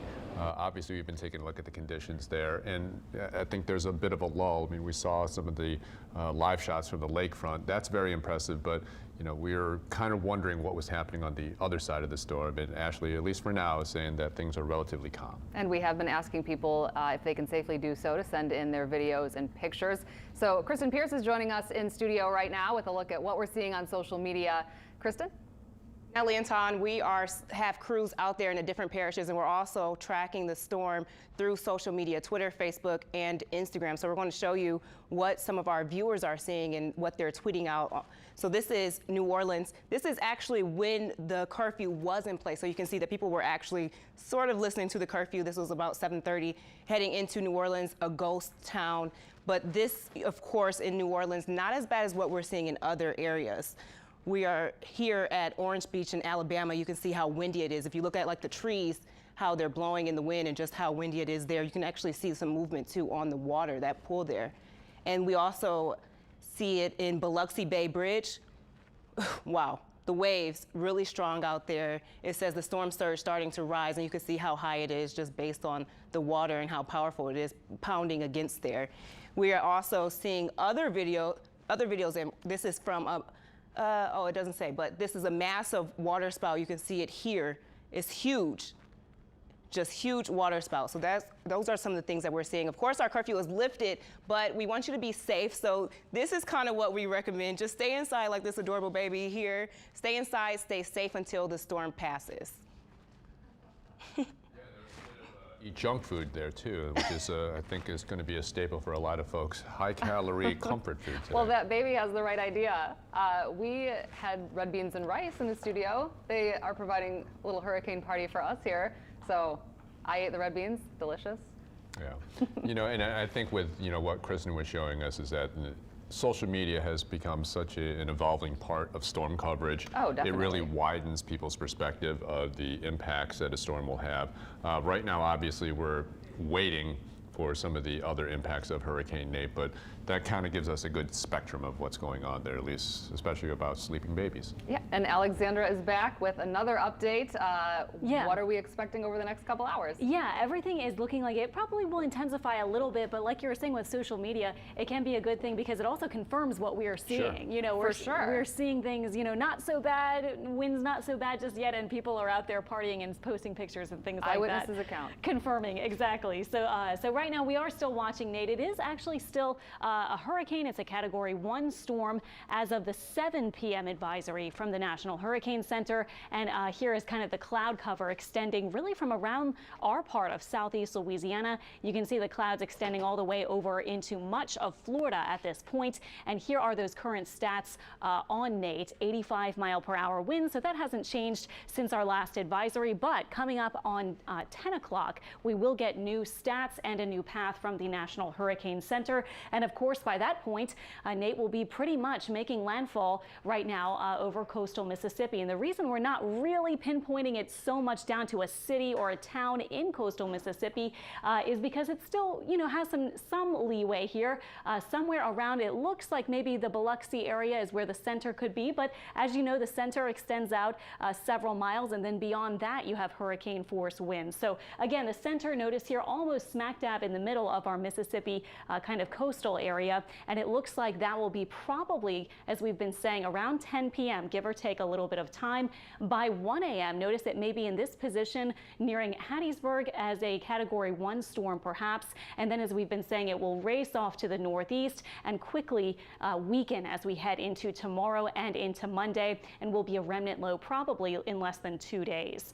Right now, we are still under those hurricane warnings for Mississippi and for the fringes of our locations in southeast Louisiana. Again, the North Shore, New Orleans, most of our spots to the south, southwest, and west of Lake Pontchartrain are looking at tropical storm warnings at this point. So some gusts could be up into the tropical storm force kind of range. Right now, again, our winds have not been terrible for New Orleans. Kenner, Slidell up to about 15 to 20 or so miles per hour sustained. Some of you, if you're over toward Hammond, and some of our western spots over toward Baton Rouge and north toward Macomb, not seeing a lot of wind at all. Notice some of it is coming now. Most locations reporting northerly winds, and gusts are a little bit higher. Port Fourchon has sustained 20 miles per hour for winds, but our gusts are increasing a bit. The lakefront has recorded 35 mile per hour gusts now. Boothville 39 and Port Fourchon about 28. Slidell getting some gusts up to about 25 miles per hour or so. And then you saw Gulfport seeing some gusts up to 41 miles per hour. Our radar scene, not very impressive for much of South Louisiana, especially as you get to some of our North Shore spots and New Orleans itself. The center of the storm is here again, almost just due south of, say, Biloxi and Pass Christian and these kind of spots in Harrison County, Mississippi. Notice where the center, kind of the radius where everything is radiating out from, is the low pressure area, the center of Nate there, just to the south, and just out to the east, of course, of St. Bernard Parish. The heaviest rain, of course, over into Mississippi and even into Alabama, but in New Orleans right now, you may notice a few sprinkles here and there, just kind of quickly moving through around Chalmette and New Orleans East. There are just a little bit of kind of some light showers working your way. Violet and Belle Chase getting some light rain too, and even out toward the West Bank, St. Rose and Kenner getting occasionally a bit of light rain. And really that's about it. This kind of band extends farther to the south over Plaquemines Parish toward Port Sulphur. North of the lake, Tangipahoa, again pretty quiet around Lake Maurepas actually, and I-55 there's a little shower working to the west there, and then around Slidell, Pearl River, Picayune, and edging into Poplarville and Bogalusa and Sun, we're starting to see a little bit of some shower action. Then as we go over into our Mississippi areas, a bit of a break coming right now for spots from Waveland along toward Long Beach. Biloxi still getting some rain, and around Gautier and all over toward Alabama, we are seeing a bit of some heavier pockets of rain kind of rotating into the area from the south to the north and northwest there. So again, this is kind of the extent of what we're seeing as far as the really heavy bands, mainly staying north and east of the center of Nate right now, which is, as you can see, kind of all emanating out from this area just off to the east of St. Bernard Parish and south of our Mississippi areas. So it is moving right now north at 20 miles per hour. Earlier today, we were kind of counting on that northward turn, and we did see it. So we are seeing it no longer kind of trajecting to the northwest, but rather almost just due to the north, and it has slowed down just a little bit to 20 miles per hour for the forward speed. At this point, a little earlier, it was up to 23 miles per hour for much of this evening. Precision Cast kind of showing the scene. This model, I will say, this is our high-res model. So it can do a good job of kind of picking up on little things going on in the atmosphere, but it does tend to sometimes overdo the rain. So notice that it has some heavier downpours edging all the way over into Tangipahoa and almost toward Baton Rouge. It may not be quite this extensive, but you kind of get the general idea. Some rain bands here and there kind of rotating in, and the center of the storm, this is by 2 a.m., could be just north of the Biloxi area and then continuing to press on. Notice also by 2 a.m., a lot of spots in southeast Louisiana would kind of probably be finishing up some of the big impacts. 7 a.m., notice maybe just a few showers in the area by that point. So as you make your plans for tomorrow, here is what to expect. Cloudy skies, a bit breezy, but overall really not a bad Sunday, I would say. A 30% chance for maybe just a few showers. High temperatures getting back into the 80s and pretty humid, and our winds shifting and becoming more westerly. And so that will be a big key in getting that storm surge to go down and that coastal flooding to finally ease. We've had those sustained breezy east winds for a long time now, and as we move into the next really several hours and into tomorrow, we'll finally see the direction changing. So as I show you here, I'm going to do a precision cast, not for rain, but for wind speed. Some of you have been asking me, when's it going to be the worst? Here's what we're looking at by 1 a.m. Notice northwesterly winds, so the direction continuing to shift around Nate. And notice what the miles per hour might be. Some locations may be up to about 20 to 30 miles per hour or so. By 5 a.m., still a bit breezy, up to about 18 or so north of the lake from the west, and maybe up to about 30 miles per hour or so south of the lake. And then by 10 a.m., kind of more of a regular day, gusting up maybe to about 30 miles per hour, but notice the winds not quite as strong. And then by 4 p.m., we're back to just a kind of slightly breezy day, 10 to about 18 or 20 mile per hour winds, mainly from the west and southwest by that point. And again, once we see that change, that will really help the waters to kind of recede. So we may see that storm surge kind of threat easing during the morning hours and probably really easing, especially for the afternoon when things might be getting back to normal. Those are your Sunday tides for tomorrow. Notice the high tide coming during those overnight hours, and notice the Mississippi River has been rising a little bit. As Carl has pointed out, we may see some of those North Shore rivers rise a bit too as we see the storm surge tonight, and then probably receding as we head into tomorrow. Your pinpoint 7-day forecast. Notice that by Monday and Tuesday, after a kind of quiet day tomorrow, again with our rain chance down to 30% for the afternoon. Monday and Tuesday bring us back to about 40% rain chances. And then we enter a kind of hot, muggy, summer-like end of the week from Wednesday through Friday. Get ready for 90s back in the forecast for those high temperatures. And then by the weekend on Saturday, there's a possibility we could see some slightly drier air kind of working in, so it may not be quite as humid by Saturday, and highs around 87. So a week from now could be seeing a rather different setup. Alexandra, thank you very much for that. And you are taking a live look outside right now at Bourbon Street. As we've been saying for the last half hour or so, the curfew that was in effect in New Orleans at 7 p.m. has been lifted. So people free to head out, and it looks like foot traffic is picking up there on Bourbon Street. Yeah, that kind of coincides with some of the breaking developments from the National Weather Service because it canceled the hurricane warning for New Orleans, which obviously prompted the city of New Orleans to consider the practicality of a curfew. If you're not going to have hurricane-like conditions here in the city of New Orleans, you might as well lift the curfew, which lasted all but what? Hour and a half. But it's a good thing. Yeah, and obviously the city is still recommending that people shelter in place just as a precaution, but again, this is the city of New Orleans. We'll see how long people heed that warning. Yes, all right. Yeah, we're coming up on the 9 o'clock hour. Just giving you an update on Hurricane Nate, which made landfall around 7:15, the first landfall in Plaquemines Parish at the mouth of the Mississippi River. But as Alexandra and Carl have been telling us over the last couple hours, we are still waiting for it to make that second landfall, and this storm surge and the winds could still be a factor. So just a couple more hours to go here on the storm. Yeah, and as we've been mentioning earlier, the National Weather Service has lifted the hurricane warning for the city of New Orleans. And we covered that ground just before the mayor of the city of New Orleans lifted the curfew a short time ago. So we have crews that are spread out across the area. We have heard from a lot of different places, but you know, Ashley Rodrigue in Gulfport is seeing some of the most severe weather that we're seeing. I mean, she even said it's not too bad there, but some gusting winds and some rain. We talked to Mayor David Carmidel down in Grand Isle earlier this evening, and he said that they weren't seeing rain down there either. It was the wind pushing the water that was the big problem, and it was a situation for them. Yeah, and I think certainly for this whole Gulf Coast region, considering the hurricane season that we've had, anytime that you have a hurricane in the Gulf, that sends goosebumps for a lot of people, because that is traditionally the worst case scenario is having a hurricane in the Gulf. But for now, and fortunately, it seems that at least for Metro New Orleans, the conditions don't appear to be worsening in terms of what we'll be anticipating will be a traditional hurricane or storm-like conditions, but certainly a different story will be unfolding on the Mississippi Gulf Coast. Well, in some areas here outside of the levee protection have had a mandatory evacuation order put in place. We talked to Paul Murphy a little while ago. He is down in Plaquemines, told us that 240 people are at evacuation shelters.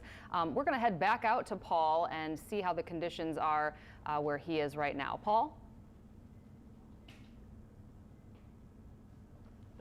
Somewhat here at the Myrtle Grove Marina, which is in Plaquemines Parish.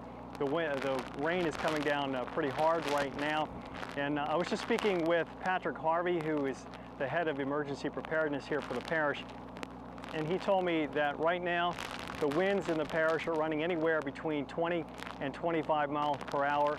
And I can tell I was taking some readings here at the marina, and we had a gust just a short while ago that was over 30 miles an hour as well. Right now, the parish government is watching the eye of Nate moving as it moves into Breton Sound just east of the Buras area. I'm told that they really didn't get a whole lot of rain down there on the very southern tip of the Plaquemines Parish as that storm came across. In fact, I'm told that they've only received 1/10 of an inch of rain in the Boothville Venice area tonight, and they've actually got more rain in the Belle Chase area tonight than they did on the southern end of the parish where that storm came ashore just briefly as it dealt a glancing blow to Plaquemines Parish. I'm also told in discussions with folks down at the Venice Marina that right now the water is only 18 inches above the docks there, and that is certainly manageable. Now back here at the Myrtle Grove Marina, some folks heeded the warnings and moved north inside the levee protection. Others are spending the night here riding out the storm. I'm going to let Derek zoom in again. You see the house over there where folks are spending the night.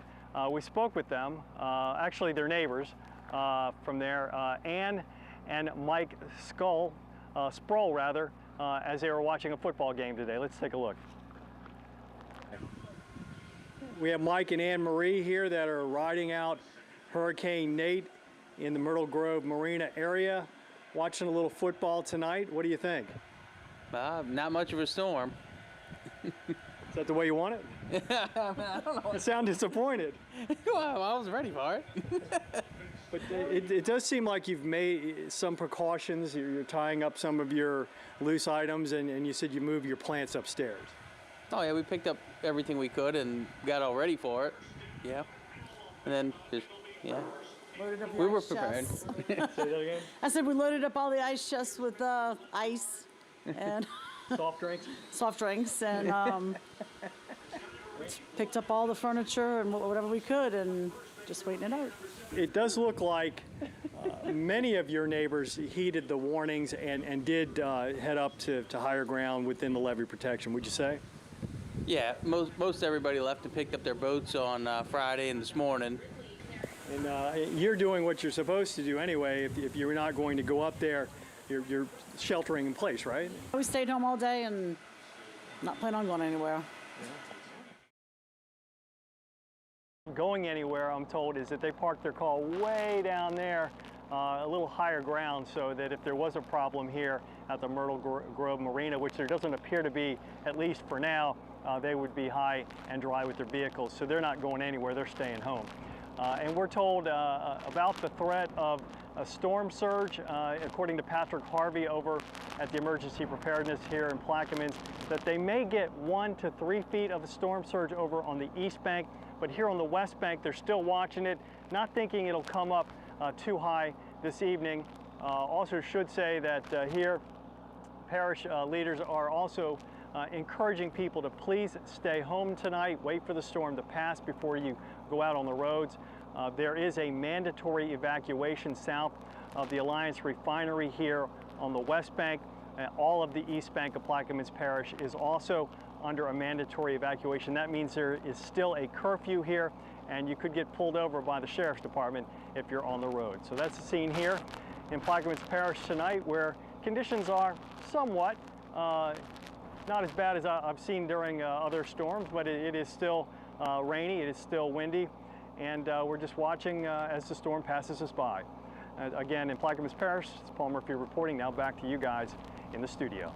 All right, Paul, thank you. And Katie Moore is joining us now on set. And Katie, it's remarkable to see that, considering that we had a hurricane in the Gulf, Plaquemines Parish is relatively dry. Yeah, it's unbelievable. And I almost feel bad for Paul because he bought that wind gauge today, and he did show, I did see a tweet from him earlier that said that he clocked almost a 35-mile-an-hour wind gust. But really, you know, this storm is really the tale of what wasn't for the metro area, at least. I mean, there's still much going on in Mississippi and in Alabama. For sure. And in those areas as it was closer and closer to landfall. But here in the city, like you said, I mean, we've seen the curfew lifted already. Right.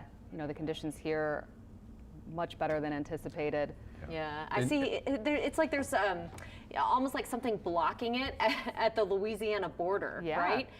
You know, it's unbelievable to me to look at that satellite and radar image and see how those bands just seem to stop right there. Well, yeah, and considering what the challenges that we've had with the drainage and pumping system here, this isn't unwelcomed right now. I think that we could have used a break, and I think for now we are kind of seeing some type of reprieve, at least from flooding and street flooding. Right. I think a lot of folks right now are celebrating the fact that we don't have to really deal with any kind of questions about what this storm was going to do for our drainage. Well, and the flooding that we saw on August 5th certainly was eye-opening and a wake-up call in a lot of respects. But do you think that the threat of a hurricane in the Gulf has even raised that level of necessity? The level of urgency, absolutely. Yes. I mean, I think, you know, we're seeing them take action and steps that would not have been taken if this wasn't there. And it makes you wonder what the situation was with Hurricane Harvey, when we were concerned about Hurricane Harvey and what the state of the system was then. You know, we've had, it's interesting to see people posting on social media about how this whole event has transpired. You know, how you feel about this situation right now really depends on where you are. Sure. Yeah. And so for people who are in New Orleans who are either headed out to the bars now or headed out to dinner now that they're able to, you know, it's a much different situation than, say, where Ashley Rodriguez is right now. And she's got, you know, her fingers crossed. And even though there are people at hurricane parties there, you know, there's still a very real threat. And we are. And that's certainly a function of just forecasting. It's hard to kind of gauge what a storm's going to do when it's 100 miles out of you know, the coastline. But as it approaches now, we're starting to see more of the solidified track of where it's going to make landfall.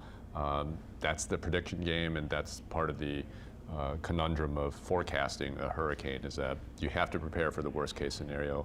Obviously we did, but I think as we started seeing the rain totals, you know, diminish from originally 5 to 7, then we started dwindling down to 2 to 4, and now we're seeing less of that. I think that's a positive sign for many people here. Well, and we're taking a live look outside.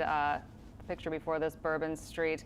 Now we are looking at Gulfport, where, you know, it is raining, and we did see some gusty wind there. So a lot of different conditions, and you know, we have a couple more hours. The good news is this storm moving very quickly, so once it does make that second landfall, it should shoot right out of here. Yeah, and let's check in with David Carmadel, the mayor of Grand Isle in Jefferson Parish. And Mayor Carmadel, we spoke with you a little while ago. You started seeing a lot of tidal surges there. What are you seeing right now?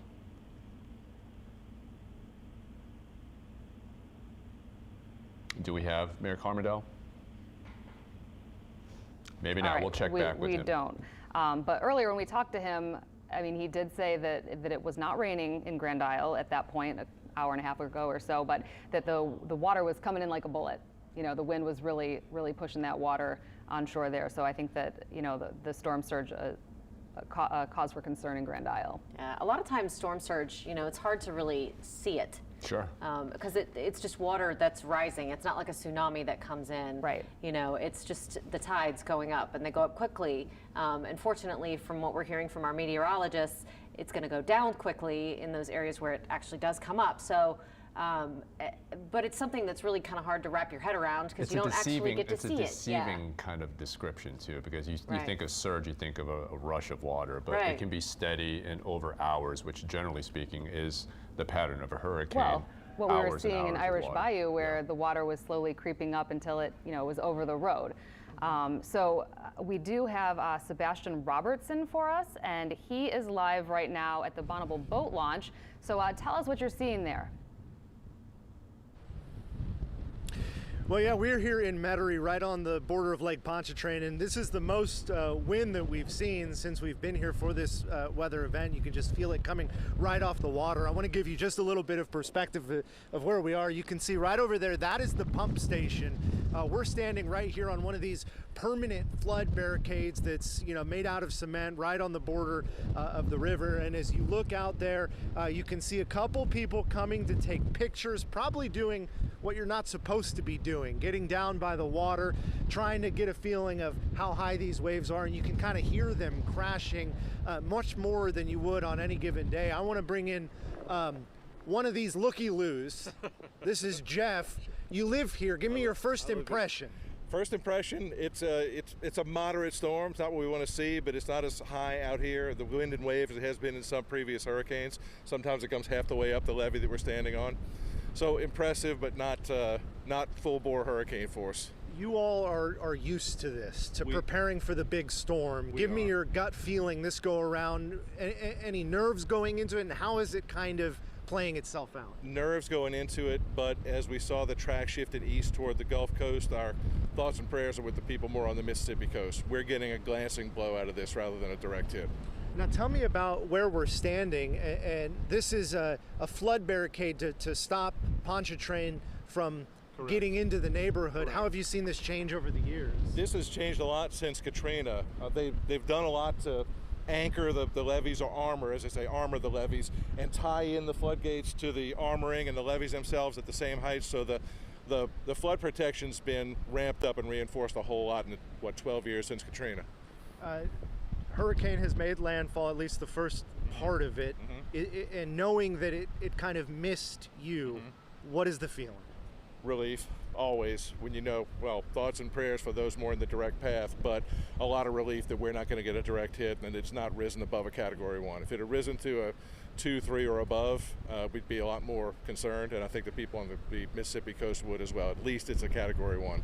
Well, we're glad you're okay. We're glad your family's okay. Thank you. Get your picture and get out of here, I guess, right? That's the best advice. Correct. It okay. is. Thank you, sir. Thank you. Thank you. So just to reset, we're here just alongside Lake Pontchartrain. The water, I'm being told by locals here that it is a little bit higher than normal, but the most impressive thing, at least here, is the wind that you can feel coming off of it. You can see the tree branches moving as this storm system works its way through. Back to you. Well, Sebastian, the last time we talked with you, you were down in Lafitte. How would you say that the conditions are different from one location to where you are now? Well, the drive up from Lafitte probably took a good 50 minutes. We were going a little slower than you normally could. We did have some, light to moderate rain down in Lafitte, but it definitely lightened up. There's no rain right now, but the biggest difference here is the wind as this storm system moves through, but definitely a sense of calm and I would say relief among people that this storm system is, at least appears to be, on its way out from our area at least. All right, Sebastian Robertson from the Bonneville Boat Launch, thank you. We're going to turn now to Mayor David Carmidel down in Grand Isle. Mayor, are you on the phone? And what are you seeing right now in terms of the conditions down on the Isle? Well, we're riding in the Deuce, the Army truck with Councilman Ricky Shepard, and a levee board member, Kelly Bason, and one of our engineers. And we're seeing some of the places where the water is receding off of the roads, where it was coming in on some parts of the island. Looks like the wind is moving out of the north. In the heart of the island, right around Cemetery Lane, coming toward Walnut Pump Station to Walnut Street. There's a lot of water that's trapped inside the main road that is on the back side of the island. There's a lot of water that is going to be contained, and we're going to wait as soon as it starts receding. And it's trapped in there. We're going to have to put some serious pumps. But the good thing about it, all our pumps are working, believe it or not, with the electricity not going off. So that was a good thing. But look like I said, it's like some places it's still coming up hard, some places it's going down. Wow, so it's already starting to recede, you're saying?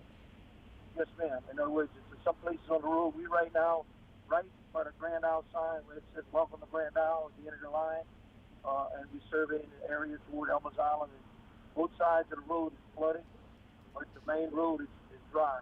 An hour ago it was all flooded, so Wow. like I said, some areas it's like a mirage, you know. Well, is that surprising to you? Is that unexpected?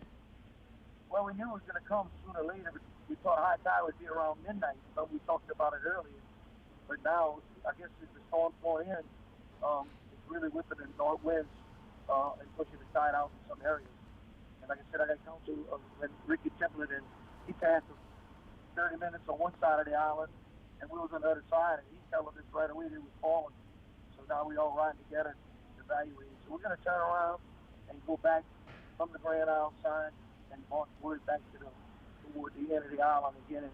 But it looks like it's receding in some areas and it's coming up other areas. But we just got off the phone with the EOC with Jefferson Parish. Separate made some phone calls, and we're trying to order some 8-inch pumps, and we just got confirmed that they're going to have a team of guys with fuel and bring some more 8-inch pumps so we can get that water out of there with the pumps that we already have to get it out as soon as they can get here. And the first thing in the morning, they're going to bring us some more pumps so we can pump that heart of the island out from that section from Walnut to Cemetery Lane, which is on the east side of the middle of the island, and we can pump that out. In the meantime, whoever's on the other side of that road, on the back side, is going to recede and go back in the bay, hopefully, because it looks like it's falling in different places. And the wind's kind of it's kind of north. The skies are starting to clear up. I don't know. Wow. How does this compare, Mayor, to what you all saw even just a couple of days ago with the high tide? Well, this is a lot more high tide. I mean, it's always been building up, and in the last few days it went down a bit, but all of a sudden, and we knew that when the eyes close like that, it pushes that water. And again, I talked to some friends of mine in St. Louis earlier tonight, and they said they had 2 squalls, and I never heard nothing back from them, but they said the tide was just starting to come up there. But again, it's a good sign now. The road LE1 here, I don't know, going matter to Grand Isle, but from Grand Isle, the road is starting to dry up, coming towards the Virginia Bridge, and then crossing the bridge, it's starting to recede according to Mr. Templet when he had called us. And like I said, but the water that's trapped on both sides of the road, we got to pump that out. And are the lights still on down there? Everyone still have power? We still have power. We never lost power. So that's a good thing. And that helps us with our pump system. And if the water continues to recede in some areas, it's going to help us out. And we're going to monitor it all night long. And once that water's trapped in, we got our pumps. Thank God the electricity's on. In the meantime, we got some serious flooding, like I said, in that range of a quarter of a mile on the island. And we got to get some pumps, more pumps in the morning. And our team's ready to go out there and put some more pumps so we can pump that area out. So, again, we were fortunate. No bad weather, no serious bad weather. We expected more winds than that, but talking to Mr. Templet, it wasn't that bad, right, Victor? No, I mean, so the water we got in there, most 99% of the homes are elevated. So most of them got a little water downstairs in their sheds, but you know what? We're fortunate. It could have been worse. But again, so far, like I said, we got to work, make sure that All right, Mayor Carmardel, thank you very much. It seems like everything on the Isle right now is safe and secure. They still have power, which is remarkable, especially when we talk about hurricane effects, especially for Grand Isle traditionally, which tends to kind of unravel fairly quickly because of the vulnerability and the positioning of the island. Well, I was surprised to hear him saying that the water was receding in some areas. Sure. Yeah. So. Unreal. It's almost like the storm is just running through the Gulf. You know, it's like it put one little footprint on Grand Isle, and then it's going to keep sort of running its way to the Mississippi Gulf Coast. That's a good way to think about it. Well, the last time we saw Lauren Bales, she was on Bourbon Street with all of the partiers, got some beads. Yeah, but we're taking a look at the lakefront. I know we're trying to get her live shot up, so I'm assuming that must be her photographer. So we've moved her location out to the lakefront where we have seen some waves crashing on the shore there. But we want to check in with Carl now and get a check on Biloxi. I know that the storm is going to be making landfall here within the next hour or so, somewhere between the Gulfport, Waveland, Biloxi area. Yeah, as you look at these scenes there, if we can pull up our graphic machine, I'll show you what it looks like on the radar and how close it's getting to the Mississippi Gulf Coast. If we can pull up our machine and you can see there's a timetable now. The leading edge now is moving right into the coastal areas of Mississippi. So Biloxi, those storms are going to increase around 9:25. You can see around Waveland, 9:40, Diamond Head, 10 o'clock. So we're pretty close to that leading edge of the Iowa, moving on inland towards Mississippi. So we're definitely looking at that continuing to increase. You can see what it looks like on radar there as the storms will get increasing. I know Ashley Rodriguez there, I texted her to let her know that it's about to start to get worse with the wind and the rain coming on in, and also the surge that moves on into that region. So we are looking at still, you can see where the rain is. There's not much over southeast Louisiana. So we had mentioned from the beginning that it wasn't going to be a rainmaker for us. The rain wasn't going to be the main issue. There's not a lot of rain over southeast Louisiana. We're not going to see a lot of rain. The winds are going to be strongest, what they will be between now and about midnight as the center continues to move just to our east and then to the northeast of us. So whatever winds we get are going to be stronger in the next couple of hours. So we could be seeing some strong winds, maybe up to tropical storm force 40 miles per hour, but that may be pushing it. But again, here's a look at the radar showing rain increasing around Gulfport, Biloxi, into the coastal areas. That rain will continue to go up and north, I should say, and you can see that's the pretty intense rain band that is moving on into the region. So again, looking at those timetables, Biloxi pretty shortly, Gulfport 9:27, Diamond Head around 10 o'clock this evening as they continue to move on towards the north. And then you can see not much rain around Slidell, not much rain around Pearl River and Picayune on the western edge of that rain shield. And look at Metro New Orleans, a few sprinkles moving through the parish, heading towards Belle Chase. Not a lot in the city of New Orleans or Jefferson Parish. You don't see too much in the way of rain there. And also down south, we had a little band moving through parts of Plaquemines Parish. But again, all of it is right there to the east of the center, and that storm system, you can see basically pretty much east-southeast of New Orleans is where the center is, clipping parts of coastal St. Bernard Parish. So again, on the wider picture, you can see the rain shield to the east, the storms. You got a big feeder band that went through Mobile, Alabama, more rain heading into Mississippi, Dauphin Island, on over towards St. Bernard Parish, the coastal areas, and around Lake Bourne. So definitely the storm system is moving closer and closer to Biloxi. You can see the satellite presentation there as the storm is kind of small now. It's a little more compact. It was at one point 300 miles wide from cloud edge to cloud edge. And here are the latest numbers from the National Hurricane Center. This was at 7 o'clock. We're waiting for another 20 minutes or so for the new advisory to see what the strength is and how fast it's moving, because landfall will be shortly across that area of Mississippi. As you can take a live look out there.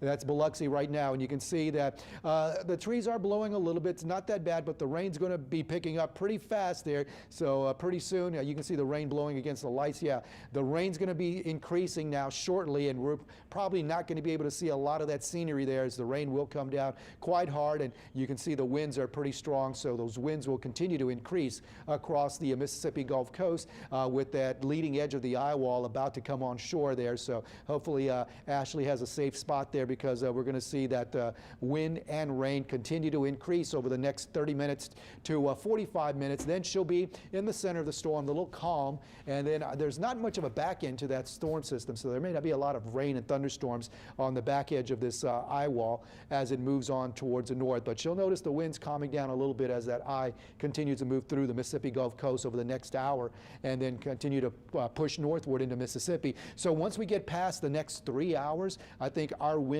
will start going down. They won't be as high as what they'll be in the next 3 hours. And again, it may not be that high over the next 3 hours, but they'll be the highest that there will be over the next 2 to 3 hours. Not much rain. Then we'll have to see what the surge situation is as the water with the storm coming on in. How much of a surge is there? Hopefully the 11 feet is an overestimation of it. I hope so, because that's a pretty large amount of surge coming on into the Mississippi Gulf Coast towards the Wrigley's and along east of the river. So the center is about to make landfall again here, probably within the next 10 minutes to 20 minutes across the Mississippi Gulf Coast, and then advance on northward. And once this goes on through, by the time people wake up in the morning, It's long gone. It's north and near Hattiesburg, well north of there, and we're going to see probably a better day tomorrow than what the next several hours, our past hours, have been around our area, even though it hasn't been that bad. But fortunately, the eye in the center stayed just to the east of our area and not coming over southeast Louisiana. So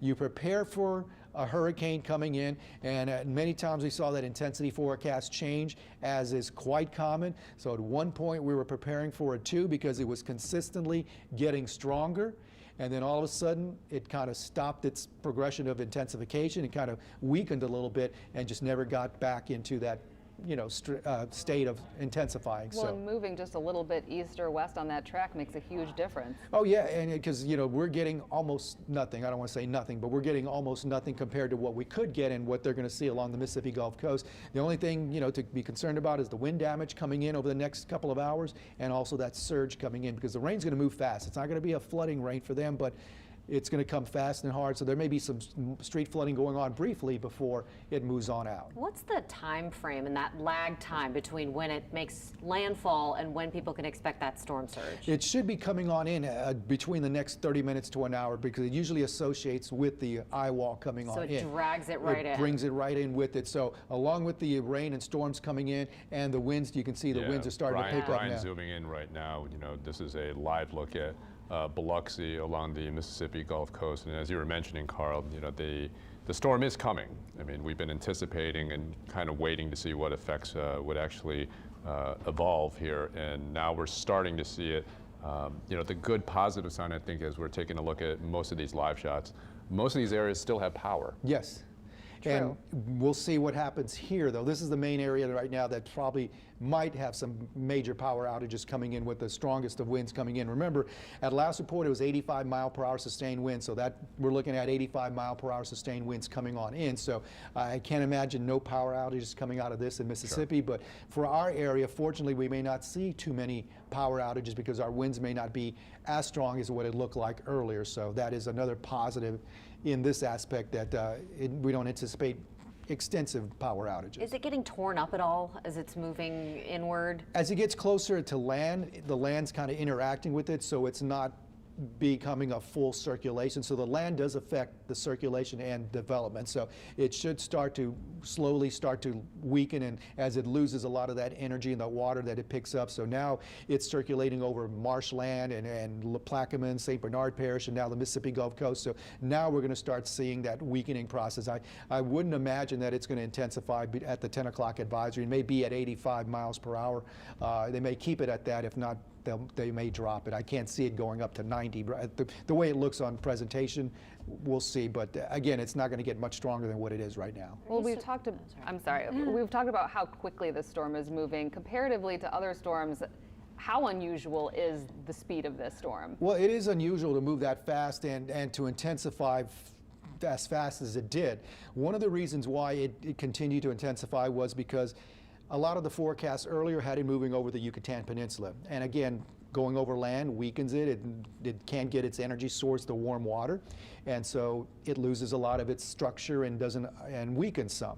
This went right between Cuba and the Yucatan Peninsula and stayed over water, so it was able to continually intensify as it moved over the Gulf waters, the warm waters of the Gulf of Mexico. Because it was moving fast, we didn't expect intensification or rapid intensification. We weren't going to expect to see this blow up to a 3 or 4 because it was moving too fast. It did start to intensify, and at one point we did think it was going to become a Category 2 hurricane, and so far it has, and don't think it will, as it continues to move in. So again, you can see the picture coming on out, and you can see the wind and rain increasing there. This is a wide picture of Gulfport now. Gulfport. That we're starting to see some of the effects of Hurricane Nate. And Carl, we're not too far away from a second landfall, right? Right. It should be happening probably within the next 10, 15, 20 minutes or so. Certainly between now and 10 o'clock, the eye wall is going to start moving on in, and we're going to, maybe even by the 10 o'clock advisory, they're going to say that the second landfall has happened around the Mississippi coast. All right. Well, it is 9:30 now, so we do want to get you caught up to the latest on Hurricane Nate. Now, it's made a landfall at the mouth of the Mississippi River already. That happened around 7 o'clock tonight, and it is, as we've been saying, expected to make a second landfall along the Mississippi coast anytime now. The winds and rain are picking up on the Mississippi coast, and many people are off the road, sheltering in place, which is a good idea. And meantime, the National Weather Service has canceled its hurricane warning for New Orleans, and that prompted Mayor Mitch Landrieu to drop the curfew that was put in place at 7 o'clock. It only lasted for 90 minutes or so. So people here in New Orleans not under a curfew any longer. Yeah, that's great. And I'm sure people were more than anxious and eager to get out and about, and it's Saturday night. Well, and it's tough to ask people to stay home when they're not seeing any effects of it. Yes, exactly. Yeah, absolutely. And, you know, again, the mayor lifted the curfew, and so life is sort of getting back to normal, business as usual here in New Orleans, but yet, you know, not the case on the Mississippi Gulf Coast right now. No, we saw those gusts, and looks like the conditions are going downhill there. Yeah, let's head out to Lauren Bale, who is on the lakefront tonight, giving us a upfront and close look at some of the wave action here on the lake. Lauren, what are you seeing right now? Yeah, what a difference it makes just being over here on Lakeshore Drive. We were driving through New Orleans to get here, and coming here is the first time we've actually seen any type of storm activity. As we were driving here, the whole city was pretty quiet. We didn't see any wind, we didn't see any rain or anything like that, but here it's a whole different story. We're starting to feel those very strong wind gusts. It's not raining here, but it's just the wind, which is pushing all of this water into the road over here. I'm gonna walk over here a little bit. So about 30 minutes ago, I don't know if you guys can see because it is pretty dark out here, but about 30 minutes ago, this whole road here was clear. And now we're starting to see some of this water that is being pushed from the wind gusts into the road over on this way. And I'm told police are saying that down this road toward Canal Boulevard, that the road is completely covered with water. This is Lakeshore Drive. And as you go down this road, you can kind of see it pooling there. The further you get down toward Canal Boulevard, just the worse it gets. And police were stationed at a couple roads that are coming onto Lakeshore Drive, just telling people not to come down here, to turn around. So yeah, we are starting to see some flooding here. And again, there's no rain, but I don't know if you can kind of see the trees right here. This one is kind of by a street light, so you can see the wind is pretty strong out here right now. But driving out to this area, when I was on Bourbon Street, we saw that people weren't really obeying that curfew at all.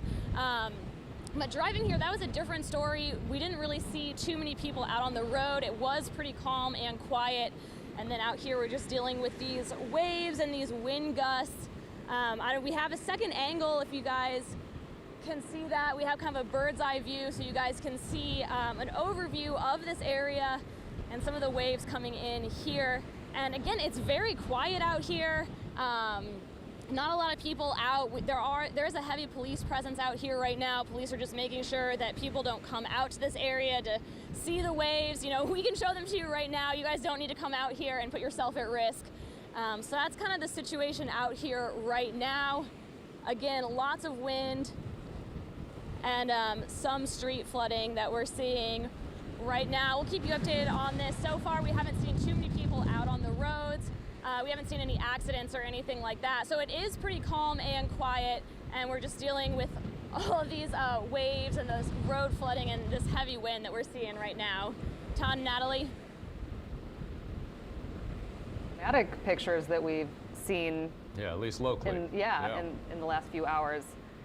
Quite windy. Yeah, the lakefront usually good to provide those backdrops, especially on a stormy day. Absolutely, and that you know, Lakeshore Drive does typically tend to get some water over it, but I'll be curious to see if it continues to rise or if it starts to go down. I'm still impressed with the fact that Mayor Carmidel said that the water's going down in Grand Isle already. Yeah, that was unexpected. It's usually the opposite. But things are heating up along the Mississippi Gulf Coast right now as the storm prepares to make its second landfall. We want to go live back out to Ashley Rodrigue with an update on how the conditions are looking. Ashley? Okay, Nate is here. I've just had to do a first real balance check with the wind blowing. Take a look behind me. The wind is kicking and so is the rain. It is blowing all of the rain completely across this parking lot. We did move to another elevated protected parking garage, but it is still around the Island View property. We just have a different direction now. So what you're looking at should be sort of a southwesterly direction, and you can see the rain going sideways. You can see the wind really pushing on some of these trees. It's not super strong, but this is absolutely the strongest that it has been all night long, and it's consistent. That's the difference. Earlier in the night, it's been so here, so there. This has been consistent for the past, I would say 20 minutes, 25 minutes, ever since Carl texted me and said, you're gonna get the eye wall approaching in the next 30 or so minutes, and I would say maybe 5-8 minutes after that, things started picking up. And in this particular garage, we can, it gathers the sound really well. So anyone who's familiar with a hurricane, you got that growl that you get when that wind starts picking up, and this garage sort of elevates that growl sound. And that's the first time that we've heard it all night. There's also a lot of, different parts of the garage just takes on water for drainage purposes, and a lot more water is coming down through those avenues, as well as almost spitting behind me. So this is definitely the crux of Nate happening right now here in Gulfport. Oh, the wind's changing just slightly, a little bit more southern, I think. It's definitely hitting me more from the back. Brian's gonna have to clean the lens here because the rain's coming at us from a different direction. But definitely packing a little bit of a punch right now. Right, it looks like it's crazy out there, Ashley. You're feeling that wind pretty hard and seeing the rain, and typical hurricane. Typical hurricane, I've done a couple. This is not one where I'm having to check my balance again. Maybe this is the second or third time. I mean, when we dealt with Cindy, I feel like it was just yesterday. I don't know if it was earlier this year or last year, but I think it was this year. When we dealt with Cindy, I had to check my balance a whole lot more with that storm, and we were in Biloxi for that. This one, it's given itself a name. It's standing up for its name finally. It's definitely nothing to mess with. Certainly a reason to have that curfew going. I wouldn't want to be driving around in this. I'm glad we have our little spot in this garage. We're mostly protected, but I can definitely see a reason why there's a curfew, and I'd be interested to see how the water is doing along, the marina that we showed you guys earlier, and along Beach Boulevard, from the other direction where we were originally in our other parking garage spot. We might go back and check that out. Job just panning around, but can he widen out, and can you take a look at your surrounding area, because we see a lot of power still on. Are there any parts of what you're seeing that are losing power? Because this is probably the strongest that you're seeing it tonight in terms of the wind. Correct. So no, we have not heard or seen any transformers go off. You're right. There are lights in the parking garage, in the parking lot, in the hotel. I walked around actually before this. There is in the far, I think it's to the. Ooh, sorry. There's a good gust. With the dang it, from the west. More toward New Orleans, there's a really pretty big tree that has lights kind of strewn throughout it, and those lights are all still on. I can see it from where I'm at. I can see I don't know if it's a building, like a business building, or if it's a residential apartment building, but they still have lights on in there. The street lights, they're operating, but I believe that the city actually adjusted them to, just blinking red and yellow, just to let people know if you are on the road, even though you're not supposed to be, to drive through cautiously. So the city has affected the way that those lights are working, but they are all still working right now. All right, Ashley Rodrigue, thank you very much. Stay safe out there. We do want to go to Biloxi, another area where the storm is hitting hard right now. Brett Buffington is there with the conditions in Biloxi.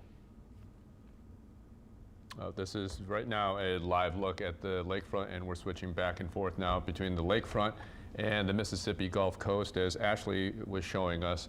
The conditions there are probably the strongest that we've seen tonight. Yeah, I mean, this is the area where the eye wall is making its way on shore. At least that's what it appears from the conditions that Ashley's reporting about, and that's what Carl was saying, that it was just within moments.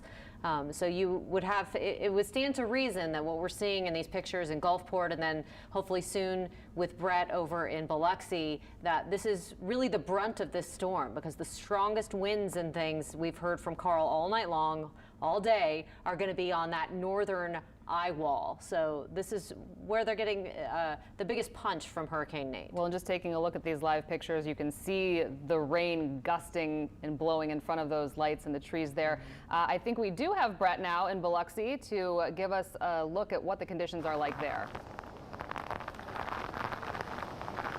And we've been talking about that eye wall. It's still about 30 miles off the shore here, and in that eye wall is going to contain those hurricane force winds around 85 miles an hour sustained. But we're talking about a narrow wind field when it comes to Nate.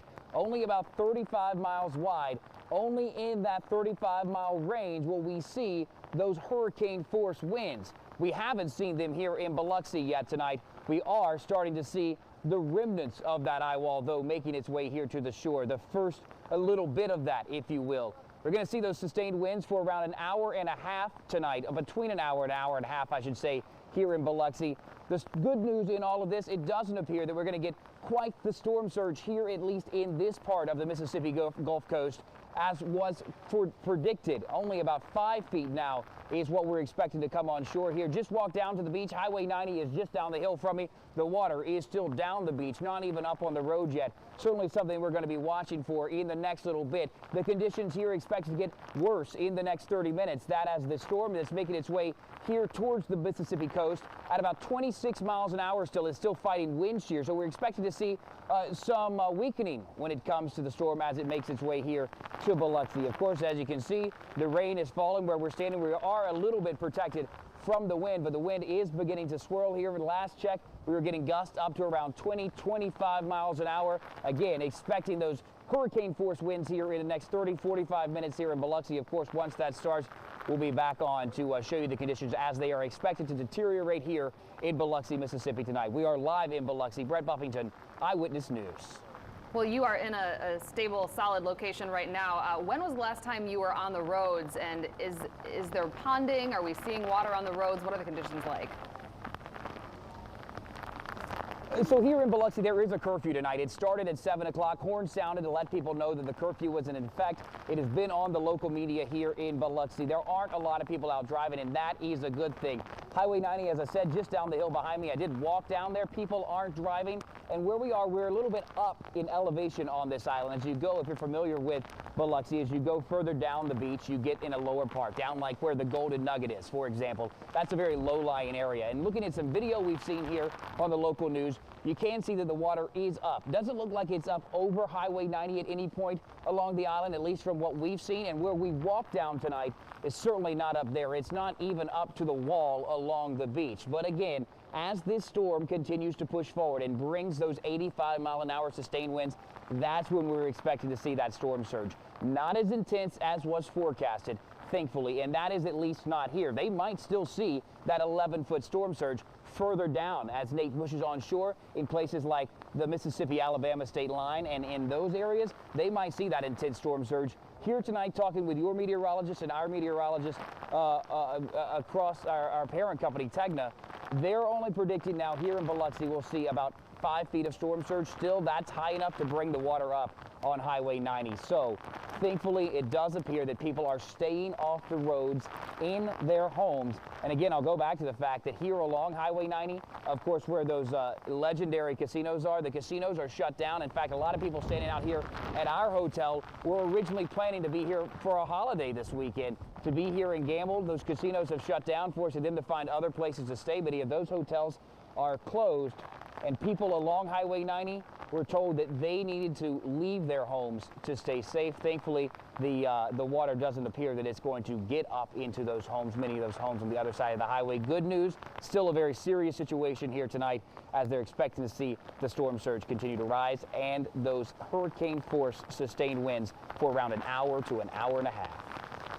Thank you, Brett. Thank you so much for giving us that update, and we appreciate all of your reporting. Alexandra Cranford's joining us, meteorologist, talking about where Nate is now. Yeah. And is that eye wall on shore yet? Is it? Not quite yet. Not quite yet? It's getting there, though. It's very close. Excuse me. And we did just get a report from the Mississippi coast of storm surge of 3.2 feet. That's not very high at all. So that's great. It will increase. It looks like, of course, as we get closer to about 10 o'clock and as as the eye wall continues to get very close. It is almost there, and you can see it here swirling just out to the east of St. Bernard Parish right now, and again getting very close to the Mississippi coast. Right now in New Orleans, we're just seeing a little bit of rain kind of sprinkled here and there. As we look toward farther southern areas, there's still really not quite as much farther south at this point. And then we are still seeing north of the lake, really not too much. A bit of rain edging into Picayune and Bogalusa and Sun. But again, the spot that we're kind of watching at this point is out over the coastal Mississippi spots with those heavier downpours just about beginning to pick up around Waveland. And then also as you look over toward Goshen, Mississippi and Biloxi, starting to see some slightly heavier downpours around there, as we just saw from our live shot and from our cameras that we have up, kind of showing you the actual live scene that's going on in these different locations around Gulfport and Biloxi. This is Gulfport live right now, by the way, so this is the situation over there in Gulfport. And again, in Jackson County, Mississippi, we've just gotten a report of about 3.2 feet storm surge, so just one kind of local report from over there. So yes, certainly above normal for sure, but not all that bad just yet. But again, as this eye wall continues to move in, we are going to probably be seeing that level increasing, maybe another couple of feet at least for that part of the Biloxi and Gulfport area kind of coastal spots. The heavy rain is there, as you can see in that little box that you had. There is some rain going on in the camera too. And then as we look at the bands kind of making their way in, again, just south of that little kind of yellow spot that you see toward the bottom of your screen is where we are seeing the center of the storm at this point. So it's kind of right here, just below and just south of Gulfport and Biloxi, and it really is moving at about 20 miles per hour. So as Carl was saying a little while ago, and now we're coming up on 9:48, it will be momentarily, maybe the next 5 or 10 minutes or so, that this kind of makes the eye wall's way into South Mississippi, our coastal Mississippi spots. Notice that actually right now there are much more severe conditions actually over in Alabama, where there are some very heavy rain bands working even to the Mobile Bay area and even farther to the east. And also there have been some tornado warnings not long ago, just minutes ago, for that part of the area. And you can kind of see the movement there to the north. So we will get you the latest, of course, as we get the latest from the National Hurricane Center. Their 10 p.m. update will be coming up just momentarily. So we'll get you that as soon as we have it. Wind speeds around the area are not too bad for southeast Louisiana. Gulfport now sustained at 23 miles per hour, Boothville 2, Slidell 17 miles per hour, and most of these spots reporting northerly winds, but beginning a bit more northwesterly from Kenner over to Houma and Port Fourchon, and actually Boothville reporting west winds, and that makes sense when you consider the circulation going on right here. So the northerly winds and then becoming more westerly as you work to the south of where the eye is right now, which is just south of the Mississippi coast. Our wind gusts around the area, of course, barely anything to speak of when you look out toward Baton Rouge and Hammond, but gusts around Slidell and Kenner and the lakefront anywhere from about 25 to 35 miles per hour. And then Gulfport, Mississippi now reporting about 37 mile per hour gusts. A few of our highest rain totals from our WeatherLink 4 sites are in the 1 to 1.5 inch range. And notice that applies from New Orleans, which got about an inch of rain, not far, of course, from our 1 to 3 or so that we were saying this morning. Metairie about 1.3 inches, Slidell close to about an inch of rain. And most of that was with that heavy band that moved through earlier this afternoon. And then we had a big lull, as you know. And right now it looks like we may see a little more rain as we move into tonight, but it is looking more and more like the heaviest bands are to the north and east. Probably won't see those really heavy pockets working into New Orleans at this point. So the latest is still moving to the north at 20 miles per hour. We will update the coordinates and so forth for you when we get the next one coming in just a few minutes now. Still forecast though to continue moving into the Mississippi kind of southern area, the southeastern part of the state, probably as a weak Category 1 storm. And then as you can see, it will continue kind of working out farther to the north. I'm getting some information from Carl now. Let's see, 4.5. Wyclifsky surge. Oh, okay, 4.5 feet surge. And where was that from, Carl? Oh, okay, gotcha. And so that's over in the Mississippi area that we're kind of beginning to see some higher numbers for the surge there. I'd said earlier, Jackson County about 3 feet storm surge. Now it's up to about 4.5. So we are hearing of reports that it is coming in a lot higher kind of quickly now. And that is to be expected, of course, because the eye wall is now pretty much making its way inland and making landfall over South Mississippi. As you can see, we're still anticipating that movement off to the northeast, so that in a couple of days it will be no longer Nate at all, and probably even by tomorrow morning, maybe just tropical storm Nate, and then perhaps a depression moving into Monday, and then a remnant low.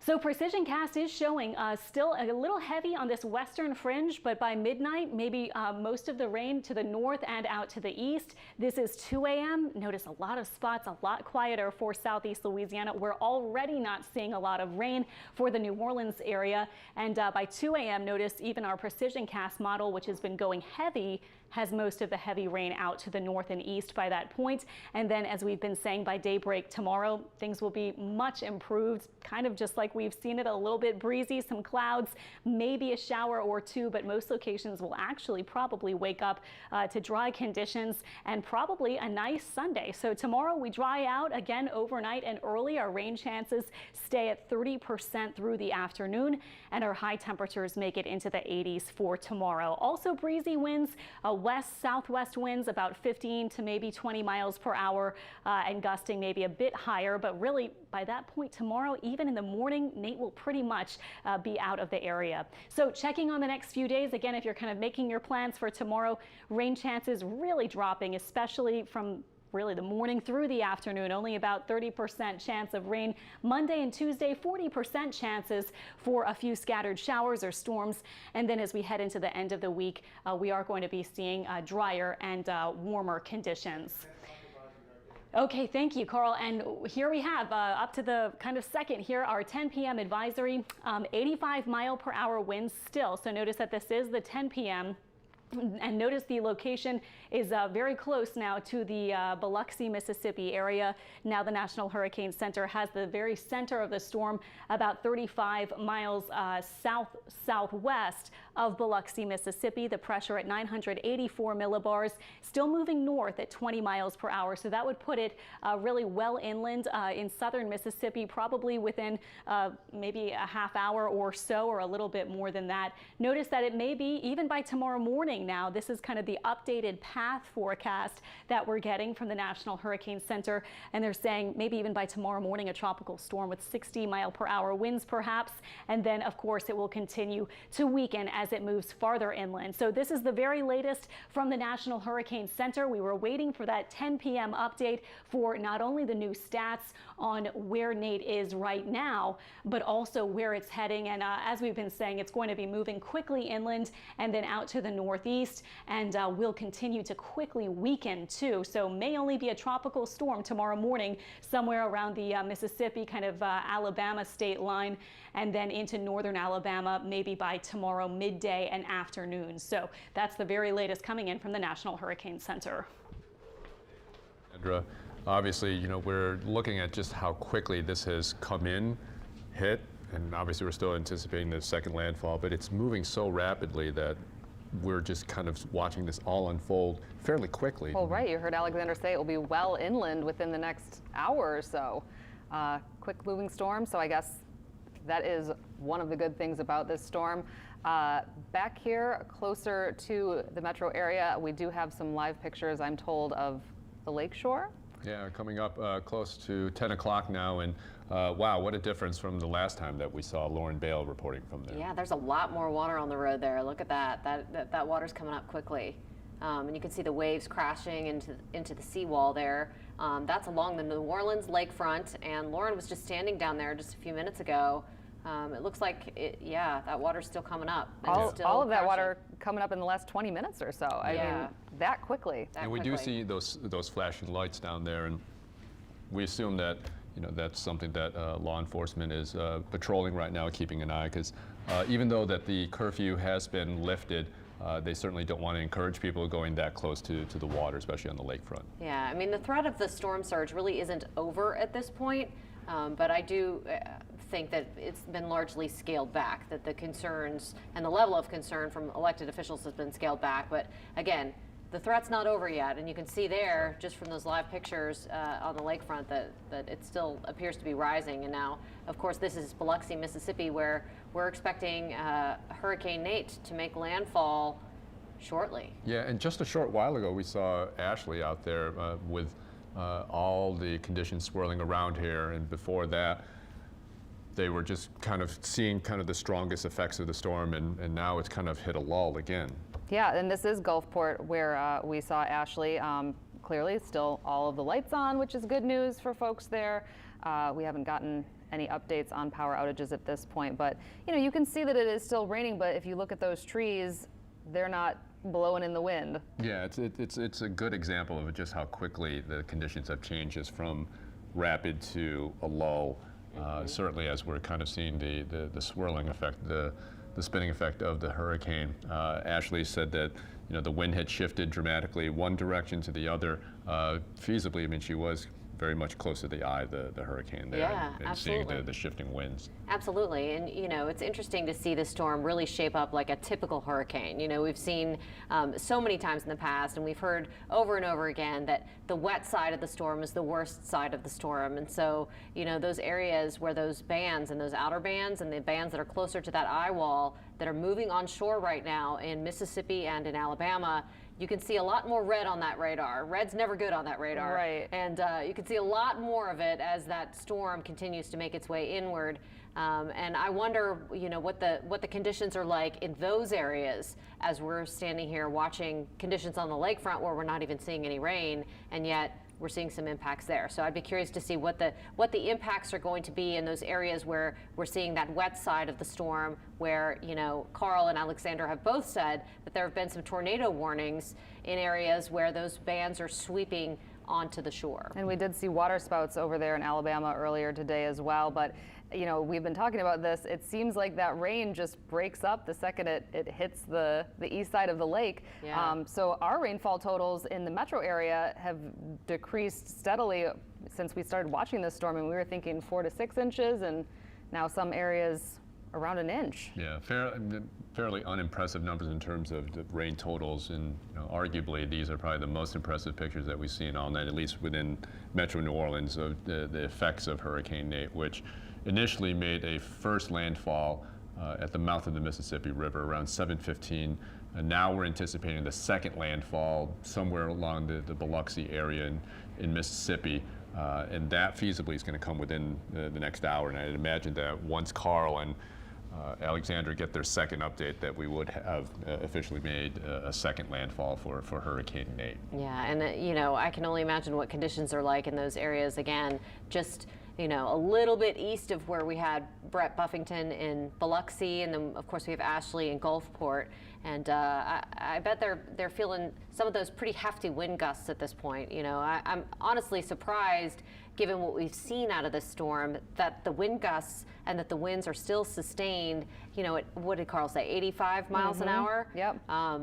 So if that's the case in the areas where Brett is and where Ashley is, they're about to see some serious wind. Yeah, and the one interesting aspect of the storm, and I think that Carl and Alexandra would agree, is that we never really saw a really defined eye of the hurricane here. I mean, it wasn't that traditional tight, kind of swirling tight eye. Mm-hmm. There certainly was a central part of the hurricane, but we never saw that really defined spinning. Well, but eye. this that we're seeing here on the lakefront right now, I mean, this is what officials have been talking about, though, for the last couple of days. This is a nighttime event. Sure. I mean, the storm is making landfall when it is dark. So the water that we're seeing pushed ashore here, if you're out driving around, that is difficult to see. So that is why some of these areas do have evacuations in place, even though we're not seeing a ton of rain or power outages or things like that. But when you're driving at night, this water on the road is something that isn't easy to see or gauge how deep it is. So that's why we've been hearing from officials, even though we're not seeing a ton of impact from the storm, stay home. Yeah, absolutely. It's always better to be safe than sorry, Sure. right? I mean, it's a cliche for a reason. Right. Because Well, yeah. it's true. Yeah, and we saw it with the buildup of this storm in terms of the city's response. Considering the weakened condition of the drainage and the pump stations, and the calling for the mandatory evacuation orders for outside of the protective levee system, and then on top of that, the curfew.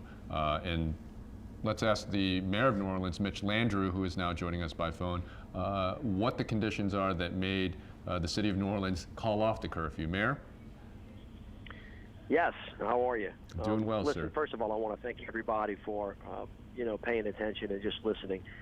We really got a lucky break and dodged the bullet. At about 7 o'clock, the National Weather Service lifted the hurricane advisory for the city of New Orleans, which of course allowed us to lift the mandatory curfew. It does not, however, just invite people to get out into the streets. That's not a good idea. We really could see 30, 40 mile an hour winds, especially folks that are living outside of the levee system. So even though we lifted the mandatory curfew, we want to ask people to still be respectful and smart. You don't have to be outside tonight. There's really no reason to be there. But it gave us some breathing room, and it looks like the storm headed faster to the east than was originally anticipated, and the west side of the wall just basically broke down of the storm. So that gave us a break, and we're very thankful for that. Well, we are seeing some live pictures right now of the wind just pushing water up over the lakeshore. What kind of things are you getting reports about in Orleans Parish, and what are you seeing in the city?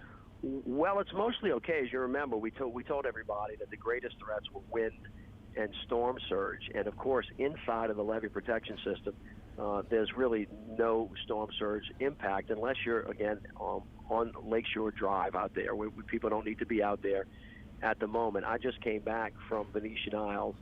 There is standing water in the neighborhoods, out there, outside of the levee protection system. Inside, I think we're okay. However, you're still going to see some strong gusts. So just out of the abundance of caution, if you don't have to be outside tonight, don't be outside. Use common sense, be thoughtful, and I just really appreciate everybody because it seems like most people listen.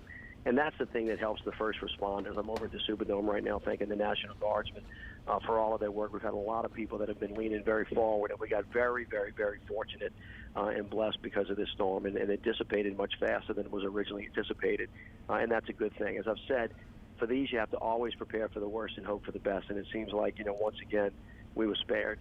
Mr. Mayor, we heard from Paul Rainwater earlier today talking about some issues that he called them minor somewhat, of some issues at the pump stations, and then we heard about that drop in water pressure. How are you feeling about the system and how it's performed tonight? I mean, I know that we got lucky, like you just said, and we haven't had a lot of rain. Well, yeah, that's true, but a couple of things. We're in much better position than we were some time ago. We're going to get stronger every day. That's an old, tired system, and we're going to continue to do a forensic analysis of it. I think everybody performed well. I think one of the things we don't want to take for granted is how well prepared our emergency response teams have been. The other thing that we don't want to take for granted is that the risk reduction strategy, the levees, gave us a pretty zero possibility of inside of New Orleans having storm surge. Those things are good. The power grid continues to be a challenge for us, but we're working hard every day, and it's getting better. So I feel better about it. I don't think we're out of the woods yet, but I think those guys are doing a good job over there. And Mr. Mayor, just talk about the uniqueness of the storm. I know that the city of New Orleans, having been through what we've been through, how much of a relief is it to not be facing the challenges that we actually anticipated that we were going to be facing tonight?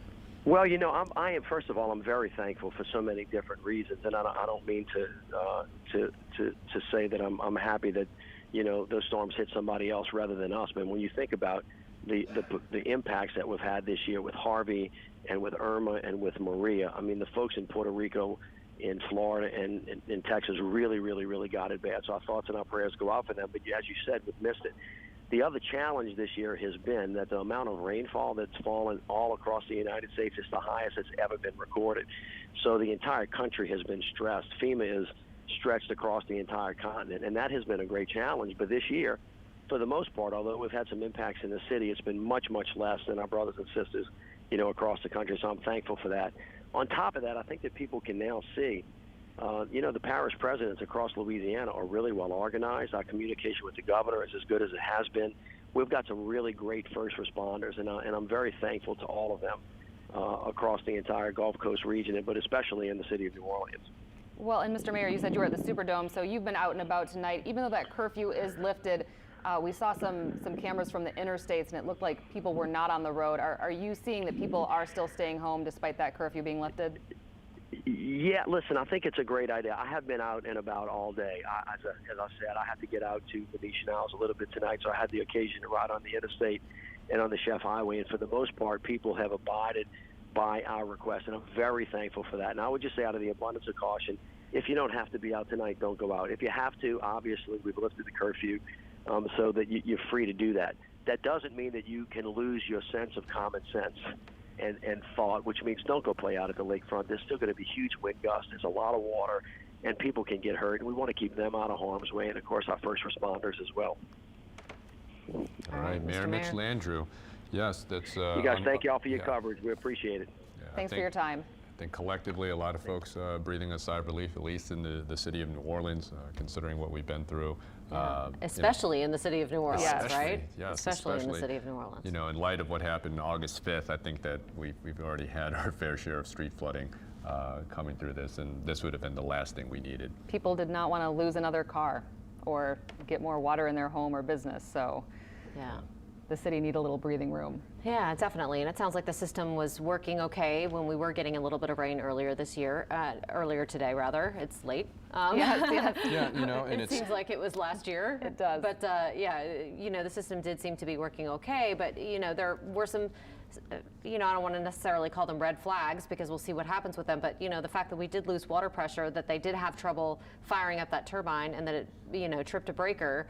That's the same thing that happened last week, and hopefully this time they were able to change over to Entergy Power and get it powered up, and that's how they ended up preventing another boil water advisory. But you know, there have been a few things that are cause for concern, not necessarily alarm, but cause for concern as we're moving forward. Well, I know that you and our investigative team have been taking a very deep dive into the Sewage and Water Board issues that we've been having.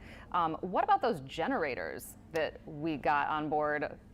Yeah. Are they working? Are those up and running? Is that helping? Well, it's somewhat complicated. The generators, everything with this system is complicated because of the way that it's been, you know, it's been patchworked together over the years. And so you've got some things that need that ancient 25 cycle power and some things that need the more modern 60 cycle power. So you have a variety of different power sources and things that need power, and you're trying to mesh all of those things together, and you know, you have situations where you can't provide enough for them, and then you know, there's a lag time between when things go down and somebody makes a decision about how to fix it. And then personnel that didn't have email addresses. Right, personnel that didn't have email addresses, but more so, I mean, with the boil water advisory, it took 20 minutes for them to make a decision. Now you see, we heard from Paul Rainwater tonight that decision time was cut back to 15 minutes, which prevented them from having to have another boil water advisory. But 5 more minutes, and we would be in the middle of a boil water advisory right now too.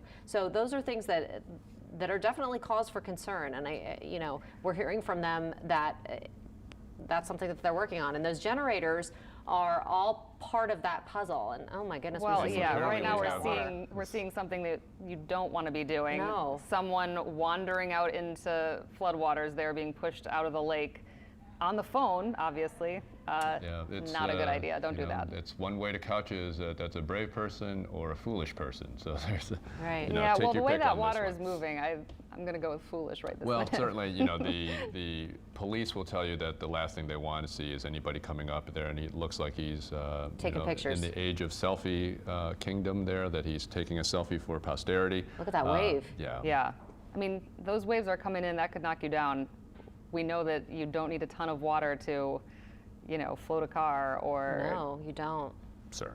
No. Yeah, but you know, as we just heard from the mayor, the lifting of the curfew is not a full license for a party on the street. I mean, certainly we can probably contain that to Bourbon Street, but the lakefront and Lakeshore Drive, especially when you're seeing the conditions that you're seeing on your screen, not the most ideal for people to be walking tonight. Absolutely not. I mean, that could be a potentially very dangerous situation that person has put themselves in. And you know, our reporter Lauren Bale has backed away, obviously, because that's where our camera is from. You know, the height of those wave tops. Yeah. Those white caps that you're seeing out there, and he's moving closer. Yeah, apparently somebody is getting more ambitious in trying to get the pictures, but folks, we can certainly say appreciate it from afar. You know, respect Mother Nature when it comes in here Certainly we don't need any more lessons of what happens when you get close to water. But you're taking a live look on Bourbon Street here, and not sure how many people are partying there tonight. There's a little bit more of a crowd than we saw earlier today. It isn't, in fact, 10 o'clock or close to 10:15 on a Saturday night, so this is not uncommon to see Bourbon Street, with people on it, but it is strange to see the amount of people not on there right now. Right, yeah, it is pretty sparse for Bourbon Street standards, especially when, it's really wedding season right now. We've talked about this a little bit, and the fact that there are tons of weddings in the city that have been planned for this weekend. I know one of our producers, her sister was getting married this weekend. My Facebook sources tell me. I saw that too. Yeah, so congratulations to her. But tons of weddings. We saw some things on Twitter about even Beyonce being in town for a wedding tonight. And people moving up their wedding, I think, trying to abide by that curfew, which then was canceled an hour and a half after it started. But, it is just after 10 o'clock, so we do want to get you caught up to date on the latest regarding Hurricane Nate. We'll just give you a little bit of information here. Hurricane Nate expected to or currently making a second landfall on the Mississippi Gulf Coast anytime. The conditions there are deteriorating along the coast where curfews are in effect. Waves and wind kicking up along the New Orleans lakefront, as you saw there with those live pictures. Lakeshore Drive is closed to traffic. Obviously, you would not want to be driving through there right now. No. And there's some of that information there that we were just talking about. We got off the phone with the mayor. He was talking, they have lifted the curfew. They lifted it after just an hour and a half. And, he said that they put it in place, I'm going to use the cliche that we always use, out of an abundance of caution. Sure. Abundance of caution. Right. But then, when we weren't getting those conditions, the city did cancel that. And it's been interesting to kind of see the split screen effect because we've been watching the storm steadily coming closer to the Mississippi Gulf Coast. Here, most people will look out their window and not see much of a difference from what they saw earlier today. But on the Mississippi Gulf Coast, where Ashley Roderick is, they're seeing and have seen kind of the conditions kind of undulate going up and down in terms of the rain and the wind. Do we have Ashley yet, guys? No, we don't have Ashley yet. Okay, let's go to Ashley then, please, and take a look at what the conditions are out there. Ashley? Yes, hey there. So the last time you guys took a live just look at what was going on, it was calm, and 5 minutes later it ramped up bigger than it had been all night long. I mean, the car was rocking, the water was coming from every direction. Right now, we've had sort of a situation where we've got sort of a steady 10, 15 mile per hour winds, but the gusts are good 30 and 40 to where I had to fix my feet. I couldn't figure out which way the wind was coming in order to get my footing, but I've got it figured out now. Anyway, so what was going on, Brian, if we can, do you remember how we talked about that stop sign? So another indicator, in addition to being able to see the rain going through the lights in the parking lot and the trees, is this stop sign sort of in the middle of the parking lot area. Actually, you're about to see a police car going by, as we talked about earlier. They're really doing a great job of monitoring the area and patrolling and making sure people aren't on the roads. But if you can see, I'm not sure if you're still on the stop sign or not, but now it's calmed a little. It will go literally 1 second looking like it's going to just pop off the pole to not moving at all. So it's just a really interesting situation where we're at right now. I'm not sure if we are nearing the end of the inside of the eye wall to where we're getting maybe toward the quote-unquote eye, where we might get a break, or if we are, right in the crux of it and that this is what it's supposed to be. But I would say that when we visited with you guys earlier, that it was constant. That was definitely eye wall material that we were experiencing. So right now we're getting one of those big gusts coming through, and it's ooh, gotta hold the hat. So it's just one of those situations where it'll blow this way or it'll come up this way, and you get rain coming this way, and then next thing you know, it's that way. So it's definitely a swirling situation. And it's strong, still strong, for sure. So that's what we've got going on in Gulfport right now. And the lights are still on. Lights are still on. Wow, that is good to see. Well, and Ashley, explain to us a little bit. We know you're in a safe place, but where are you? So we are along, hold on. Sorry, one of those gusts. Okay, we are at the Island View Casino parking garage. It actually has 2 parking garages. One of them is on the east side of the building, one of them is on the west side of the building. We are on the west side of the building, so the direction Brian is showing you right now is looking toward New Orleans. This is going west. And the direction he's also showing you, if you can see the building and it's bright pink, to the left of it is the Gulf of Mexico. You can't see it from where we're standing right now. However, that would be from the building where the pink is to the left. That's all the Gulf of Mexico. Ooh, another one, sorry. Got my back to it. So that's where we physically are. I would say that we are closer, if you looked on a map, we are along Beach Boulevard and 33rd Avenue. Originally, the garage that we were at was closer to 36th Avenue, and now we are at 33rd Avenue, or I might be backwards. But I'm in that block on Beach Boulevard at the Island View Casino parking garage. Do you have a lot of like wind blocks around you? I mean, I know that you're getting hit by some pretty good gusts at this point. You're hanging onto your hat. Are you in a pretty isolated, kind of sheltered section? It's kind of hard to tell. So we are at the edge of the parking garage, so we're not in the center. We're at the edge, so I can be able to see. But we have the vehicle parked to our side, so it is helping keep rain and wind. So the vehicle's right here, and then we're on this side of it. So Brian wisely set us up in that way in case something came flying out of nowhere, so we would not be hit.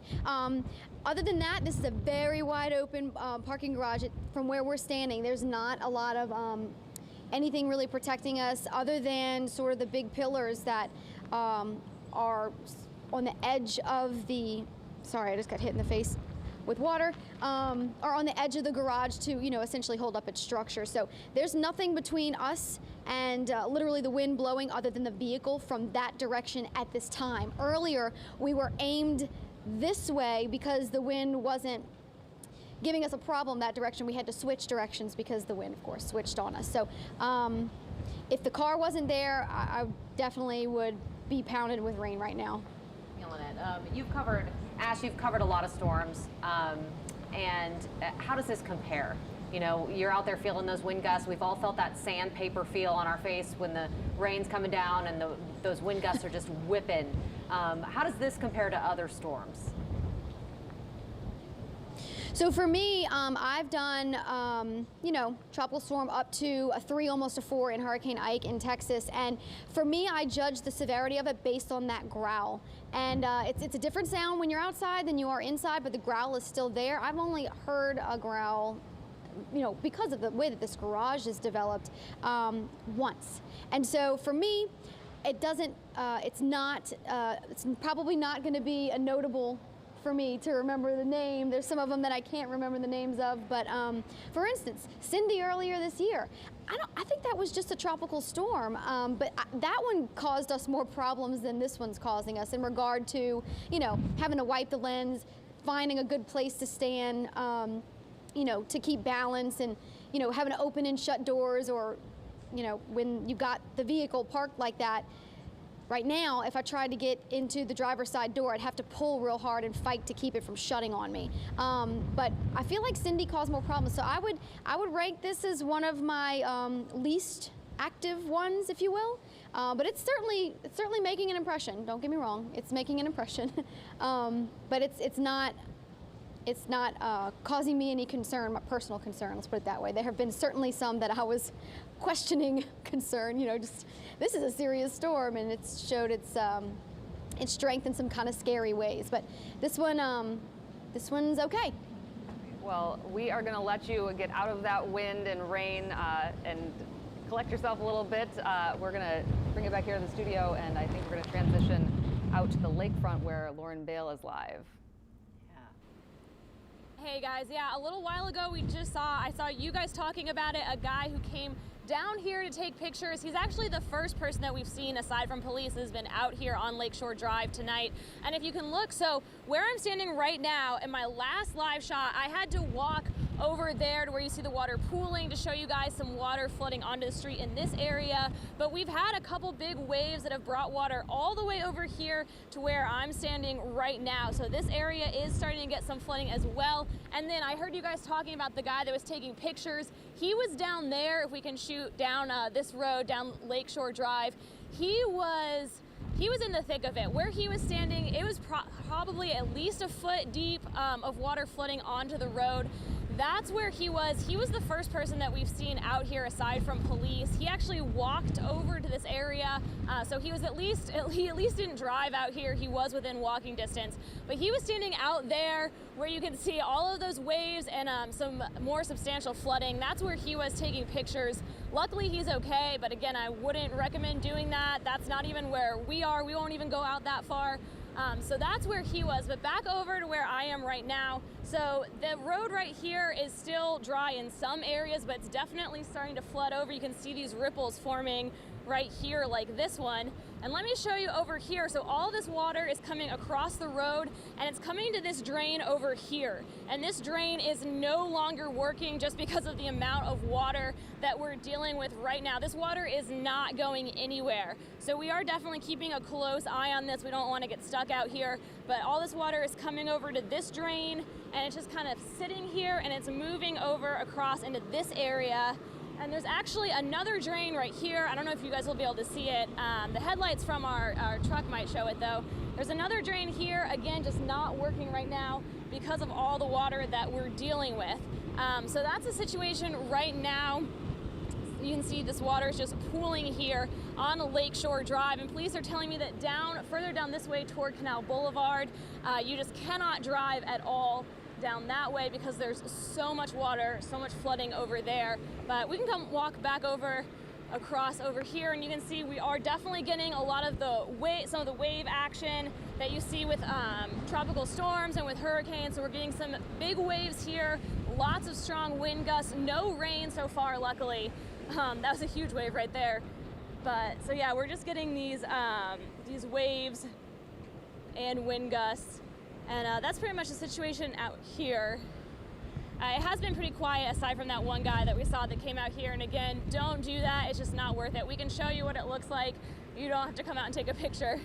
Ton and Natalie.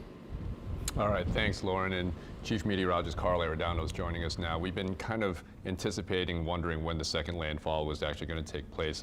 Have we, in fact, had the second landfall It's already? moving onshore now. So right now and along the Mississippi Gulf Coast with the northern Iowa moving on in. So we're looking at that second landfall. So 2 landfalls for this one, and it's the fastest moving hurricane ever to move through the Gulf of Mexico. Wow. So that's another record there in a season of records that we've had across our area. We've had almost the second fastest intensification earlier in the season. So we've had a lot of records for this season. Well, so now that it has made that second landfall, how quickly will it be inland and moving off out of our area? I'd say right now by 1 o'clock in the morning, it'll be completely inland and then start moving away from us. So by the time we all wake up in the morning, or most of us, we're going to see quiet conditions as far as any rain around. It still might be a little breezy in the morning hours, but nothing too over the top for the winds in the morning. And then our chance of rain the rest of the day, 20–30% for most of Sunday. So it might not be too bad of a day to pick up any loose objects that blew around or to check on the storm surge. What we're seeing right now is about 2 to 5 foot storm surge across the area. So it hasn't been that bad yet, but we still have to see what some of the reports are coming in. But really, Wyclowski was the highest one, about 4.5 feet in Shell Beach. And then we had a 3.2 in Jackson County, the only 2 that have come in so far. So really far less than what was expected as far as some of those areas. Carl, talk about some of the flooding in terms of what we saw with the tidal surge. You said that the winds are going to shift coming out from the west now. That's actually going to blow most of the water that actually was blown inland. Yeah, right now we got a northerly wind coming in on the western side of the storm, and then once the storm continues to move north, we'll see that wind come around more from the northwest and the west, and that'll blow a lot of the water out of the lake and away from our coastal areas too. As Mayor Carmerdale was saying, the water was going down because he has a northerly wind most of the past several hours in the evening hours. So that wind was blowing the water away from Louisiana down towards Grand Isle and out towards the Gulf of Mexico. So fortunately, it's going to shift fast. It's moving fast, so these winds are going to shift fast. So that's going to help bring the water out. We're looking at a live picture right there of Gulfport right now, and we're seeing some wind gusts in the trees whenever Brian zooms in. Brian Lucas, our photographer down there, is with Ashley Rodrigue, and you know, occasionally we see those wind gusts, but it really, you know, doesn't look too bad where they are, and that apparently is where that eye wall should be going over right about now. Yeah, and so I mean, again, they're going to come in gust, and it really, I mean, it says 85-mile-per-hour sustained winds. That might have been in just one little quadrant of the hurricane, and it might not even be that strong. But when they find a strong wind like 85 miles per hour, it may not necessarily be all around the whole storm. The whole storm. It may be Okay. some parts of the storm seeing that. So of course, then they have to put it at 85 miles per hour. But it may not be the entire eye wall, the entire center of the storm. But definitely, it is a hurricane, and some spots are seeing some strong winds, but others may not see as strong of winds. Well, you know, we're talking about it making landfall along the Mississippi Gulf Coast right now, but what about those areas like closer to Mobile where we have been seeing tornado warnings? Mm-hmm. Is that where we're seeing some of the more severe weather? We are. We're seeing also flash flood warnings to the east also, and we've had a couple of tornado warnings that just now expired, so I was watching that as well. So yeah, a lot of it's to the east, and fortunately or unfortunately, not so much around Mississippi. They have a flash flood watch still in effect, but again, the severe weather has been farther to the east, so they're dealing with just the wind and the surge coming on in as opposed to also severe weather as well in Mississippi. Carl, talk about the size and speed factors here, because I think those are the two defining characteristics of this particular storm. Is that it wasn't a very big storm, it was fairly compact, but it was a fast-moving one. It was small, 300 miles, I think, at one point from cloud edge to cloud edge, and moving fast. So again, we've seen this as a record moving across the Gulf, because usually we don't see them going at 23, 25, 28 miles an hour. Even now, 20 is pretty fast as it continues to move across the Gulf. Usually they're at 10, 15, 20, you know, up to 20. But again, we're seeing that continue to be the case as it's still moving pretty quickly on inland. So as you look at what's going on with the numbers as of the 10 o'clock advisory, we also have a lot of changes in the storm surge warning also, and also towards the watches and warnings across our area. Here's what I mentioned about the severe weather. You can see we have some warnings just to the east of the area, some flash flood warnings. We had a couple of tornado warnings that were in parts of Alabama. Those have expired as of right now. But right now across most of our area and coastal Mississippi, we don't see a whole lot. But again, as you look at, not much around Louisiana. You look on over towards the east, you can see the rain just right there around the mouth of the river towards Shell Beach, and also towards the coastal areas of St. Bernard Parish. And you can kind of see that eye wall is moving on shore. And then once it continues to move northward, then things will be quiet quite a bit as we get into the eye as it moves north towards Gulfport and Biloxi. So as we get a little bit closer, moderate to steady rain around the Biloxi area on over towards Gulfport. So we're going to continue to see rain pile up in these areas, and also as we head on towards the west towards Bay St. Louis. So some heavy rain up towards Diamond Head at times as well. And as you can see, here's the beginning of the eye starting to move northward. So it's not too far from Gulfport. So our reporters there will start to see the rain continue, and then all of a sudden it just stops as the eye continues to move on towards the north. As we look on towards the North Shore, not much going on. You have to really look towards near east of Pearl River. You can see some rain advancing towards the west, so we may see a little rain across extreme eastern St. Tammany Parish down towards the coastal areas of Hancock County. We head southward a bit. Really not a lot of rain across metro New Orleans, and didn't see too much rain for today, with one big rain band that came through late this morning into the afternoon hours, and you can see some rain there around Shell Beach near Wyclowski, but overall not a lot of rain out there. And again, there's the center moving on towards the north with some heavier rain heading towards the Mobile Bay and into the Pensacola area as well. But again, you can see in the wide picture with the clouds, the rain heading northward, not much on the western side of this system, and the cloud cover, definitely you can see that it is a small system here now as it continues to head on towards the north.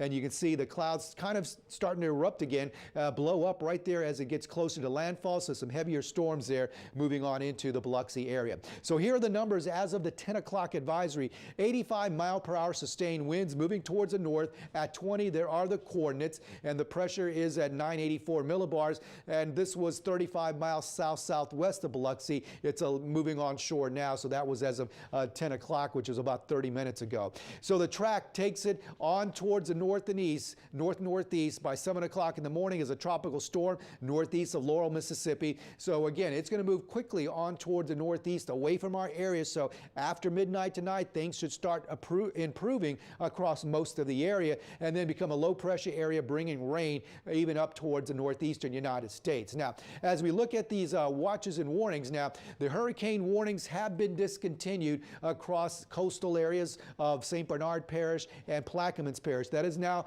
dropped. So we're still under tropical storm warnings, no longer west of the river, but you can see New Orleans, North Shore is still under a tropical storm warning. So we can still see some strong winds up to tropical storm force, but really not expecting a whole lot more. Hurricane warnings continue on towards the east. Storm surge warning continues from the river on eastward, no longer for Lake Pontchartrain, but for coastal areas of St. Bernard Parish. But again, we haven't seen these numbers yet across the area. It's been lower than that. 4.5 around Wyclowski is the highest I've seen so far. So we have the tornado watches out towards the east until 2 o'clock in the morning, and the flash flood watch continues until Sunday afternoon towards the east into Mississippi. 2 to 5 inches of rainfall expected in those locations. So as we check out what else is happening with the wind field, you can see the winds in the Gulf are starting to come down quite a bit as the center continues to move on towards the north. Here's some of the winds, 41 miles per hour south of the Mobile Bay area, and you can see along the coastal areas, really not that bad. So as we look at southeast Louisiana, the winds, they're not as strong as what they were a little earlier around Boothville. They're gusting in the 30s, 37 mile per hour gusts where Lauren Bale is along the lakefront, 18 mile per hour gusts around Slidell, 24 at Armstrong International. Look at Gulfport gusting to 41 as the squall lines and the eye wall begins to move on shore there. So as you can see, the tropical storm force winds may be right along the eastern part of southeast Louisiana, and this is 1 o'clock in the morning. It'll begin to move out of our area. So again, after midnight, things should certainly start to improve across our region. As we look at precision casts, again, ignore a lot of this around here. There's just not a lot of rain. It's just going to be right around here as it continues to move on inland by 1 o'clock in the morning, 6 a.m. well to the northeast, as I showed you from the Hurricane Center's track as well. And then for the afternoon hours, 20-30% chance for spotty showers or storms tomorrow. It's not going to be a lot more for the rest of the day on Sunday. Might be a day you can get out and enjoy it with a mixture of clouds and some sunshine, and still a little breezy during the daytime hours. So as we look outside the World War II Museum with our WeatherLink 4 camera, some cloudy skies, maybe a little mist out there, 76 degrees at the airport. Winds are gusting to 24, relative humidity at 97%, pressure 29.58 inches of mercury. It's falling still. That's a low pressure there. When you fall below 30 inches, you're seeing the pressure on the low side. So hour by hour, we're going to see those winds continue to be in the 20s to 30 mile per hour range through most of the overnight hours, and then starting to drop, as we mentioned, towards morning, maybe a little breezy, and those rain chances also not that bad for the rest of the overnight hours for most of our area. So again, recapping the 10 o'clock advisory, 85 mile per hour sustained winds moving towards the north at 20, and it's going to continue to move inland along the Mississippi Gulf Coast right now.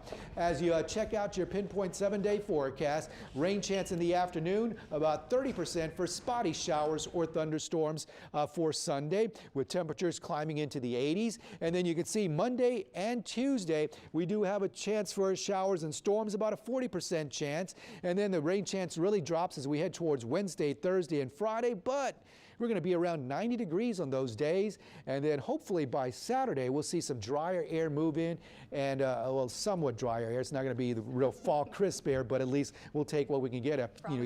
Yeah, you step outside right now and it's pretty soupy, right? Right. It certainly It'll be is an soupy. improvement. Yeah, and pretty choppy there on the lakefront there too as well. And Carl, I know that the storm is hitting fairly late in the storm season.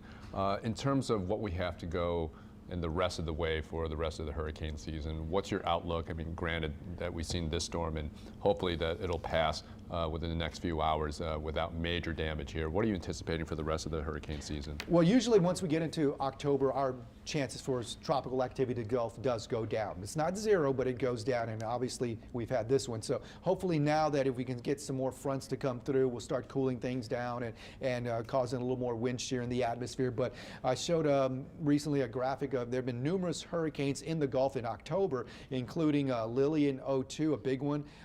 People remember Juan in 85 that did several loops along the Louisiana coastline, and also Hilda in 1964. So those are some of the big ones we've had in October. So it's not uncommon, but it doesn't happen as often, but there are numerous hurricanes. So I think now once we had this one out of our system here in the first part of October, hopefully then things are going to become a little more favorable for not much activity else happening in the Gulf of Mexico for the rest of the season. Still goes to the end of November, but this time of year we start looking again towards the Caribbean Sea and parts of the Atlantic Ocean, not so much way off Africa, not so much in the Gulf of Mexico. Your lips to God's ears, Yeah, right? because for us, we're well past now the peak of hurricane Oh, yes, season. we are now past the peak. Once we got out of September, that's why I feel somewhat better that our chances go down. Not zero, but go down. You can never say never, especially when the hurricane season ends at the end of November. Right. I think I've covered a tropical storm in December, if Really? I remember right. We've had some in Not that long December. ago. We've had some in January. We've had every month, I believe, has had a tropical system at some point. If it's out there. of the season, do they still classify it as such, or is Yes. it okay? It was named, if I remember. Yes, it was. Yeah, we've had some early in the season. We've had some late in the season. Yes, so they can happen outside of hurricane season. Not that often, but they can happen outside of that June-November timeframe. And it's been a very active season, considering that Yeah. we were for a while very much watching what was going to happen with Hurricane Harvey. We feel for the folks in Houston and in Texas there. Then we had Maria. This has been quite a season here, and I think because of what we saw earlier coming up the Gulf, this was something that so many people were closely watching, and now we're kind of breathing a sigh of relief, I think. Oh yeah, I think so. And again, this could have been a lot worse than what it was. And I'm not to say that around Mississippi, that's not going to take that lightly, because they're having some serious conditions there going on there. But again, you look at this season as a whole. It was supposed to be above average. We've had some major hurricanes, 5, and we don't usually have that many in a hurricane season. And we're also had this is, I think, makes 3 consecutive landfalls in a row, first time since 2008. So we've had numerous records fall by the wayside during this course of this hurricane season. Well, and you mentioned records, even though this wasn't the largest or the most powerful storm, right. It's the fastest. It moved the fastest across the Gulf of Mexico, yes. So this one also wanted to get in the record books. And what also is going to stick out in my mind, the Western Gulf got hit, Eastern Gulf got hit, and now the Central Gulf Coast got hit. So it looks like it was all spread out across the Gulf Coast for and this it's still season. hitting with our picture here in Biloxi, in yeah. coastal Mississippi. You can see those sheets of rain, kind of. I've seen those in Metairie earlier today, which sounds strange given that we haven't really seen a whole lot. But when that first band came through, Yes. that absolutely looks like hurricane and tropical Right. weather, and that's what that looks like right there. Only much stronger than what we saw in Metairie earlier, obviously. Yeah, I was watching it on our tower camera as it was approaching, and you can see just a wall of gray and rain going past the buildings of downtown and then towards our camera, and it was amazing. And I think Alexandra Cranford drove into that coming to work today too. Wow. So yes. Yeah, and I think it's glad proof. you're safe. Yeah, I think it's just proof of that easterly shift that we kept on seeing, though, because there was a bit of a wobble, in the last 28 to 48 hours. But I think when we started seeing more of that easterly shift, I mean, most of us just really saw that one outer band here. Yeah. And that's it, fortunately, because we expected a little more rain around our area, but not enough to really be a big issue for us. And the other thing that's going to stick out in my mind for this season is when it was first named, the Hurricane Center had it going towards Panama City and Apalachicola, because that was a European model, which did very well with Harvey, with Irma. And so the GFS had it coming straight to us the whole time, didn't really change that, in our general direction. So the Hurricane Center's track had it going towards the Florida Panhandle, so they put all their eggs in one basket with that model, and then you started seeing that shift back towards us. And the GFS was performed track-wise, you know, it had it as a weak system for a long time around our area, but it became a little bit stronger than a weak system, but it had the general idea the whole time. Well, there's a reason that we have all of those spaghettis on Yes, that map. yes. You know, it's so that we can get our best guess Right. with all of them. Right, but you don't want to bet all on one thing. Right. But you know, I would have thought we saw a wider cone that kind of covered both ends of the spectrum, but it didn't, and you know, that's why it was, you know, we weren't too sure it was going to stay on that when a lot of the models had it coming more in our direction. So again, you know, the track forecast, once it got settled, stayed pretty consistent in this general area, the northern Gulf of Mexico. The intensity forecast, again, you know, right. yeah, Hard to... you know, it was going to be maybe a minimal hurricane by the time it got to us, you know, early on in the forecast, and then it started getting a little bit stronger, and then even stronger, and then we thought a 2, and then it never reached a 2. So again, those intensity forecasts, you know, I just look at them, and as I always say, But you guys, look up and low. Yeah, and you guys were pretty good about not, you know, saying this is going to be a Category 4 storm. You know, you guys Yeah. were consistently saying we don't think this is going to be, you know, Katrina all over again, or Right. any of those really severe storms. Right, and I think the reason for that, and I, you know, again, there's other sources that people watch, national sources that kind of blow things way out of proportion. It was just going to move too fast for that really major intensification. So that's one of the reasons why we didn't think so. Hurricane Center didn't think so too, but then when it started going through the Yucatan Channel and started intensifying, we're like, uh-oh, everybody started thinking, uh-oh, we got to see what's going to happen here, because it kind of worried us a little bit that it might continue that progress of intensification. Yeah, we're taking a live look at Gulfport right now in Mississippi around 10:41 on Saturday night. And Carl, when was the official time for the second landfall? Do we know yet? It's probably going to be 10:15, 10:30, so it's probably in that time frame. I don't know if they'll ever say, or maybe they will, you know, when the next advisory comes out at 1 o'clock. So we won't see another advisory until 1 o'clock, but by that point, it's going to be well Moving. inland. Yes. Well, and little fun fact, my dad's name is Nate. Ah, okay. So I didn't want Nate to come here and misbehave. Yes. And the city did not need another test of the drainage system. No, so Dads do tend to misbehave. yeah. He's been to Bourbon Street.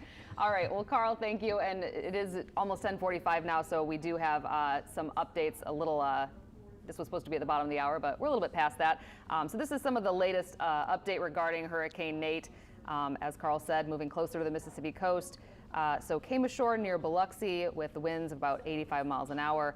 Now Mayor Landry, we talked to him just a little while ago. He is thankful that most people did decide to stay off the street. There was, for a short time, that curfew in place, but the mayor lifted that earlier this evening.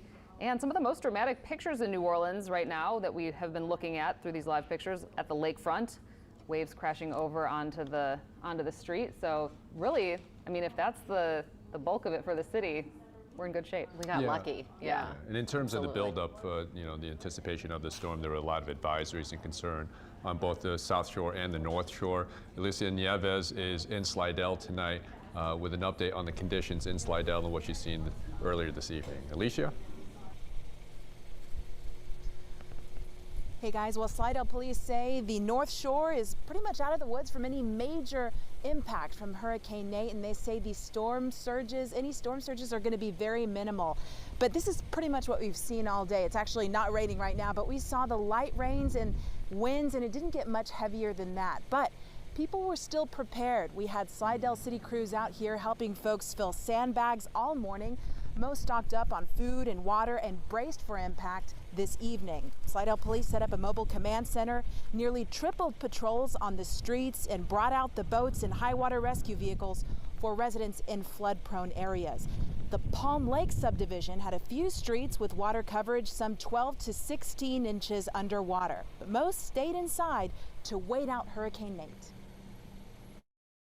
The bad weather like this doesn't scare me at all. I ride through it with the best of knowledge. You know, I'm done gotten to the end of my age now. I've done seen a lot of things happen, and you know, I'm just riding it out.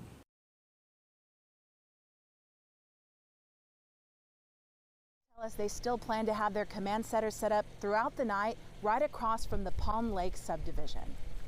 Live in Slidell, Alicia Nieves, Eyewitness News. All right, Alicia, thank you so much. You know, one of the things that's changed about storm coverage in the last few years is really social media. Absolutely. I mean, we get a ton of pictures and videos from people. Yeah, people really are the eyes and ears in covering things like this now, and it's incredible what not only they see and what they post, but that's good and bad, funny and serious. And so we have Kristen Pierce in the studio here to give us the latest on what she's found while scouring Twitter and Instagram and all those good things. We have the good, bad, funny, and the serious all in one. I've talked to viewers in Metairie, Uptown, and also on the West Bank, and they say things are pretty calm for them. But I also talked to viewers in Slidell and in the East, and they say they're either seeing rain or wind or both. But as we know, in New Orleans, we're not in the metro area, we're not seeing that much, but that's not the same case for everyone. So we are seeing, this is Orange Beach, Alabama. And wow, you can see Hurricane Nate really arriving there, strong winds. If you look at the trees, you can see how strong the winds are and the water out there. And that's not the only place that's seeing heavy rain. Look into the light there, you can see how heavy it's coming down. And also if you look on to the street or even on that car there, you can see how heavy the rain is coming down there. And of course, rain isn't the only issue. We're seeing a lot of wind. Just look at that guy's shirt. You can see how hard the wind is blowing, and also into the water, a beach service box being tossed around in the surf. So wind is another issue. Now, we've been talking about Mississippi, we've been talking about Alabama, but we're also seeing issues in Florida. This is what they're seeing in Florida, Navarre Beach. Now, this is before Hurricane Nate made the landfall, but you can see the winds are pretty strong and the waves kind of crashing into the shore. Now, of course, we're not seeing a lot in New Orleans, but I think this dog kind of feels like all of us feel right now, thinking of ways to get back at this Nate guy everyone keeps talking about for wrecking my weekend plans. Well, Nate wrecked my plans too, so he is not the only one. And we also have this photo. Nate didn't wreck their plans, which is good. Congratulations to the newlyweds. They still got married. Hurricane Nate did not damper this awesome couple's wedding. So we have been seeing a lot of photos, videos showing us what the conditions are looking like out there. You can tweet us, you can show us on Facebook and tag us. You can also send us photos directly, and we have been just kind of looking at the hashtag Hurricane Nate. Well, Kristen, thank you. And I have enjoyed seeing the wedding photos. There have been a couple of those, and people having a wedding in a hurricane is definitely a good story for down the road. Does not stop love. No, right. exactly. And we were saying earlier that at least people get to use the umbrellas. Yeah. For stopping rain instead of They're dancing, right? I mean, so that's one good thing, right? They're ready. Yeah, prepared. Well, you think of the commitment it takes in terms of investment in time and having family come here. I mean, it's a big deal, especially arguably the biggest day for the couple that are getting married. So apologies to the folks that had to postpone. And congratulations to the folks that actually tied the knot on this day. Unfortunately, we did hear from David Hammer a while ago. The only flights at the airport that were canceled were flights that Southwest and some different airlines canceled well in advance, like when we first heard about this storm. So, if you did have people flying in or people worried about getting out, it does sound like travel plans won't be impacted. So that is also some good news. Well, one place they are not flying tonight is Gulfport, Mississippi, and Ashley Rodrigue is in Gulfport, Mississippi, and has the very latest for us. She's holding on to her hat, so that must mean we're getting some pretty strong wind gusts there. Hi, Ashley. Just had a random wind gust that is still here, but actually I found a wind meter in the car. I know that Katie, you were talking about Paul having one earlier, and so I found one and I've been holding it up, and the highest gusts I've gotten, I can't read it right now, it's telling me 15 right now, but the highest I've gotten so far is 25. But the most impressive thing is just the concept of, sorry, I started hearing the growl, so I was waiting for the wind to follow. Is how fast it goes up and then how fast it drops down. So that's just an example of what's been going on. But let me give you another example of just how odd this wind has been. If you look further down in the street, first of all, we're starting to see some puddling of water in the streets. Good puddling, like covering up an entire lane. So that means obviously we've been having a lot of rain. It's starting to collect in some places, but more importantly, if you can see, there is a construction cone down on the side of the street. I saw that fall over about 3 hours ago. The interesting thing is, you see it move just a little bit right now. The wind hasn't really affected it or moved it since it fell.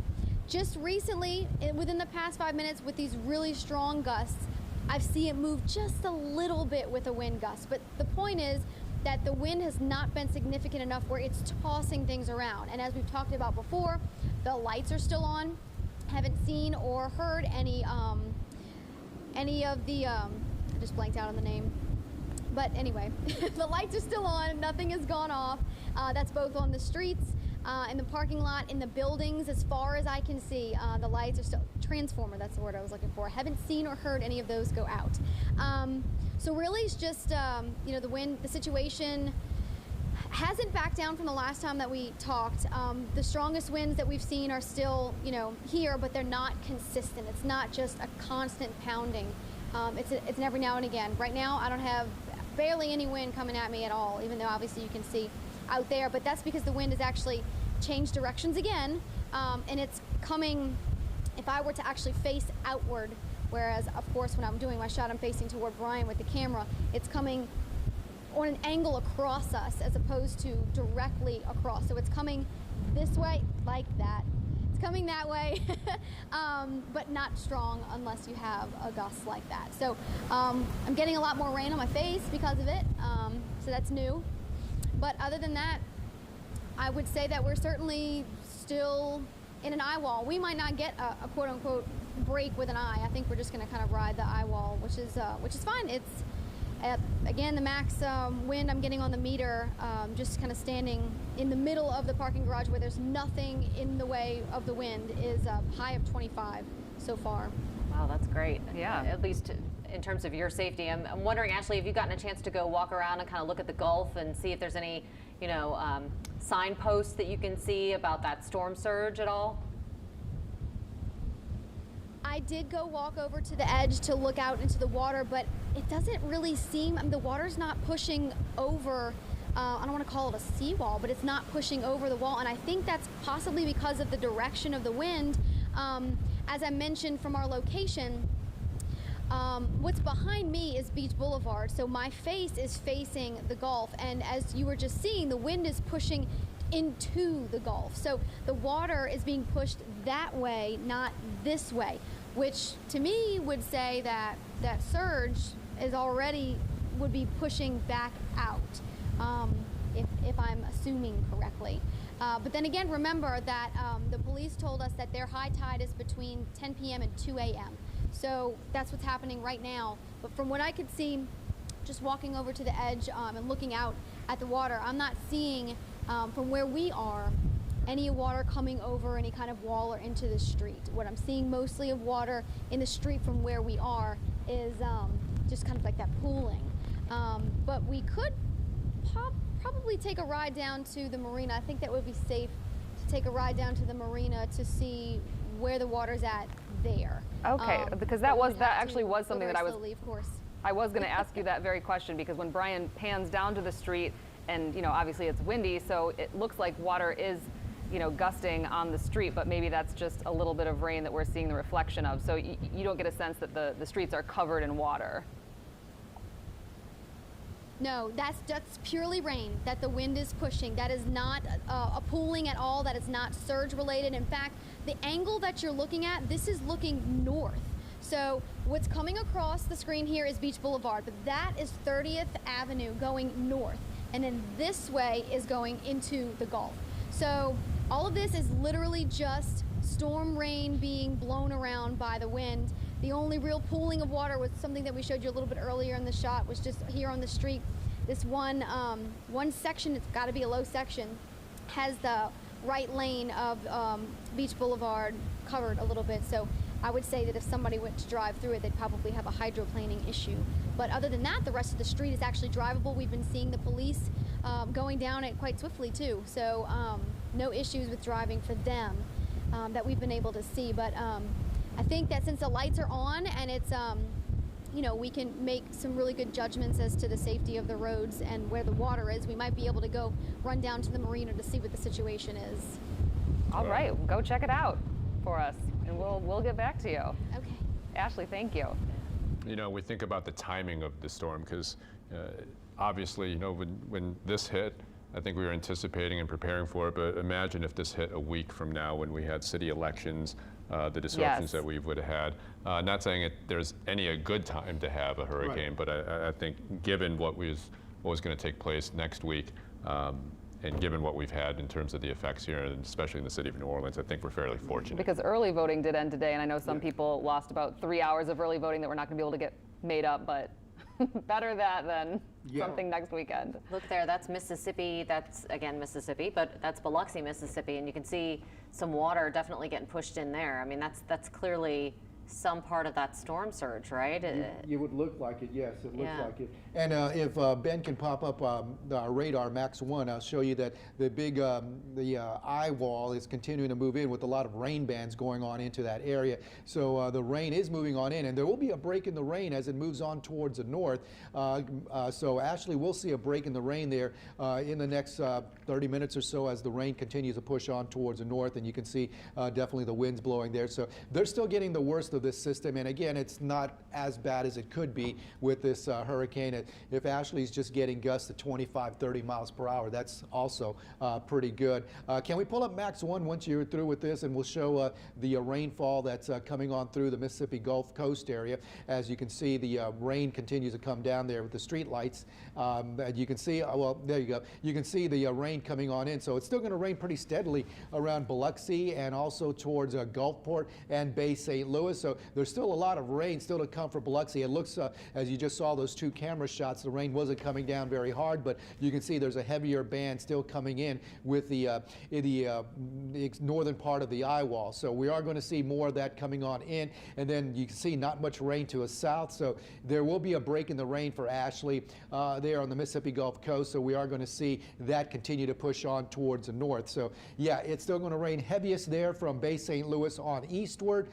But again, there's not a lot of rain across southeast Louisiana. Well, and you were saying that we did see some reports of like a 4.5-foot storm surge, 3.2 feet. A little closer to home, are we getting any reports of surge? Haven't seen any yet come in, so hopefully they may still come in, but we're not seeing the high amounts that was forecasted. So far, that is good. Get 4.5 around Shell Beach and Wyclowski is not that bad. So, but again, it was 3.2 around Jackson County in Mississippi. So we haven't seen too much from the Biloxi Gulfport area.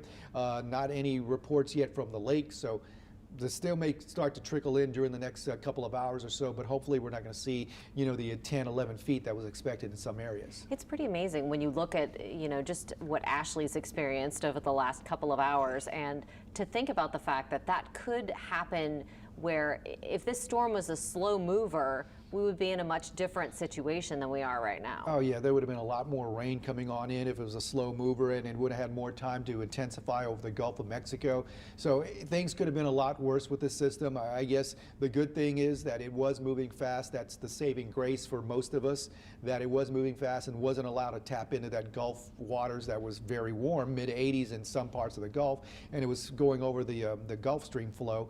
So again, yeah, it could have been a lot worse if it was a slow mover, but fortunately it had that upper level low to its west and the high pressure to the east. Both of them were pushing it with both conveyor belts is what I call. So instead of having just one conveyor belt going around the high pressure area, it had another one with the upper low kind of pushing it along. So it had an extra speed going for it as it moved across the Gulf of Mexico well over 20 miles an hour. Yeah, and I think this picture encapsulates it pretty well, where we still see power.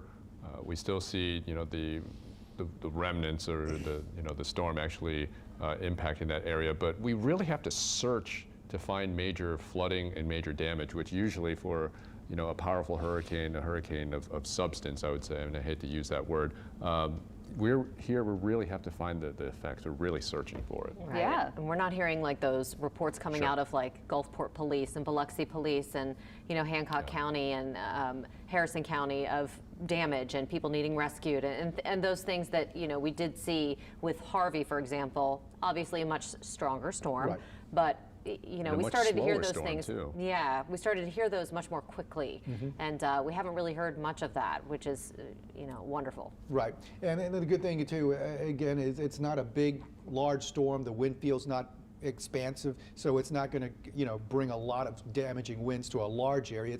It's pretty compact, so those hurricane force winds are pretty small as they move on inland, and as we see in some of those pictures, don't see a lot of really strong winds out there yet, so that's good. What we're seeing now is the second landfall in Mississippi, but it made a prior landfall at the mouth of the Mississippi River earlier And, you know, we haven't really heard too much about that either. Not yet, and yeah, it just clipped parts of the lower Mississippi, lower Plaquemines Parish, the mouth of the Mississippi River. So again, one of them that made 2 landfalls, and fortunately, at least at this point, we haven't had too much in the way of any reports of damage. We've seen some of the winds, I think at one point I saw Venice was at 74 miles an hour, so they had hurricane force winds, but the Weather Service has been issuing some of the wind gusts and the rainfall, and the rainfall really isn't that bad yet across most of the area, and the wind gusts weren't very much either. And it could very well be a different story when we get more daylight tomorrow. I mean, Yes. obviously we're kind of seeing this the lens of night right now, and through rain.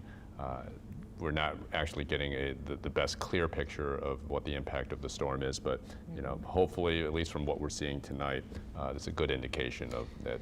You know, perhaps the worst is past. Right. So far, so good. We got to get it in and get it out of here. I was going to say, Carl, at what point in a situation like this do we typically see it start to break down? It starts to really get that land. As sheer, most, since there's not since there's not a lot of circulation and storms on the backside of the eye. Once the northern part of the eye moves on in, I would suspect it's going to start weakening pretty fast, because there's not a lot of on the southern end of the eye wall. So there's no, you'd see on the radar as you look there in the corner, you don't see too much on the bottom part. Usually you'd see rain and thunderstorms wrapping all around with a circular motion, a full circle being seen. There's not much there. So once a lot of this northern part of the eye, the rain moves on inland, we're going to start to see this probably start to weaken pretty fast, because there's not a lot of moisture to feed the thunderstorms on the backside. So we should start seeing it weaken, you know, pretty quickly once it moves on in. So it's going to start losing a lot of its Gulf moisture in the circulation. Guy's backing up there. Yeah, he going sure somewhere. is. Turning around, not drowning, probably. Right. Don't drive into water that you see on the road. We haven't had a chance to say that too much tonight, but that's a rule. Right. But it is 11 o'clock now, so we do want to just give you kind of the latest information, a little wrap up to date of the latest regarding Hurricane Nate. We do have some updated information from St. John Parish. They had a mandatory evacuation for areas north of I-55, but that has been lifted. The shelter at Emily C. Watkins School is closing, and the curfew has been lifted as well.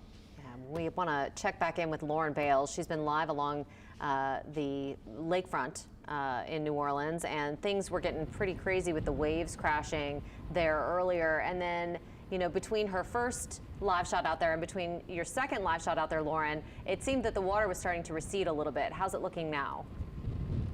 Yeah, we are seeing some really good improvements out here right now. During my last live shot, I think that was probably the height of this thing. We were seeing some really big waves then and some flooding on the road. But now that water is starting to go down. The wind gusts are going down. So I really think that we are coming to the end of the storm out here on the lakefront. I'm going to show you guys. So again, we've been monitoring the water out here on these roads all night. And once again, so this is my third live shot. The second one, the water was starting to come all the way across the road where we are right now. And we're starting to see this water recede. You can see it over there. It's starting to go down, and then the good news too is over here on this side.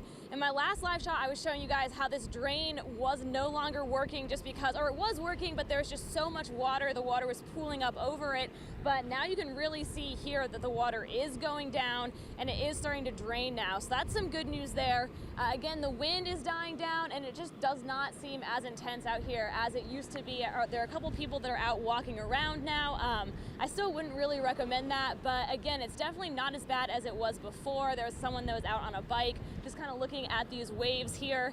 And it's a very quiet night out here. We haven't seen too much activity. The police have been keeping an eye on this area, especially when the waves were getting pretty bad, just to make sure that people weren't trying to drive through here.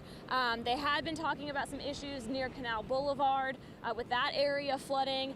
But again, right now it seems like the water is starting to go down. And if you look out onto Lake Pontchartrain, I mean, you guys can probably already notice a difference here. You're not really seeing too many big waves anymore, and it's just kind of starting to quiet down out here again. It was very short, this window when the wind was picking up and when the waves were getting really bad. It didn't last. I don't think it lasted more than an hour out here, and now it's already starting to move on. So like Carl was saying, this is a very quick, it seems like it was a very quick storm, especially out here. We weren't dealing with very bad wind. We never saw any rain, so that was the good news there. It really wasn't too bad out here tonight, guys.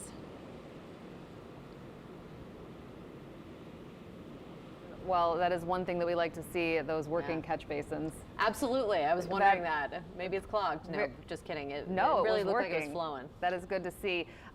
So Lauren, I know you mentioned that we did see the video of the one guy who was kind of waiting out there when the waves were really crashing. That seemed very dangerous. Is it picking up out there now that it's gotten a little bit better, or are you not seeing people out there at all? That guy was a one-off. That was the only guy that we saw come out here. He seemed like he walked out to this area. He walked over the hill, so he didn't drive, but he did walk out a little bit behind me. And you can still see that area where that guy was standing is still pretty flooded. At that moment when he walked out there was probably the worst possible time he could have picked to walk over there to get his pictures and to get his selfie. There's probably at least a foot, maybe 2 feet of water where he was standing. That was a little bit further down the street, and where we're standing right here, the water never really covered the road as much as it was down the road over there. That was the only person that we saw come out to take pictures. I did see a little while ago there was someone that was riding around more in this area where we are on a bike. He's since driven off or rode away. But yeah, that was the only person that we saw that was brave or dumb enough to come out here and get that close to the waves. Wow, riding a bike. I can't imagine. In the remnants of a hurricane. That doesn't sound like fun to me. No, it does not. Lauren, talk about the quick turnaround, because the last live shot, you said it seemed like it was the height of the conditions that you were seeing, and now we're seeing kind of the complete opposite. Yeah, just an hour ago, I think, when we were live, I think that really was the height of the storm that we were experiencing here on the lakefront. We had some huge waves, and we were getting a little nervous. We were watching the water very closely. If you can pan down here, this water, it was starting to come all the way across the road.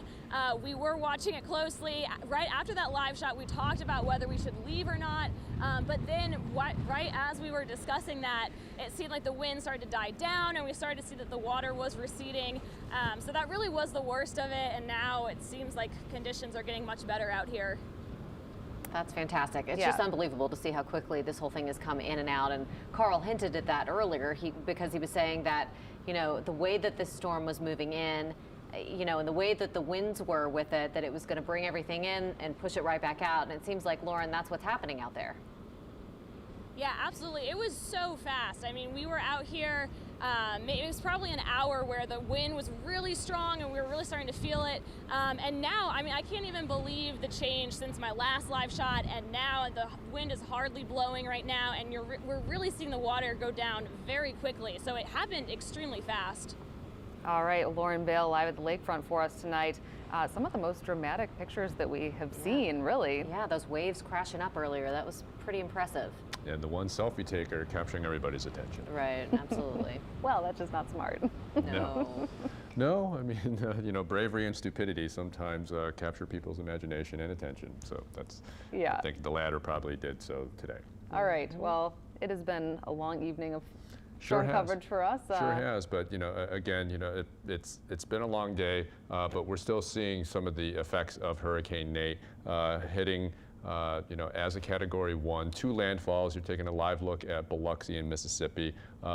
Clearly, the wind is still blowing there, and the rain coming down from this Category 1 hurricane. It looks like it's picked up. Yeah, I was going to say, I think that looks a little gustier. Yeah, that looks like a hurricane. Earlier Yes. It didn't, so it must mean that, I'm guessing, that the eye wall is entering the backside possibly, and we'll have to check in with Carl and ask him. I'm definitely not a meteorologist. But, No, but the rain looks heavier and the wind looks stronger than the picture we have had in Biloxi prior to this. Yeah, and I think this is representative for the storm here, is that if you turn around and you take one look at a different location, then come back, you know, the speed in which this hurricane has been moving is very fast, and the conditions change just as quickly. Yeah, absolutely. I mean, you can see, look, it's almost like it's gray at this point, which tells you how much rain is coming down and how much that wind is blowing and how much it's gusting there. Right, you can see the water. When you're standing in it. No, the water kind of in waves, sheets. Yeah. Brian, you can see drying off the camera. Yeah, cleaning off that lens. You know, and remarkably too, and luckily we were able to see these pictures. All the power is still on, and I think that was one of the biggest concerns, certainly in my household, that if the power goes out, this is going to be a very big headache for everybody, especially with how warm it is and how humid it is out there tonight. Nobody wants to lose power, and for the most part, we haven't heard about too many power outages from Entergy. No, we have not. We've been mostly spared for the power outages so far. Well, Alexander Cranford is going to join us now with the latest on the forecast of Nate now that it has come ashore there along the Mississippi Gulf Coast. Alexandra, what are we expecting in the next couple of hours? Really, for Mississippi, things are getting a little bit windy, of course, and so really for the next maybe hour to 2 hours for Mississippi, it will be bad. For us, it's going to continue sort of like what we're seeing right now. Notice our wind gusts over at Gulfport have really jumped to 52 miles per hour. So certainly tropical storm force winds gusting over in Gulfport and being picked up by recording sites over there. Slidell 24 and Kenner also 24 mile per hour gusts. Boothville now back to about 25 after we saw gusts near 40 miles per hour at this very site an hour or so ago. And then the Lakefront Airport reporting 33 mile per hour wind gusts. When we look at our sustained winds, notice they're coming in from the north and now on the southern edge of our locations from the west. So you can see that the wind direction is moving, as well as some of these locations getting higher wind speeds. For example, Gulfport seeing northeast winds right now at 26 miles per hour, and that is sustained. And again, the gusting there is above 50 miles per hour. When we look at our radar scene, again, of course, very easy to spot where the heaviest pocket is. It's actually right south of Biloxi. So I think we were seeing that camera from that area earlier, and it looked rather intense. That's what we're seeing now for sure.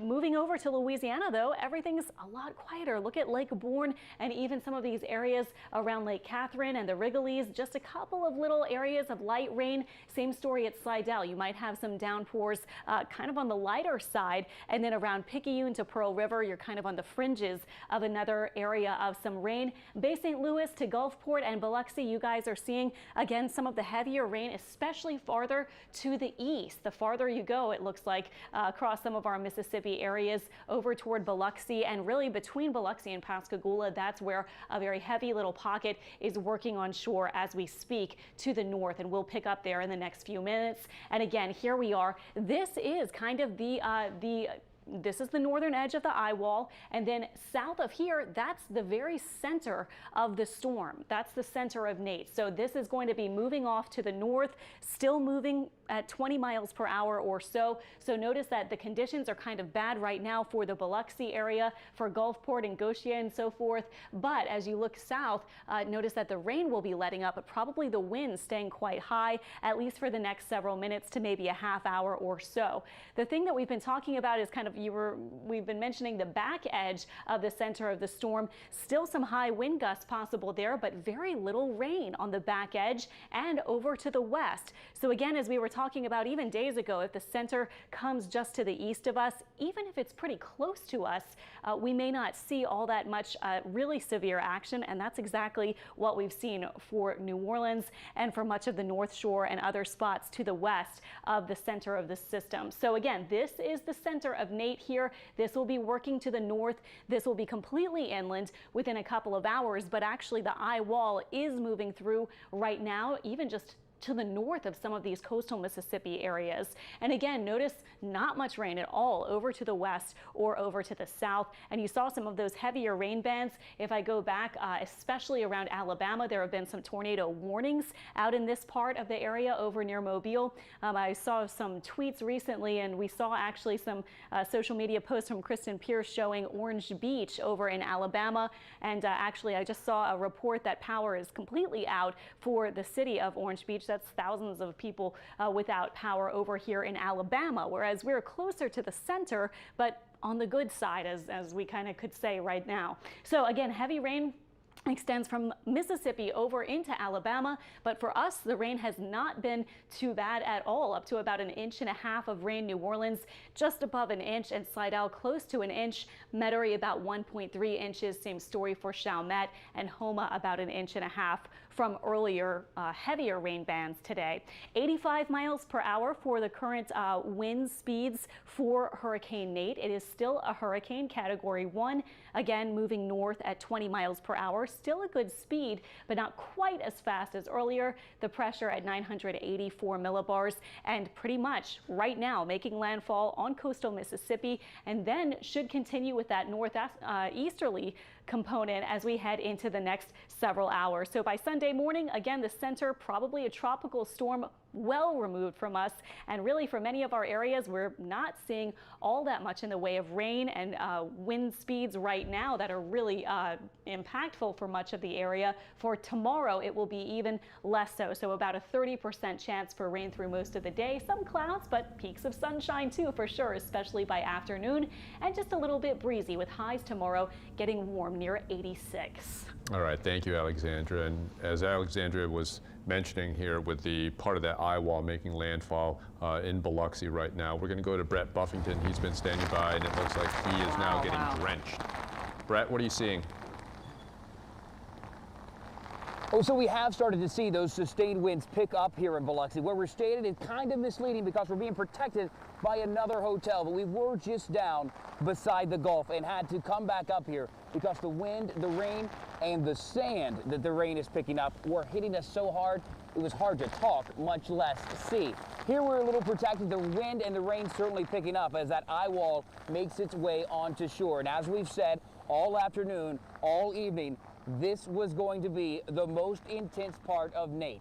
It's a very narrow wind field, only about 35 miles wide, but in this is the intensity of a Category 1 hurricane now pushing its way onto shore here in Biloxi. Again, I've said it all night, this town essentially a ghost town.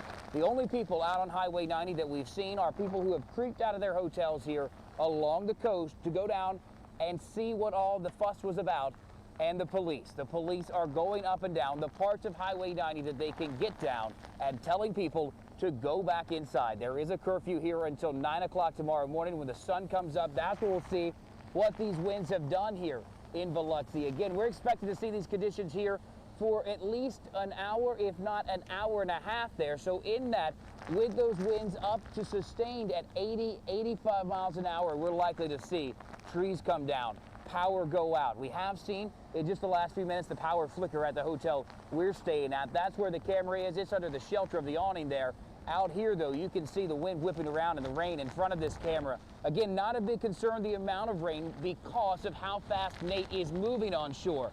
The storm surge has been what we've been talking about. It has been the biggest threat with this storm, and thankfully here we haven't seen it come up to what was forecasted. That was supposed to be between 9 to 11 feet.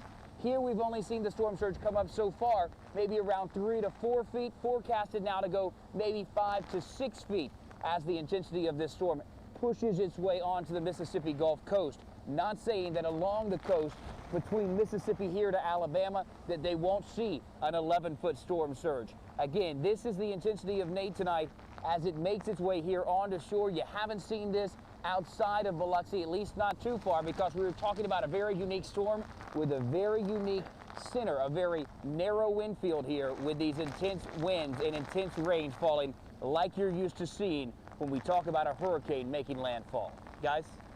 Yeah, Brett, it seems like, you are getting just drenched with rain right now, but you're still standing up and it doesn't look like it's really knocking you over. How does this compare to, say, Harvey? Again, and that's... Oh, there is no comparison to this and Harvey. Harvey was an intense Category 4 storm when it made landfall. You look at the pictures out of places like Rockport and Port Aransas, where towns, concrete buildings, had holes blown through them. This isn't that kind of storm. Harvey had a very defined eye when it made landfall there along the Port Aransas, Rockport area and the Texas coastal bend. That kind of storm is a major hurricane. It has a very defined eye, and around that eye, you see that incredible, incredible circulation and those incredible wind speeds. Here we're talking about a Category 1 storm. We are getting a lot of wind. It's because of where we're standing. We're shielded by a building here. It's kind of for my protection, for the protection of the equipment, for our setup. We don't want to put that too much at risk, but I can tell you, we were down on 90, down right next to the Gulf just a while ago, and there you could feel the wind. It almost blew my photographer over. It almost blew the lights over, and that's really why we came back up here. That plus it's hard to talk when the wind is blowing the sand in your face. Here, I could back up a little bit and show you, as hold on and just stay with us. The wireless mic might pop, and Eric, if it does, just tell me to come back. There you go. That's outside of that hotel that was blocking us, and you can feel the wind here. It's in the gust. It will, yeah, in the gust, you can see where you can easily lose your balance. Yeah, Well, back up for just a second. This is, yeah, and further down towards the Gulf where you're not protected. Highway 90 is just a chute for the wind to come down. And there, where there's no barricade, yeah, the wind is whipping down there. I will point out they were concerned about parts of Highway 90, and that's where that mandatory evacuation is tonight, along that highway. They were concerned about parts of it going underwater. That has happened. We're in a pretty elevated spot here. They were worried about the storm surge here at our hotel, and I can tell you that, there you go. You wanted to talk about the wind whipping, that's behind the protection. Here where we are, we're 16 feet up above sea level. This hotel was constructed post-Katrina, and you'll remember back in 2005, we were talking about a 25-foot storm surge with Katrina, Category 4-3 storm when it made landfall here, and incredible damage in Biloxi. That's what people here remember when you say a hurricane's coming. So a lot of them earlier tonight, as we kept having to tell them, yeah, there's a storm coming, they're comparing this to storms like Maria, like Harvey, like Katrina. They're expecting, when you say a storm's coming, they are expecting the conditions to go deteriorate for hours, not just for an hour, like what we're seeing right now. Again, a very unique storm making landfall tonight with this very narrow wind field of around 35 miles wide, and that's the only place in this storm you're seeing these incredible hurricane conditions tonight. Well, and I know you said that you are 16 feet up at the hotel that you're at. How far are you from the Gulf, and are you getting a sense of how much water is being pushed on shore at this point? Absolutely. The Gulf is just down the hill behind me. You can see the lights of this driveway. Where that stop sign is there, that's Highway 90, the first lane. The second lane is lower than the lane closest to us. And right on the other side of Highway 90 is the Gulf of Mexico. There's a little bit of a break. The water was down the beach earlier, and then there's about a 2-foot drop off of the walkway there, and then you significantly come up the hill to 16 feet. Figured we'd be safe here with an 11-foot worst case storm surge. We're well above that, even if the storm surge had come up to 11 feet. But yes, the water is being pushed here on shore tonight and parts of Highway 90. And I'll tell you this, if you're familiar with Biloxi, Biloxi goes downhill here on this island. As you go down further 90 towards the casinos, towards the Golden Nugget, which I talked to the hotel manager there earlier tonight. He told me people don't want to stay here. It's actually really dangerous because that is the lowest part of this island. It's down there on the bottom of the island here in Biloxi. And there, they were significantly worried about people parking on the first and second floor of their parking garage. So likely, if the storm surge comes up very high here tonight, which thankfully not expected to now be 11 feet, maybe 5 feet here in this area, they're going to get water inside the building. People here, if the water comes up to 5 feet, low-lying areas, they're going to get water in their houses. And again, that's what we're going to see tomorrow is the recovery from that, from the storm surge on top of these Category 1 strength hurricane winds that we have here tonight. They're going to also see trees down. They're going to see power lines down. We're going to likely see trees on top of houses, uprooted trees. Those are the kind of things you get with a Category 1 landfall of a hurricane. And that's what we're expected to see here when the sun comes up tomorrow. And Brett, talk about just how quickly this developed, because I think we've been emphasizing the speed of this storm. From the time that you started waiting for the eye to come along, how quickly did this develop into what we're seeing now? I was talking with you guys just before 6 o'clock tonight, and in that live shot, we were driving around in the weather tracker, and the windshield looked like it might not rain here today. It was cloudy, and we were getting sprinkles, if you will. We didn't even have the windshield wipers on. So that was 6 o'clock. We knew this storm was going to be that narrow wind field.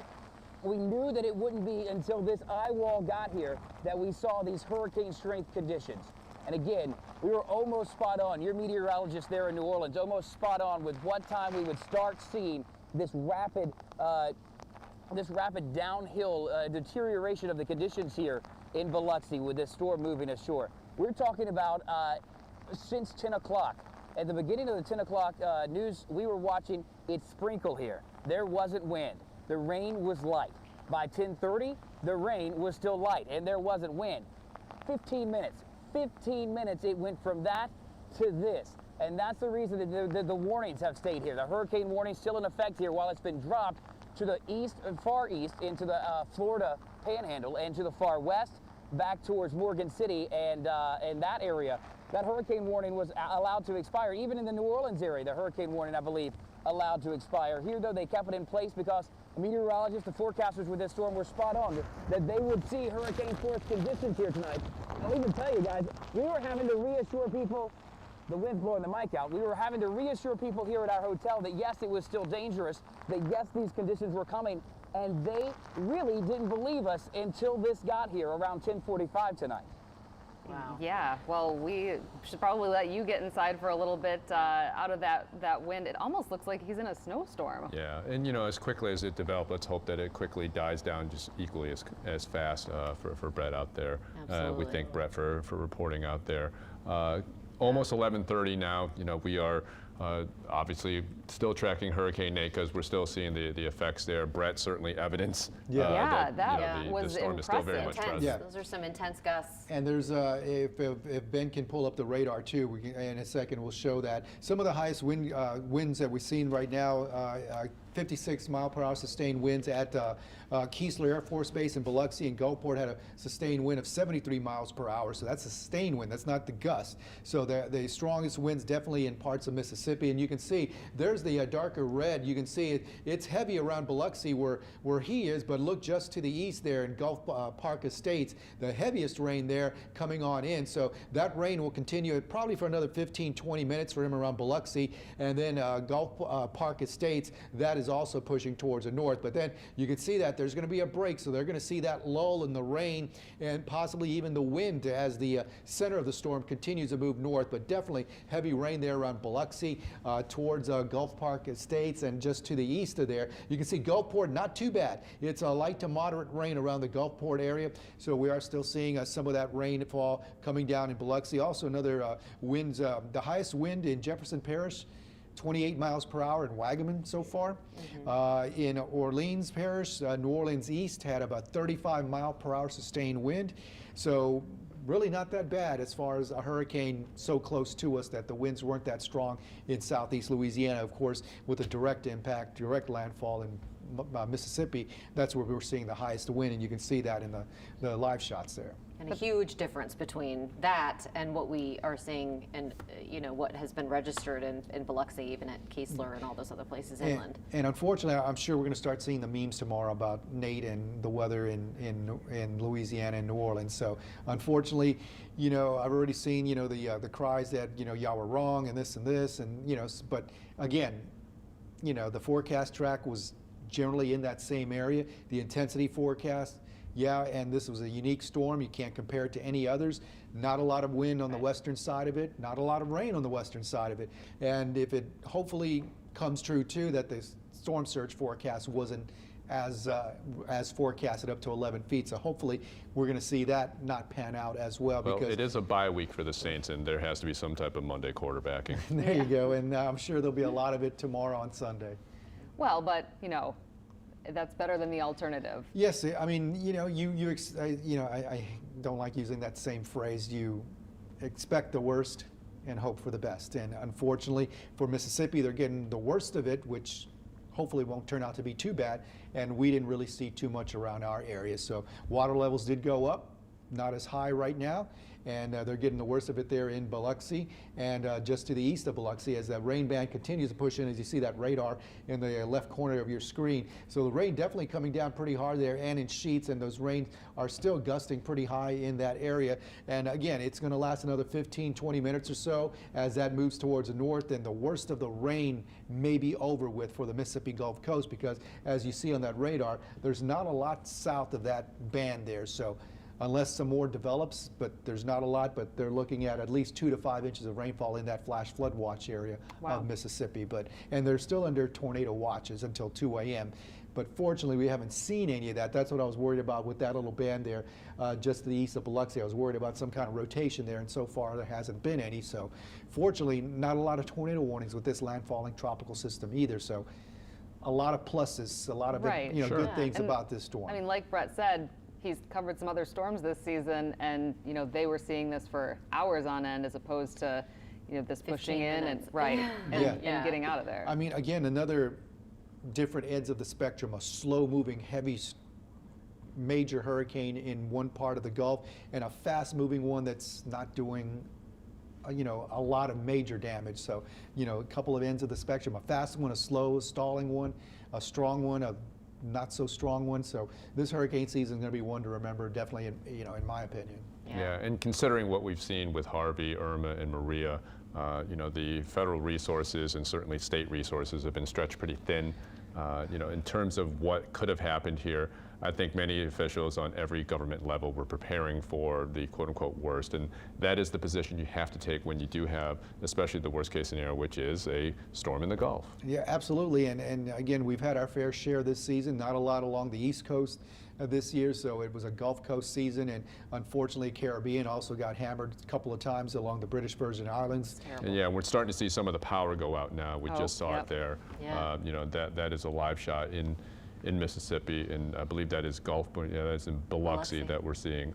So, you know, it took quite some time for some power to go out, but that was anticipated, but it did take longer because we thought that, especially with the sustained winds that we saw, and now they're cutting back on. So it is a hurricane. Yes, so. Everything with this has been very quick. Yeah. Power goes out, power goes on. The best kind. All right, well, we do want to give you an update on the very latest with Nate. It is 11:30 right now, so we do have some new information from the New Orleans RTA. They had suspended service, and that service will remain suspended for both bus and streetcar until Nate has passed. Now, RTA does anticipate restoring limited bus service starting at 4:30 tomorrow morning. And we have been monitoring conditions at the New Orleans lakefront. We have seen the winds and water go down in the last half hour, so that is good news. But that area is still closed to traffic. 6 to 8. And the Mississippi coast, as Carl was just saying, and we were just seeing with those live pictures, continues to feel the effects of Nate. High winds, heavy rain. Yeah, well, one area that really is just getting hit hard is Biloxi, and then our Ashley Rodrigue has been in Gulfport much of the night, and she's going to join us now with the latest on what's going on there. Ashley, Biloxi looks like a mess. How are things where you are? It's brutal, Katie. I can't actually put my head up because I might fall. Oh my gosh. That was the strongest sustained winds that we have had. Literally for the past 10 minutes, we've been hammered, and that had to be 60-mile-per-hour winds. And they swirled at one point, knocking both me and Brian off of our balance. It's brutal. I'm pretty sure that I have no more makeup on my face. But this is intense. But the reason I wanted to bring you guys back, I have water in my eye, is because I wanted to show you the storm surge has arrived. We've been talking about it, and I'm pretty sure that we're now on the let me get out of the way so Brian can show you the surge in the parking lot, and I can get this water out of my eye. About 15 minutes ago, I looked over the edge just to look at what the status of the water in the street was, and there was water everywhere in the parking lot here at the Island View.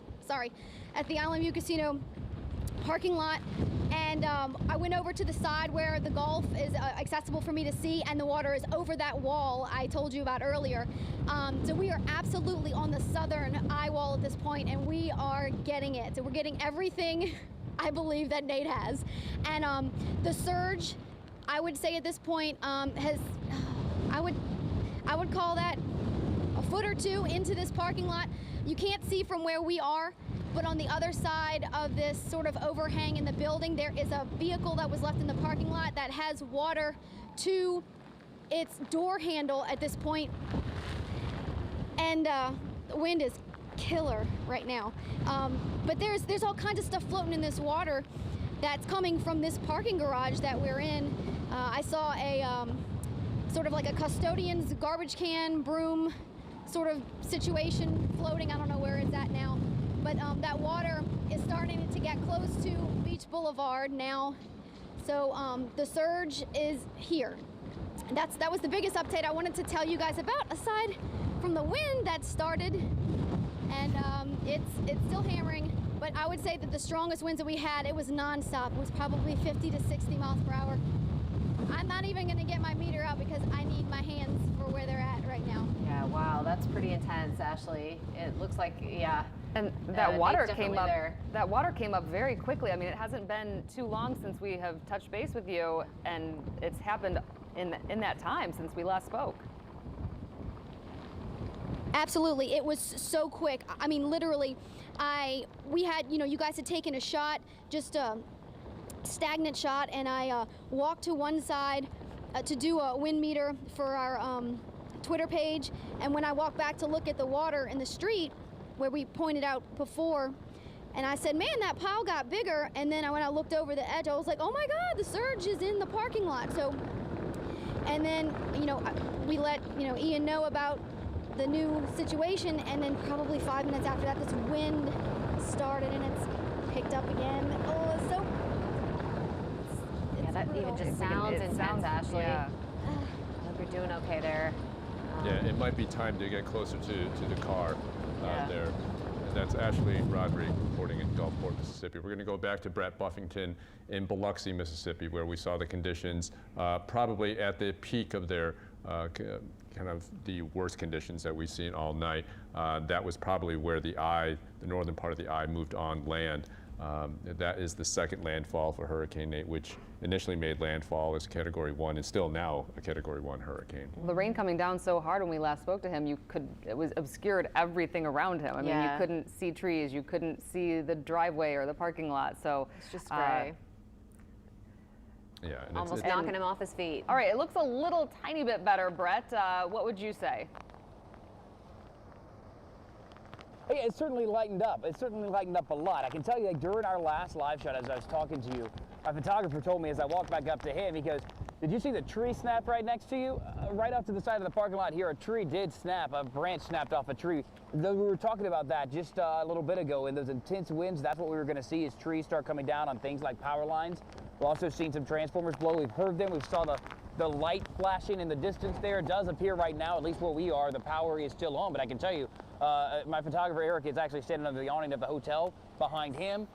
It's essentially raining in the hotel right now from all the water that's coming down with the wind. It's blowing it through the roof and pouring through light fixtures inside. So those are the conditions of places that people are staying tonight here in Biloxi. I did just walk down to Highway 90 to see, as far as I could safely walk, to see what the conditions were like down there. Trees are blowing down the street, branches from trees rolling in the wind tonight. It does appear, at least where we are, and I told you earlier, we are up a little bit, and there's a little bit of a seawall, if you will, where the Gulf is coming on shore here. The waves are breaking over that and washing onto the road here, but on both sides of us, down lower than where we are, you can see that the water has washed up across Highway 90. If you were with us just a little bit ago, we were in the thick of it, if you will. The intensity of Nate moving on shore was impressive. It wasn't very long, though. You can see the conditions much better here. I can see the camera, and likely you can still see me here. Earlier, that wasn't the case. The wind and the rain certainly blinding out here. In fact, I was doing a 10 o'clock live shot for Houston, and when we were doing it with them, we were down closer to the water, and we had to move back up here because the wind was blowing the sand up so bad that you couldn't see. Thankfully, it is lightening up here. And again, we've been talking about how fast Nate is moving, and it's a historic storm before it even got here because the fastest storm to ever move across the Gulf of Mexico. So historic. History will remember Nate for that, and now you're looking at, as it's made its way on shore here, it did slow down right before landfall, but it still seems to be moving out of Biloxi quite quickly, and for people here tonight, that is good news. Thankfully, also here, doesn't look like they're going to get that worst case storm surge of 11 feet. It didn't come up that high, likely because the wind took so long to get here. It didn't have time to push that water in front of it, and that is good news here tonight, especially for those people worried about their houses along the Gulf Shore tonight, worried whether they were going to have water or what they would return to tomorrow, especially those who left. Many people here did not take that mandatory evacuation and leave here. They're certainly thinking tonight we made the right decision, but it's always better to be safe than sorry, and certainly hope that everyone here is safe tonight. Again, when the sun comes up tomorrow, that's when we'll really see what Nate has left behind here. Likely going to see trees down, likely going to see areas here along the Gulf Coast without power. Being told by Energy there in Louisiana that as this storm was making its way on shore, people here should be prepared to be without power for a week. Don't know if that's going to be the case tomorrow, but that's what we'll find out as the sun comes up, as the storm pushes out of here. And hopefully, as it's moving so fast, there will be nice weather here on the Gulf Coast tomorrow. Certainly not the case tonight. It is wet, it is rainy, and it is windy here in Biloxi. All right, Brett, and just within the time that you actually came on and started talking to us from what we saw, the conditions have improved now, just within the time that we've actually came back to you. In terms of what you're seeing on the road and power outages and whatnot, we saw that the power in Gulfport go out briefly. Have you seen any power outages there where you are tonight? And going back to the fact we did hear a transformer blow and we saw the telltale blue sign that clearly a transformer had gone down. We heard the pop. Some places here must have power out since that obviously has happened. Where we are right now, the hotel we're staying at, it has power. Thankfully, that means the air conditioner is still running here tonight. But likely along the Gulf Coast, you're going to see with any landfall in hurricane areas without power. Haven't been able to check here locally to see if any of these areas are without power. Going to try to check in as soon as we're done with this with the Emergency Management Center here in Biloxi, get an update from them. Certainly, they are very busy right now. And you know, one of the important things that emergency crews always say, and this is why they stress evacuation so much, and people in New Orleans know this, it is because when the wind gets up like this, when the rain gets up like this, it is dangerous to be out on the roads. Road conditions change quickly. It is more dangerous at night because you can't see the high water. You can't tell how fast the water's moving in flooding, and that makes it incredibly dangerous for those people we depend on to come to our rescue should we need it. So the people who left, certainly the emergency workers are very thankful for them. Wanted to make sure the storm got on shore and we weren't bothering them while they were in the thick of this. We want to check in with them, and of course we'll pass that information along as soon as we get an update from emergency management officials here in Biloxi. They will likely know if there have been any emergency calls, the power condition here in Biloxi, and certainly if there are any areas that are going to see problems. So once we get that information, of course, we'll pass that along. The wind here still is pretty strong. I can tell you, as I was talking about earlier, there's a hotel right here off to my right, and that is blocking a lot of the wind. But watch as I back up, and it's going to be, bear with us if the mic goes out because we're backing up pretty far away from the camera. Not so bad right now, but I can tell you down 90, I'm watching the palm trees whipping in the wind. There's a large oak tree right over here also just whipping in the wind. So we're still getting a little bit of a buffer, but I would imagine down right on the coast, it is still quite windy and the conditions are still quite intense. Walked over to the edge of the highway just a little bit ago, and the surf, man, is incredible to see. I wish we could show you those pictures, just trying to keep it as safe as we can here as we watch Nate roll into Mississippi. Well, and speaking of the shore there, and you've been traveling around the area a lot today, talking to a lot of people. Have you talked to any officials? Are they concerned about coastal erosion from this storm?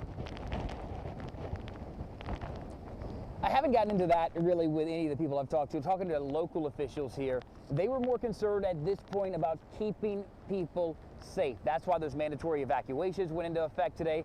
That's why there's a curfew here in Biloxi. They wanted people to make sure that they were staying off those roads because they didn't know exactly how the conditions would be here in Biloxi. I can tell you, while we were down there a little bit ago, the water is over the road in some parts, and certainly that would be a reason to stay at home and stay off the roads right there. No one wants to drive their car into the ocean, and that could be what happened if you drove down Highway 90 tonight here in Biloxi. The Gulf has washed ashore. It is over the highway in certain parts.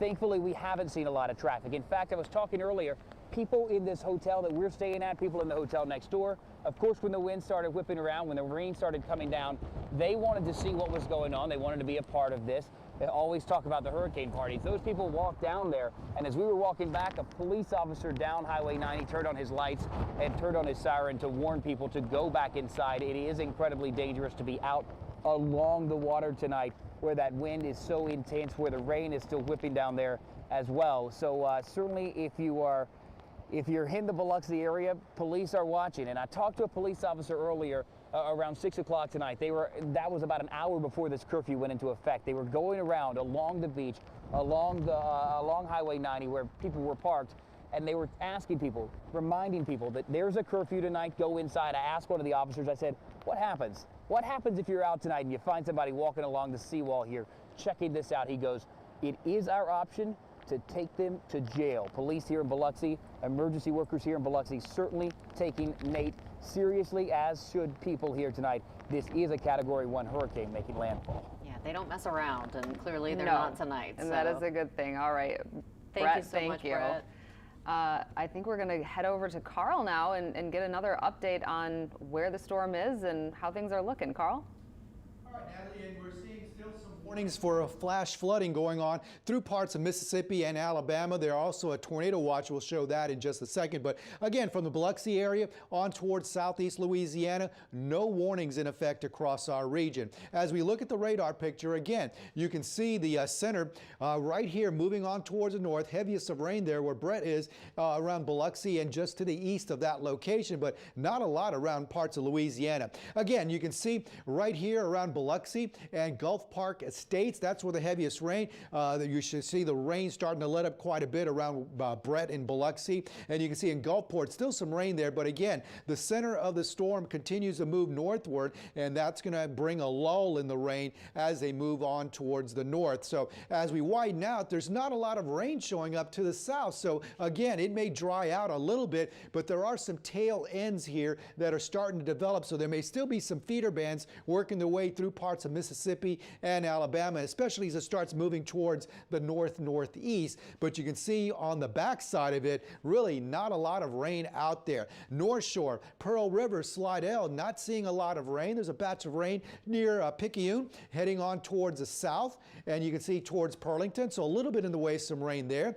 Parts of New Orleans looking pretty good, no rain there. A few showers drifting across Lake Borgne, and we head southward. Most of St. Bernard Parish, Plaquemines Parish, not much rain. A little bit right there around coastal St. Bernard Parish, wrapping around the circulation. But again, not a lot of rain for the rest of the night for us. But again, as we widen out and show you, the western side of the storm pretty dry, southern side of the storm pretty dry, but the northern and eastern side, that's where you normally expect a lot of the wet weather. Feeder bands moving on in, lots of heavy rain and the threat of flooding because all that moisture will continue to move in across parts of Alabama and the Florida Panhandle. As the satellite photograph shows, the storm kind of exploding a little bit right before it went on shore, bringing that heavy burst of rain and thunderstorms right around the Biloxi area.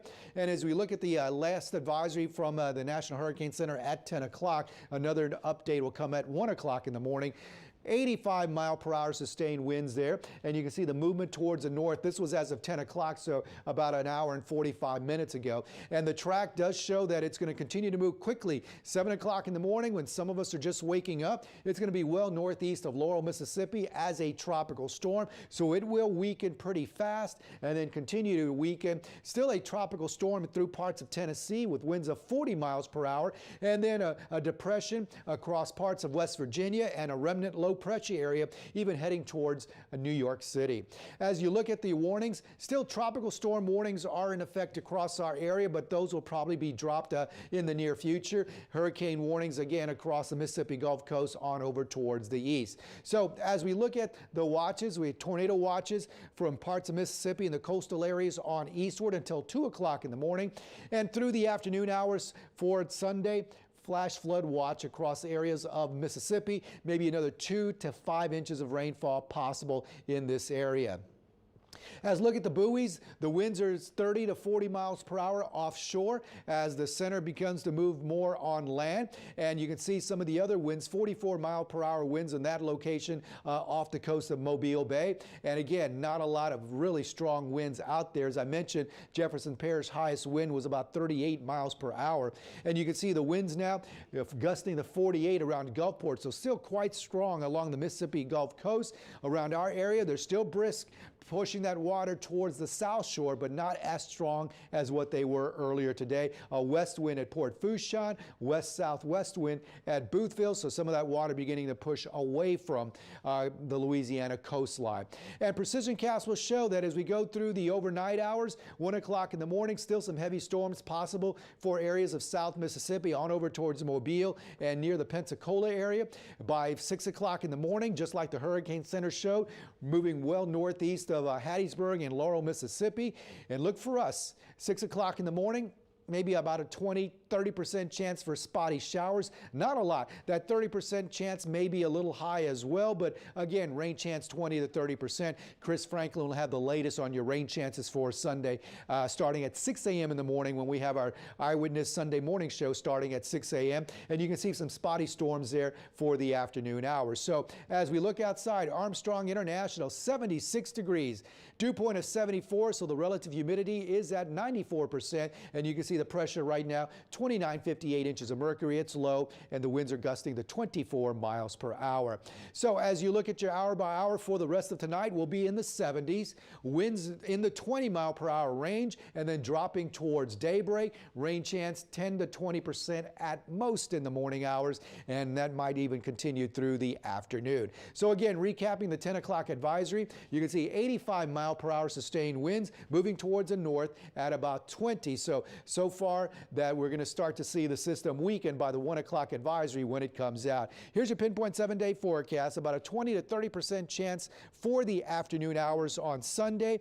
Monday and Tuesday, your rain chance at 40%, so there may still be a few scattered showers and storms as we head on into the Monday, Tuesday time frame. Mid 80s for your highs, mid to upper 80s. And then how about some 90s? How about a couple of 90s there in your forecast with rain chance at about 20%. And then by next Saturday, the humidity drops a little bit and maybe a much better weekend for next weekend. How about some 90s? How about some no? Yeah, no. Yeah, well, no, you know, Carl. it looks like we're still trying to hold on to summer out there for Stop this it. week. Let it go. We'll see. Let's let it go. Yeah, Carl, we're taking a look at the live shot at Biloxi here, and obviously we saw Gulfport and Biloxi back to back there. Yeah. Tell us what's happening there, because still, I mean, they're still feeling the effects of Hurricane Nate. Yeah, they're still going to have some wind for the next several hours as the center still continues to move northward. But you notice the rain is letting up quite a bit. As we mentioned, that that heavy band that went through, we saw Brett earlier, is now starting to move north of them. So you don't see that sheets of rain coming down. But there'll still be a little bit in the way, some light rain or showers. But you can see clearly on the radar picture in the corner of your screen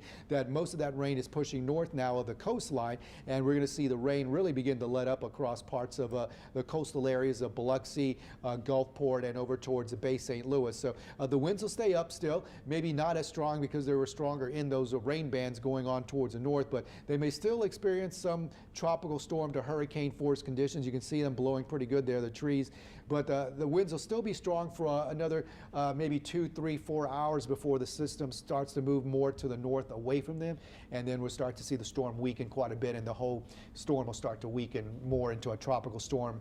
Hopefully by tomorrow morning, 7 o'clock or so. By the time we wake up, it's about 6, 7 hours from now. But there's not a whole lot on the backside. No, so it looks like a lot of that rain may be done with for at least Gulfport and Biloxi, but still just to the east of them, that moisture train coming out of the Gulf of Mexico still will bring a lot of heavy rain around Mobile, Alabama, over towards Pensacola. So some areas may still see a lot of heavy rain and some flash flooding still possible for parts of the Gulf Coast, maybe extreme eastern Mississippi on towards South Alabama into the Florida Panhandle, Pensacola, Destin area. So, because looking at that, it doesn't even look like a hurricane anymore. I mean, I'm surprised it still is one. Yeah, it is. And again, when the 1 o'clock advisory comes out, I would suspect that the wind speed is dropped down. It will probably still be a hurricane at that point, maybe 75, 80 miles per hour sustained winds. And then we'll see as we go to the 4 a.m. advisory, probably a tropical storm by that point. Well, how far in will Nate get and people will be seeing tropical conditions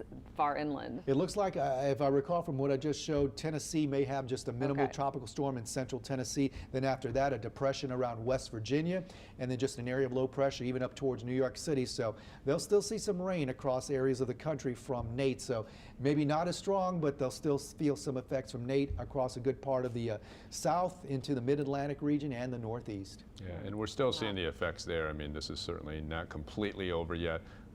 You know, and keep in mind, this is a storm that, as it was making its way through Central America as a tropical storm, there were at least 20 deaths associated with this, especially from flooding. So this wasn't a completely benign storm as it was coming here.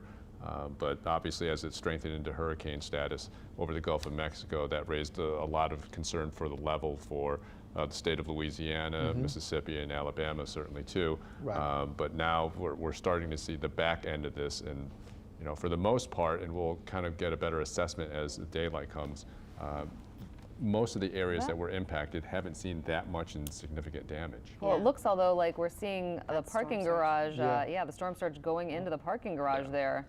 Yeah, I mean, as the storm comes on shore, we hopefully we'll get some reports on what that surge might be. But yeah, there's water certainly coming in there across the Gulf Coast. As we saw, you know, earlier today, it seems like it can take quite a bit of time for it to really push all the way in. Yeah, it's a process that comes in with the eye walls, with the eye, the center of the storm, and the center is still moving on in. So that's why we're seeing some of that water trailing in with the eye. So it's still going to come in, and unlike around our area where the winds are shifting, we're still going to have more of a southerly flow still in Mississippi for a while longer, south-southeast, south-southwest wind. So some of that water may still come in and not be as fast to go out as it is with the storm, you know, in the lake with the waters coming out, the winds coming out of the west and the northwest, blowing that lake water back out into the Gulf of Mexico. So it might be lasting a little longer around the Mississippi Gulf Coast, some of those high waters. Well, on that note, thank you, Carl. And we want to go back out and check in again with Lauren Bale, who is on the lakefront, who's been watching that, you know, those crests of the lake water hit the seawall all evening. Lauren, how's it looking now? Things have really died down out here, and the calmer things get, the more people come out to look at these remaining waves out here. We've had some groups of people now that are coming by to take this all in. You can see over here we have some people standing up on this bench. I wouldn't really recommend that. It's definitely a lot safer out here than it was, but still some of these waves are pretty strong, but definitely nowhere near what it was even an hour, 2 hours ago. So we're seeing more and more people come out here to take pictures and to have some fun with these waves that have been splashing up. But yeah, since we've been out here, I mean, when we first got here, we were dealing with a lot of flooding that was coming across this road. And this road all of this water has receded by now, and this road is really drying off and draining all of this water. So most of the water on this side has gone down, and then over here, we're gonna check back in with this drain over here again, really doing its job now. For a while, the water was pooling up over the drain, and there was just so much flooding that the drain wasn't able to handle it at all. But now that seems to be working. And again, things are just really calm out here. The wind has died down. We never saw anything close to what Ashley is dealing with. I mean, she's seeing some serious wind and some rain where she is, but here we never had any rain. We had some strong wind for about an hour, and that since died down. And so now, I mean, it's just kind of like a regular day, and we have the only thing that you really is noteworthy out here now is these waves, which again, we have a couple people that are coming out here to take some pictures. And another thing, we had police that were out here most of the evening, and I was able to see their lights down this road a little bit further, and I don't know if they're still there anymore. If they are still there, they've turned their lights off. We had police that were out here to make sure people don't drive down this road. This is Lakeshore Drive. But again, the water has really started to drain, and some people are coming out and taking this all in. It looks like the police have left as well. I'm not positive on that, but they were here patrolling for a while. But again, everything is just really calming down out here, which is obviously very good. That's what you want to see. And like Carl's been saying all night, this storm just moved through so fast. There's maybe 1 hour of pretty intense wind out here, and since then it's just really died down. Guys? Lauren, thank you so much, live at the lakefront. And, you know, hey, that's good news for New Orleans. That was kind of some of the worst stuff we saw, and like she said, the road drying off out there. That's right, and with a better day tomorrow, we're going to see people able to go put those Halloween decorations back out again for tomorrow, because it looks like the worst of the weather is done with for at least the metro New Orleans area, north and south, or southeast Louisiana. Still some rain for parts of Mississippi, but our weather about a 20, maybe 30% chance of rain tomorrow afternoon. Temperatures in the mid-80s, a little breezy at times, so. But a much better day than what we've had tonight and into parts of the day today when we had that heavy rain band come through our area. There's a look at our 7-day forecast, and you can see 30% tomorrow and 40% for Monday and Tuesday, and then we start to dry out a little bit into the middle part of next week. All right, coming up close to the midnight hour now, you've been watching special coverage of Hurricane Nate on Eyewitness News. And we are going to wrap up our coverage. We've been on since 4 o'clock this morning, but Eyewitness News Sunday morning will start at 6 a.m. And of course, we'll keep you up to date on everything you need to know with the storm.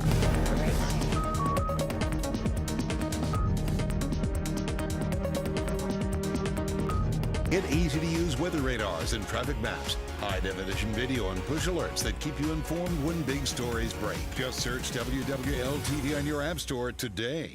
If you think lawyers only care about money, think about this. Have you ever noticed how we never talk about dollar amounts in our commercials? There's a simple reason for that. We don't like it. Our clients need money, and we work to get it for them. That's a given. But at Dudley DeBosier, we're about way more than that. We go beyond just dollar figures. Our clients know their lives and what we care about the most. Demand Dudley DeBosier, 444-4444. A cheeseburger and onion ring?